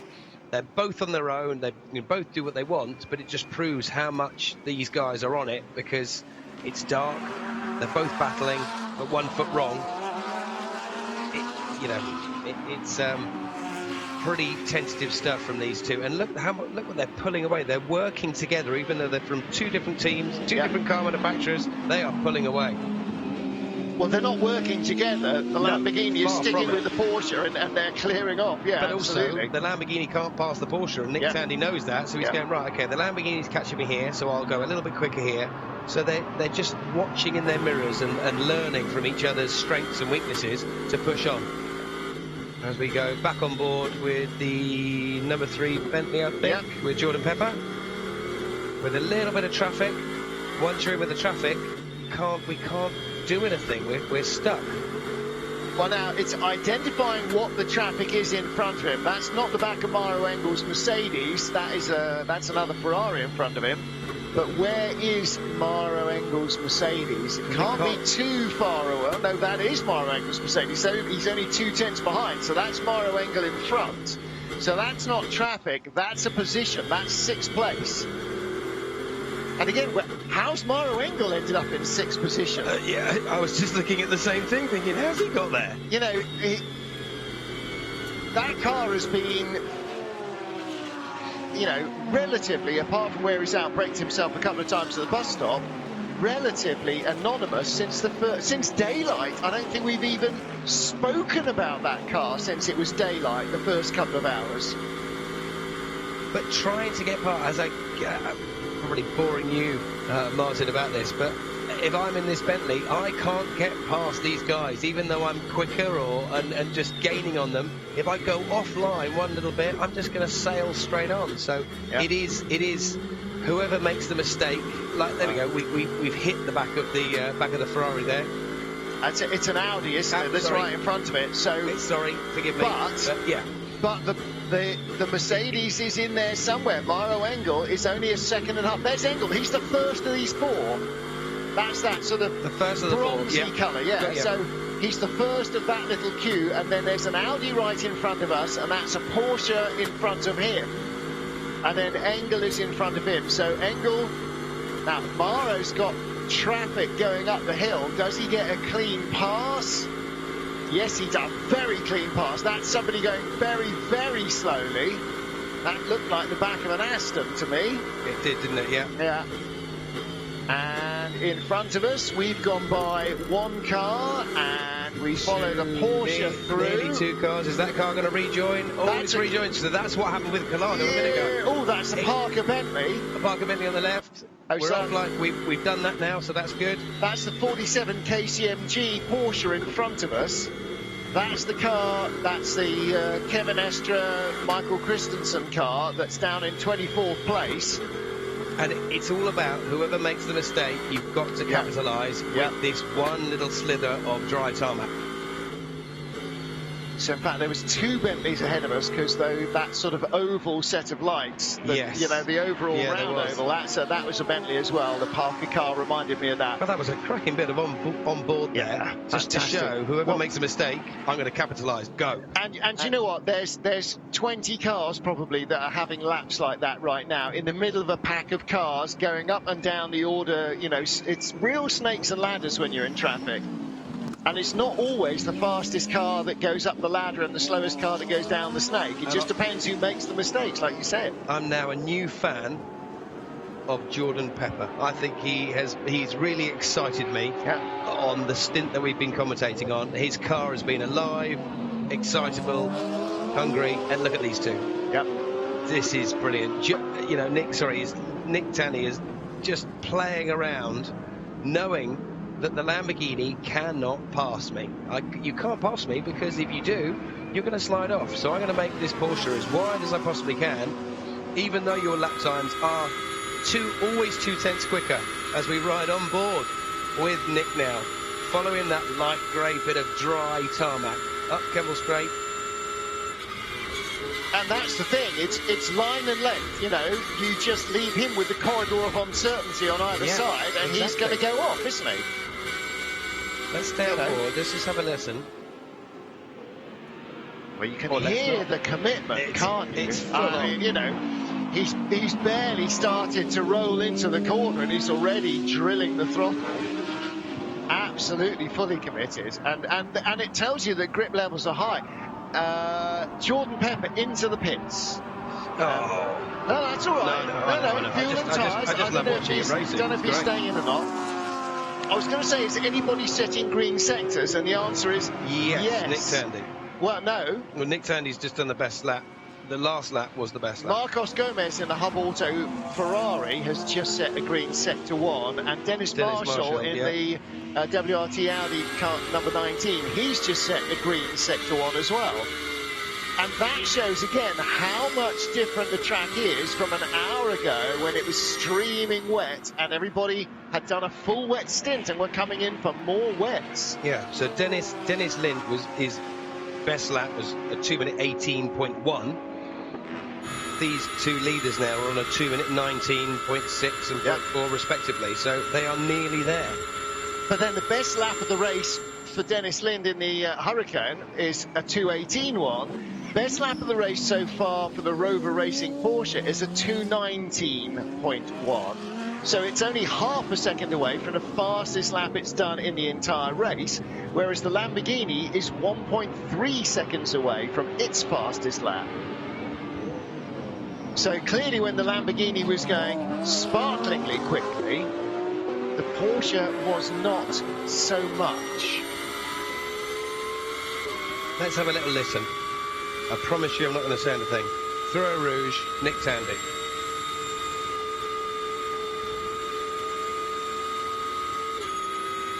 That was flat. I'm pretty sure it was. That felt and sounded great. Absolutely. The revs always drop because that compression, that climb up the hill, there's so much dragged out of the car in energy. With the suspension and the hill, But that was pinned, fully pinned, and to stick with him all this way through. Dennis Lind is as well. So, you know, absolutely hats off to Dennis Lind, because he's in that dirty airstream behind the Porsche, and it is, you know, it's full dry. They're very nearly going at maximum race pace. Hats off to Tandy. 4 tenths quicker that lap. But remember, he is the guinea pig. He's the one that's having to suss stuff out. And he's got blazing lights in his rear view mirror and his wing mirrors and a reflection of his visor. And he's just having to push. And half a stint more fuel on board, even though he's got half a stint newer tyres. Because he came in right before the end of the full course yellow, and somehow conspired still to come out of the pit lane with a full tank of fuel and 4 new boots as the race leader. Windscreen. Look at the windscreen. Few spots of rain, but it rains on everybody. Yeah. Okay, so we need to keep an eye on that. Ooh, there was quite a lot very quickly of rain on the windscreen. Oh, look at the pedestrian pace suddenly. Everybody's going very slowly. That's Chris Froggatt in the Sky Porsche, Ferrari rather. And this is the Pro-Am lead battle. So Chris Froggatt and Johnny right Adam ahead as well. of Johnny Adam. So half a second in it, the Aston Martin and the Ferrari. So if the Garage 59 car can get in front, this will be the first time an Aston has led. He's having a look, doesn't get through there. That's him flashing the headlights with the blue strips up the windscreen. What's dragging under the car behind them? What car number Massive is that? sparks. Huge no sparks. idea. It's flashing number... I can't see. But that looks like it's a front-engine car with its exhaust dragging on the floor. It's the floor of the car dragging underneath it. It's that red Mercedes again, isn't it? It's the Fiat Mercedes. Yes, it is. Yes, it is. Yeah. It's a Mercedes. I can tell by the lights. Well, it's every time it's the car I can't identify. No, it's the number 5 Mercedes. That's the one I keep thinking it is. So that's a silver car. That's the Pro-Am leader. That's Gabriele Piana. And Alex McDowell in the Barwell Motorsport car is 2 minutes behind him. Was 2 minutes behind him. And Piana is slowing down dramatically, really dramatically. That we've got a battle on our hands at full speed for Pro-Am. And this is the silver leader slowing down and dragging into the pits. The exhaust or something has dropped off the car. Tyres all look fine. It's engine, full course an yellow exhaust of some for sort. Johnny Adams in the pits. Didn't take the lead from Chris Froggatt. He came into the pits, and the leader in silver is in the pits as well. And who was that? Alex McDowell just followed him in? No. So what's the full course yellow for? Car 35 has hit the tyre barrier at the final corner. But it's now rejoined. So that's the BMW, that's the Falcon Horse BMW. Nick Tandy's on the radio or doing something. Is it trying to get the Radio 2 breakfast show? I'm not sure. Full course yellow. Wiper on intermittent, and that's the end of the road for Falcon Horse. That is a big off for the BMW. Martin Tomczyk has stacked it. Now that, again, you know, it's raining. That's a blanchiment. Okay, so we can see the driver. Yeah. Driver's on the right by the bonnet. Yeah. So he's out the car. But this will go first step. This will go full course yellow to safety car. Okay, so now you are the team manager. of Nick Tandy's Rover Racing Porsche. You've got half a stint left. You've got fresh tyres. You know that anybody who can will now stop for full course yellow. Look where he's ended up, though. Look, that's where he went off. That's messy. Yeah. I would come into the pits and do a driver change if I needed to, because I've got new boots, new tyres, I've got fresh fuel. Doesn't need to, because he hasn't been in for 65 minutes, so that's not an issue. So what are you asking me? Are you coming in? Are you giving up track position because it's going to go safety car? Oh, that's such a loaded question. I don't, Right, if you go in... Okay, right, you're the team boss of Dennis Lind in second place. What do you do if Tandy goes in? You follow him, or do you keep track position? Stay out. But you've got less than half a stint left. Come in. But you give up track position to James Collado, who's third. How much of a stint has he got left? I know that we've got a quick car, good pace. Everybody apart from Tandy is on the same... He's in. He's not in. Everybody apart from Tandy is on the same amount of fuel because they all stopped at the same time. But this is going to be a while to clear up as well. And so did Tandy, but the Porsche came in a second time under that full course yellow. What would you do? If I'm Rover Racing, you stay out. If I was the Lamborghini, I'd come in. It depends how few laps they've got left. Exactly. The hidden information from the teams that we don't know, but that is a big clean-up. Yes. Yeah. But actually, it's big bits to sweep up, so that won't take long. What will take longer is getting the car onto the flatbed, and that's and so we will go safety car. But look at the sky. It's getting light. It's daylight. It's not a lot of daylight, but it is daylight. This is just horrible. Hearing cars on the links is horrible. 80 kilometres an hour. Look, the sky is no longer black. The sky is light. And so for the driver's tired eyes, there is more visibility. You can see more what's online. You can see more what's offline. You can judge the distances better. You've got a slightly better view of what you're catching and maybe who's catching you. It'll be less... By the time the safety car is done, it'll be less of a glare of headlights and you'll be actually able to possibly discern who's who and what's what behind you. Yeah. So by the time we get to the end of this, it'll be Sunday, whereas... no, generally, when this started, because it's still black, it's still basically Saturday. Yeah. But I know we always say this when we're commentating and racing from a driver's point of view. Hats off to the Belgian Spa marshals, because they have been, wherever the marshals are from for this weekend, you have done a sterling job. When you watch this back, I know there are a bunch from the UK who are there and who are listening to us on the streaming. So. All of those cars, from me, CBH and Martin Aben and everyone on the team, you picked up that car quicker than anyone can even think about it, and you've got the brushes out. You are on the case, and big respect. Right. So, class leaders hitting the pit lane. This is waiting for Chris Froggatt to arrive. So, Jonathan Wee was out last, wasn't he? So,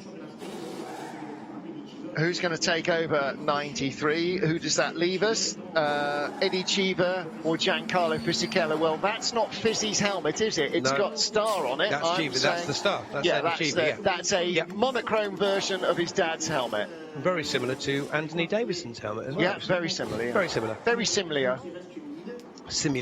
Similar.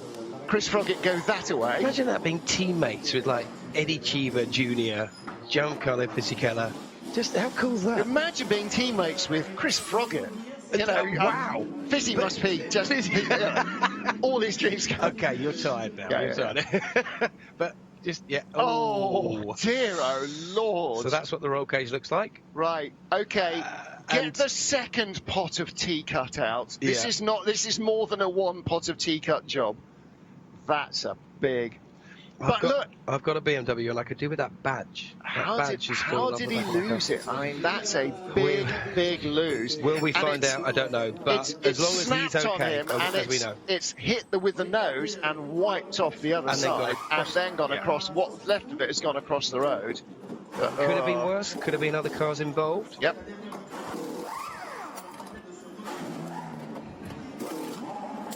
So, slicks going on the Sky Ferrari. Gabriele Piana, by the way, still in the pits in that silver class leading HRT Mercedes. I'm going to write this down because somebody will need to know this. While you're writing that down, let's just look at the, bless them, without these guys doing what they're doing now, we couldn't go racing. So thank you in advance and for everything that you guys have done over the years. So look at that, the mess looked immense earlier, and now it's just pretty much nearly gone. Yeah. As the rest of the cars stream through under their sort of safety car, full course yellow pit lane speed limit, as it were. There's the BMW, there's the culprit. Driver's okay, car's not. Yeah. As you said, definitely needs a little bit more than a spit and polish. Daylight is coming as well, so that's good. No! Safety car is about to come out. Well, the safety car's going to come out. It's going to be a safety car. Let's go for some highlights. 8 hours to go.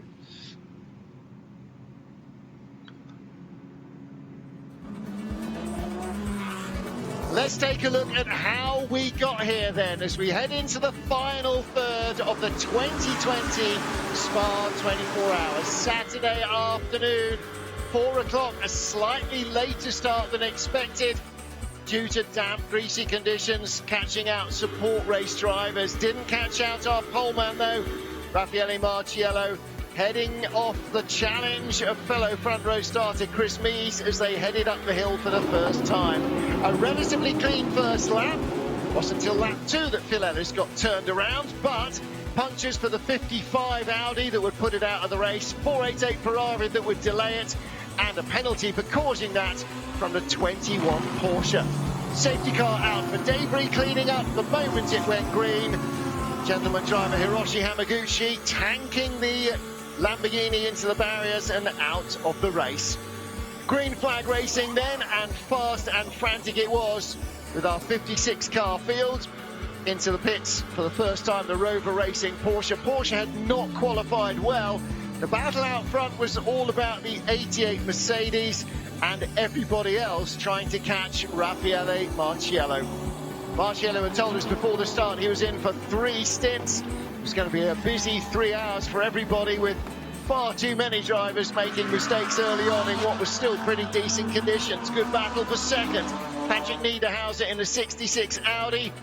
Dennis Lynn finally getting the better of him.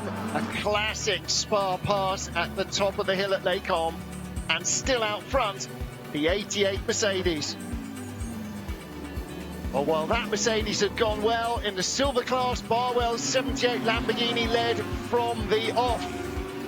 Coming quickly up the order, the Porsches that had struggled in qualifying had worked marvels overnight. Maro Engel less so though, outbraked himself in traffic a couple of times at the bus stop.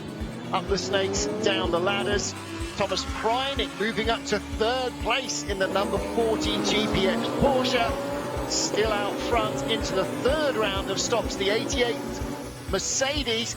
But after the pit stops, it was the 63 Lamborghini that was out in front. For great work in the pit lane by Orange One Triple F. Fantastic action in all the classes. And then the first rain shower of the afternoon. Short, sharp, and enough to make the track nice and damp as darkness approached fast. Robert Renard getting caught out in the Herbert Motorsport Porsche, hit the tyres but would continue. That was not the story though for Charles Vert, the young Belgian, hit hard from behind by Nicky Katzberg's BMW. Both were out of the race. And as the full course yellows came out, ACA ASP Mercedes back into the lead. Felipe Fraga under pressure once more, this time not from the 63 Lamborghini, but from Michael Christensen in the KCMG Porsche. Class leader in the silver category, still the 78 Barwell Lamborghini, having a very handy run at the front of the field. Barwell with cars in silver and in the Pro-Am class. Out front, Caldarelli leading the race in the Lamborghini. 63 car once more rising to the top. 88 not far behind, but 63 gaining every time through the pit stops. Damp conditions put the track drying fast despite the lack of breeze. Track temperature and air temperature staying pretty reasonable. Another sprinkle of drizzle. Michael Christensen getting caught out at the bus stop. He would then be handed a drive-through penalty for continually exceeding track limits. All of the hard work undone. Felipe Fraga leading the field in the 88 Mercedes and staying in as they cycled through another round of pit stops. And through the light drizzle, track remained pretty manageable. At this stage, no major scramble for wet weather tyres. Just had to mind your P's and Q's a little. Sometimes easier said than done.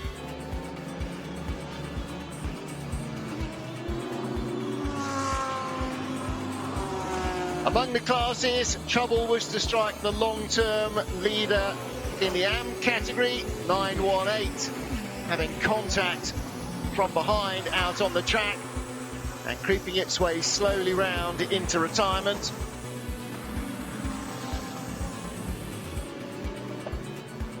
Through the field, battles to remain on the lead lap. It's 918. Saw its race end in the pit lane.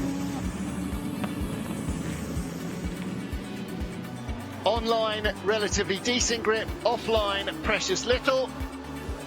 And again, Andrea Caldarelli cycling through the pit lane superbly to remain in the lead of the race. Things look to be drying out nicely. The 98 Rover Racing Porsche coming firmly up the order, challenging for a top 3 position. And then another brief sprinkling of rain and another victim of the conditions. 26 Santalok Audi getting elbowed out and hung out to dry. But car swap again, under braking under Raymond Vos, the Ram Racing Mercedes, hard into the barriers and out of the race. 63 Lamborghini, again, faultless pit work and somehow faster than everybody else every time they stopped, putting their man out ahead of the 88 Mercedes by not very much. Drive-through penalty for Kelvin van der Linde in the 31 WRT Audi. And if that was bad for them, undoing all their hours of hard work, worse was to come. Christoph Cresp spinning out in the 26 Santalok Audi. No major damage done. But the end of the road for WRT's number 31 car behind the safety car. Kelvin van der Linde forced to pull off at Gredion with a fire under the engine cover, their race run. 6-hour points awarded, and at 12 hours as well, and still the battle raged. The 98 Porsche of Earl Bamber was in the mix, but it was still 88 and 63 that was setting the pace at the head of the field. Another full course yellow period, and a chance for the leaders to pit without losing too much time. But just before the halfway mark, as it was busy fighting its way up the order, trouble struck the 88 car.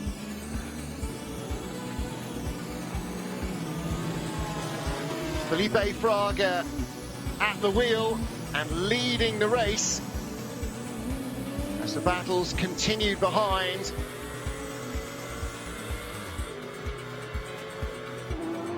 But Fraga and ACA ASP did not see the halfway mark. Dive bombing Dennis Lind, catching him completely by surprise to retake the lead. But before the stint was out, big drama for Fraga. Car shedding a wheel up at Les Combes. Fortunately not in Eau Rouge. And the Mercedes freewheeling back to the pit lane.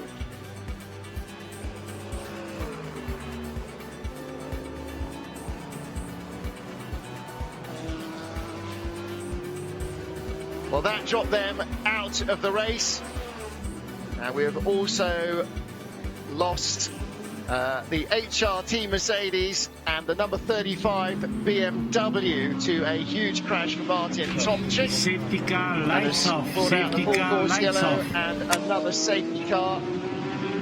And safety car due to come in at the end of this lap. And you will notice, Martin, there is a change of the lead. I'd love to have noticed. I was too busy figuring out what extra shots they shoved in the highlights since last time. Tandy came in the pits. So Nick Tandy did come into the pits. Now, he had half a stint in hand, so that seems like a slightly illogical thing to do. However, they did bring him back out in second place behind, predictably enough, the 63 Lamborghini again. So the safety car is out of the way. Dennis Lind leads the charge. There's Tandy, fourth car in the queue. Behind him is Matt Campbell, fifth car in the queue. So that's second and third, nose to tail. And James, no, it's not. That's the other GPX car. Campbell was shown 6 seconds behind.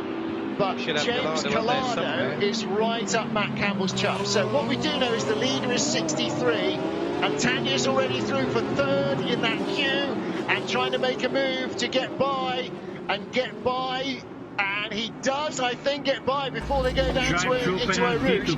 So there's the race leader. Track limits. Drive through penalty car 107. Track limits.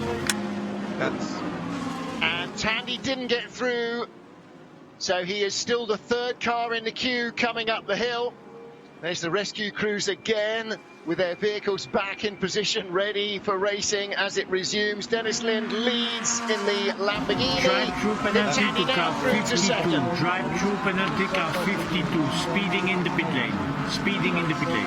Right, so we're now going to get endless pit lane violations coming through. 107 was the Bentley, down in 37th place, I think it was, roughly. 39th place. Yeah, and 52 a long way back as well. In 27th place, the Ferrari, of course, Daniel Serra. Right, so there is Dennis Lind, the race leader. Nick Tandy is the next car in the queue. So let's look further back a little and see if we can spot Matt Campbell. You're looking for the pale blue and orange GPX colours. And he should be about 6 cars back because he's 3 seconds away. So Tandy's about 2. That is him. Third in the Golf. No, it's the second one. It's the second Golf car because that's got Collado right up its exhaust. So there's your top 2. That's first and second. Hold the shot for us here, guys. Let's count them through. That's first, that's second. Also ran, not quite in it. He's not the one we want. That's the battle for third and fourth there. Those are the 2 cars. So that's, further. They're the 2 for... They're further back, so third and fourth. Oh, has Collado made the pass? Collado's made the pass. We don't have 3 Golf cars, so Collado has got by Matt Campbell, surely. It's daylight. We're still trying to pick out which set of headlights is which set of headlights. James Collado has made the pass. And that's the 52 Ferrari that's also in front and dives into the pits. So the 52 car was the 3rd place of the AM Corsa cars, and that's a long way back, isn't it? Daniel Serra. So Nick Tandy in 2nd place is about 1.2, 2.1, depending on which screen I'm looking at. Drive-through penalty for the 52 car. Let's hope he's come in nice and sensibly this time. James Gallardo slightly down on lap times to the 2 leaders, but remember, he did do a pass, so obviously had to go offline. Remember, we've got a drying circuit, greasy offline. They're all on slicks, and yeah, boy, not much room to pass on this very, very small bit of dry tarmac. Absolutely right. So Tandy will now just do the laps and reel in the leader, Dennis Lind, not let him get away. So Dennis didn't stop, Nick did. So Nick, we assume, although I didn't see it, you may have done. I didn't see it because the highlights were on, so I couldn't. Yeah, no, of course you didn't. I was looking at the highlights. I was looking at the timing screen, but all I saw was he joined the pits. Let's be logical. Yeah. If you bring him into the pits, you're giving him a full tank and fresh tyres. Another fuel tank. Remember, he's only just had one. Yeah, so, yeah, that's so good. But he's topped up, so he can go for an hour, and he's got fresh tyres. Dennis Lind didn't stop, so he can't go for an hour, and he hasn't got fresh tyres. And in fact, all of the non-stoppers, those who didn't stop, Mauro Engel did stop, Matt Campbell did stop, James Calado did stop. And so those guys have stopped, but the race leader has not stopped, and so he owes us a pit stop really quite soon. And again you go, okay, why didn't you stop if everybody else in the top 6 at least did, if they all thought it was a good idea? And now I'm not a team manager for a very good reason, but sometimes you look at it and you go, okay, you've got track position, but for how long? Well, 4 or 5 more laps? Tandy is slightly quicker than Lind, which was the opposite before the safety car, because Lind was a good 2 or 3 tenths, quicker than Tandy, and Tandy now is pushing. New tyres, full tank of fuel, braver, more confident in the car maybe. Look at this. And Dennis Lind is due to go into the pits in the next 3 or 4 laps, and yet he still can't escape a heavy Porsche of Nick Tandy right behind him. Yeah, Lind a little bit quicker through Blanchimont up there, but the sparks flying up. Nick's following another car. It's very close. He's probably 80 kilos heavier with fuel alone than Dennis Lind. Yes, very true. Again, see, that hasn't dried out. It's a very small area of tarmac. But these two have given us some delightful, stunning laps in the dark, stroke light conditions, drying circuit. Oh, a bit of a mistake there, a little bit. No, different lines, out wide, middle, sort of making a double apex of it. Through Speaker's Corner, using the road. Nick's just playing with him, isn't he? He's not. He's chasing him with everything he's got. No, I know that, but he knows that I think they're sort of a pit stop ahead, or they're 3/4 of a stint ahead at least. Yeah. The real problem though for Nick is if he doesn't get a hurry on. In 3rd place is James Calado. We know how quick the Ferrari has been. Now there are a couple of cars in the way. 3 in the way. There are 3 cars between James Calado, who's just gone out of shot, and Nick Tandy. One of them's the 488 Ferrari, one of them's the 14 Lamborghini, and those are not going to be tough passes for James Calado. He'll be a lot quicker than them. Yeah. Going back to the Pro-Am race, we've got Edward Cheever Jr., as it were, Chris Goodwin. Chris Goodwin was actually leading in the Pro-Am a couple of laps ago, but they've just done a bit of a swap, so that's all really, really close with Rob Collard, Goodwin, and then Cheever, so 3rd, 2nd, 1st, and then we've also got all the silver drivers as well together, so it's really close and tight all round, which is unusual for Spa, but loving it, the fact that it's not been hampered with torrential rain and too many safety cars and too many big accidents. And in the silver class, the Barwell car that led through the afternoon into the evening and into the dark and then got dropped down the order has now fought its way back up into the lead of the silver class ahead of the HRT Mercedes. They've made up more than a lap on the HRT car. So that's a huge reward for their persistence and their speed. That's 51 going by one of the Bentleys. And that was a good, nice little move, Sadly, and sensibly done as well. 107. That was the 107 that had a penalty that we just got told about earlier. So very, very sensible from both drivers. Yeah, job done. So Let's not interfere with the leaders. Dennis Lind, last lap, 2 minutes 58. Nick Tandy, last lap, 2 minutes 53. That must have been last but one lap. I can't believe that Nick Tandy was 5 seconds quicker than Dennis Lind while being that close behind him. He's still within just about a second of the race leader, but Lind has sort of stabilised the ship a little bit. They're starting to try and creep away. Or hang a minute, or has he? Has he passed him? Where's that happened? I'm just looking. Is that Tandy ahead of Lind? No. No. So there. No, there's Tandy behind him. So there's a. Is that the other Rover Racing Porsche then ahead of Dennis? We'll see in a sec. There we go. There's a Rover Racing Porsche. Yeah. There's 63. There's a Rover Racing Porsche. We could have got into real trouble then making that mistake. You could have confused a stupid man with that. We're on it. We're on it. Well, he's not. No, that's Daniel Serra. He's just come out of the pits because he just served a drive-through penalty. And is now that's damaged. at the exit of the pits. Is that damage? Damage. He spun. So now, is that his? Was that wasn't him coming out of the pits? That's him coming up out of Eau Rouge at Rédillon, isn't it? So the 52 Ferrari. Let's have a cheeky little replay as and when we do. Yep. All right, back with the leaders. Oh, here we go. Yeah, this is yeah.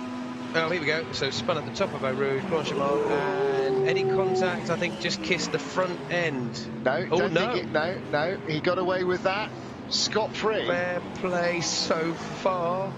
Oh, I bet his heart rate is absolutely unbelievable. That is a full code brown, isn't it? He's still going. He's still going. Oh, and that's 63. That's their race done.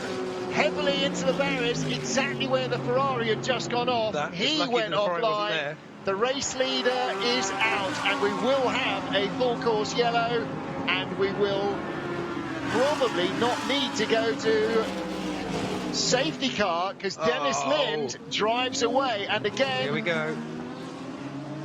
Oh, straight on. Straight on. Is that punch? No. Something. It seemed very odd, the fact that it just did go slightly straight. Oh, and that's a big. That's not coming back. That is not finishing the race. But it. Hang on, Martin.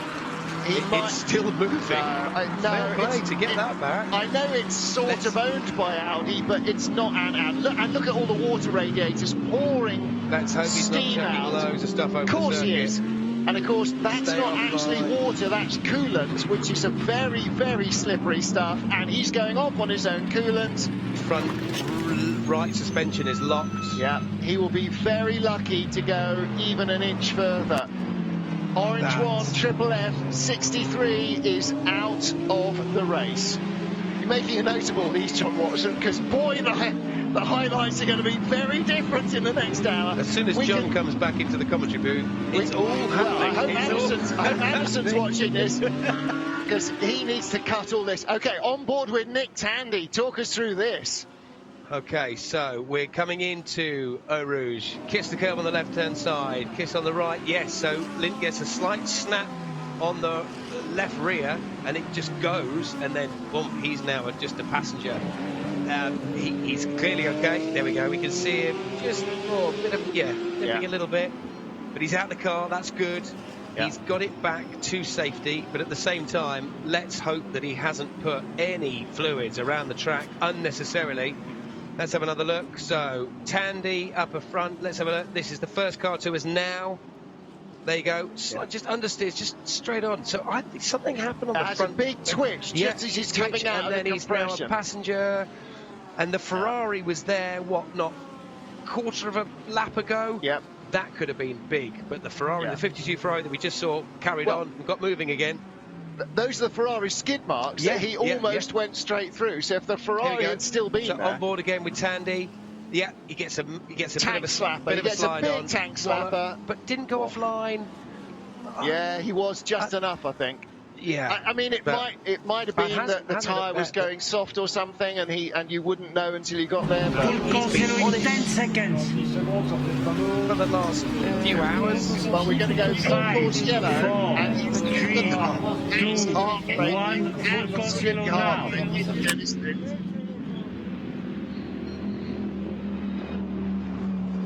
Oh, the poor guy is sobbing his heart out. Martin Tomczyk had a huge crash at in the BMW, and he is with Nicky Shields. Well, Martin, we're not short of action at the moment. When you came off the track, we saw the aftermath, but we didn't really see what happened. Can you just explain to us what happened to you in the BMW? Well, obviously we double stint the tire, and then it started to drizzle after the safety car restart. And entrance blanchiment, I lost the rear. I had to open the steering, and then I went into the wet part, and then obviously I lost the rear again. And then, yeah, luckily I'm good, but the car obviously is in quite some pieces, and yeah. Unfortunately, because we did so far quite okay, the team did a good job. We lost already one car right at the beginning, so it's a shame. A shame for the team, shame for my teammates, but at the end, these were tricky conditions. Not the best spot to choose for me to lose the car, but luckily I'm okay. This seems to be the time of the race where there's quite a lot of action happening on track. Do you think that's because, you know, everyone's been at it for such a long time now? Is tiredness kicking in and the pressure of getting to the end of the race?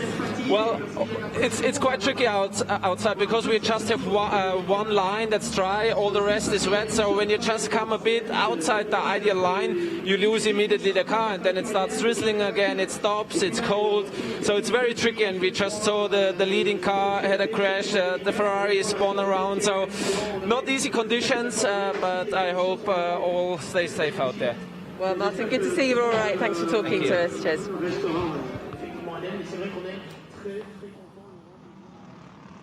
Well, Dennis Lind is utterly inconsolable, and that's just, you know, fatigue and the adrenaline sinking out of his body. And Charlie, you know, just horrible. A car, they had a car that could come back from anywhere and win the race potentially, and what, as you heard from Martin Tomczyk, you know, one wheel offline and the front of the car goes.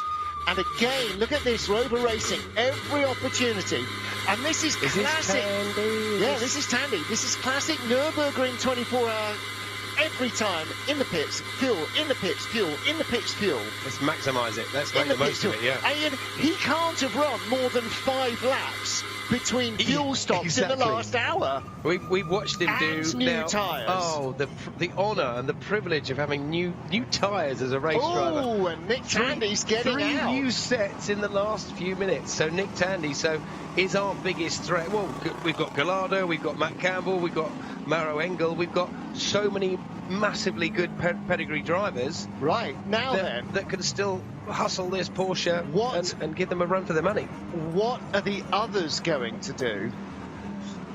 Do you know what? I haven't got my crystal ball with me. Okay, GPX are in. GPX. So who's that? Matt Campbell, yes. Gallardo's in.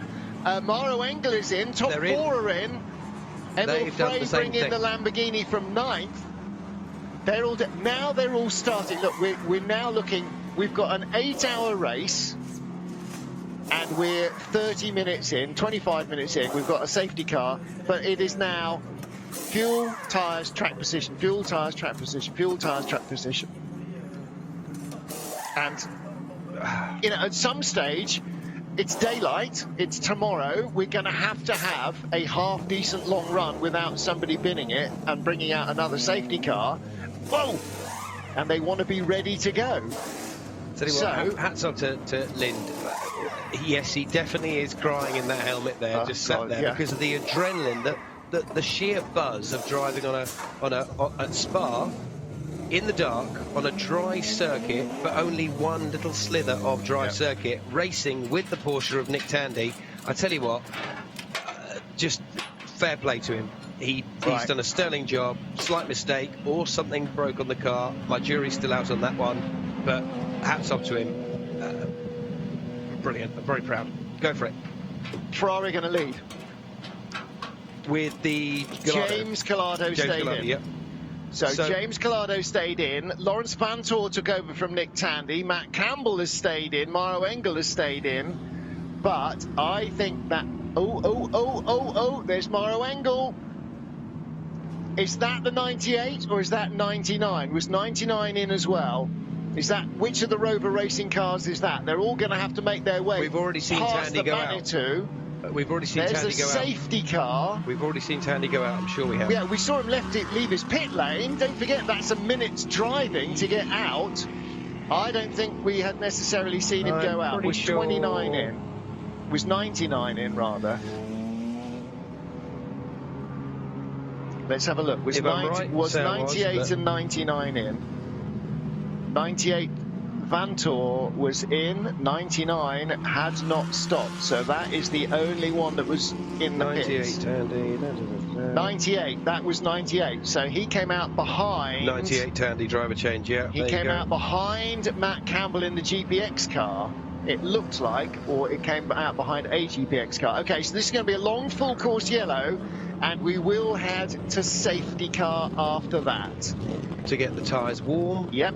Drivers acclimatised to what's going on. So, and then we can move on.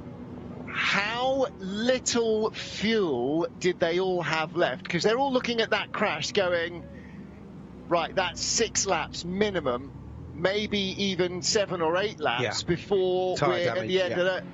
And how much fuel have we got left? Tandy had squillions.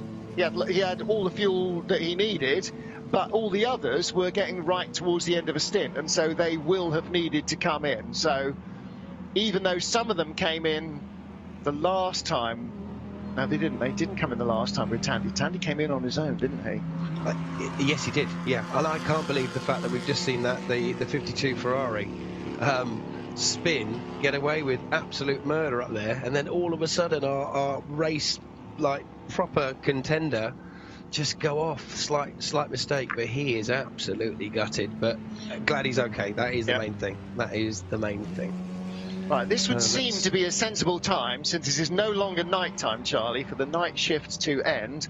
However, the day shift, although they are in the building, they're just chatting. Yeah, they seem to have hugged off a bit, haven't they? They've seen loads of action and laughed and walked out of the room and going, well, they can deal with that. They're looking at all the scribbled notes that I've got on the highlights. We have got a lot of notes. Of events that have happened that they have not yet seen and that possibly aren't even in the highlights reel. I think the highlights reel is going to have a very significant update, because there's been some very, very significant happenings, and actually quite a few of them during daylight hours. And they've all, only happened because, and I mentioned to you earlier, 1 millimetre off that dry line, it ends in tears. But I still think something may have broken on that Lamborghini, because it seemed very out of character for Lynn to have done that. It did have. Do you see what I mean? In the parlance of John Watson, a fit of the head staggers. It just got away from him, and that's. The way he's driven all the way through, it just seems out of character a little bit on that couple of hours stint that he's done. Every crash is out of character. That's why they're called accidents. So Addison's awake. I have just received a WhatsApp from Lord David of Addison and saying, what's he said? Oh, look, barrier repairs.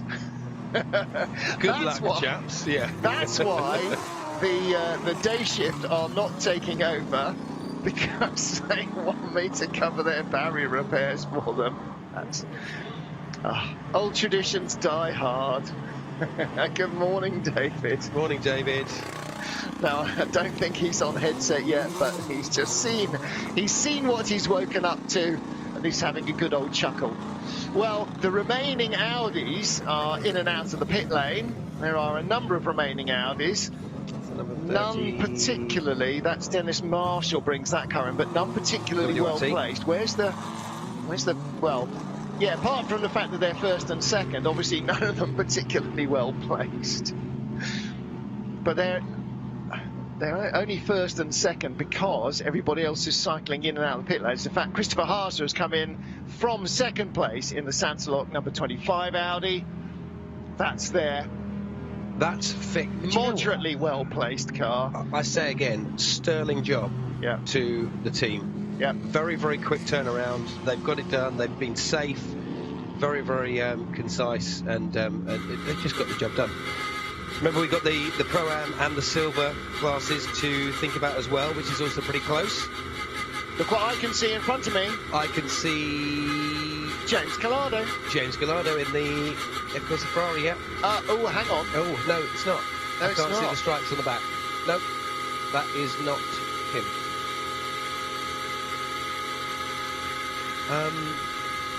Is that Mauro? It's not Mauro Engel. Which is who it should be in front of Lawrence Vantor. We've got to stop saying Nick Tandy now because it's Lawrence Vantor. I know, I was just about to say, come on, Nick, drive faster, but it's not him. It's Lawrence. So our race leader, again, would appear to be Mr. Speedy in the pit lane, Frederick Vervish, ahead of Christopher Haase, who's pitted, and may possibly have still come out in second place. So it should be 66 Audi that leads. According to the timing, until he crosses another loop, either Christopher Haase in the Sansalok Audi number 25 in second, or James Calado in the 51A, of course, a Ferrari in second. So that is your race leader. That's 66, green and black, or black over green. And is that second? There's a shot of some painty curbs. Or the dry, bit of fluid there. Is that a little bit? Where's that? Safety car procedure. Safety car procedure. So that's in Radion. Radion, yeah. Okay. So safety car deployed, and on board with Eddie Cheever. And this now allows the drivers to come up to speed. They come off the pit lane speed limiter, so they pick up the speed from 80 Ks. And then they form up in a safety car queue, and everybody's going, okay, so why do we have a safety car? We've just had full course yellow, you've cleared everything away. Well, under full course yellow, and especially in late October, in the early hours of the morning, under full course yellow, tyres lose temperature and lose pressure, and as a result, lose grip. So the idea of coming up to speed behind the safety car is to stop quite so much wiggly, busy hands when we actually go racing. And barriers. Yeah, and we saw on board with Nick Tandy, still 11 degrees despite the wind.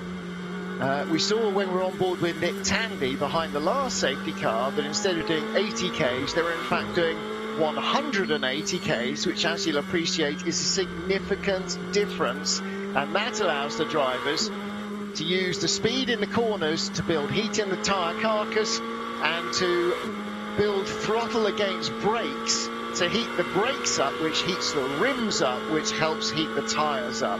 Yeah, it helps heat up the nitrogen in the tyres. You can see Eddie there weaving away at the front, even though it's looking like a computer game, like him weaving the wheel, but actually he is genuinely trying to get the car to react, to get the fronts warm and the rears warm as well. As we see the Blackwell Lamborghini go past. Yeah, that 78 car is again the Ferrari, the 27 Ferrari. So 78 is leading in the silver category, and Eddie Cheever is leading in Pro-Am. He's 19th overall in that Ferrari we were riding on board with. Yes. He's 16 seconds ahead of Chris Goodwin, and look, they're not in the safety car queue, so when they get to the safety car queue, all those gaps will come back down again. So Eddie Cheever might find himself only a car or two ahead of Chris Goodwin in the Aston Martin. And that would be for the lead of Pro-Am. Alex McDowell, who we mentioned earlier. With there are a few cars between them. We're hearing 6 cars between Eddie Cheever and Chris Goodwin. So that'll give Cheever a bit of leeway. But of course he won't have a clear track in front of him by any stretch of the imagination. So there's no guarantee that Cheever will get through traffic in front of him any quicker than Goodwin will get through traffic in front of him. So this is the leader of the silver class we're looking at now. Good morning, David. How are you? I am remarkable for my age, thank you. I've breezed in. I've been confronted with yet more yellows and more safety cars and more barrier damage, and the very sorry sight of Dennis Lind off the road. I was standing talking to people in the media room saying, right, what have I missed? And they said, well, it's been a fairly calm night. Oh, and there was the Lamborghini. And as you guys were saying, poor old Dennis, and I was saying yesterday, I'm a Dennis Lind fan. It was really sorry to see that. And he was just distraught, wasn't he was going so well. Yeah. He was going so well. Utterly gutted, so well. yeah. Him and Nick Tandy were really sort of hammer and tong, both together on a literally one. Well, you can see the dry line on the circuit. Massive talent from both of them, but fair play to him to have head in his hands as these guys are trying to get their tyres warm for their stint and the remaining 7 hours and 20 minutes left of this race. But hello, David, and welcome back. What you're going to enjoy most is picking the bones out of the highlights. All the stuff, because while you're asleep, nothing happened. As you can see from the leaderboard, the 88 and the 63 are still right up there at the top. Yeah, other than the fact that neither of them are in the race any longer. Yeah. 88 lost a wheel, so you'll... right. We haven't actually seen that yet in any of the highlights. Remember Michael Christensen going great guns, the lead Porsche charging up through the order? Yes. That had a left front upright disappear. That's not in the highlights yet either. What else did we see? Kelvin van der Linde car catching fire behind the safety car. Yes. Yes. So that 31 Audi, that retired. Everybody has had their technical... not self-destructed, but destructed themselves. They've impaled themselves on barriers, so very much so. Only recently. Everybody pretty much has had their technical stops already, because we've had a few safety cars for various bits and bobs. Middle of the night, very, very quick, lots and lots of green laps. Fastest race laps being set at 2:20 in the morning in late October. That's how cold it didn't get during the night. Temperature didn't drop below 10 degrees all night long. Martin Tomczyk, big crash. 63 Dennis Lind, big crash. Yeah, it's been a busy couple of hours, actually. Yes. And bizarrely, when all this started, it was still yesterday and dark, and now it's today and no longer dark in a very sort of strange manner. So yes, it's been an odd old evening in all sorts of ways. Not least the oddest part of which is, of course, you haven't been able to bimble off to Porsche for your lovely breakfast. No, but somebody has just brought breakfast to me. It completely surprised me, but some very nice scrambled eggs have just arrived. Equally strange, Martin, and I need to know how you've coped with this from your side. Is having cars moving, because this is a novelty for you at Spa, isn't it? Safety car lights off. Well, Charlie and I just weren't sure what to do with ourselves, so we've had to talk instead. It's been great. It's been good fun. It's very good. It's been right, good. We're about to go green. David, I'm going to leave them in your capable hands. Good luck. Martin, Charlie, thank you very much. Welcome back, everybody, to the Total 24 Hours of Spa Sterling service through the night by Charlie Butler-Henderson and Martin Haven. Our most recent safety car to clear up the incident after Dennis Lind, race leader, crashed out at the top of Ardennes, and so the safety car is going to be back in this time. Green flag.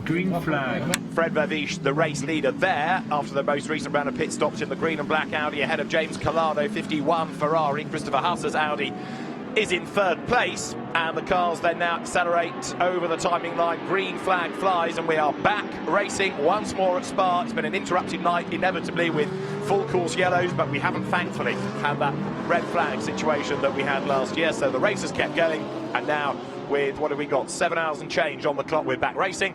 Fred Verviche leads them away. He's got 2.5 seconds in hand over James Collado as the cars power their way up through Radion. Then this is now that 3.78, and the cars storm their way up towards Les Combes. So it is Fred Verviche trying now to build a gap over the Ferrari. Husser is third for Audi, Mario Engel fourth for Mercedes, Lawrence Vanthoor's Porsche is fifth, Matt Campbell's Porsche is sixth, Matteo Cairoli seventh, Sergei Sorokin, Ferrari 72 is in 8th place, and as the rest come pouring over the line, we get an idea of how many are still on the lead lap. But of course the field now a little more strung out, with the traffic between some of those lead cars. As there, James Collado hustles on. That Ferrari has had a very good night. He's kept largely out of trouble, and he's still very much in contention here. Drive through to car 3 confirmed. Drive through to car 3 confirmed. So you hear... correction. Stop and go to car 3 confirmed. Stop and go to car 3 confirmed. Refueling infringement. The voice you heard was that of the race director, Alain Adam. In the background, Jackie Groom saying no, stop and go. So it's a stop and go penalty for Jules Gounod in number 3 Bentley, a refueling infringement. We did discuss this briefly at the start of the race, but you have to, for a what's called long refueling stop, have the hose connected for no more than 40 seconds. If you do more than that, then you're taking on more fuel, which means you can go further, which means you might gain an advantage on the next stint, and there's a regulation to prevent that. So, refueling infringement and a stop and go penalty for car number 3 Bentley that has chipped its way into the top 10 with one of the race winners of the past, Jules Gounod, at the wheel of it. Jules was a winner back in 2017 with Christopher Haase and Marcus Winkelhock, and they are currently running in 3rd place, the other 2 in the Santalok Audi, as the team of 63 Lamborghini are very upset indeed, having lost their race-leading car. Giorgio Ferra is the team manager at Orange One FFF Racing. He can tell all to Nicky Shields. Absolutely devastating for you and the team to push out from the lead of the race at this point. Have you spoken to Dennis Lind about what happened? Have you got any insight on the incident? Well, it was a mistake for sure due to the very tricky situation, very tricky condition of the track. We know Spa is like this. It's very tricky anytime. It's changing day by day, hour by hour, and so in that moment probably the grip in the Eau Rouge was not as the previous lap, and it happened. I didn't speak any at the moment with Dennis, but I can imagine his feeling now is the same feeling as us. After a beautiful race in which all the team was perfect, drivers without any mistake, mechanics so professional and fast in doing their job. From the strategy point of view, we were in a good mood, and so we were expecting for a big result finally, but this is motorsport, and unfortunately it is something that happens. Yeah, I mean, you can see how emotional Dennis was. Obviously, really tough one to come to terms with. But you've had another car that's come out of the race, but you've still got the 555. Yeah. Currently in P3. Talk us through the expectations for that. They are running very well.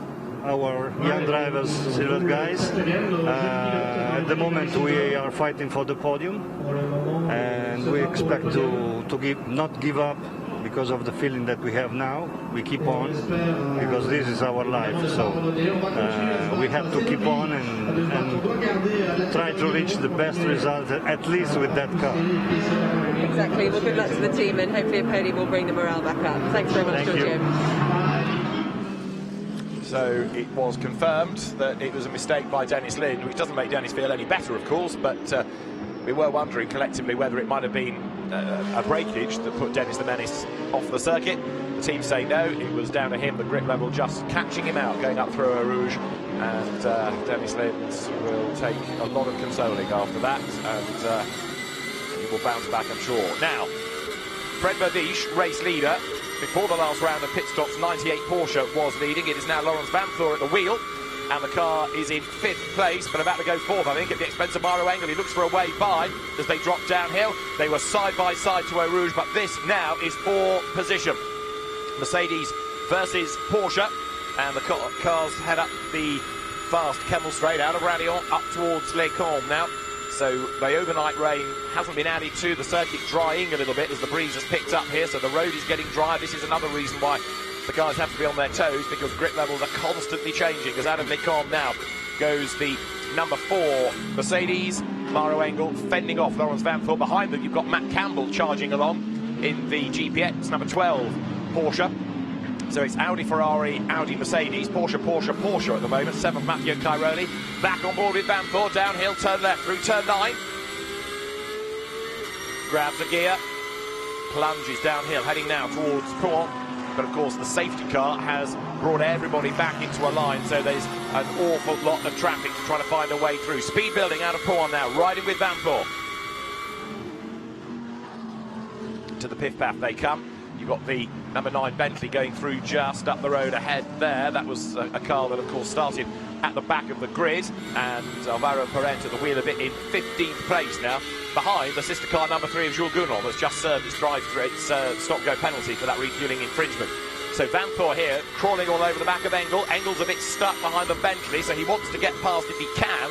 Trouble is that Bentley is doing a comparable pace, and it's not just going to roll over and get out of the way. So Engel is going to have to choose his moment very adroitly here to get past that car as they run now out of Blanchimont. Laurens Vanthor, local hero, of course, the Belgian driver, back to a European race for a welcome change. Heading up towards the bus stop to the inside of the Bentley goes Mauro Engel. Contact between the two. That was Parent trying to turn through, and Vanthor, I think, has jumped ahead of both. No, not quite. Engel off the road and back on again. So he has managed just to hang on to that place as the cars head now into La Source. It is Fred Verviche leading the way. The gap is 6 seconds over James Collado. And then for 4th place here, look, it is Engel just keeping Vanthor at bay. But it looks as though the Mercedes had run very deep and maybe off the road at the bus stop. Vanthor comes up to have a go, like he did a lap ago. Plunge downhill. They are absolutely dead set level here. This is 4th place, remember. Mercedes back through again. Engel, the braver, heading into Eau Rouge. Brilliant stuff, this, between the two of them. Morning, David. John, good morning. How are you feeling? Hello, David. I'm here. I've been listening to you. Great pass, courageous pass, because I saw the moment when Dennis Lind had the problem at Eau Rouge and he ended up at the tire barrier at the exit of Radio. The track at that point was the demarcation between dry and wet was much, much more defined. What Mauro Engel did there was not possible, but say half an hour ago. And what a great shame to see that Lamborghini go on. But anyway, we've got a race for the lead.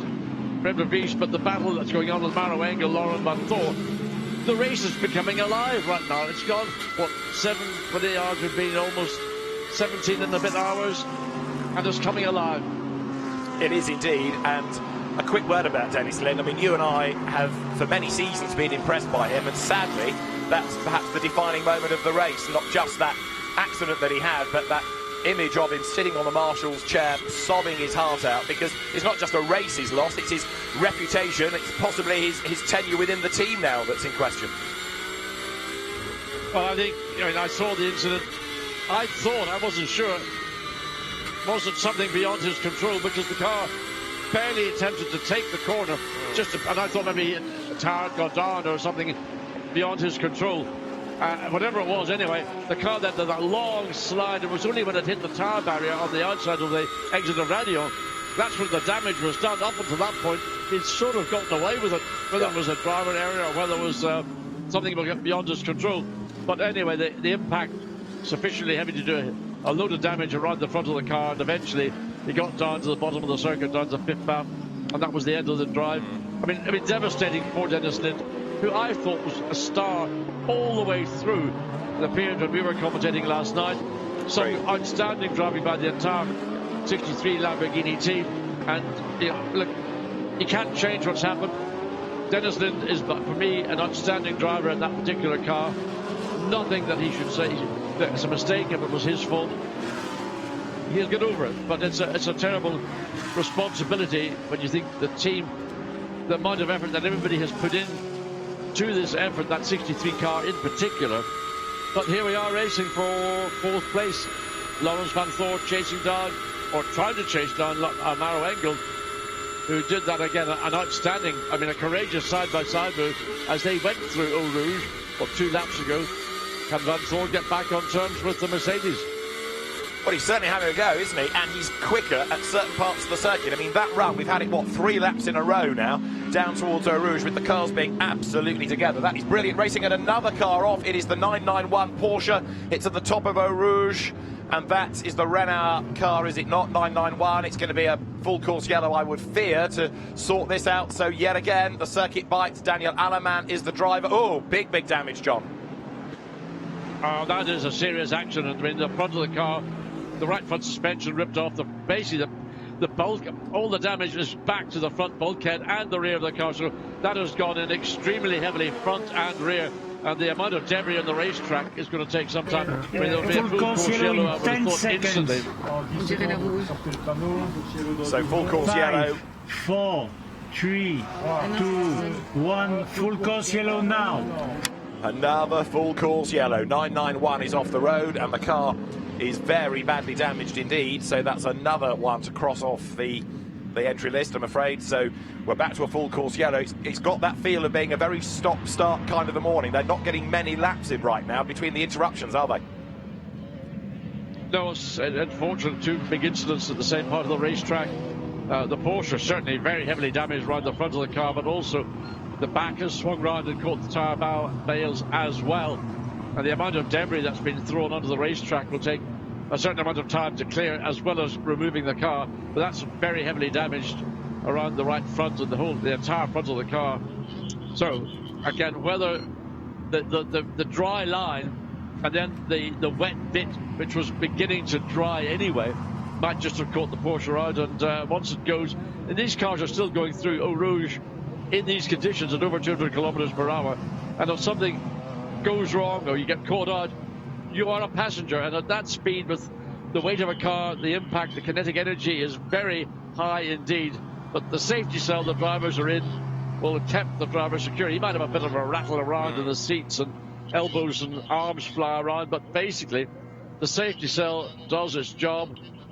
But the front of the car severely damaged, and it's going to take, again, a period of time. There we see him out of the car. He's been checked by the medical crew.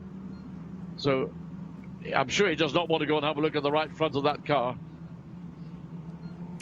Well, there's not much left to look at, and there's another car involved, isn't there? That's one of the Barwell Lamborghinis that has stopped. Now, is that 78, which was leading the Silver Cup? It is. That's your Silver Cup leader that's been involved in it, Alex McDowell, standing by the side of the car. But this is significant, A, because you've lost the Porsche, but B, you've lost the Silver Cup leader. Now, let's try and have a look at it. Was it 1 into 2... an Aston spins, and it's a spin behind. Look, the Aston's gone around, the Porsche has spun behind it, almost in sympathy, and bang. Yes. So where did the Lamborghini come off? Is this piled in? Oh, there we go, that's what happened. That's why the Lamborghini tried to squeeze through between the barriers and the rear of the Porsche. Wasn't enough room, so here's the view.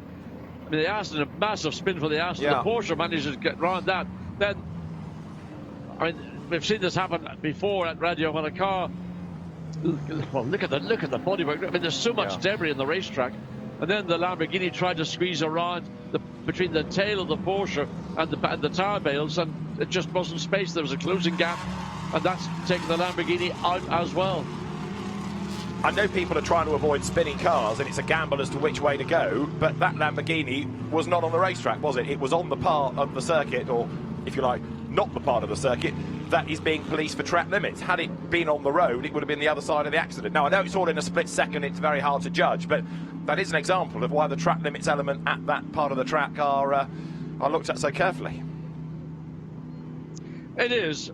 I mean, I don't know what the decision process that went through with the Barwell Lamborghini, why he chose to take that route. He probably thought in the split second that he had available. Look, I mean, the right front suspension totally and utterly ripped off. The back of the car heavily damaged likewise, but nowhere nearly severe. I mean, the basic shell of the Porsche can go back to a jig and be reconstituted, but I've never seen a front wheel ripped off a race car, certainly a GT3 car, quite like that. I mean, that's been plucked off as if it was like a wishbone on a chicken. Absolutely right. So 991 that Porsche is. So it was Daniel Alleman at the wheel of it, and it's going no further as the marshals try to crowbar bits of car onto the flatbed. 918, the Michael Hughes car, that went out in the night. That retired a long, long time ago, having been leading the AM category. But again, we'll end up behind the safety car just to get everybody back up to speed. But a big, big blow for particularly Barwell. There, the Lamborghini parked by the side of the road. Doesn't look that badly damaged, but it's done enough to stop it in its tracks very suddenly. And so Alex McDowell is the driver that walks away. It's not turning out to be a great morning for Lamborghini right now, is it? No, it's not. I mean, when I came in, I was in here by 5:45, and it was just there shortly thereafter that we had the Dennis Lind incident at this very part of the racetrack. Now, Dennis Lind, when I watched the car go off track, he managed to avoid all those tire bales on the right-hand side of our screen, and then the car went into a very gentle looping spin across the racetrack, and then nosed into the tire bale on what is the exit on the right-hand side of Radio, and then the whole front of the car just almost exploded.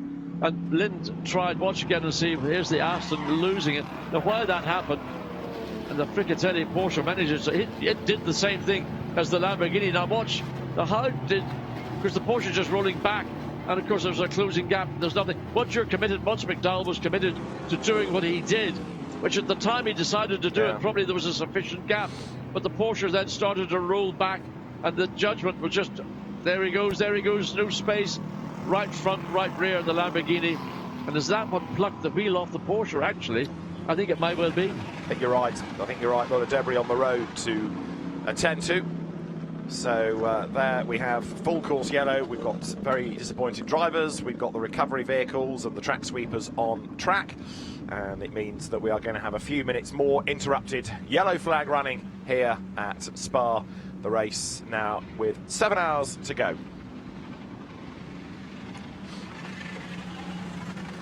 Right, let's just remind ourselves then of how we got to this point in not quite sunshine, but certainly daylight. The 56 strong field blasted away. Raffaele Marciello being the man on his toes early doors as he took on the number 31 Audi, Christopher Mies, going toe-to-toe with him on the way down towards Eau Rouge for the first time. But it was the Mercedes that came out ahead as the cars powered their way up the other side, up through Radion. And Raffaele Marciello was the man in charge for the bulk of the first stint of the race. Rob Bell in the McLaren, busy trying to attack and defend, going through Lecon as around went Philip Ellis. He wasn't the only one as other cars got tagged into a spin around him. Damage for Finlay Hutchison on lap 2 of the race. The same was true of Daniel Kalbitz. And the man that triggered it, Alexander Imperatori, given a penalty, but he also was self-penalised with damage. Full course yellow to safety car, green flag, more drama. Hiroshi Hamaguchi off the road and a retirement for the Orange One FFF racing team. And much, much worse was to come for that squad. On track, Giancarlo Fisichella was being attacked by the Bentley in the hands of Alvaro Perret. Number 99 Porsche pitted a lap earlier than the bulk of the field on the first round of stops and bought itself some clear track space for a while as Eddie Cheever squabbled with the Ram Racing Pro-Am Mercedes. Raffaele Marciello did 3 stints back-to-back. The first one was a dominant display up front, whereas Frederick Schandorf's Barwell Lamborghini was assaulted by the Lexus. There was a spin for the 107 Bentley down at the chicane, as then on track Patrick Niederhauser had to try to fend off a hard-charging Dennis Lind. The number 63 Lamborghini eventually forced a way through, going up towards Lecon and into second place behind the Acker Mercedes. But Raffaele Marciello was still the man in charge behind the wheel of that car as the teams set themselves ready for the fading light and ready for a long, long race ahead. Number 40 Porsche was starting to come good as the stint wore on. That in the hands of Romain Dumas, Thomas Preining and Louis Delatraz. And Preining was really on his toes when Mauro Engel went deep into the bus stop. He got himself onto the back of Niederhauser and then challenged for the inside line into La Source. Thomas Preining picking up a place. To the pits came Raffaele Marciello. Felipe Fraga would relieve him, whereas Dennis Lind gave 63 Lamborghini over to Marco Mappelli. Fraga rejoined, but he was in the body of traffic. He lost out on the pit stops. He then had to carve his way back into contention. Mad Panda Motorsports Mercedes pressing on in the Silver Cup. A whole galaxy of cars went through campus with the back markers having their own battle. There was a spin for Jens Liebhauser and a brief sprinkling of rain. That made the circuit treacherous at certain parts. And it caught out Robert Renard. He went off down at Pouan and nosed it into the tyres. When the light goes, it goes quickly at Spa in October, so the increased amount of nighttime running was soon upon us. 32 Charles Weir given a tag from the number 34 Nick Katzberg BMW. Both cars out of the race. That was another full course yellow into safety car as Felipe Fraga pitted 88 and the drivers got ready for the restart. Green flags flew and it was the number 63 Marco Mappelli driven Lamborghini that hustled away up front, trying to stretch the advantage over the Mercedes behind. The cars dived downhill. It was looking good for the Lamborghini, climbing up through Radion, the field all tightly packed once more. But the night would have plenty of drama. 78 had had a drive-through penalty, but Frederick Schandorf and team still going nicely with the help of Patrick Kuyler's very, very quick laps to get back into the lead of the Silver Cup. Outright lead, 63. Marco Mappelli relaying Andrea Caldarelli in that car as they cycled through. Out of Bruxelles, trying to stretch the margin as everybody ran more and more to the left of the road out of Les Combes, climbing up over the curbs. With the road drying out again, so the speed picked up, so the lap times came down, and the battles raged on in the four classes: overall, Pro-Am, Silver and Am. Number 47 Porsche was desperately trying to fight its way back into contention, having been delayed in traffic. Ultimately, though, the battle between Michael Christensen and Kelvin van der Linde would come for both of them to naught. Drive-through penalty offered to the Porsche for track limit abuse, and then a drive-through for Kelvin van der Linde for track limit abuse as well. Felipe Fraga relayed Raffaele Marciello. Out through the traffic went Christensen and Fraga. They both had to get past the rather uncooperative BMW in the hands of Martin Tomczyk. That ultimately would crash out of the race, but while they were stuck behind him, that gave 63 Lamborghini just a little bit more breathing space. This was Fraga trying to go around the outside out of the bus stop, and Tomczyk battling with him as though they were on the same lap. Christensen was hard at work. Last year's winners then lost more time in the night with a left front upright problem on the 47 Porsche, but they were still in touch as we approach midnight. As ever, the speed of the cars through Eau Rouge and up through Radion electrifying, and the bravest of the brave able to improve their lap times in the night. Dennis Lind had set a new lap record yesterday evening. Marco Mappelli beat that in the night time. Lap 238 was when he did a 2:18.1 and set a new lap record. 9:18 and Michael Jus had gone off the road and was damaged. That costed its Am lead. More battles continued. 108 Bentley squabbling with number 159 Silver Cup. Both new set of tyres for 63 Lamborghini as it tried to control its race lead. Kelvin van der Linde, however, had to serve a drive-through, as I mentioned, for track limit abuse, but then the number 31 Audi at the stage, Audi's best hope, hit problems.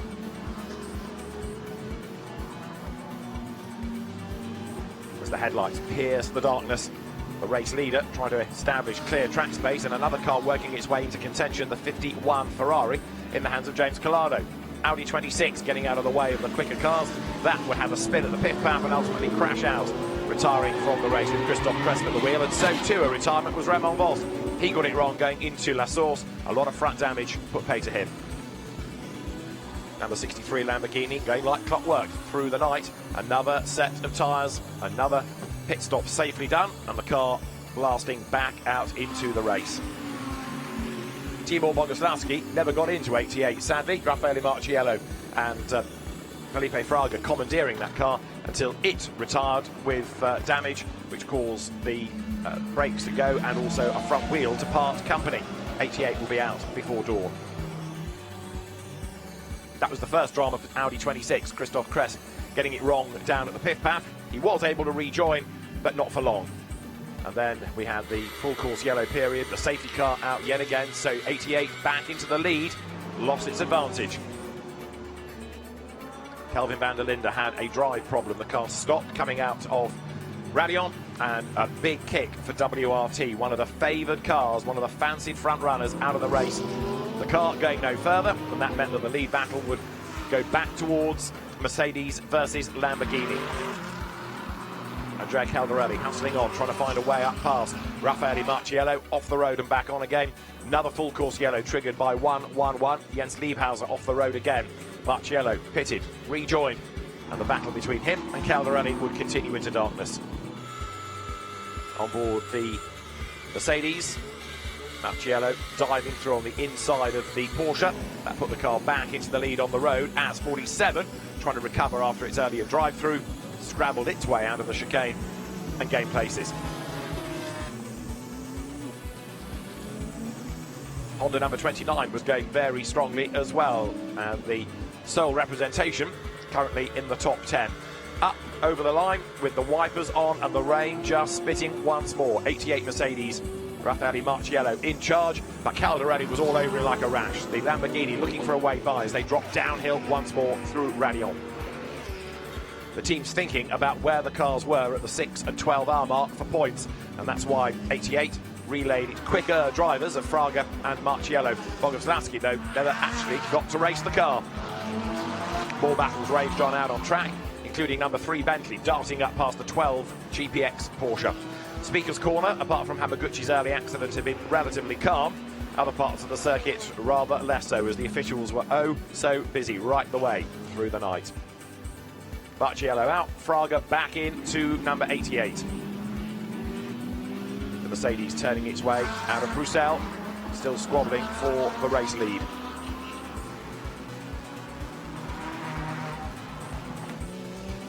As 51 Ferrari started to make its move back into contention as well. James Collado, along with Nicholas Nielsen and Alessandro Pierguidi, the car finding itself off the road and back on again. That was arguably an advantage, so the place was given back and Collado tried all over again, but then problems. 88 had this brake explosion going up towards Les Combes, and out of the race, Raffaele Marciello, the wheel parting company with the car, and that was enough for 88 not only to get to the pit lane, but I'm afraid to be retired. It went to its box, but with the damage done to cause the wheel to part company, that was it. Marciello and Fraga out of the race. So another place gain for number 51 Ferrari, and more rain in the night as well, and that was going to catch out one or two unwary drivers, and it would also give them dramas going into the morning with the road drying and having to assess the grip levels. Typical Spa, typical challenge, and another spin. 52 off the road this time. The Pro-Am AF Corsa Ferrari looped itself back onto the road. It would have another early morning spin too, with number 22 Porsche, the Fricadelli racing car, paddled its way around Les Combes, losing out to the hard-charging 66 Attempto Audi. Yet again, the marshals had the full course yellow boards. That went to a safety car as another incident was attended to out on track. Field bunched up, cars were released, cars went racing. Incidents not far away.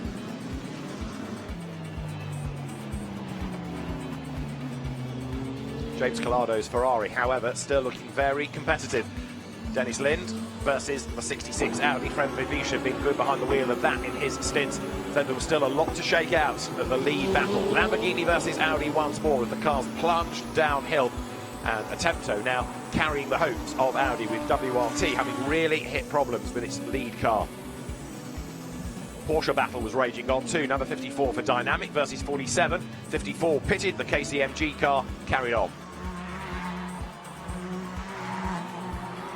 Been a long time since a Ferrari win, but AF Corsa looking good right now. Not so good, number 129. Michel Petit was at the wheel of the car, and it stopped out on the circuit. And so that needed, you guessed it, another full course yellow. That in turn would go into a safety car to bunch everybody up to let them gain speed for the restart. Off the road this time, Porsche number 40, battling with Collado. Then, in the early hours of the morning, Martin Tomczyk had a big lose coming out of Blanchimont and ended up near the bus stop. So, race interruption, race restart. Next one in stride, the leader, Dennis Lind, getting it wrong at Rouge and Radion, ploughing off into the tyres. And the disconsolate Dennis got as far as Les Combes, stopped the car, and was just inconsolable. Then Chris Goodwin had a spin. Off also Daniel Alaman, and Alex McDowell went for a gap but closed, and that put the Porsche and the Lamborghini out of the race. That Lamborghini being the one that had been leading the Silver Cup. It means that right now we have Mercedes in the lead. The HRT number 4 of Maro Engel leads the 2020 Total 24 Hours of Spa.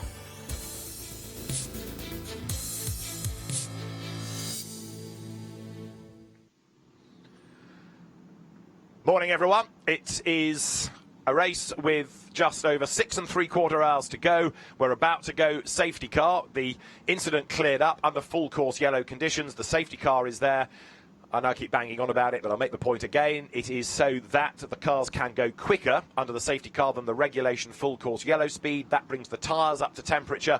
It allows a slightly safer restart rather than making them go racing instantly on cold rubber. And our most recent interruption has been quite a long one.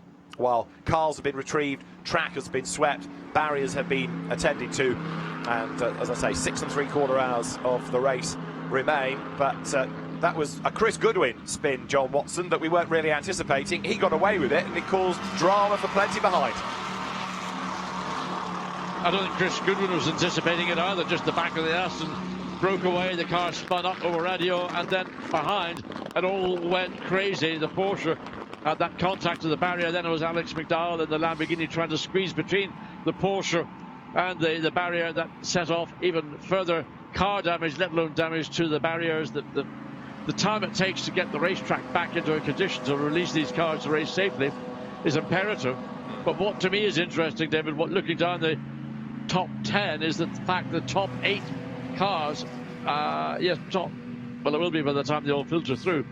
The top 8 cars are all on the same lead lap, but looking at timing and scoring, it looks as if it's the top 5 are now on the same lap, and 7th, 8th are 1 lap down. Okay, so it means that number of potential winners, just by circumstance as well as by pace, dwindles inevitably as you get towards the end of 24 hours. So we've got Mercedes, Porsche, Audi, Ferrari, Audi, Porsche, Lamborghini, Porsche, Honda within the top 11 right now. Porsche 12, Bentley 13, Porsche 14, Bentley 15. It's good to have the K-Pax cars going. They may not be challenging for the lead at the moment, but they are, after a trying race, a trying build-up, even for number 9 with an engine change. They're still going, and you've got to be there to finish. Safety car procedure. So, safety car procedure, shouts Alain Adam. So, the drivers now will speed up, catch the safety car, and a reminder of why we've had this interruption. That was the Goodwin spin, and almost in synchronisation, Daniel Alaman went around, but he caught the barrier, and Alex McDowell caught the Porsche. Big hit, that. Yeah, that was a big hit. I mean, luckily it was at the rear of the car, not at the door. So the Aston Martin goes round. Then all of a sudden the Porsche just shreds every bit of blue. I mean, the bodywork all over the racetrack. An opportunity for the circuit officials to clear not just the bodywork, but clear a load of other debris that's on the outside of the exit of radio.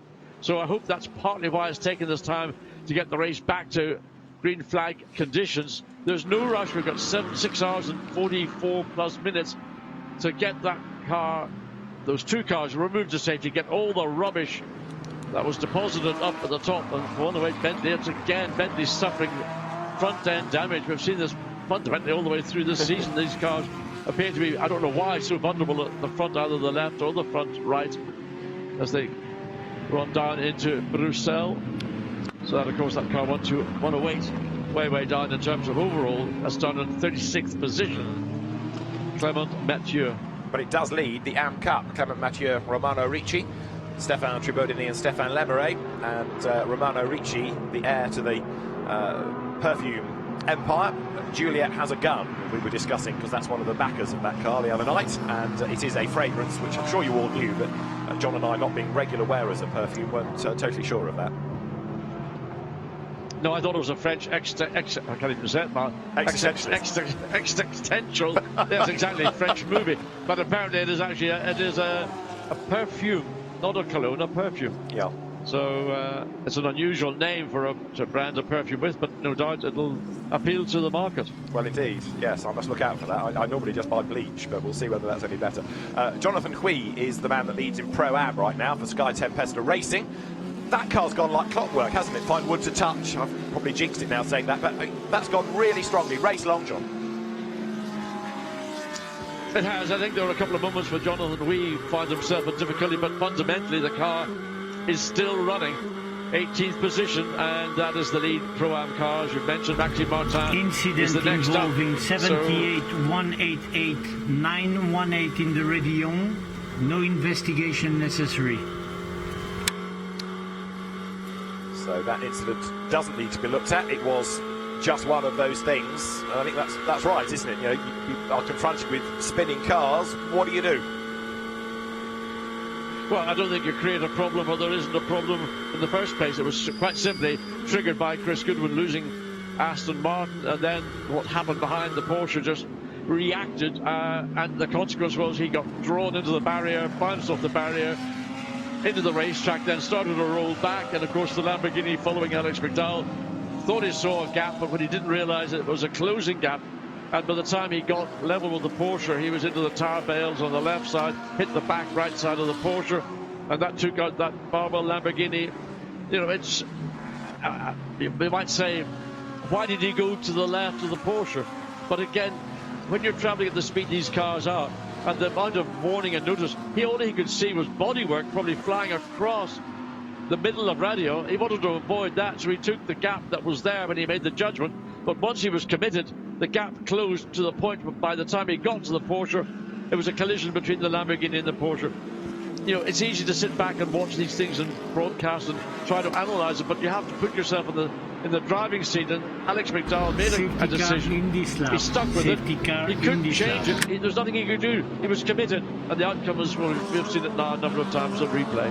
Yeah, exactly. You've got that split second, haven't you, to decide which way you go. Alex gambled, and sadly, it was not the right gamble. Hubert Haupt, number 5, takes over the lead in the Silver Cup, and he's being chased by 84 at the moment, which is Philip Ellis, Indy Doncia, and Russell Ward, the American driver, in their HTP Mercedes. So a 1-2 for Mercedes, and third in the class now is the surviving Orange 1 FFF Lamborghini, Benoit Moulin, in 5.55. So you've heard, and there it's confirmed on the graphic, the safety car is in at the end of this lap, and the car's going now through Les Combes, lap 3.88. So what is going to happen now? I'll get this out of the way for the point of today. Safety cars can breed safety cars.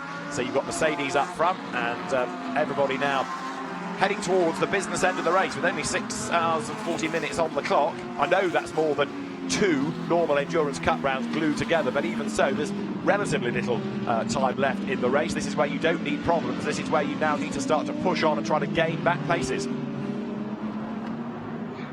I mean, remember, this has been an unusual Spa 24 because we've had 12 hours of darkness. We're now into daylight, and there's going to be, you can see the racetrack, it is offline. There is still dampness in the track surface. Online, that is dry. But when these cars are released, everybody needs to know, while the tire temperatures have come up a little bit, they are nowhere near the operating temperature of the Pirelli tire. So easy. And David, how many years have we been coming here where we've seen a safety car intervention in not dissimilar track conditions, ambient temperature down, track temperature down, tire temperatures and pressures are down? It's so easy to think, I'm going to nail it through Eau Rouge and try and gain an advantage on those behind me. And then, I hate to say it, but as you often say, safety cars breed safety cars. They do so. Lights out, we'll go racing this time. I mean, you just had an incidents, in fairness, this morning. Martin Tomczyk has crashed out, DTM champion, factory driver. Dennis Lind out, GT Asia champion and Lamborghini champion and Lamborghini factory driver. Chris Goodwin has had a spin. A silver driver have also been eliminated. But the point being that these conditions can catch out anybody from the best of the best to the quick amateur drivers. So nobody is immune right now from these treacherous track conditions at Spa. Green flag, green flag. We are ready to go racing then. The race control team calls for the green flag. The safety car is in. And here we go. It is going to be Maro Engel who leads them away. Look for number 98 Porsche. Lawrence Vanthoor in second place. There are 1, 2, 3, 4 back markers, 5, 6, 7 back markers going over the line between him and the leader. So Vanthoor has got a big job on his hands to get through the traffic. There is the Porsche going into La Source. Engel, of course, now, John, can build that gap. And look at the traffic behind Vanthoor. Yes, but here we see the rest of the field filing their way now through up into the chicane. But there's a great opportunity for Maro Engel to build substantially, and Lawrence Vanthoor, who's got to find his way through traffic. And again, to do so, he's the driver that's going to have to go. None of these cars that are ahead of Vanthoor are going to concede the drawing line to the charging Porsche. So Lawrence Vanthoor on the 98 Porsche, it's a big task. But he knows, the team will tell him, you've got 6.5 hours. You know, don't take an unnecessary risk. We've done fundamentally the hard yards of this race. Now we're getting into the final quarter. It will be a battle, but it's a different form of battle. Those 12 hours of darkness were, I think, the biggest test I've had or witnessed in a GT3 race ever. It was, to me, everybody out there is a hero who has gotten through those 12 hours of darkness. I can't disagree with that, absolutely. So Maro Engel now getting away as best he can. He is the pioneer. He's the first one to find out what the track is like. Is it dry? Is it greasy? And how hard can he push them? There he is, Maro Engel. Remember, this is the car shared with Lucas Stoltz and Vincent Abril. It really did, to use yet another cliche, fly under the radar. Yesterday, it was there or thereabouts, like another cliche ticked off.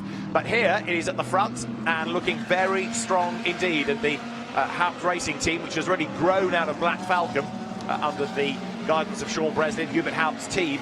It could, in its first year as an entity, win the biggest GT3 race of them all if it keeps out of trouble, because it's got good pace. Vanthoor here, though, John, trying to get through the traffic, and he's trying to get through in a big hurry. He needs to, because the longer he stays behind the Bentley's got good pace, and again, it's not going to concede track position. In other words, it's not going to go offline to say, Lawrence Vanthoor, you take the racing line, because if I make that kind of decision, I put myself into jeopardy. But Vanthoor all over the back of the Bentley in the chicane. He ought to get a good drive.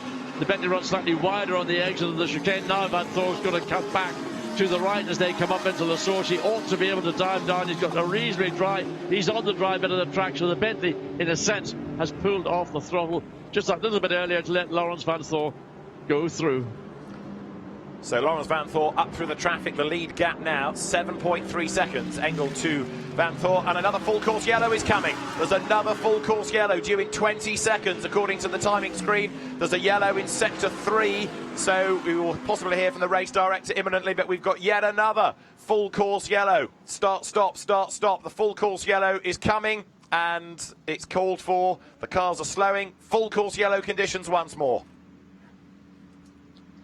Well, we don't know the reason for that. That is a big heavy shot. That's Paul Frere curb gone off literally, and this was the concern that alluded to, that you get caught, cold tires, maybe running the curb. That's a very heavy impact in the front.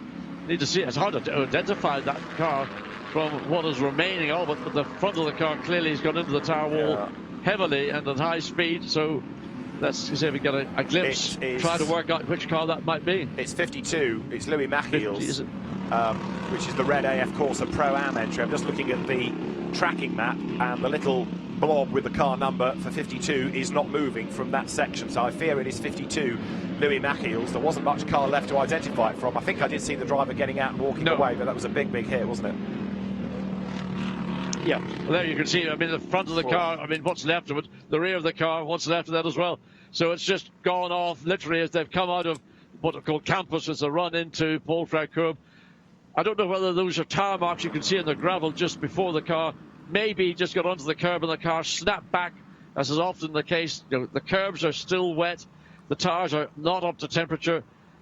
You call it a simple schoolboy error, and that's an awful way to describe a big accident of that nature. But when this race gets underway, you've got to be aware, you've got to be on your toes, you've got to not take an unnecessary risk, and I don't even know if that was the case.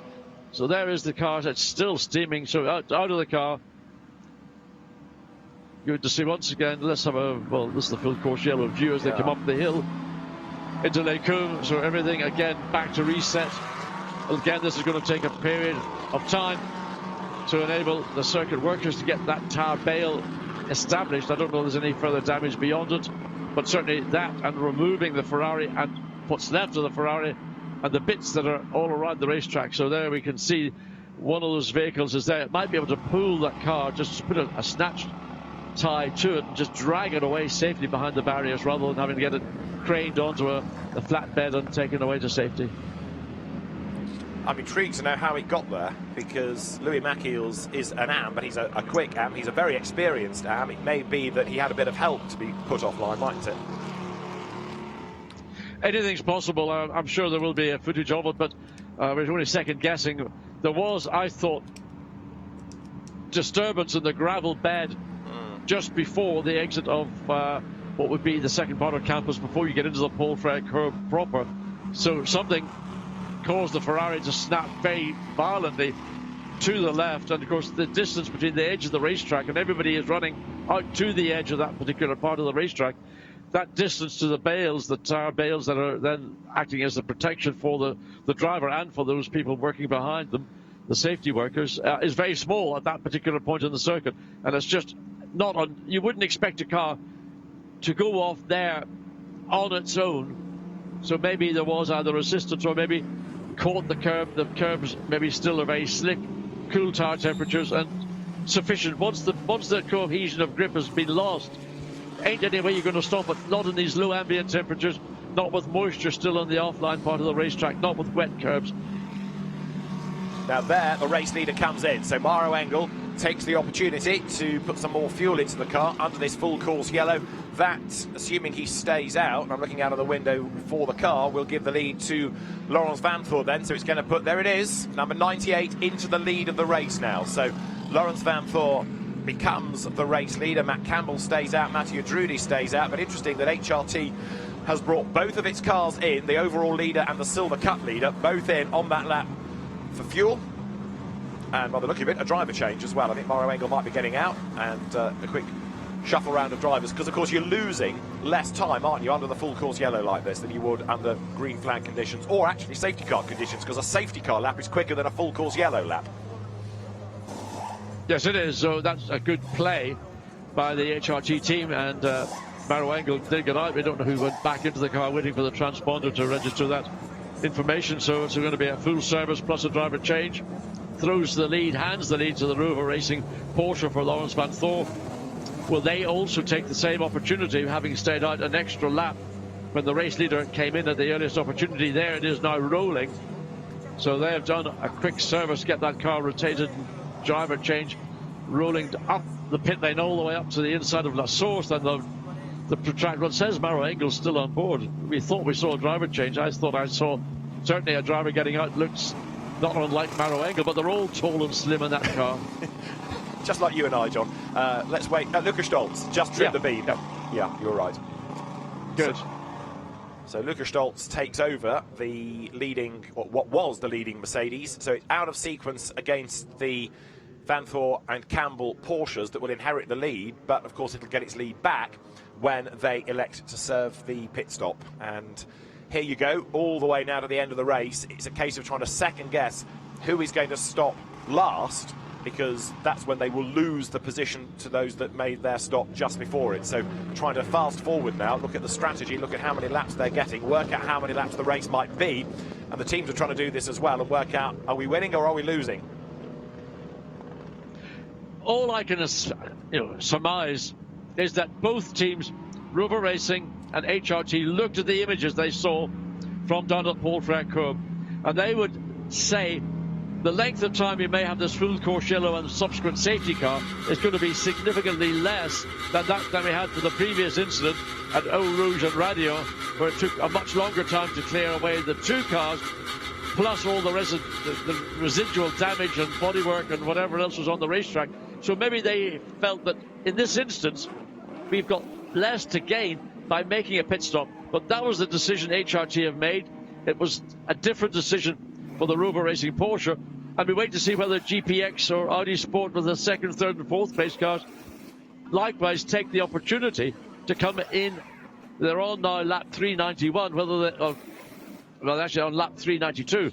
I'm looking at the race leader, has done 390, it's gone. So everybody's on lap 392 of that leading 7-car group. So they're all on that lead lap 392. The Art Car BMW cycles through a fuel stop and accelerates back into the race. So Gilles Vandelet 25th, that puts the Gignon car going very nicely, but there Matt Campbell now up into second place behind Laurens Vanthoor. Behind him, look, is Mathieu Drudy. Mathieu Drudy has been one of the standout drivers of this race, has he not? Very much so, and certainly in the early phases, very exciting to watch, and certainly the way he charged. And I mean, I've watched Drudy throughout the season, been impressed, enjoy watching somebody not just driving a racing car, but actually racing the thing. And that's what Drudy did. There was Dennis Lynn was another one, all through the field, certainly in that top 10. There were some standout drives. I mean, likewise, in the 63 Lamborghini, when Marco Mappelli got into it, Andrea Caldarelli, team owner as well, got into the car. I mean, if you review, I'm sure we're going to see more highlights so we can enjoy those wonderful occasions when we saw the drivers doing what I thought was spectacular. I mean, to do a 2 minute 18, Marco Mappelli, a new lap record, in conditions, would you want to go out and drive the racetrack on your road car, let alone in a race car? It's impressive stuff, isn't it? And of course, in the dark as well as in the treacherous track conditions. 63 just had the retirement form posted. It did say the accident damage, so I think we've gathered that, but it's now made official. So Dennis Lind out. Number 11, the Team Parker Racing Bentley. I'm afraid he's still sitting in the pit lane as it has been for a long time. or had been in the pits for a long time. It's back on track now, thankfully, but it had a gearbox issue that cost it quite a lot of time in the Silver Cup. Ewan Mackay, 34th, he will be very shortly. Now, next wave of cars into the pit lane, so the order will jumble itself once more because the two Lamborghinis there, the Emil Frey cars coming in. The leader is in, look. Second is in, and Mattia Drudi, interestingly, stays out. So that's going to put 66 into the lead now. So interesting that second and third, or sorry, first and second have chosen to come in, having not done so at the same point. You know, very frequently, if everybody decides to come in, or certainly the race leader decides to come in, if you've got a clear area and you think you can make up ground, well, that's fine, which is what Lawrence von Thorn maybe felt he could do. But the team have decided, no, maybe this period is going to be a little bit longer than initially thought, so they've brought that car in. And so Matt Campbell likewise is in the pits too. Oh, wait. There you go. Keen to get rolling, but you cannot go until you're given the signal. An unsafe release is another way of getting a penalty, which is a non-needed and unnecessary penalty. Yeah, the car controller doing the right thing there, saying, no, wait, that's the SMP number 72 Ferrari. Sergei Sorokin behind the wheel of it. That car rejoining, 98 then. Lawrence van Thor having a long stop, look, so it's taking on a big full tank of fuel. That's going to drop down the order, look. It's been a longer stop than others, so 98 using the time sensibly for a long stop, but giving away track position. But it'll buy those back because it'll go further on that tank of fuel. Yeah, so I mean, it's a game of not quite cat and mouse, but different strategies being implemented by different teams thinking, well, we've got 6.5 hours, just under 6.5 hours this race to go.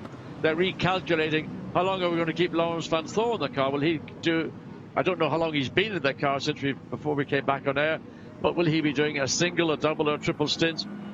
Look at the pit lane. That gives you an indication that the ambient temperature is so low that even the pit lane, with all the use it's getting, is still wet. There is a dry line, you see Inter Eau Rouge, but it's little more than a car's width. And if you stray off at the transition from turning right at Eau Rouge, and maybe that's what caught out Chris Goodwin. He just suddenly lost the curve. I think he probably caught the curbing on the inside. That set the car into that long looping spin. But then behind him, it was just mayhem. Well, it was, and it's taken out the Silver Cup leader. So from a British point of view, it's still worth cheering for Philip Ellis, who is second in the class, and he admittedly is 2 laps down on Hubert Haupt's car, but a podium certainly beckons.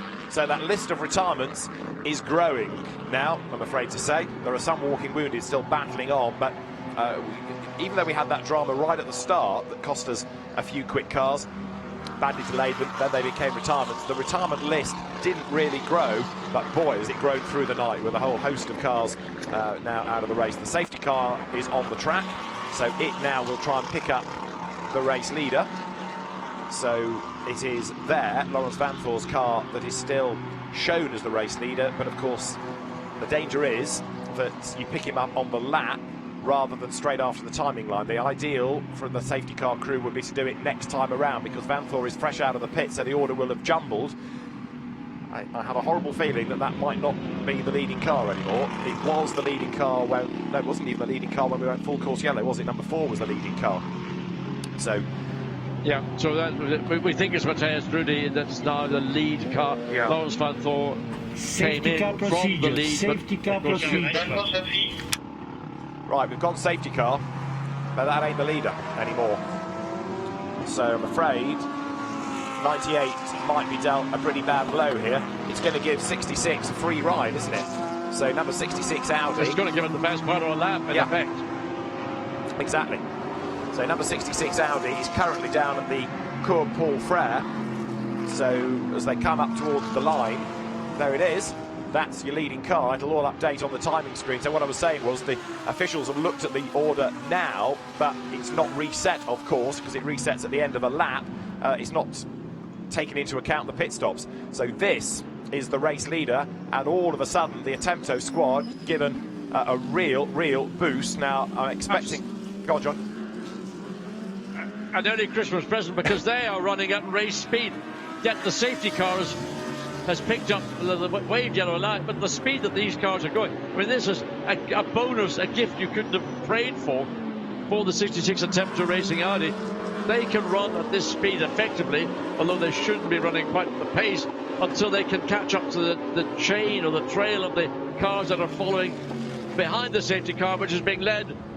And I'm sure if Lawrence Manthor is wondering what has gone on here, as is the Rover Racing. So maybe there can be a reset. But here is our race leader at race speed. But we're under a safety car. Why is he racing at race speed behind the safety car? We're going full course yellow, and I think that is so we can get the leader. Full course yellow in 10 seconds. Full course yellow. I think this is so we can get the right car behind the leader. 4, 3, 2, 1. Full course yellow now. Right, so full course yellow. So the safety car has got to now. There he is. He's got to. What's he going to do? Is he going to wait for Matteo Drudi to catch up to the tail of the chain of cars, or is he going to shoot forward and try and catch up to the Audi, which is probably halfway around the racetrack by now? I'm just looking at the map. He is heading towards Ardennes, and at Bruxelles is Matteo Drudi. So I suppose the easiest thing is to put your green lights on, let everybody go past, and then pick up the leader. So you lag back, let everybody by. That would be my suggestion. But I'm not the race director. But Alain Adam has rectified the situation at least. So we are trying to get the right car behind. But as I say, it was right. Who's the leader? Message to everyone. Although it's written safety car on the screen, we are in full course yellow procedure.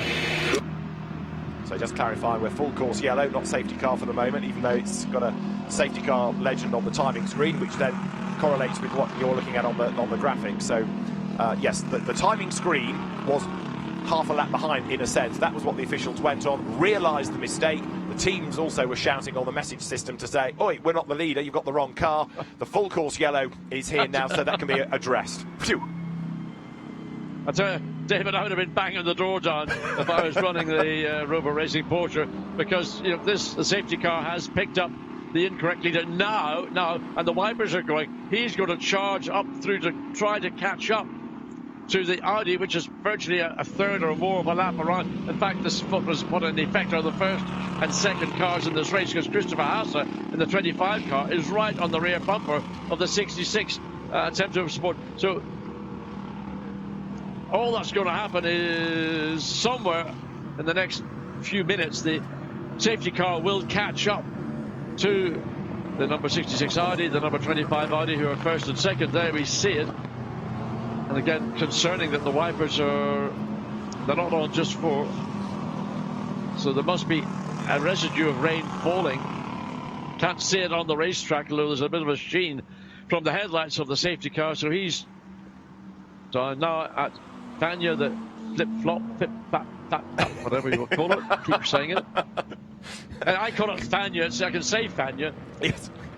I tell you what, having a dental plate is no joy. It's what Neville Hay, I suspect, years ago would have called a chicane, when Neville used to come and do Smell 24 touring cars. Yes. Morning, Neville, if you're listening. The great Neville Hay. So there is the safety car, which is on for a lap record here, John. I mean, it is being hustled along like you wouldn't believe. Here it is. There's the leader. No, that's not quite the leader. Not yet. And it needs to be. But anyway, fortunately, they're all running at 80 kilometers per hour, and the safety car is probably running at probably near to double that as it makes its way up the hill. And there you can see the speed differential. There are the two lead cars. So he's virtually, by the time he gets to La Source, might have just about caught up. Certainly, if not by La Source, it'll be by... Oh, and they're coming in. So Drudi and Haase are in the pits. So who is now the race leader? Is it the Ferrari at jail? So, talking about confusion. Two race leaders have come in the pits. Who do we pick up now? Where's the Ferrari 51? You can't make it up, can you? It was in the post. It had to be. I mean, the way that whole process has gone, it had to happen. So, yeah, 51 should now inherit the race lead. Alain Adam will be doing his fruit. You've got the tracker map beside you. Can you see 51 on the tracker map? Somewhere, yes. Coming up towards the bus stop, I think, honestly. Race control, I daren't go anywhere near the building. Look at that, we're away, and we've had a change in the pit stops, look, because Haase has got out ahead of Drudi anyway. Absolutely, I mean, a stunning turnaround. That was just a splash and dash. So where the safety car is out hunting, literally, tell me please where the race leader is. Who is the race leader? I mean, we shouldn't be making it light-hearted because it's, I mean, a very, very serious situation for everybody in the pit lane, particularly those on the lead lap in the top 8 cars. So this could determine ultimately which is that it there coming up the Ferrari? Yes, I think so. I think it is. 03, that is. Yeah. So that's the lead car. It is now. So it's Yes. coming round La Source. Where's the safety car? Can we pick up the safety car somewhere around the racetrack? I'm looking on my tracker map. I can't even see the safety car now. It's probably gone into refuel.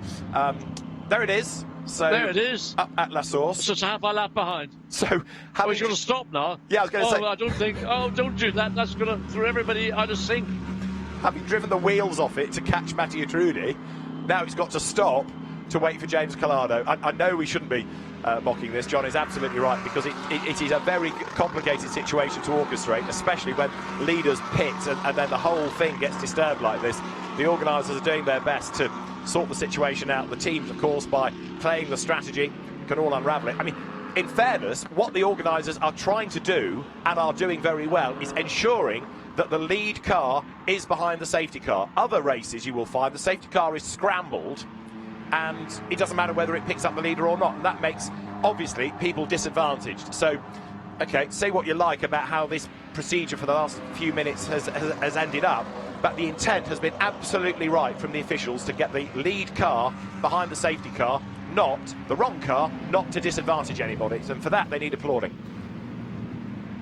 Absolutely. I mean, they did everything correct, because actually this car, the 25 and the 66, were within about 5 seconds of being picked up by the safety car. They went and spoiled the entire, the strategy by pulling into the pit lane, and all of a sudden the lead car is the Ferrari, which is a significant, about 58 seconds or whatever it was, behind the lead 2 Audis. That's probably half the length of the racetrack. So now the Audi's racing back to pick up the Ferrari, having sat up at the top of the racetrack momentarily, now probably chasing as quickly as he's slowed down again. Hard to understand actually what's going on. I thought maybe they decided let's pick up the Ferrari, but then what's the Ferrari? Is the Ferrari going to make a pit stop and throw even further confusion into the issue? Again, the trouble is that until the end of the next lap, we don't have safety confirmation. car procedure, safety car procedure. We've got safety car, but that 25 isn't the leader either, is it? We saw 51 go ahead. No. Oh. The Ferrari is ahead. So, I mean, by our reckoning on timing and scoring, because the two Audis came in, did that very quick stop, in and out. Christopher Haase got the advantage over Matteo Trudi in the pit stop. So a great stop by Santaloc Racing, beating the Attempto team out. So we're back now under safety car rules. Everybody can now pick up the pace and the speed, but wait and see when these cars come across the start-finish line. Are we incorrect in assuming that it is the Ferrari that has the lead? We are. Or is it actually still these two cars? We are incorrect. I've found James Collado now, and he's got stuck in traffic, so that splash and dash has just benefited them. There he is behind the Parker Bentley. So yeah, the officials have got the right Audi, and Christopher Haase then is the race leader. So we were anticipating that it was going to be the Ferrari that came ahead because the two leaders had pitted, but all they did was take on fuel. So again, without being able to have an order in isolated sectors, we're trying to piece this together by the sector times. Now we can see the whole line of cars. They have got it right, so well done team next door in race control. Christopher Haase jumped ahead on the pit stops, remember, and so 25 now is the lead car, the Santaloc Audi. Second is 66 Attempto Audi, and third is James Collado in number 51 Ferrari there. So he's almost with them, but he's got the Ewan Mackay Bentley to negotiate. So we've got two more laps behind safety car, 2 more laps behind safety car. We've got the top 3 there, 2 more laps behind the safety car is the command from race control. That's going to get everything back up to temperature. Right, everyone breathes a sigh of relief now. We've got the right cars in the right places, and we can go racing in a couple of laps' time. I think where the confusion set in for me was the 2 lead Audis came in. I assumed that was going to be a full driver change, wheel tire, refueling, a service that would normally take much longer.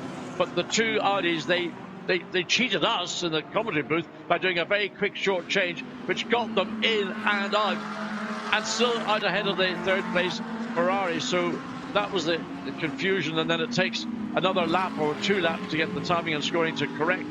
But I mean, smart work by Attempto and smart work by Santalog to take advantage of the lead that they had over the third place Ferrari to do what they did, just simply a splash and dash, and that gives them again the potential to have an advantage.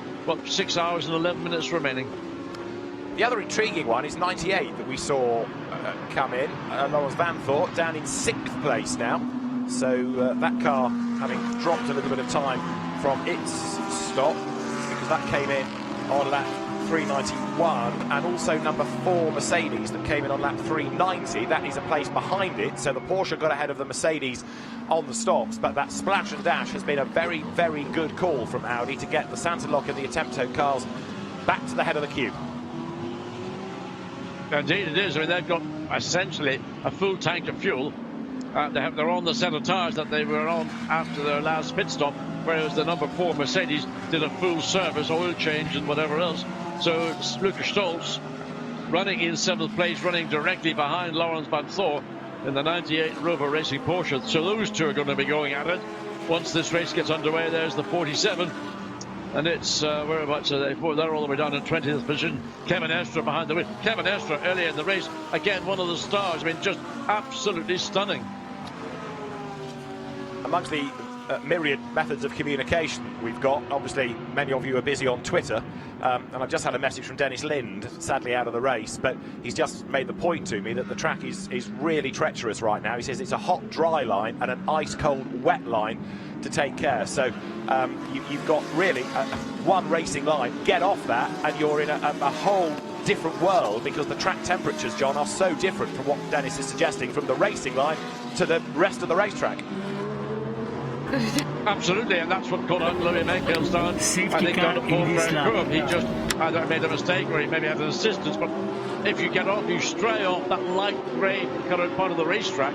That's the hot line, onto the darker grey, almost black wet line or damp line, which is it's much cooler because there's been no cars running on it. So the ambient temperature, I keep referring to how important ambient temperature is to help the drying process of a racetrack. The offline is not drying, it's remaining damp, and that's going to be a no-go area for everybody, other than if you're in a straight line, for example, breaking up into Lake Coombe. You might take the risk, but anywhere else where the car is at an attitude, slipping through a corner, stay on the light grey stuff, otherwise you will be in trouble. So we've heard from the race director, the safety car will be in this time. Dennis Lind also says, give Watson a thumbs up from me. So, good morning from Dennis Lind, John. Well, I'm delighted because, Dennis, look, I've been in situations, I know what you feel like, but you're going to move on. It's happened, it's history now. But I thought you were one of the stars of what I'd been watching all the way through until bedtime, and even after I came back in the sudden shock of what took place. Certainly I was caught unawares by it. I know that you certainly were, and I feel for you and for all the people of the Orange FFF Racing Lamborghini team. You had a win in your hand. Well, we're going to go racing this time, and you've got to say, looking at this, the race is still wide open. I mean, yes, Audi are back at the races now with that really clever pit work to jump back into the leading 2 positions, but it could be Audi, Ferrari, Porsche, Mercedes, because they're all up there, aren't they? It's anybody's choice, and we've been through the best part of almost 18 hours of racing. Almost 18 hours of racing, and I mean, this is a 6-hour sprint. We're talking about a 24 one-hour sprint, so this is when we're really going to go motor racing. Even Marco Mappelli's amazing lap, 2 minutes 18 point whatever, could be challenged in these remaining 6 hours. Absolutely right. Safety car will peel back in this time. So remember, Christopher Hauser is the new race leader. He has won the event before, so he knows exactly what he is doing. Christopher Hauser then leads the... Green flag, green flag. leads the train down towards the bus stop. Green flag called for by the race director. So Hauser, who with Winkelhock won in 2017, and they make up 2/3 of that car's driving force with Dorian Boccolacci. They come up now towards the timing line. The Santalot car, Sebastian Chattai's team, goes over the timing line and accelerates now down towards the right of La Source. Second is Matthew Drudy as we go racing again. James Collado third, nips up the inside of Ewan Mackay. He needs to go after the leaders. He needs to keep that Porsche at bay as well. Matt Campbell, look, in the leading 911, is going very strongly indeed as they plunge downhill now. Yeah, Matt Campbell squeezed past the Bentley as well as James Collado. So the two cars, third and fourth, managed to get through. They needed to do that at the earliest opportunity. They didn't want to wait until the accident coming out of radio. So they are back at the races. Look at this battle out there again. The Bentley running in the middle of the racetrack. No space on either side for the poor. I don't know why you're running in the middle of the racetrack. People trying to get through traffic, people trying to gain paces. Ewan Mackay trying to keep out of the way, which he does. Round the outside of him is about to go the Rover Porsche, and there's a stop-go penalty straight away coming for number 90, which is the Mad Panda Mercedes for a refuelling infringement. So just while we've got the race order shuffling around, there are more penalties to factor in. There is 98 going down through Bruxelles. So Lawrence Van Thorp behind the wheel of the Rover entered car, trying now to urge the thing up through the order, because chasing on behind him is number 4 Lucas Stoltz as they go now down into Bruxelles. But at the moment, Hauser has got the pound seat, hasn't he? He's got the clear road ahead of him, and he's trying to get away. Any moment, Drudy is going to have to go defensive, because look, Collado in the Ferrari, John, he's closing up. I just took the words out of my mouth. James Collado in this second lap now under green flag conditions has, look, you can see the gap has clearly shrunk. So the Ferrari, we saw this actually early in the phase yesterday afternoon when conditions were not dissimilar to the Ferrari was really, really effective. It seemed to be less effective when the track was back to what I would call full dry conditions. But James Collado right now using everything he's got, only 9/10 of a second behind Matteo Drudy, and to me is closing. So here they come then down towards the bus stop. Matthew Drudy towards the end of the lap has, yes indeed, inched back up onto the tail of Hauser. Collado is third, Campbell is fourth. So the leading quartet, all unaffected by traffic, and the two Audis getting themselves together as they come out of the bus stop. We've seen it all race, we've seen it all season. Cars work better at different parts of different circuits, and so there Drudy toward the end of the lap, getting away from the Ferrari. Tyres coming back up to temperature, he's going after Hauser, and right now, the way that Drudy is going, this suggests either this is going to be a really good lead battle, or it's going to give the advantage to Ferrari. What Audi does not need, John, is for these two cars, different teams, same brand, to get involved, to delay each other, to trip over each other. Correct. And it looks to me right now that Matteo Drudy is the marginally quicker of the two Audis, but the pace that Christopher Hauser is running at is he can't do any more. But what's happening is it's allowing the Ferrari to get even closer to the back of the Drudy. But also keep an eye on number 4 Mercedes. It was making a move there. We could just see it coming into Lecun.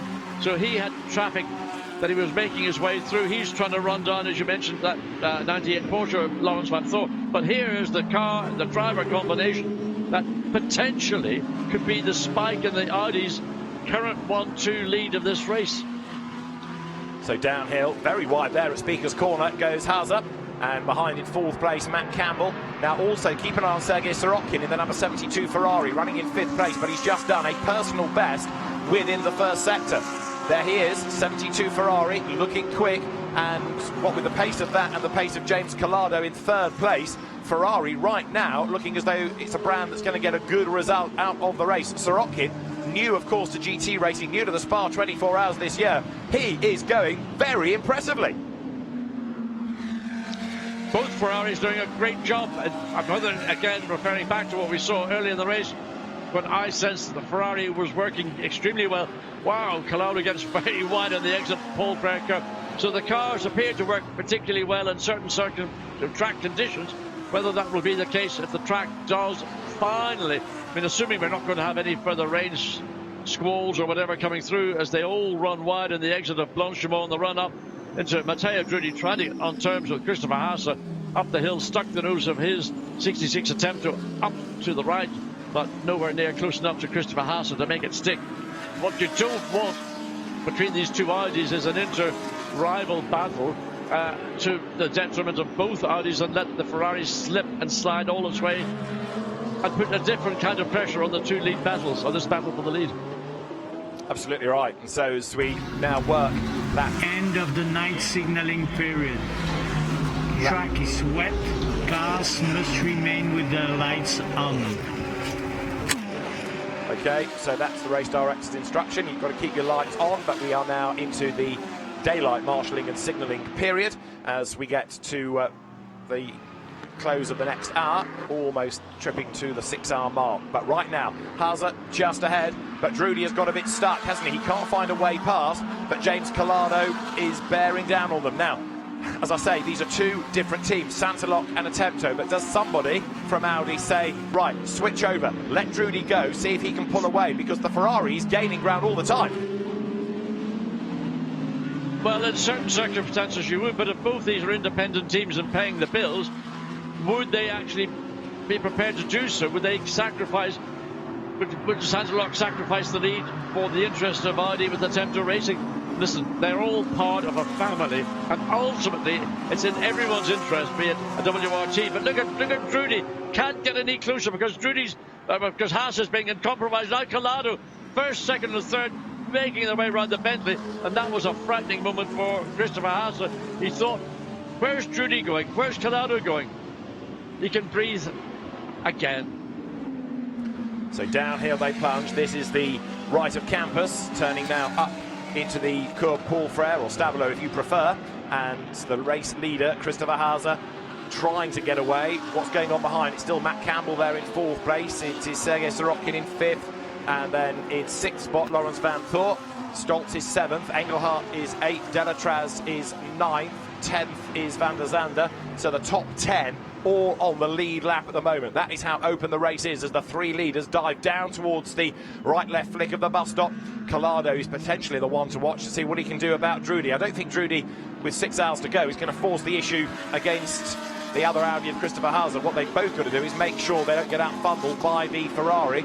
But equally, could Matt Campbell close up in 4th place? He's doing a comparable lap time to those ahead of him. He's not going quicker, but he is closing, or sorry, he is on the right pace. So he's part of that leading group. If they get themselves together and delay each other, it's advantage Porsche from 4th place. And Campbell, in turn, is taking Sorokin with him as they plunge downhill once more. Most likely occurrence will be when these cars catch up to the tail of the field when they get into traffic. And on David, on that note, I'm going to hand over to Bruce Jones, who's just stepped into the commentary booth, and he's going to be with you for the next hour. John, excellent stuff. Speak to you soon. Thank you. And let's just talk the leaders out of Lecom while Bruce sorts himself out. Christopher Haase leads Mathieu Drudy. James Collado in that 3rd spot. There, look, number 98. This is the car that's now 6th in the hands of Lawrence Van Thorp. And then you've got Lucas Stoltz in 7th place, right up behind. So these are two other cars that have had a turn in the lead of the race.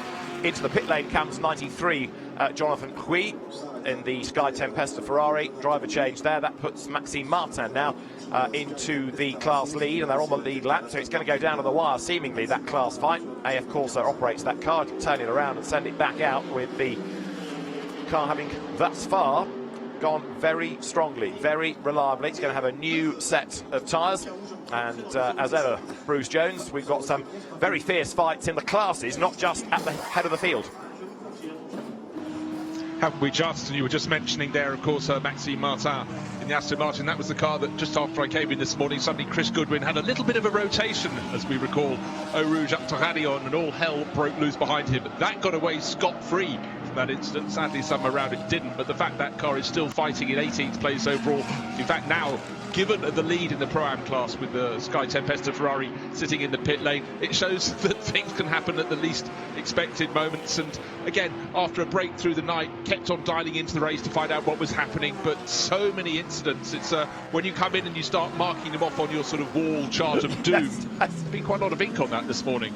You and me both. Yes, there are more crosses than cars, I think, almost now. It's at that tipping point because we've lost another 3 this morning. Alex McDowell's Lamborghini, Louis Machiel's Ferrari, Daniel Alemann's Porsche, yeah, Dennis Lynn, Martin Tomczyk have gone as well, and I fear there might yet be more because we've still got 6 hours to go. That is 2 normal length Endurance Cup rounds, as there, look, the battle for 6th place turns into the hairpin at La Source. We had a great fight a couple of hours ago between these two. The Mercedes was always the slightly stronger car going downhill, and now look, Lukas Stolz gets up alongside the Porsche. Is he going to be brave enough? Yes, he is. What a move to go through into 6th place.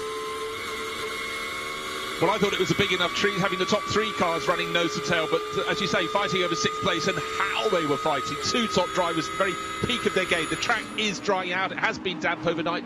If you're just turning on your TVs wherever you are in the world, it might look as though it's completely dry, but those curbs, the drivers do like to drive over the curbs, David, still retaining a bit of moisture, but that was a stonkingly good move, and Lawrence Vanthoor realised he was beaten. No point fighting it out through Eau Rouge, because we know that can lead to all sorts of trouble. But as you say, 6 hours or so to get that position back. There will be more safety car appearance. You feel fairly sure of that. There'll be quite a feature in this race. But then again, you run the race at this time of year, force majeure, force in this extraordinary year 2020.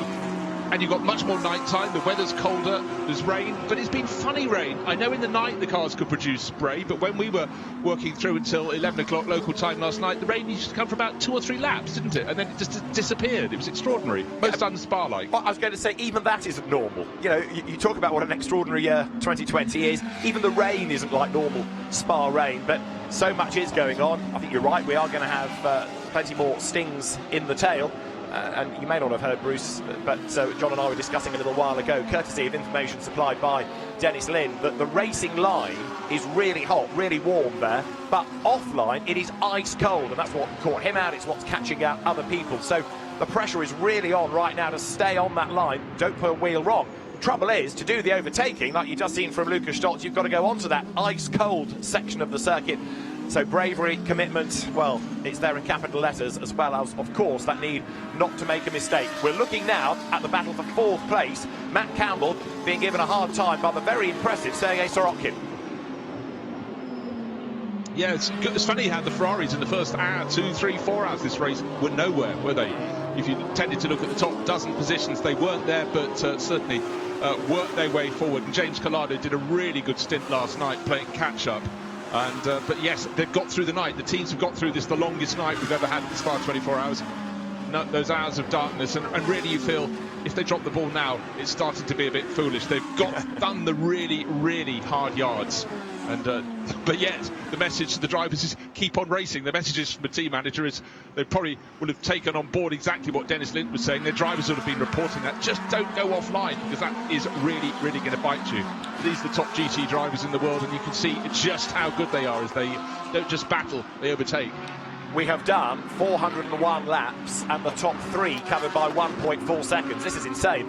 Lukas Stolz here, having got himself up past Lawrence Vanthoor. Look, clear road ahead. That Mercedes does seem to be able to get away from the Porsche, and it's once more storming along.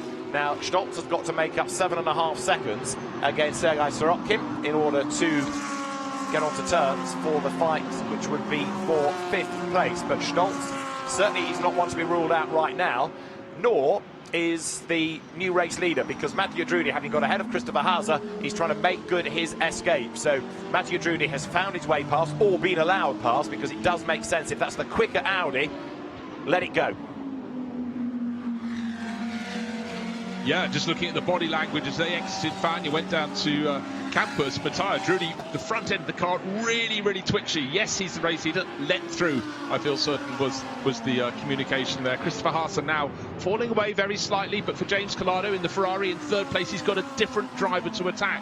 We all know, you know, drivers just learn how their rivals race, and he's going to have a look for any sort of chinks in the armour. But right now, in fact, having said Christopher Hauser's being dropped by Mathieu Drudy, quite reverse at the end of the lap. A few drops of rain on the camera lens I noticed at the bus stop, David. I know you can say that almost any lap at the Spa 24 hours in the end of October, but and not feel like you've discovered something extraordinary, but could be a factor yet. Let's go to the pits. Nikki is with Chris Froggatt. Jonathan, great to see that you put the Ferrari at the top of the Pro-Am category at the moment, but talk us through the track conditions, because it looks absolutely treacherous off the racing line. Yeah, well, this stint was just really tricky for everyone. I think we even see the pro drivers making mistakes and going off. Basically, there's only one line, and it's like a train track. The moment you're off slightly, you're finished. So, you know, for a gentleman bronze driver, is it a just trying to be really careful, and you know, we're fighting for the win in Pro-Am. We're having a good fight with the Aston Martin, so we just have to keep it on the tarmac, you know. No, it really is a privilege to watch you guys out there. And how does it feel now that your race is finished? Obviously, there's still a bit of track time to go, but where are you right now? Well, I think overall, I have to say, our team, our engineers, they did an incredible job with the strategy throughout the race. That's what endurance racing is all about, planning and executing. So, you know, the job of the driver is only a part of the equation. I think really a huge amount of credit, if we get a good result, goes to the engineers and goes to the strategists this time. And so, you know, at the moment, we're well placed, but, you know, Spa throws up a lot of surprises, and until we cross the finish line, let's not celebrate yet. Thanks very much, Jonathan. We'll keep our fingers crossed for you.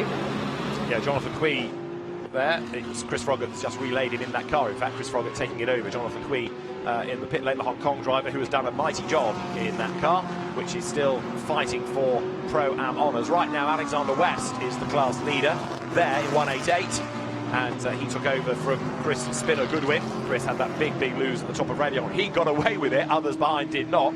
But the car is leading its class from Ricky Collard, 77, upholding Barwell on and out, and down to third after the recent round of pit stops within Pro-Am is the number 93 Ferrari. Just heard from Jonathan Quee. It means it's Chris Froggatt now behind the wheel of that car. It's got Giancarlo Fisichella, remember, as one of its drivers. And the fourth man is Eddie Cheever, the third. I like the sort of understated comment there. It's actually quite nice to hear Jonathan Quee mentioning the race engineers, but because he says, understatement of the year, Spa throws up a few surprises. Well, certainly does, but they have to react, not just the drivers, but it's the crews. They've really got to work out what's best. And also, just touching on the incident where we had Chris Goodwin having that spin that took out Alex McDowell, who just was left with effectively nowhere to go. I don't know if you noticed, the 77 Barwell Lamborghini went around the outside in that sequence. There were 5 cars together, and the one we're looking at on the screen was the one that got away, Ricky Collard Jr. And again, you guess, you may be right, you may be wrong when you've got cars splintering in front of you, but they could have lost both of the cars in one fell swoop. So for Barwell Motorsport, unlucky on the one hand, but the fortune favoured their 77 car. So for Mark Lemmer, disappointment, yin and yang, I suppose we could say. True enough. You win some, you lose some, and other assorted cliches, yes. But Ricky Collard is the man behind the wheel, father and son combination in the 77 Pro-Am car with Sandy Mitchell and Leo Machitsky. And as I say, class leaders at the moment. So Ricky doing a good job. The junior, incidentally, comes because on the timing screen you get the Christian name initial surname. So with a Rob Collard and a Ricky Collard, Ricky has become Collard Jr., just so we know which of the R Collards it is behind the wheel of the car. Grandson of legendary hot rod hero Mick Duffy Collard. And the other member of the dynasty, Jordan, is a busy British GT racer for HHC Motorsport in a McLaren in British GT, which of course comes to a close with Jenson Button on the grid at Silverstone next month. You're looking at the 3 race leaders. You're looking also, Bruce, at a circuit that, to my eyes, is drying out quite a bit more now. Yeah, it really does. I keep thinking, is it just because we've got a little more light in the sky? But no, looking also at the lines the drivers are taking, they're having a little more scope as to where they can place the cars. And yes, what was traditionally just one car width wide as we came, you know, as dawn broke over this circuit, but now you can see it's 2, even 3 car widths wide. And look at the way Matthias Drudy, race leader, is using the curbs so much more. He's got so much more scope to play with, and therefore the lap times should start to come down. In many ways they're quite irrelevant, it's just relative to those around you. Could I just touch back on the sort of nomenclature on the timing screen? A friend of mine he was doing his farming studies, he went to work on a farm in Iowa, and they had 2 sets of twins, and they wouldn't have worked on the timing screen because they were White and Wayne and Dwayne. Which D and W do you put up there? Junior? Not quite so junior? Anyhow, slight aside. But Sergei Sirotkin, I'll just pick you up through the mirth, has been really picking up the pace. You know, his career sort of seemed to explode a few years ago. Sports car racing has absolutely saved the Russian. For SMP racing, you know, it's really great to see them working their way up through the field. They've had a fair deal of success in this championship over the past few years, but it's not been rich pickings recently, so it's good to have them coming back up towards the front again. Yeah, it's one of those cars that I think we were surprised when we saw it at Silverstone have a first win, because it had been always there or thereabouts, you know, regular front runner. It was a surprise that it hadn't clicked before. This is a car that we're really pleased to have in the race, and I am really pleased to see going so strongly, because from 9th place in comes the Honda, out gets Renger van der Zande, and in will get Mario Farnbacher. but it's a sole representation through the Intercontinental GT Challenge powered by Pirelli, of which the Total 24 Hours of Spa is around. So here it is for Intercontinental GT points, and it's doing a very, very good job. Don't forget, not only is it coming into the pits from 9th place, it's on the lead lap. I mean, if nothing goes wrong, if they can keep out of strife, and so far so good, this has got a very good chance of a great result, hasn't it? Oh, absolutely so, David. And just also to point out, you look at a team like the Audi Sport Team WRT and Belgian Audi Club Team WRT came here with 4 cars. You expected them to still be right at the front end of the field. The best place of their cars is 8 positions behind the Honda. It's in 17th place overall. That's the number 30 car with Mathieu Vassivière at the wheel. Just 1 bullet in the gun for Honda Racing, and it's working very well for them. But they can't drop the ball. They've only got the 1 car, but they're doing a stormingly good job. And please, can we have more of these other teams? If you're listening, can we have more Hondas in the future? Because, as we keep saying, it's a great-looking car. It's gone well. So you see how the pit stop works. You've got the refuelling and the driver change. Nothing else can be done. Only then can you start to adjust the mirrors, do the tyre change, and the driver being told to turn things off because there's drama on the right rear corner, is there? Is the wheel not sitting properly? It's all happening just the other side of that graphic, but the team hard at work, and they've got the drama sorted out now, I think. Yep, so the Honda blast away. Not quite sure what that was all about. David, I think they were... I think it was bodywork. Right. It looks like they were taping down the right rear bodywork. So a little bit of black. If we get a rear shot, of course, from this side of the car, it's the wrong side. Yeah, I think there's a little bit of tape on the right. Big twitch. The driver's going out there. I don't know really why it was quite so twitchy going up the slope, but maybe just simply cold tyres, but it slightly worried me there. Yeah, the car did seem to bite, didn't it, as Mario Farnbacher rocketed away. So, yeah, possibly a little bit of tape on bodywork. So, not much of a delay, a couple of seconds maybe. So, in the grand scheme of things, nothing to worry about hugely. Now, the car has rejoined, a lap down now, and running in a notional 3rd place, look, because it's got itself ahead of the Ferrari. Farnbacher wants to get back ahead of those Audis if he can, but James Collado needs to clear the Honda and go after the leaders, and this is not great for James. He's being held up a little bit. The Honda wants to run its own race, its own pace, and look, busy on the lights. This is all of a sudden bad news for James Collado. The Audis have checked out. Yeah, well, he fought so hard to get on their tail, and Farnbacher now a lap down. Bodywork still slightly flapping that right rear corner, but that Collado doesn't care. He just wants that Honda out of the way. So worked so hard, now got to really pick his moment. Farnbacher, the heat's coming into the tyres, picking up the pace. Clearly coming in from 9th place, the car's good enough to be at the front end of the field. Oh, Collado must be really cursing at this point, because those 2 Audis, Drudy and Christopher Haase, they're separated by 1.5 seconds, but the gap back to Collado was small, and it's now growing all the time. Let's take a look at the Blanchimont speed. Race Vision powered by AWS, and it's still the Bentley's fastest at 259 kph, so at least they've got 1 prize in this race. But off the front run as well, we see Mario Farnbacher, he's got a 257 on the board, so that's a big problem for James Collado. The Blanchimont speed is very good for the car that's in front of him, so the Honda working very well, to the distaste, you'd say, of Collado. He wants to get that 3rd place car much closer to the Audis again.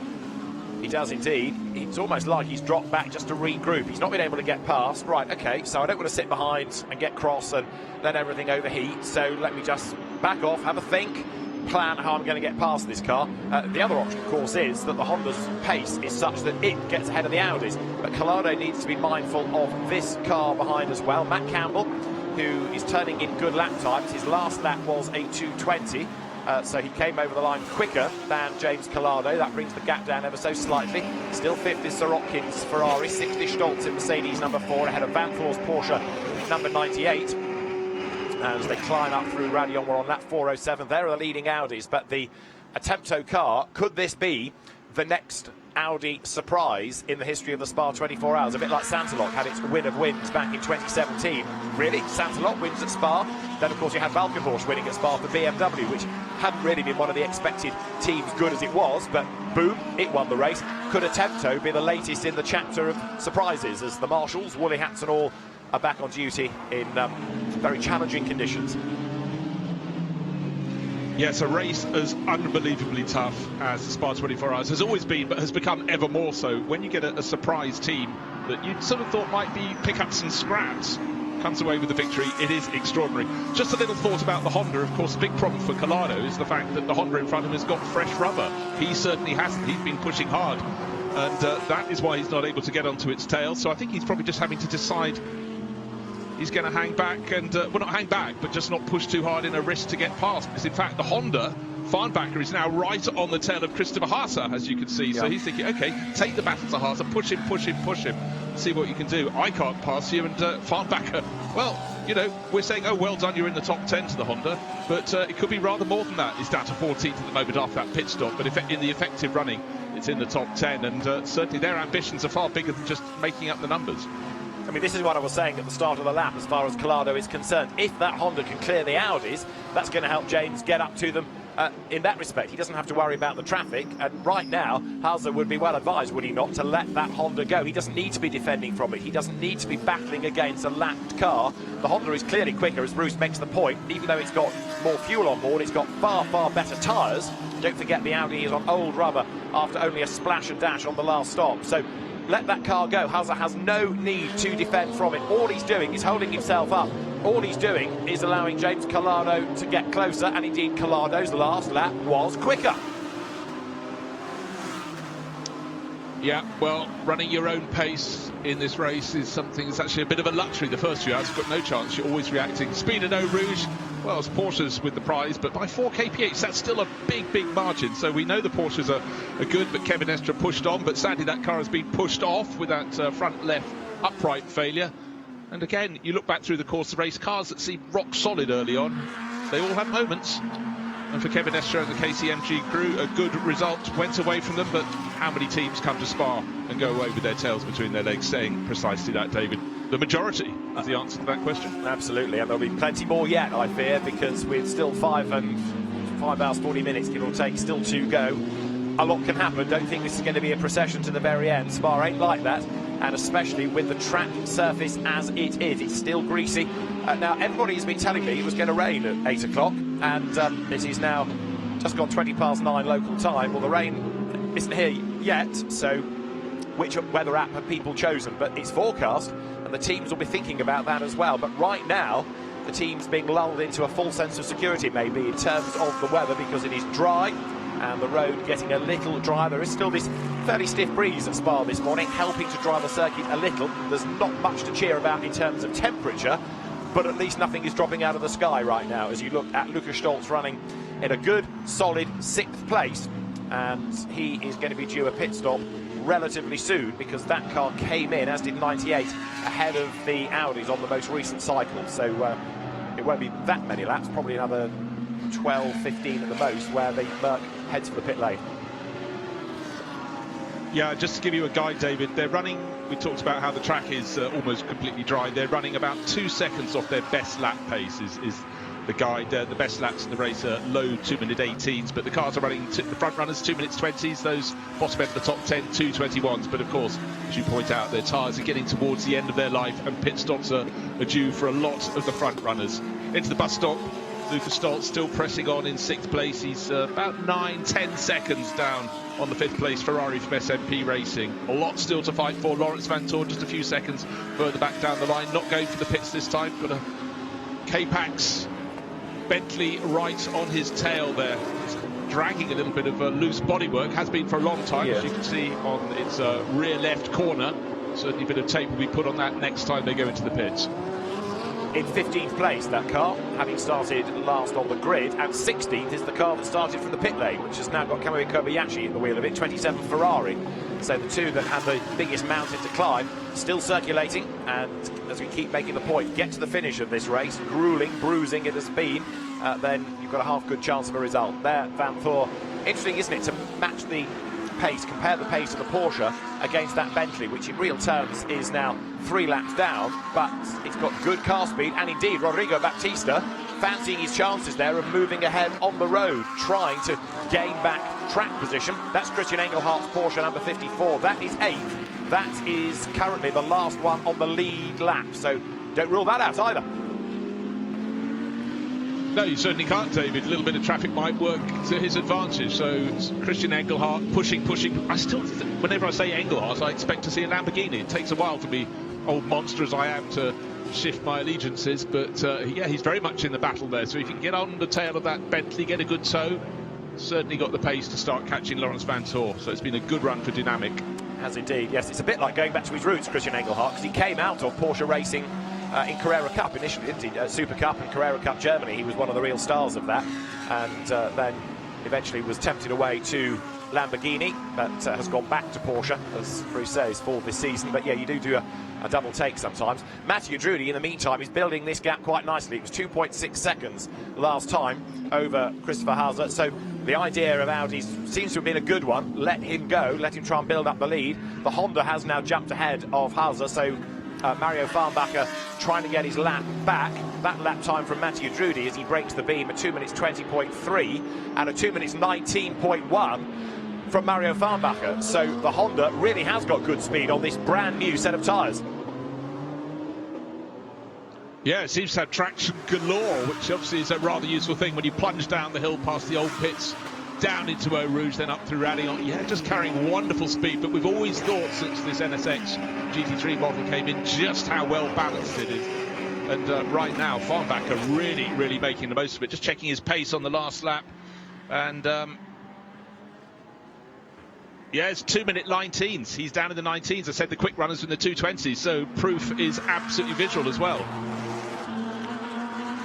Yes, so that's the Honda, as I say, a lap down, but that was the point I was making. It's on this brand new set of tyres, so it's got the extra pace over the Audi. In real terms, therefore, it is closing on the leading car, and if it can get past, gets its lap back. So that's the real target right now for Farnbacher. He is lapping faster. The car is considerably heavier on fuel, but it's got better tyres, and boys, it got some speed right now.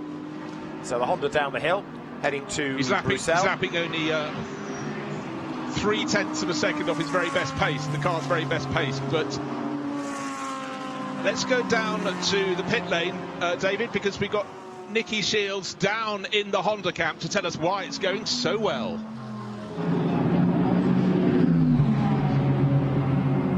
Alessandro Moreri, just talk us through the performance at the moment is pretty phenomenal after that pit stop. Yes, difficult. Now the last 3 hours I think will be the most important. We were able to recover 1 lap, 2 laps that we lost for having made the wrong decision to stay with the slicks and the rain started again. Now we are in the pace in the group. We have to hope to select the right choice because now rain is coming, and it's very tricky, very difficult. It's like a roulette. Anyway, we have the pace. I'm very happy about the team and the drivers, which have done until now a fantastic job. So we play until the end. And in this final sort of section of the race, is there much strategy left in this? I mean, I think he's just about to unlap himself. Is there much left in terms of strategy to play for? Yes, now we are in the middle of the 3 leaders. Mario is faster because he has new tires, and if he is able to overtake the 2 leaders, we are in the lap on the leaders, and so the game starts again. As with the roulette, you have another chance. That's what I like to hear. There's obviously some good morale going at the moment in the team. Lots of smiles going on in the garage. You know, the COVID destroyed our training. It was very difficult. So we have a lot of pressure because we missed the training, even because we raced in Indianapolis while here there was the official test. So we lost 2 important days. So the weekend started a very difficult way. So we are tired but excited for the last 3 hours. Yeah, hoping to arrive there. we look forward to watching the last 3 hours along with you. Thanks so much. Thank you, bye. So the Yas Motorsport team that operates the Honda doing a very good job, with the point being made that with limited testing, limited ability to prepare for the event because of the global situation, that Honda going great guns. It's got one of its laps back then now, and moving back through ahead of Matthew Drudy. So the car pace undeniable and looking really good. So fingers crossed that's going to be able to keep out of trouble. Had a good run here last year, but Matthew Drudy right now is the race leader. The gap 2.9 seconds, but What's interesting in this stint, Bruce, is the way that, although he was on his toes to begin with, James Collado has dropped quite a long way back, and his lap times have gone up. He was 6/10 slower last time than Christopher Hauser, so the Audi's in the 220s, Collado in the 221s, and he's not really been able to fight back. He's dropped quite a long way adrift, hasn't he?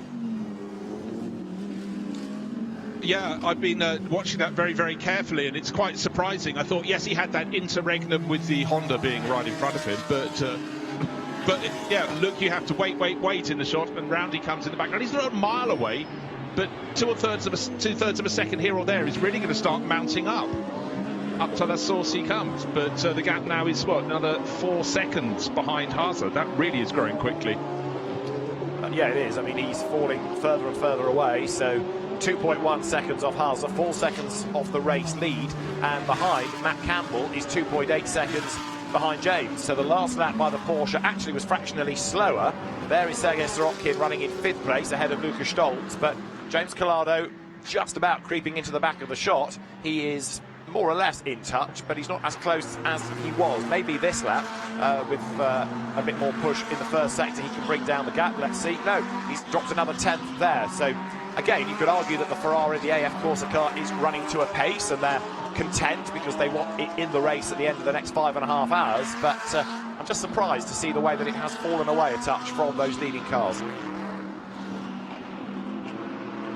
Okay, just looking down through the classes, haven't talked about Silver Cup class for a while. 19th overall, leading that is Hubert Hout. So one HRT Mercedes up at the front end of the field, and the other one leading the Silver Cup class, Ricky Collard Jr. Oh, we just called him Ricky Collard between friends, leading the Pram class, just 1 place down on that Silver Club leading class. So 19th and 20th, Hubert Hout and Ricky Collard, they have the class honours at the moment. So something to fight for, but of course still 5.5 hours remaining in this race, and the car that's leading the AM class, Clement Mateur. We saw his Bentley Continental on the restart, running a little bit in the middle of the track, that 108 Bentley.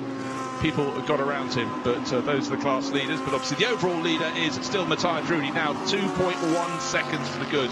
And certainly has been looking, every time he's in the car, he's really taking it on. And as the track was drying out, David, this morning, it seemed almost dry, but suddenly it became very dry, and we could suddenly see Drudy running further and further wide on the corners. Christopher Hauser copying as well. They've got more space to play in now, haven't they?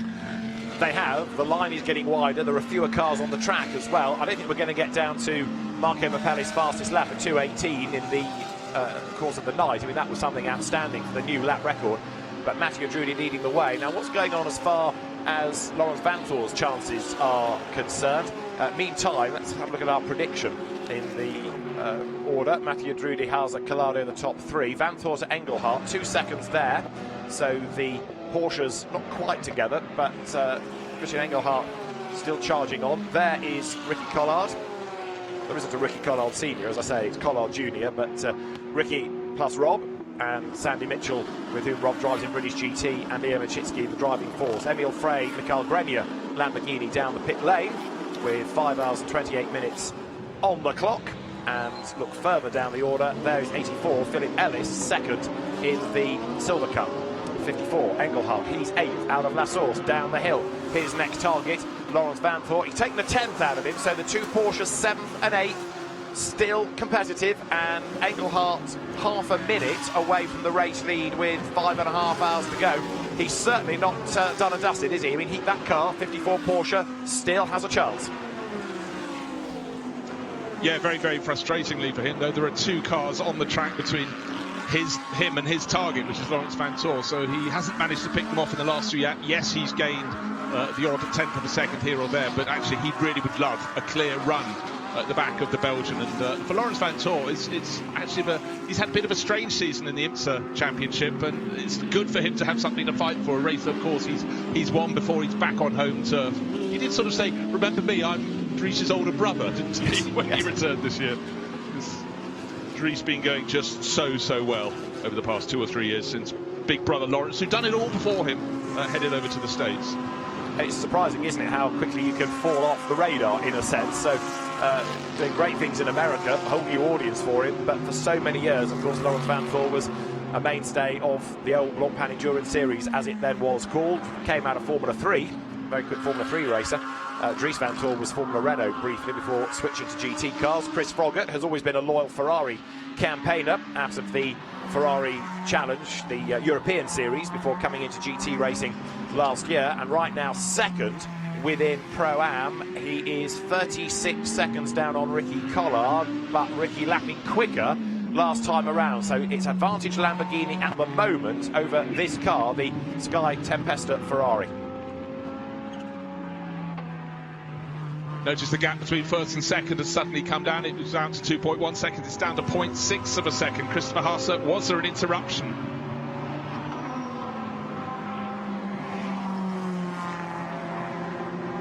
Yes, let's see, because Mathieu Drudy, as you say, has had that gap slashed. It could have been a back marker getting in the way, or it could have been a moment from Mathieu Drudy. Matt Campbell is into the pit lane, and Lucas Stoltz into the pit lane. So it is lap 413. In comes number 12 Porsche, number 4 Mercedes, and the next round of stops then cycles through. I think we got something like 25 laps in the first stint of the race, although that was interrupted, of course, and we've had so few uninterrupted stints.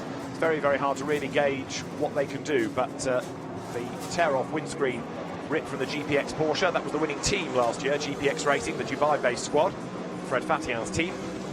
And there behind is Kevin Est, who drove for that squad last year to win the race, but having a bit more of a tough time here because that car is now 5 laps down, number 47, and is in 18th place. Yeah, that had the problem with the front left upright, but it's funny, if you just looked at the timing screen now, good grief, Audi, Ferrari. That wasn't the story in the early stages of races. It was Lamborghini and Mercedes at the front end, but it's a long race, as we well know, and it seems even longer this year, David, with that well, we're running later than ever before, so night just seems to go on and on, but now we've got daylight, we've got dry track, we still have those Audis at the very, very front of the field, so the story keeps on changing. Where will it end up? 5 and a bit hours remaining. The numbers of pieces of scrap paper seems to be a bit of a problem for the number 12. Longer and longer here.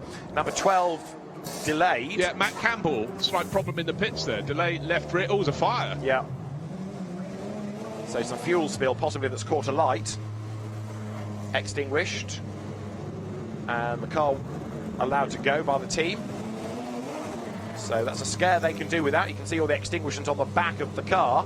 So Matt Campbell will potentially have lost a place against Mauro Engel in the pits because of that delay. Yes, there is Engel coming down the pit road now, but that's a problem the Porsche team could do without. However, they are confident that it was only a minor delay because they've been satisfied to let the car back into the race.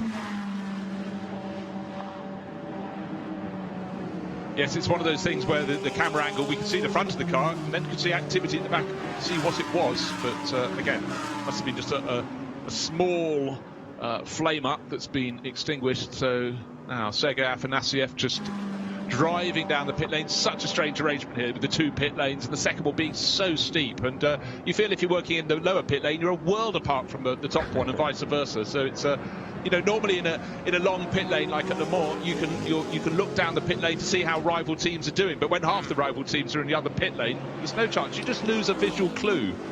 Yeah, it's a good point, that actually. I've not thought of that before, but you're right. You can't turn your head, can you, and see what other people are doing, either in the pit stop or indeed their preparation.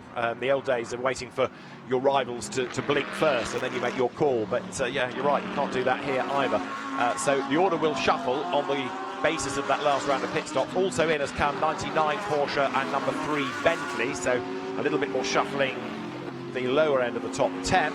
Their number 163 going through from Pereira in the Emil Frey Lamborghini that has continued to run within the leading gaggle for the bulk of the race, and Drudy to Haase half a second after that last lap. There's James Collado in 3rd place. He's dropped 3 seconds effectively now against Haase. He is therefore 3.5 back really from Mathieu Drudy, but yet again James has to push through the traffic. Now some of these back markers, not all because of pit stops, but some of them will have been encountered by the leading Audis a lap or so ago, which might explain, Bruce, why that lead came down as it did.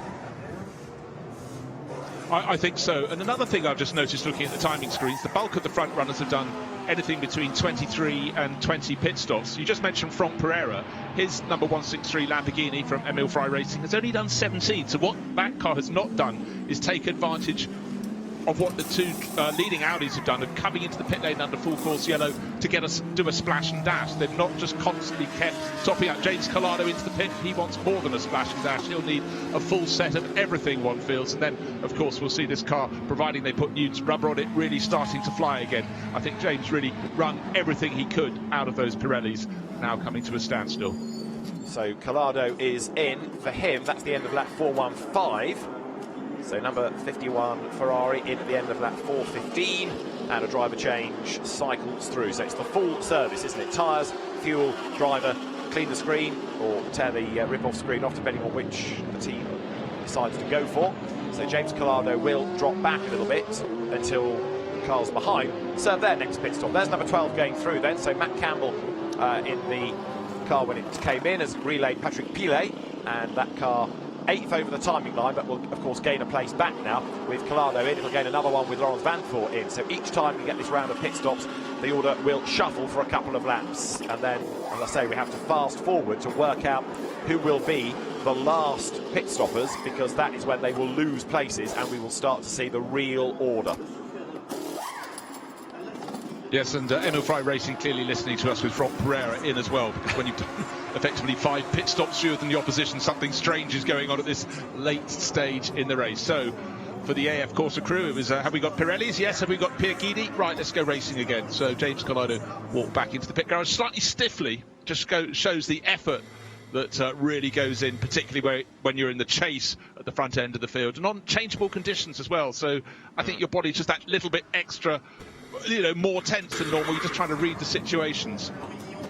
So Laurens Vanthoor's 98 Porsche up for fresh tyres, and Collado, yes, he's not going for a second pit stop. That's him going down into the second pit lane. It must seem like an eternity going up on the inside to La Source, then cruising on down the hill. He'll pass the Rover Racing crew on the way down. They won't complete the pit stop by the time the Ferrari's gone past, but again, good, efficient work by the Rover crew. Right, there's the Rover crew. The Porsche in the top we'll pits. Get out ahead of it. Yeah, because that's in the F1 pits, isn't it? So the Ferrari had already gone. It was ahead on the track anyway, so it came in sooner. There is the Ferrari, which we will have Alessandro Pierre Guidi behind the wheel of now, won't we, rather than James Collado, I think. So it will trip the beam and accelerate out of the pit lane. There, heading down the pit road, is Earl Bamber at the wheel of number 98 Porsche. So Christopher Haase is in, incidentally, out of second place on lap 416. So Christopher Haase comes into the pit road, Audi number 25.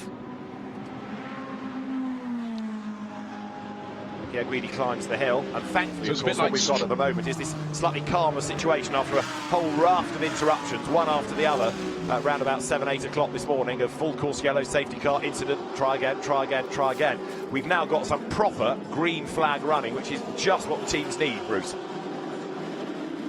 Exactly, I was just about to say, it feels a bit like the children have run in a gang through the room, and now you're straightening the rug again, you know, making the playing field a little more even for everybody and a little easier to understand. But yet again, always makes me sort of have a sharp intake of breath when cars come out at the top of the hill from the pit exit, as other cars like the Bentley going past at full speed at Raidillon. You have to stay so over to the right hand side of the circuit to just make sure. And we've seen in the past, hasn't always worked. I seem to remember Kevin Estre a handful of years ago, big collision as he left the pit lane. It's such a tricky exit, but nicely executed there from the 98 Porsche from Rover Racing. Now with Earl Bamber back on board, he was working magic in the night before we knocked off for a few hours of lying down with our eyes closed. Sorokin has pitted, and there is Haase out of what was second place at the time. Sorokin gets away, or at least 72 Ferrari gets away. 25 Audi blasts clear now then, so down the pit road it goes, and it's Marcus Winkelhock that takes over in number 25. So remember, he and Haase won this race back in 2017. Dorian Boccalacci, who has been racing in GT as well as in Lamborghini Super Trofeo this year, the third man. And what a race that it could turn out to be for him. You can tell it's daytime again, Bruce, because more and more track limit offences are being highlighted now that the officials can see them again. And it is at turn 9, Speaker's Corner, where Rodrigo Baptista is being given a warning, and number 33 Stuart Hall is being given a warning as well in the number 33 Audi, which is the car with the majority of the pit stops to its name. I think I'm right in saying that's had 29 pit stops, number 33 Audi. Going for a record. I had visions last night of race control with almost like a ticker tape machine with all these track limits penalties coming out and sort of in a big roll. I'm so old-fashioned, falling off the table. Yes. They were happening almost by the second, weren't they, David? But the rule was very clear to the drivers before the race that track limits were going to be really, really strict here too. And about half a dozen of the top 15 teams ended up with drive-through penalties, and that you have to carry for the rest of the race. So it really, the drivers would have said it was marginal, it wasn't me, but it was you. The team takes a penalty, and I would suggest the ones at the front, if I do my research, are the ones that did not pick up those drive-through penalties. Yeah, I've got nothing written on my little chart on the wall next to 66, the Matteo Drudi race-leading Attempto Audi. That, I think, has been almost squeaky clean thus far, and it pays dividends, doesn't it? Because you're not losing time with drive-throughs or stop-goes for infringements. We've had a lot of refuelling infringements as well for teams having the fuelling hose connected for too long, taking on more fuel than the regulations allow, therefore. This is the pit stop cycling through now for Rino Mastronardi's Ferrari. The car shared with Pierre Eret, with Daniel Kalvitz, who of course lost a big chunk of time on the first couple of laps of the race, and the very quick South African David Perel, who's been a great supporter of the SRO esports activity over the lockdown period. Yeah, well, they're still in the mix, but again, you know, when you hit trouble, and they had a lot of bodywork damage on start of the second lap of the race. I mean, they got as far as La Source on the second lap of the race and were given a big body blow, but they're running fourth in the Pro-Am class. May have just lost a position. No, they're fine on that, because the arts car, the Poussin-Gignon BMW, Karamoje at the wheel, may just about have passed him during that sequence, but they're fighting over a fourth or fifth position. So for the Kalvitz car and their crew, lots of points coming their way in the silver car, in these Pro-Am class. So, but then, David, 5 and a bit hours remaining. I think we can see that climb maybe a few places, but certainly one of the cars in front of them now with Alexander West was one that we could have lost from the race when Chris Goodwin dropped it going into between Eau Rouge and Radillon, but that is still running third in the Pro-Am class despite that. But anyhow, it could have been, you know, with a few metres either way, that could have been out of the race. But the 188 Aston Martin from Garage 59, glad to see it still going.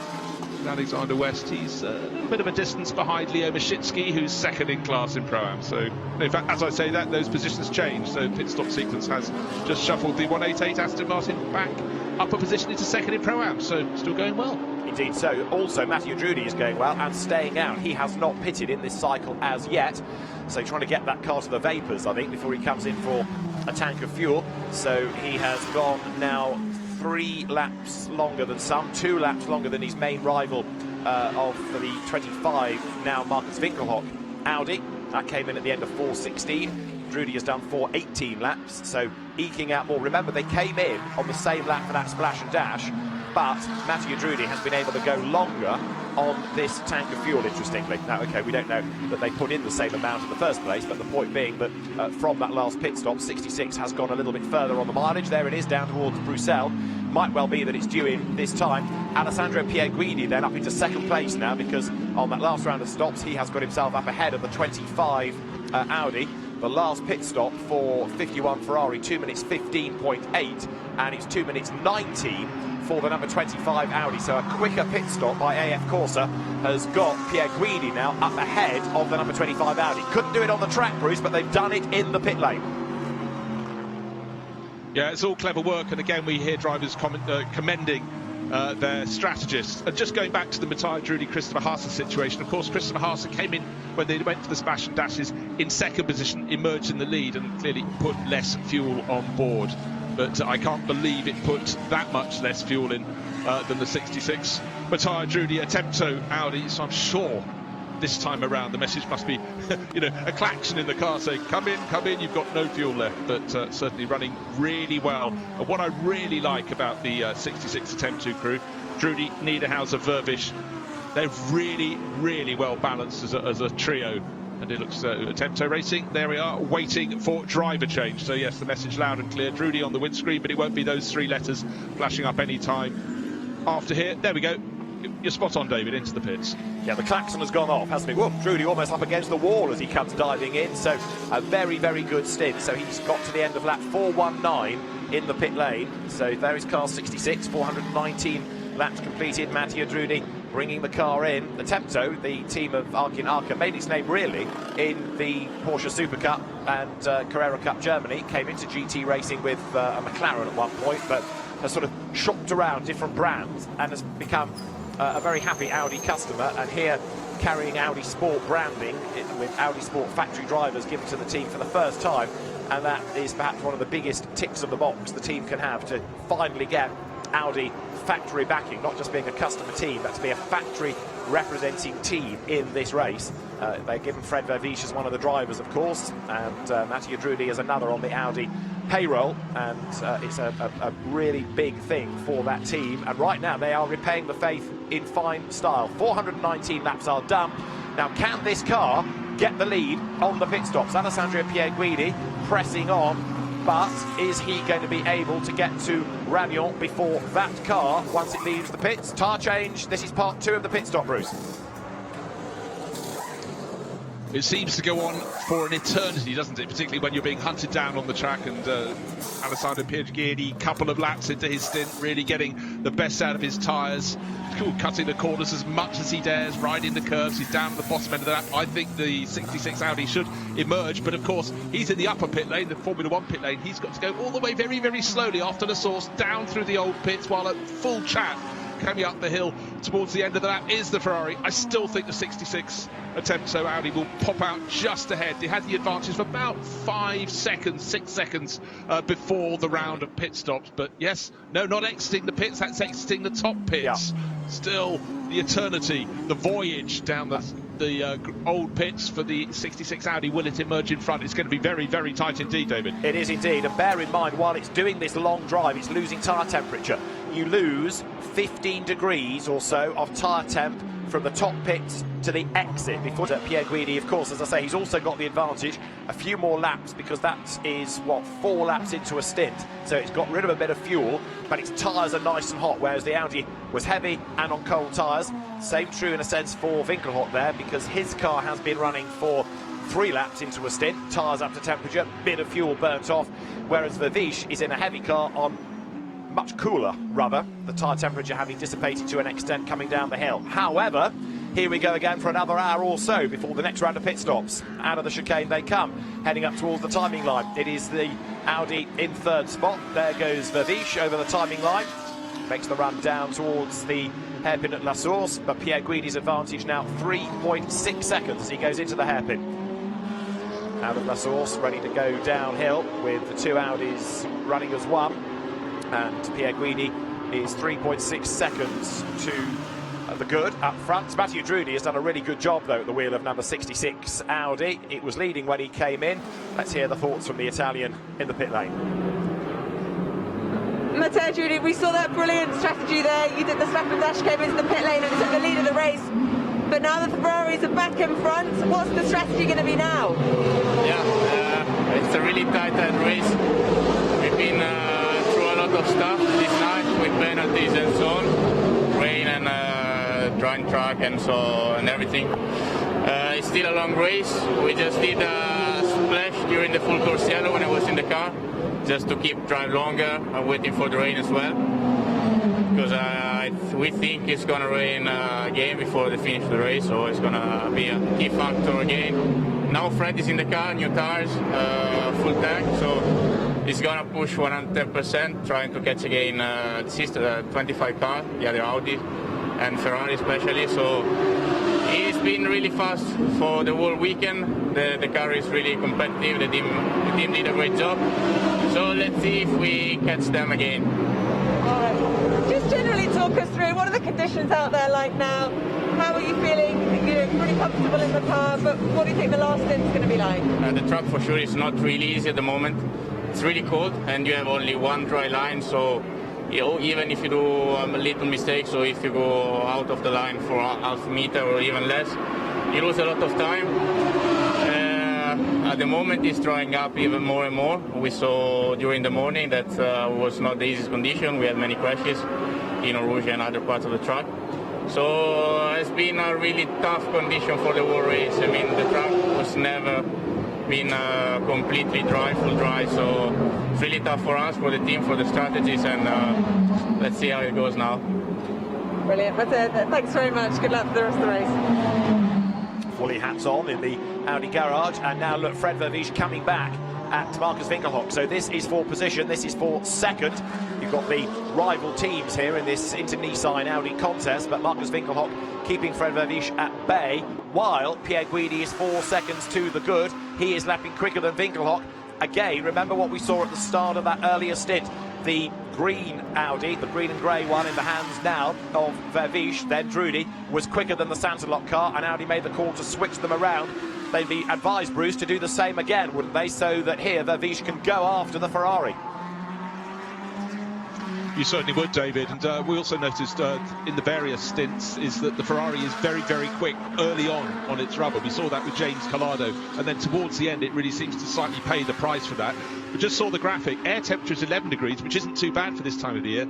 Just heard Matthias Drudy, though, talking about track temperature, and it's not even 10 degrees, 9.5 degrees. So you come out with that much heat in your tyres. Imagine how you can't get any traction through any of the corners. So quite a lot of caution when they come out is definitely required. But right now from Fred Vervisch, I think that caution is being put in the passenger seat, and he's really going to attack in the green-nosed Audi. He's going to try and pick off Winkelhock. But look at Marcus's record in this race. He's had 2 wins in recent years, and he's certainly like to bag another one.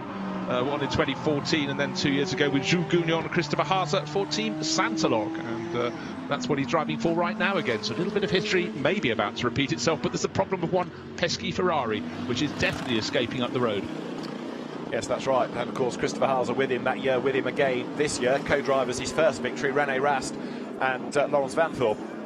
Number 90, Ezequiel Perez Companc is in, so that the Mad Panda can take on more bamboo, or the car can take on more fuel. The Mad Panda Motorsport entry. Right, this is Vervisch. This is the pass for second place. That wasn't a huge amount of defence, was it, by Marcus Winkelhock? So I think, again, possibly Chris Reinke, the head of the customer racing programme at Audi, saying, let's get these cars in an order where the quicker one can do the chasing. And if there is a hair out of the 2 Audis, it would appear to be 66, wouldn't it? Yeah, again, so very, very quick in the hands of Matthias Drudy, now very, very quick in the hands of the man who knows Spa oh so well, Fred Vervisch. Let's see, what's the gap to the... OK, it's 4.5 seconds to the Ferrari. I sense that's going to come down. Yeah. But that was definitely a... over I go, over through you go. Message received. I'm an Audi Works driver. I do what Audi tells me to do. But the green-nosed Attempto car already, as they leave their source, dropping Marcus Winkelhock behind him. But you mentioned, David, the tortoise and the hare. That could be a factor in this one as well, I feel. Oh, I agree. Absolutely. So normally the hare was sent out to try to break the opposition, and the so-called tortoise would pick up the pieces and win. Because of the way that sports car racing and long-distance racing has gone, it's a flat-out sprint. Cars are largely more reliable anyway. You don't have it quite so often as you used to do, but certainly 66 is looking as though it is the quicker of the 2. Maybe its job now is to see what it can do to urge that Ferrari either into braking or into the driver making a mistake. But it's Pierre Guidi at the lead, and he was 0.2 down against Vervisch in the first sector. So the gap is set to come down, as we were predicting, in the remainder of this stint. Every time you get a high shot, David, you get a low shot and it looks like the track is fairly uniformly dry, but when you get a high shot you can see exactly what the drivers are talking about. You can see there is a clear dry line, and the rest of the track, which could be as much as 2/3 of its width, is damp. In fact, a good view as they go down to Fagnes. Oh gosh, there we are. Around the outside, Pro-Am leading Ferrari sweeps Fred Vervisch, but the door not being left open for, unfortunately, Marcus Winkelhock. And so a little moment there that has separated the 2 Audis to give even more of an advantage. And the back but marker. Sky Tempesta car, Chris Froggatt at the wheel, is the class leader, but he did the right thing, get out of the way. But you can't make yourself disappear when you've got 2 cars trying to pass you, and Froggatt just caught out there. But he's got to lead a fair margin over the second car in the Pro-Am class, which is now in the hands of Alexander West. That's running 20th to his 18th. Those are the Pro-Am front runners. There is the Sky Tempesta car. We mentioned, David, running like clockwork. They've certainly maybe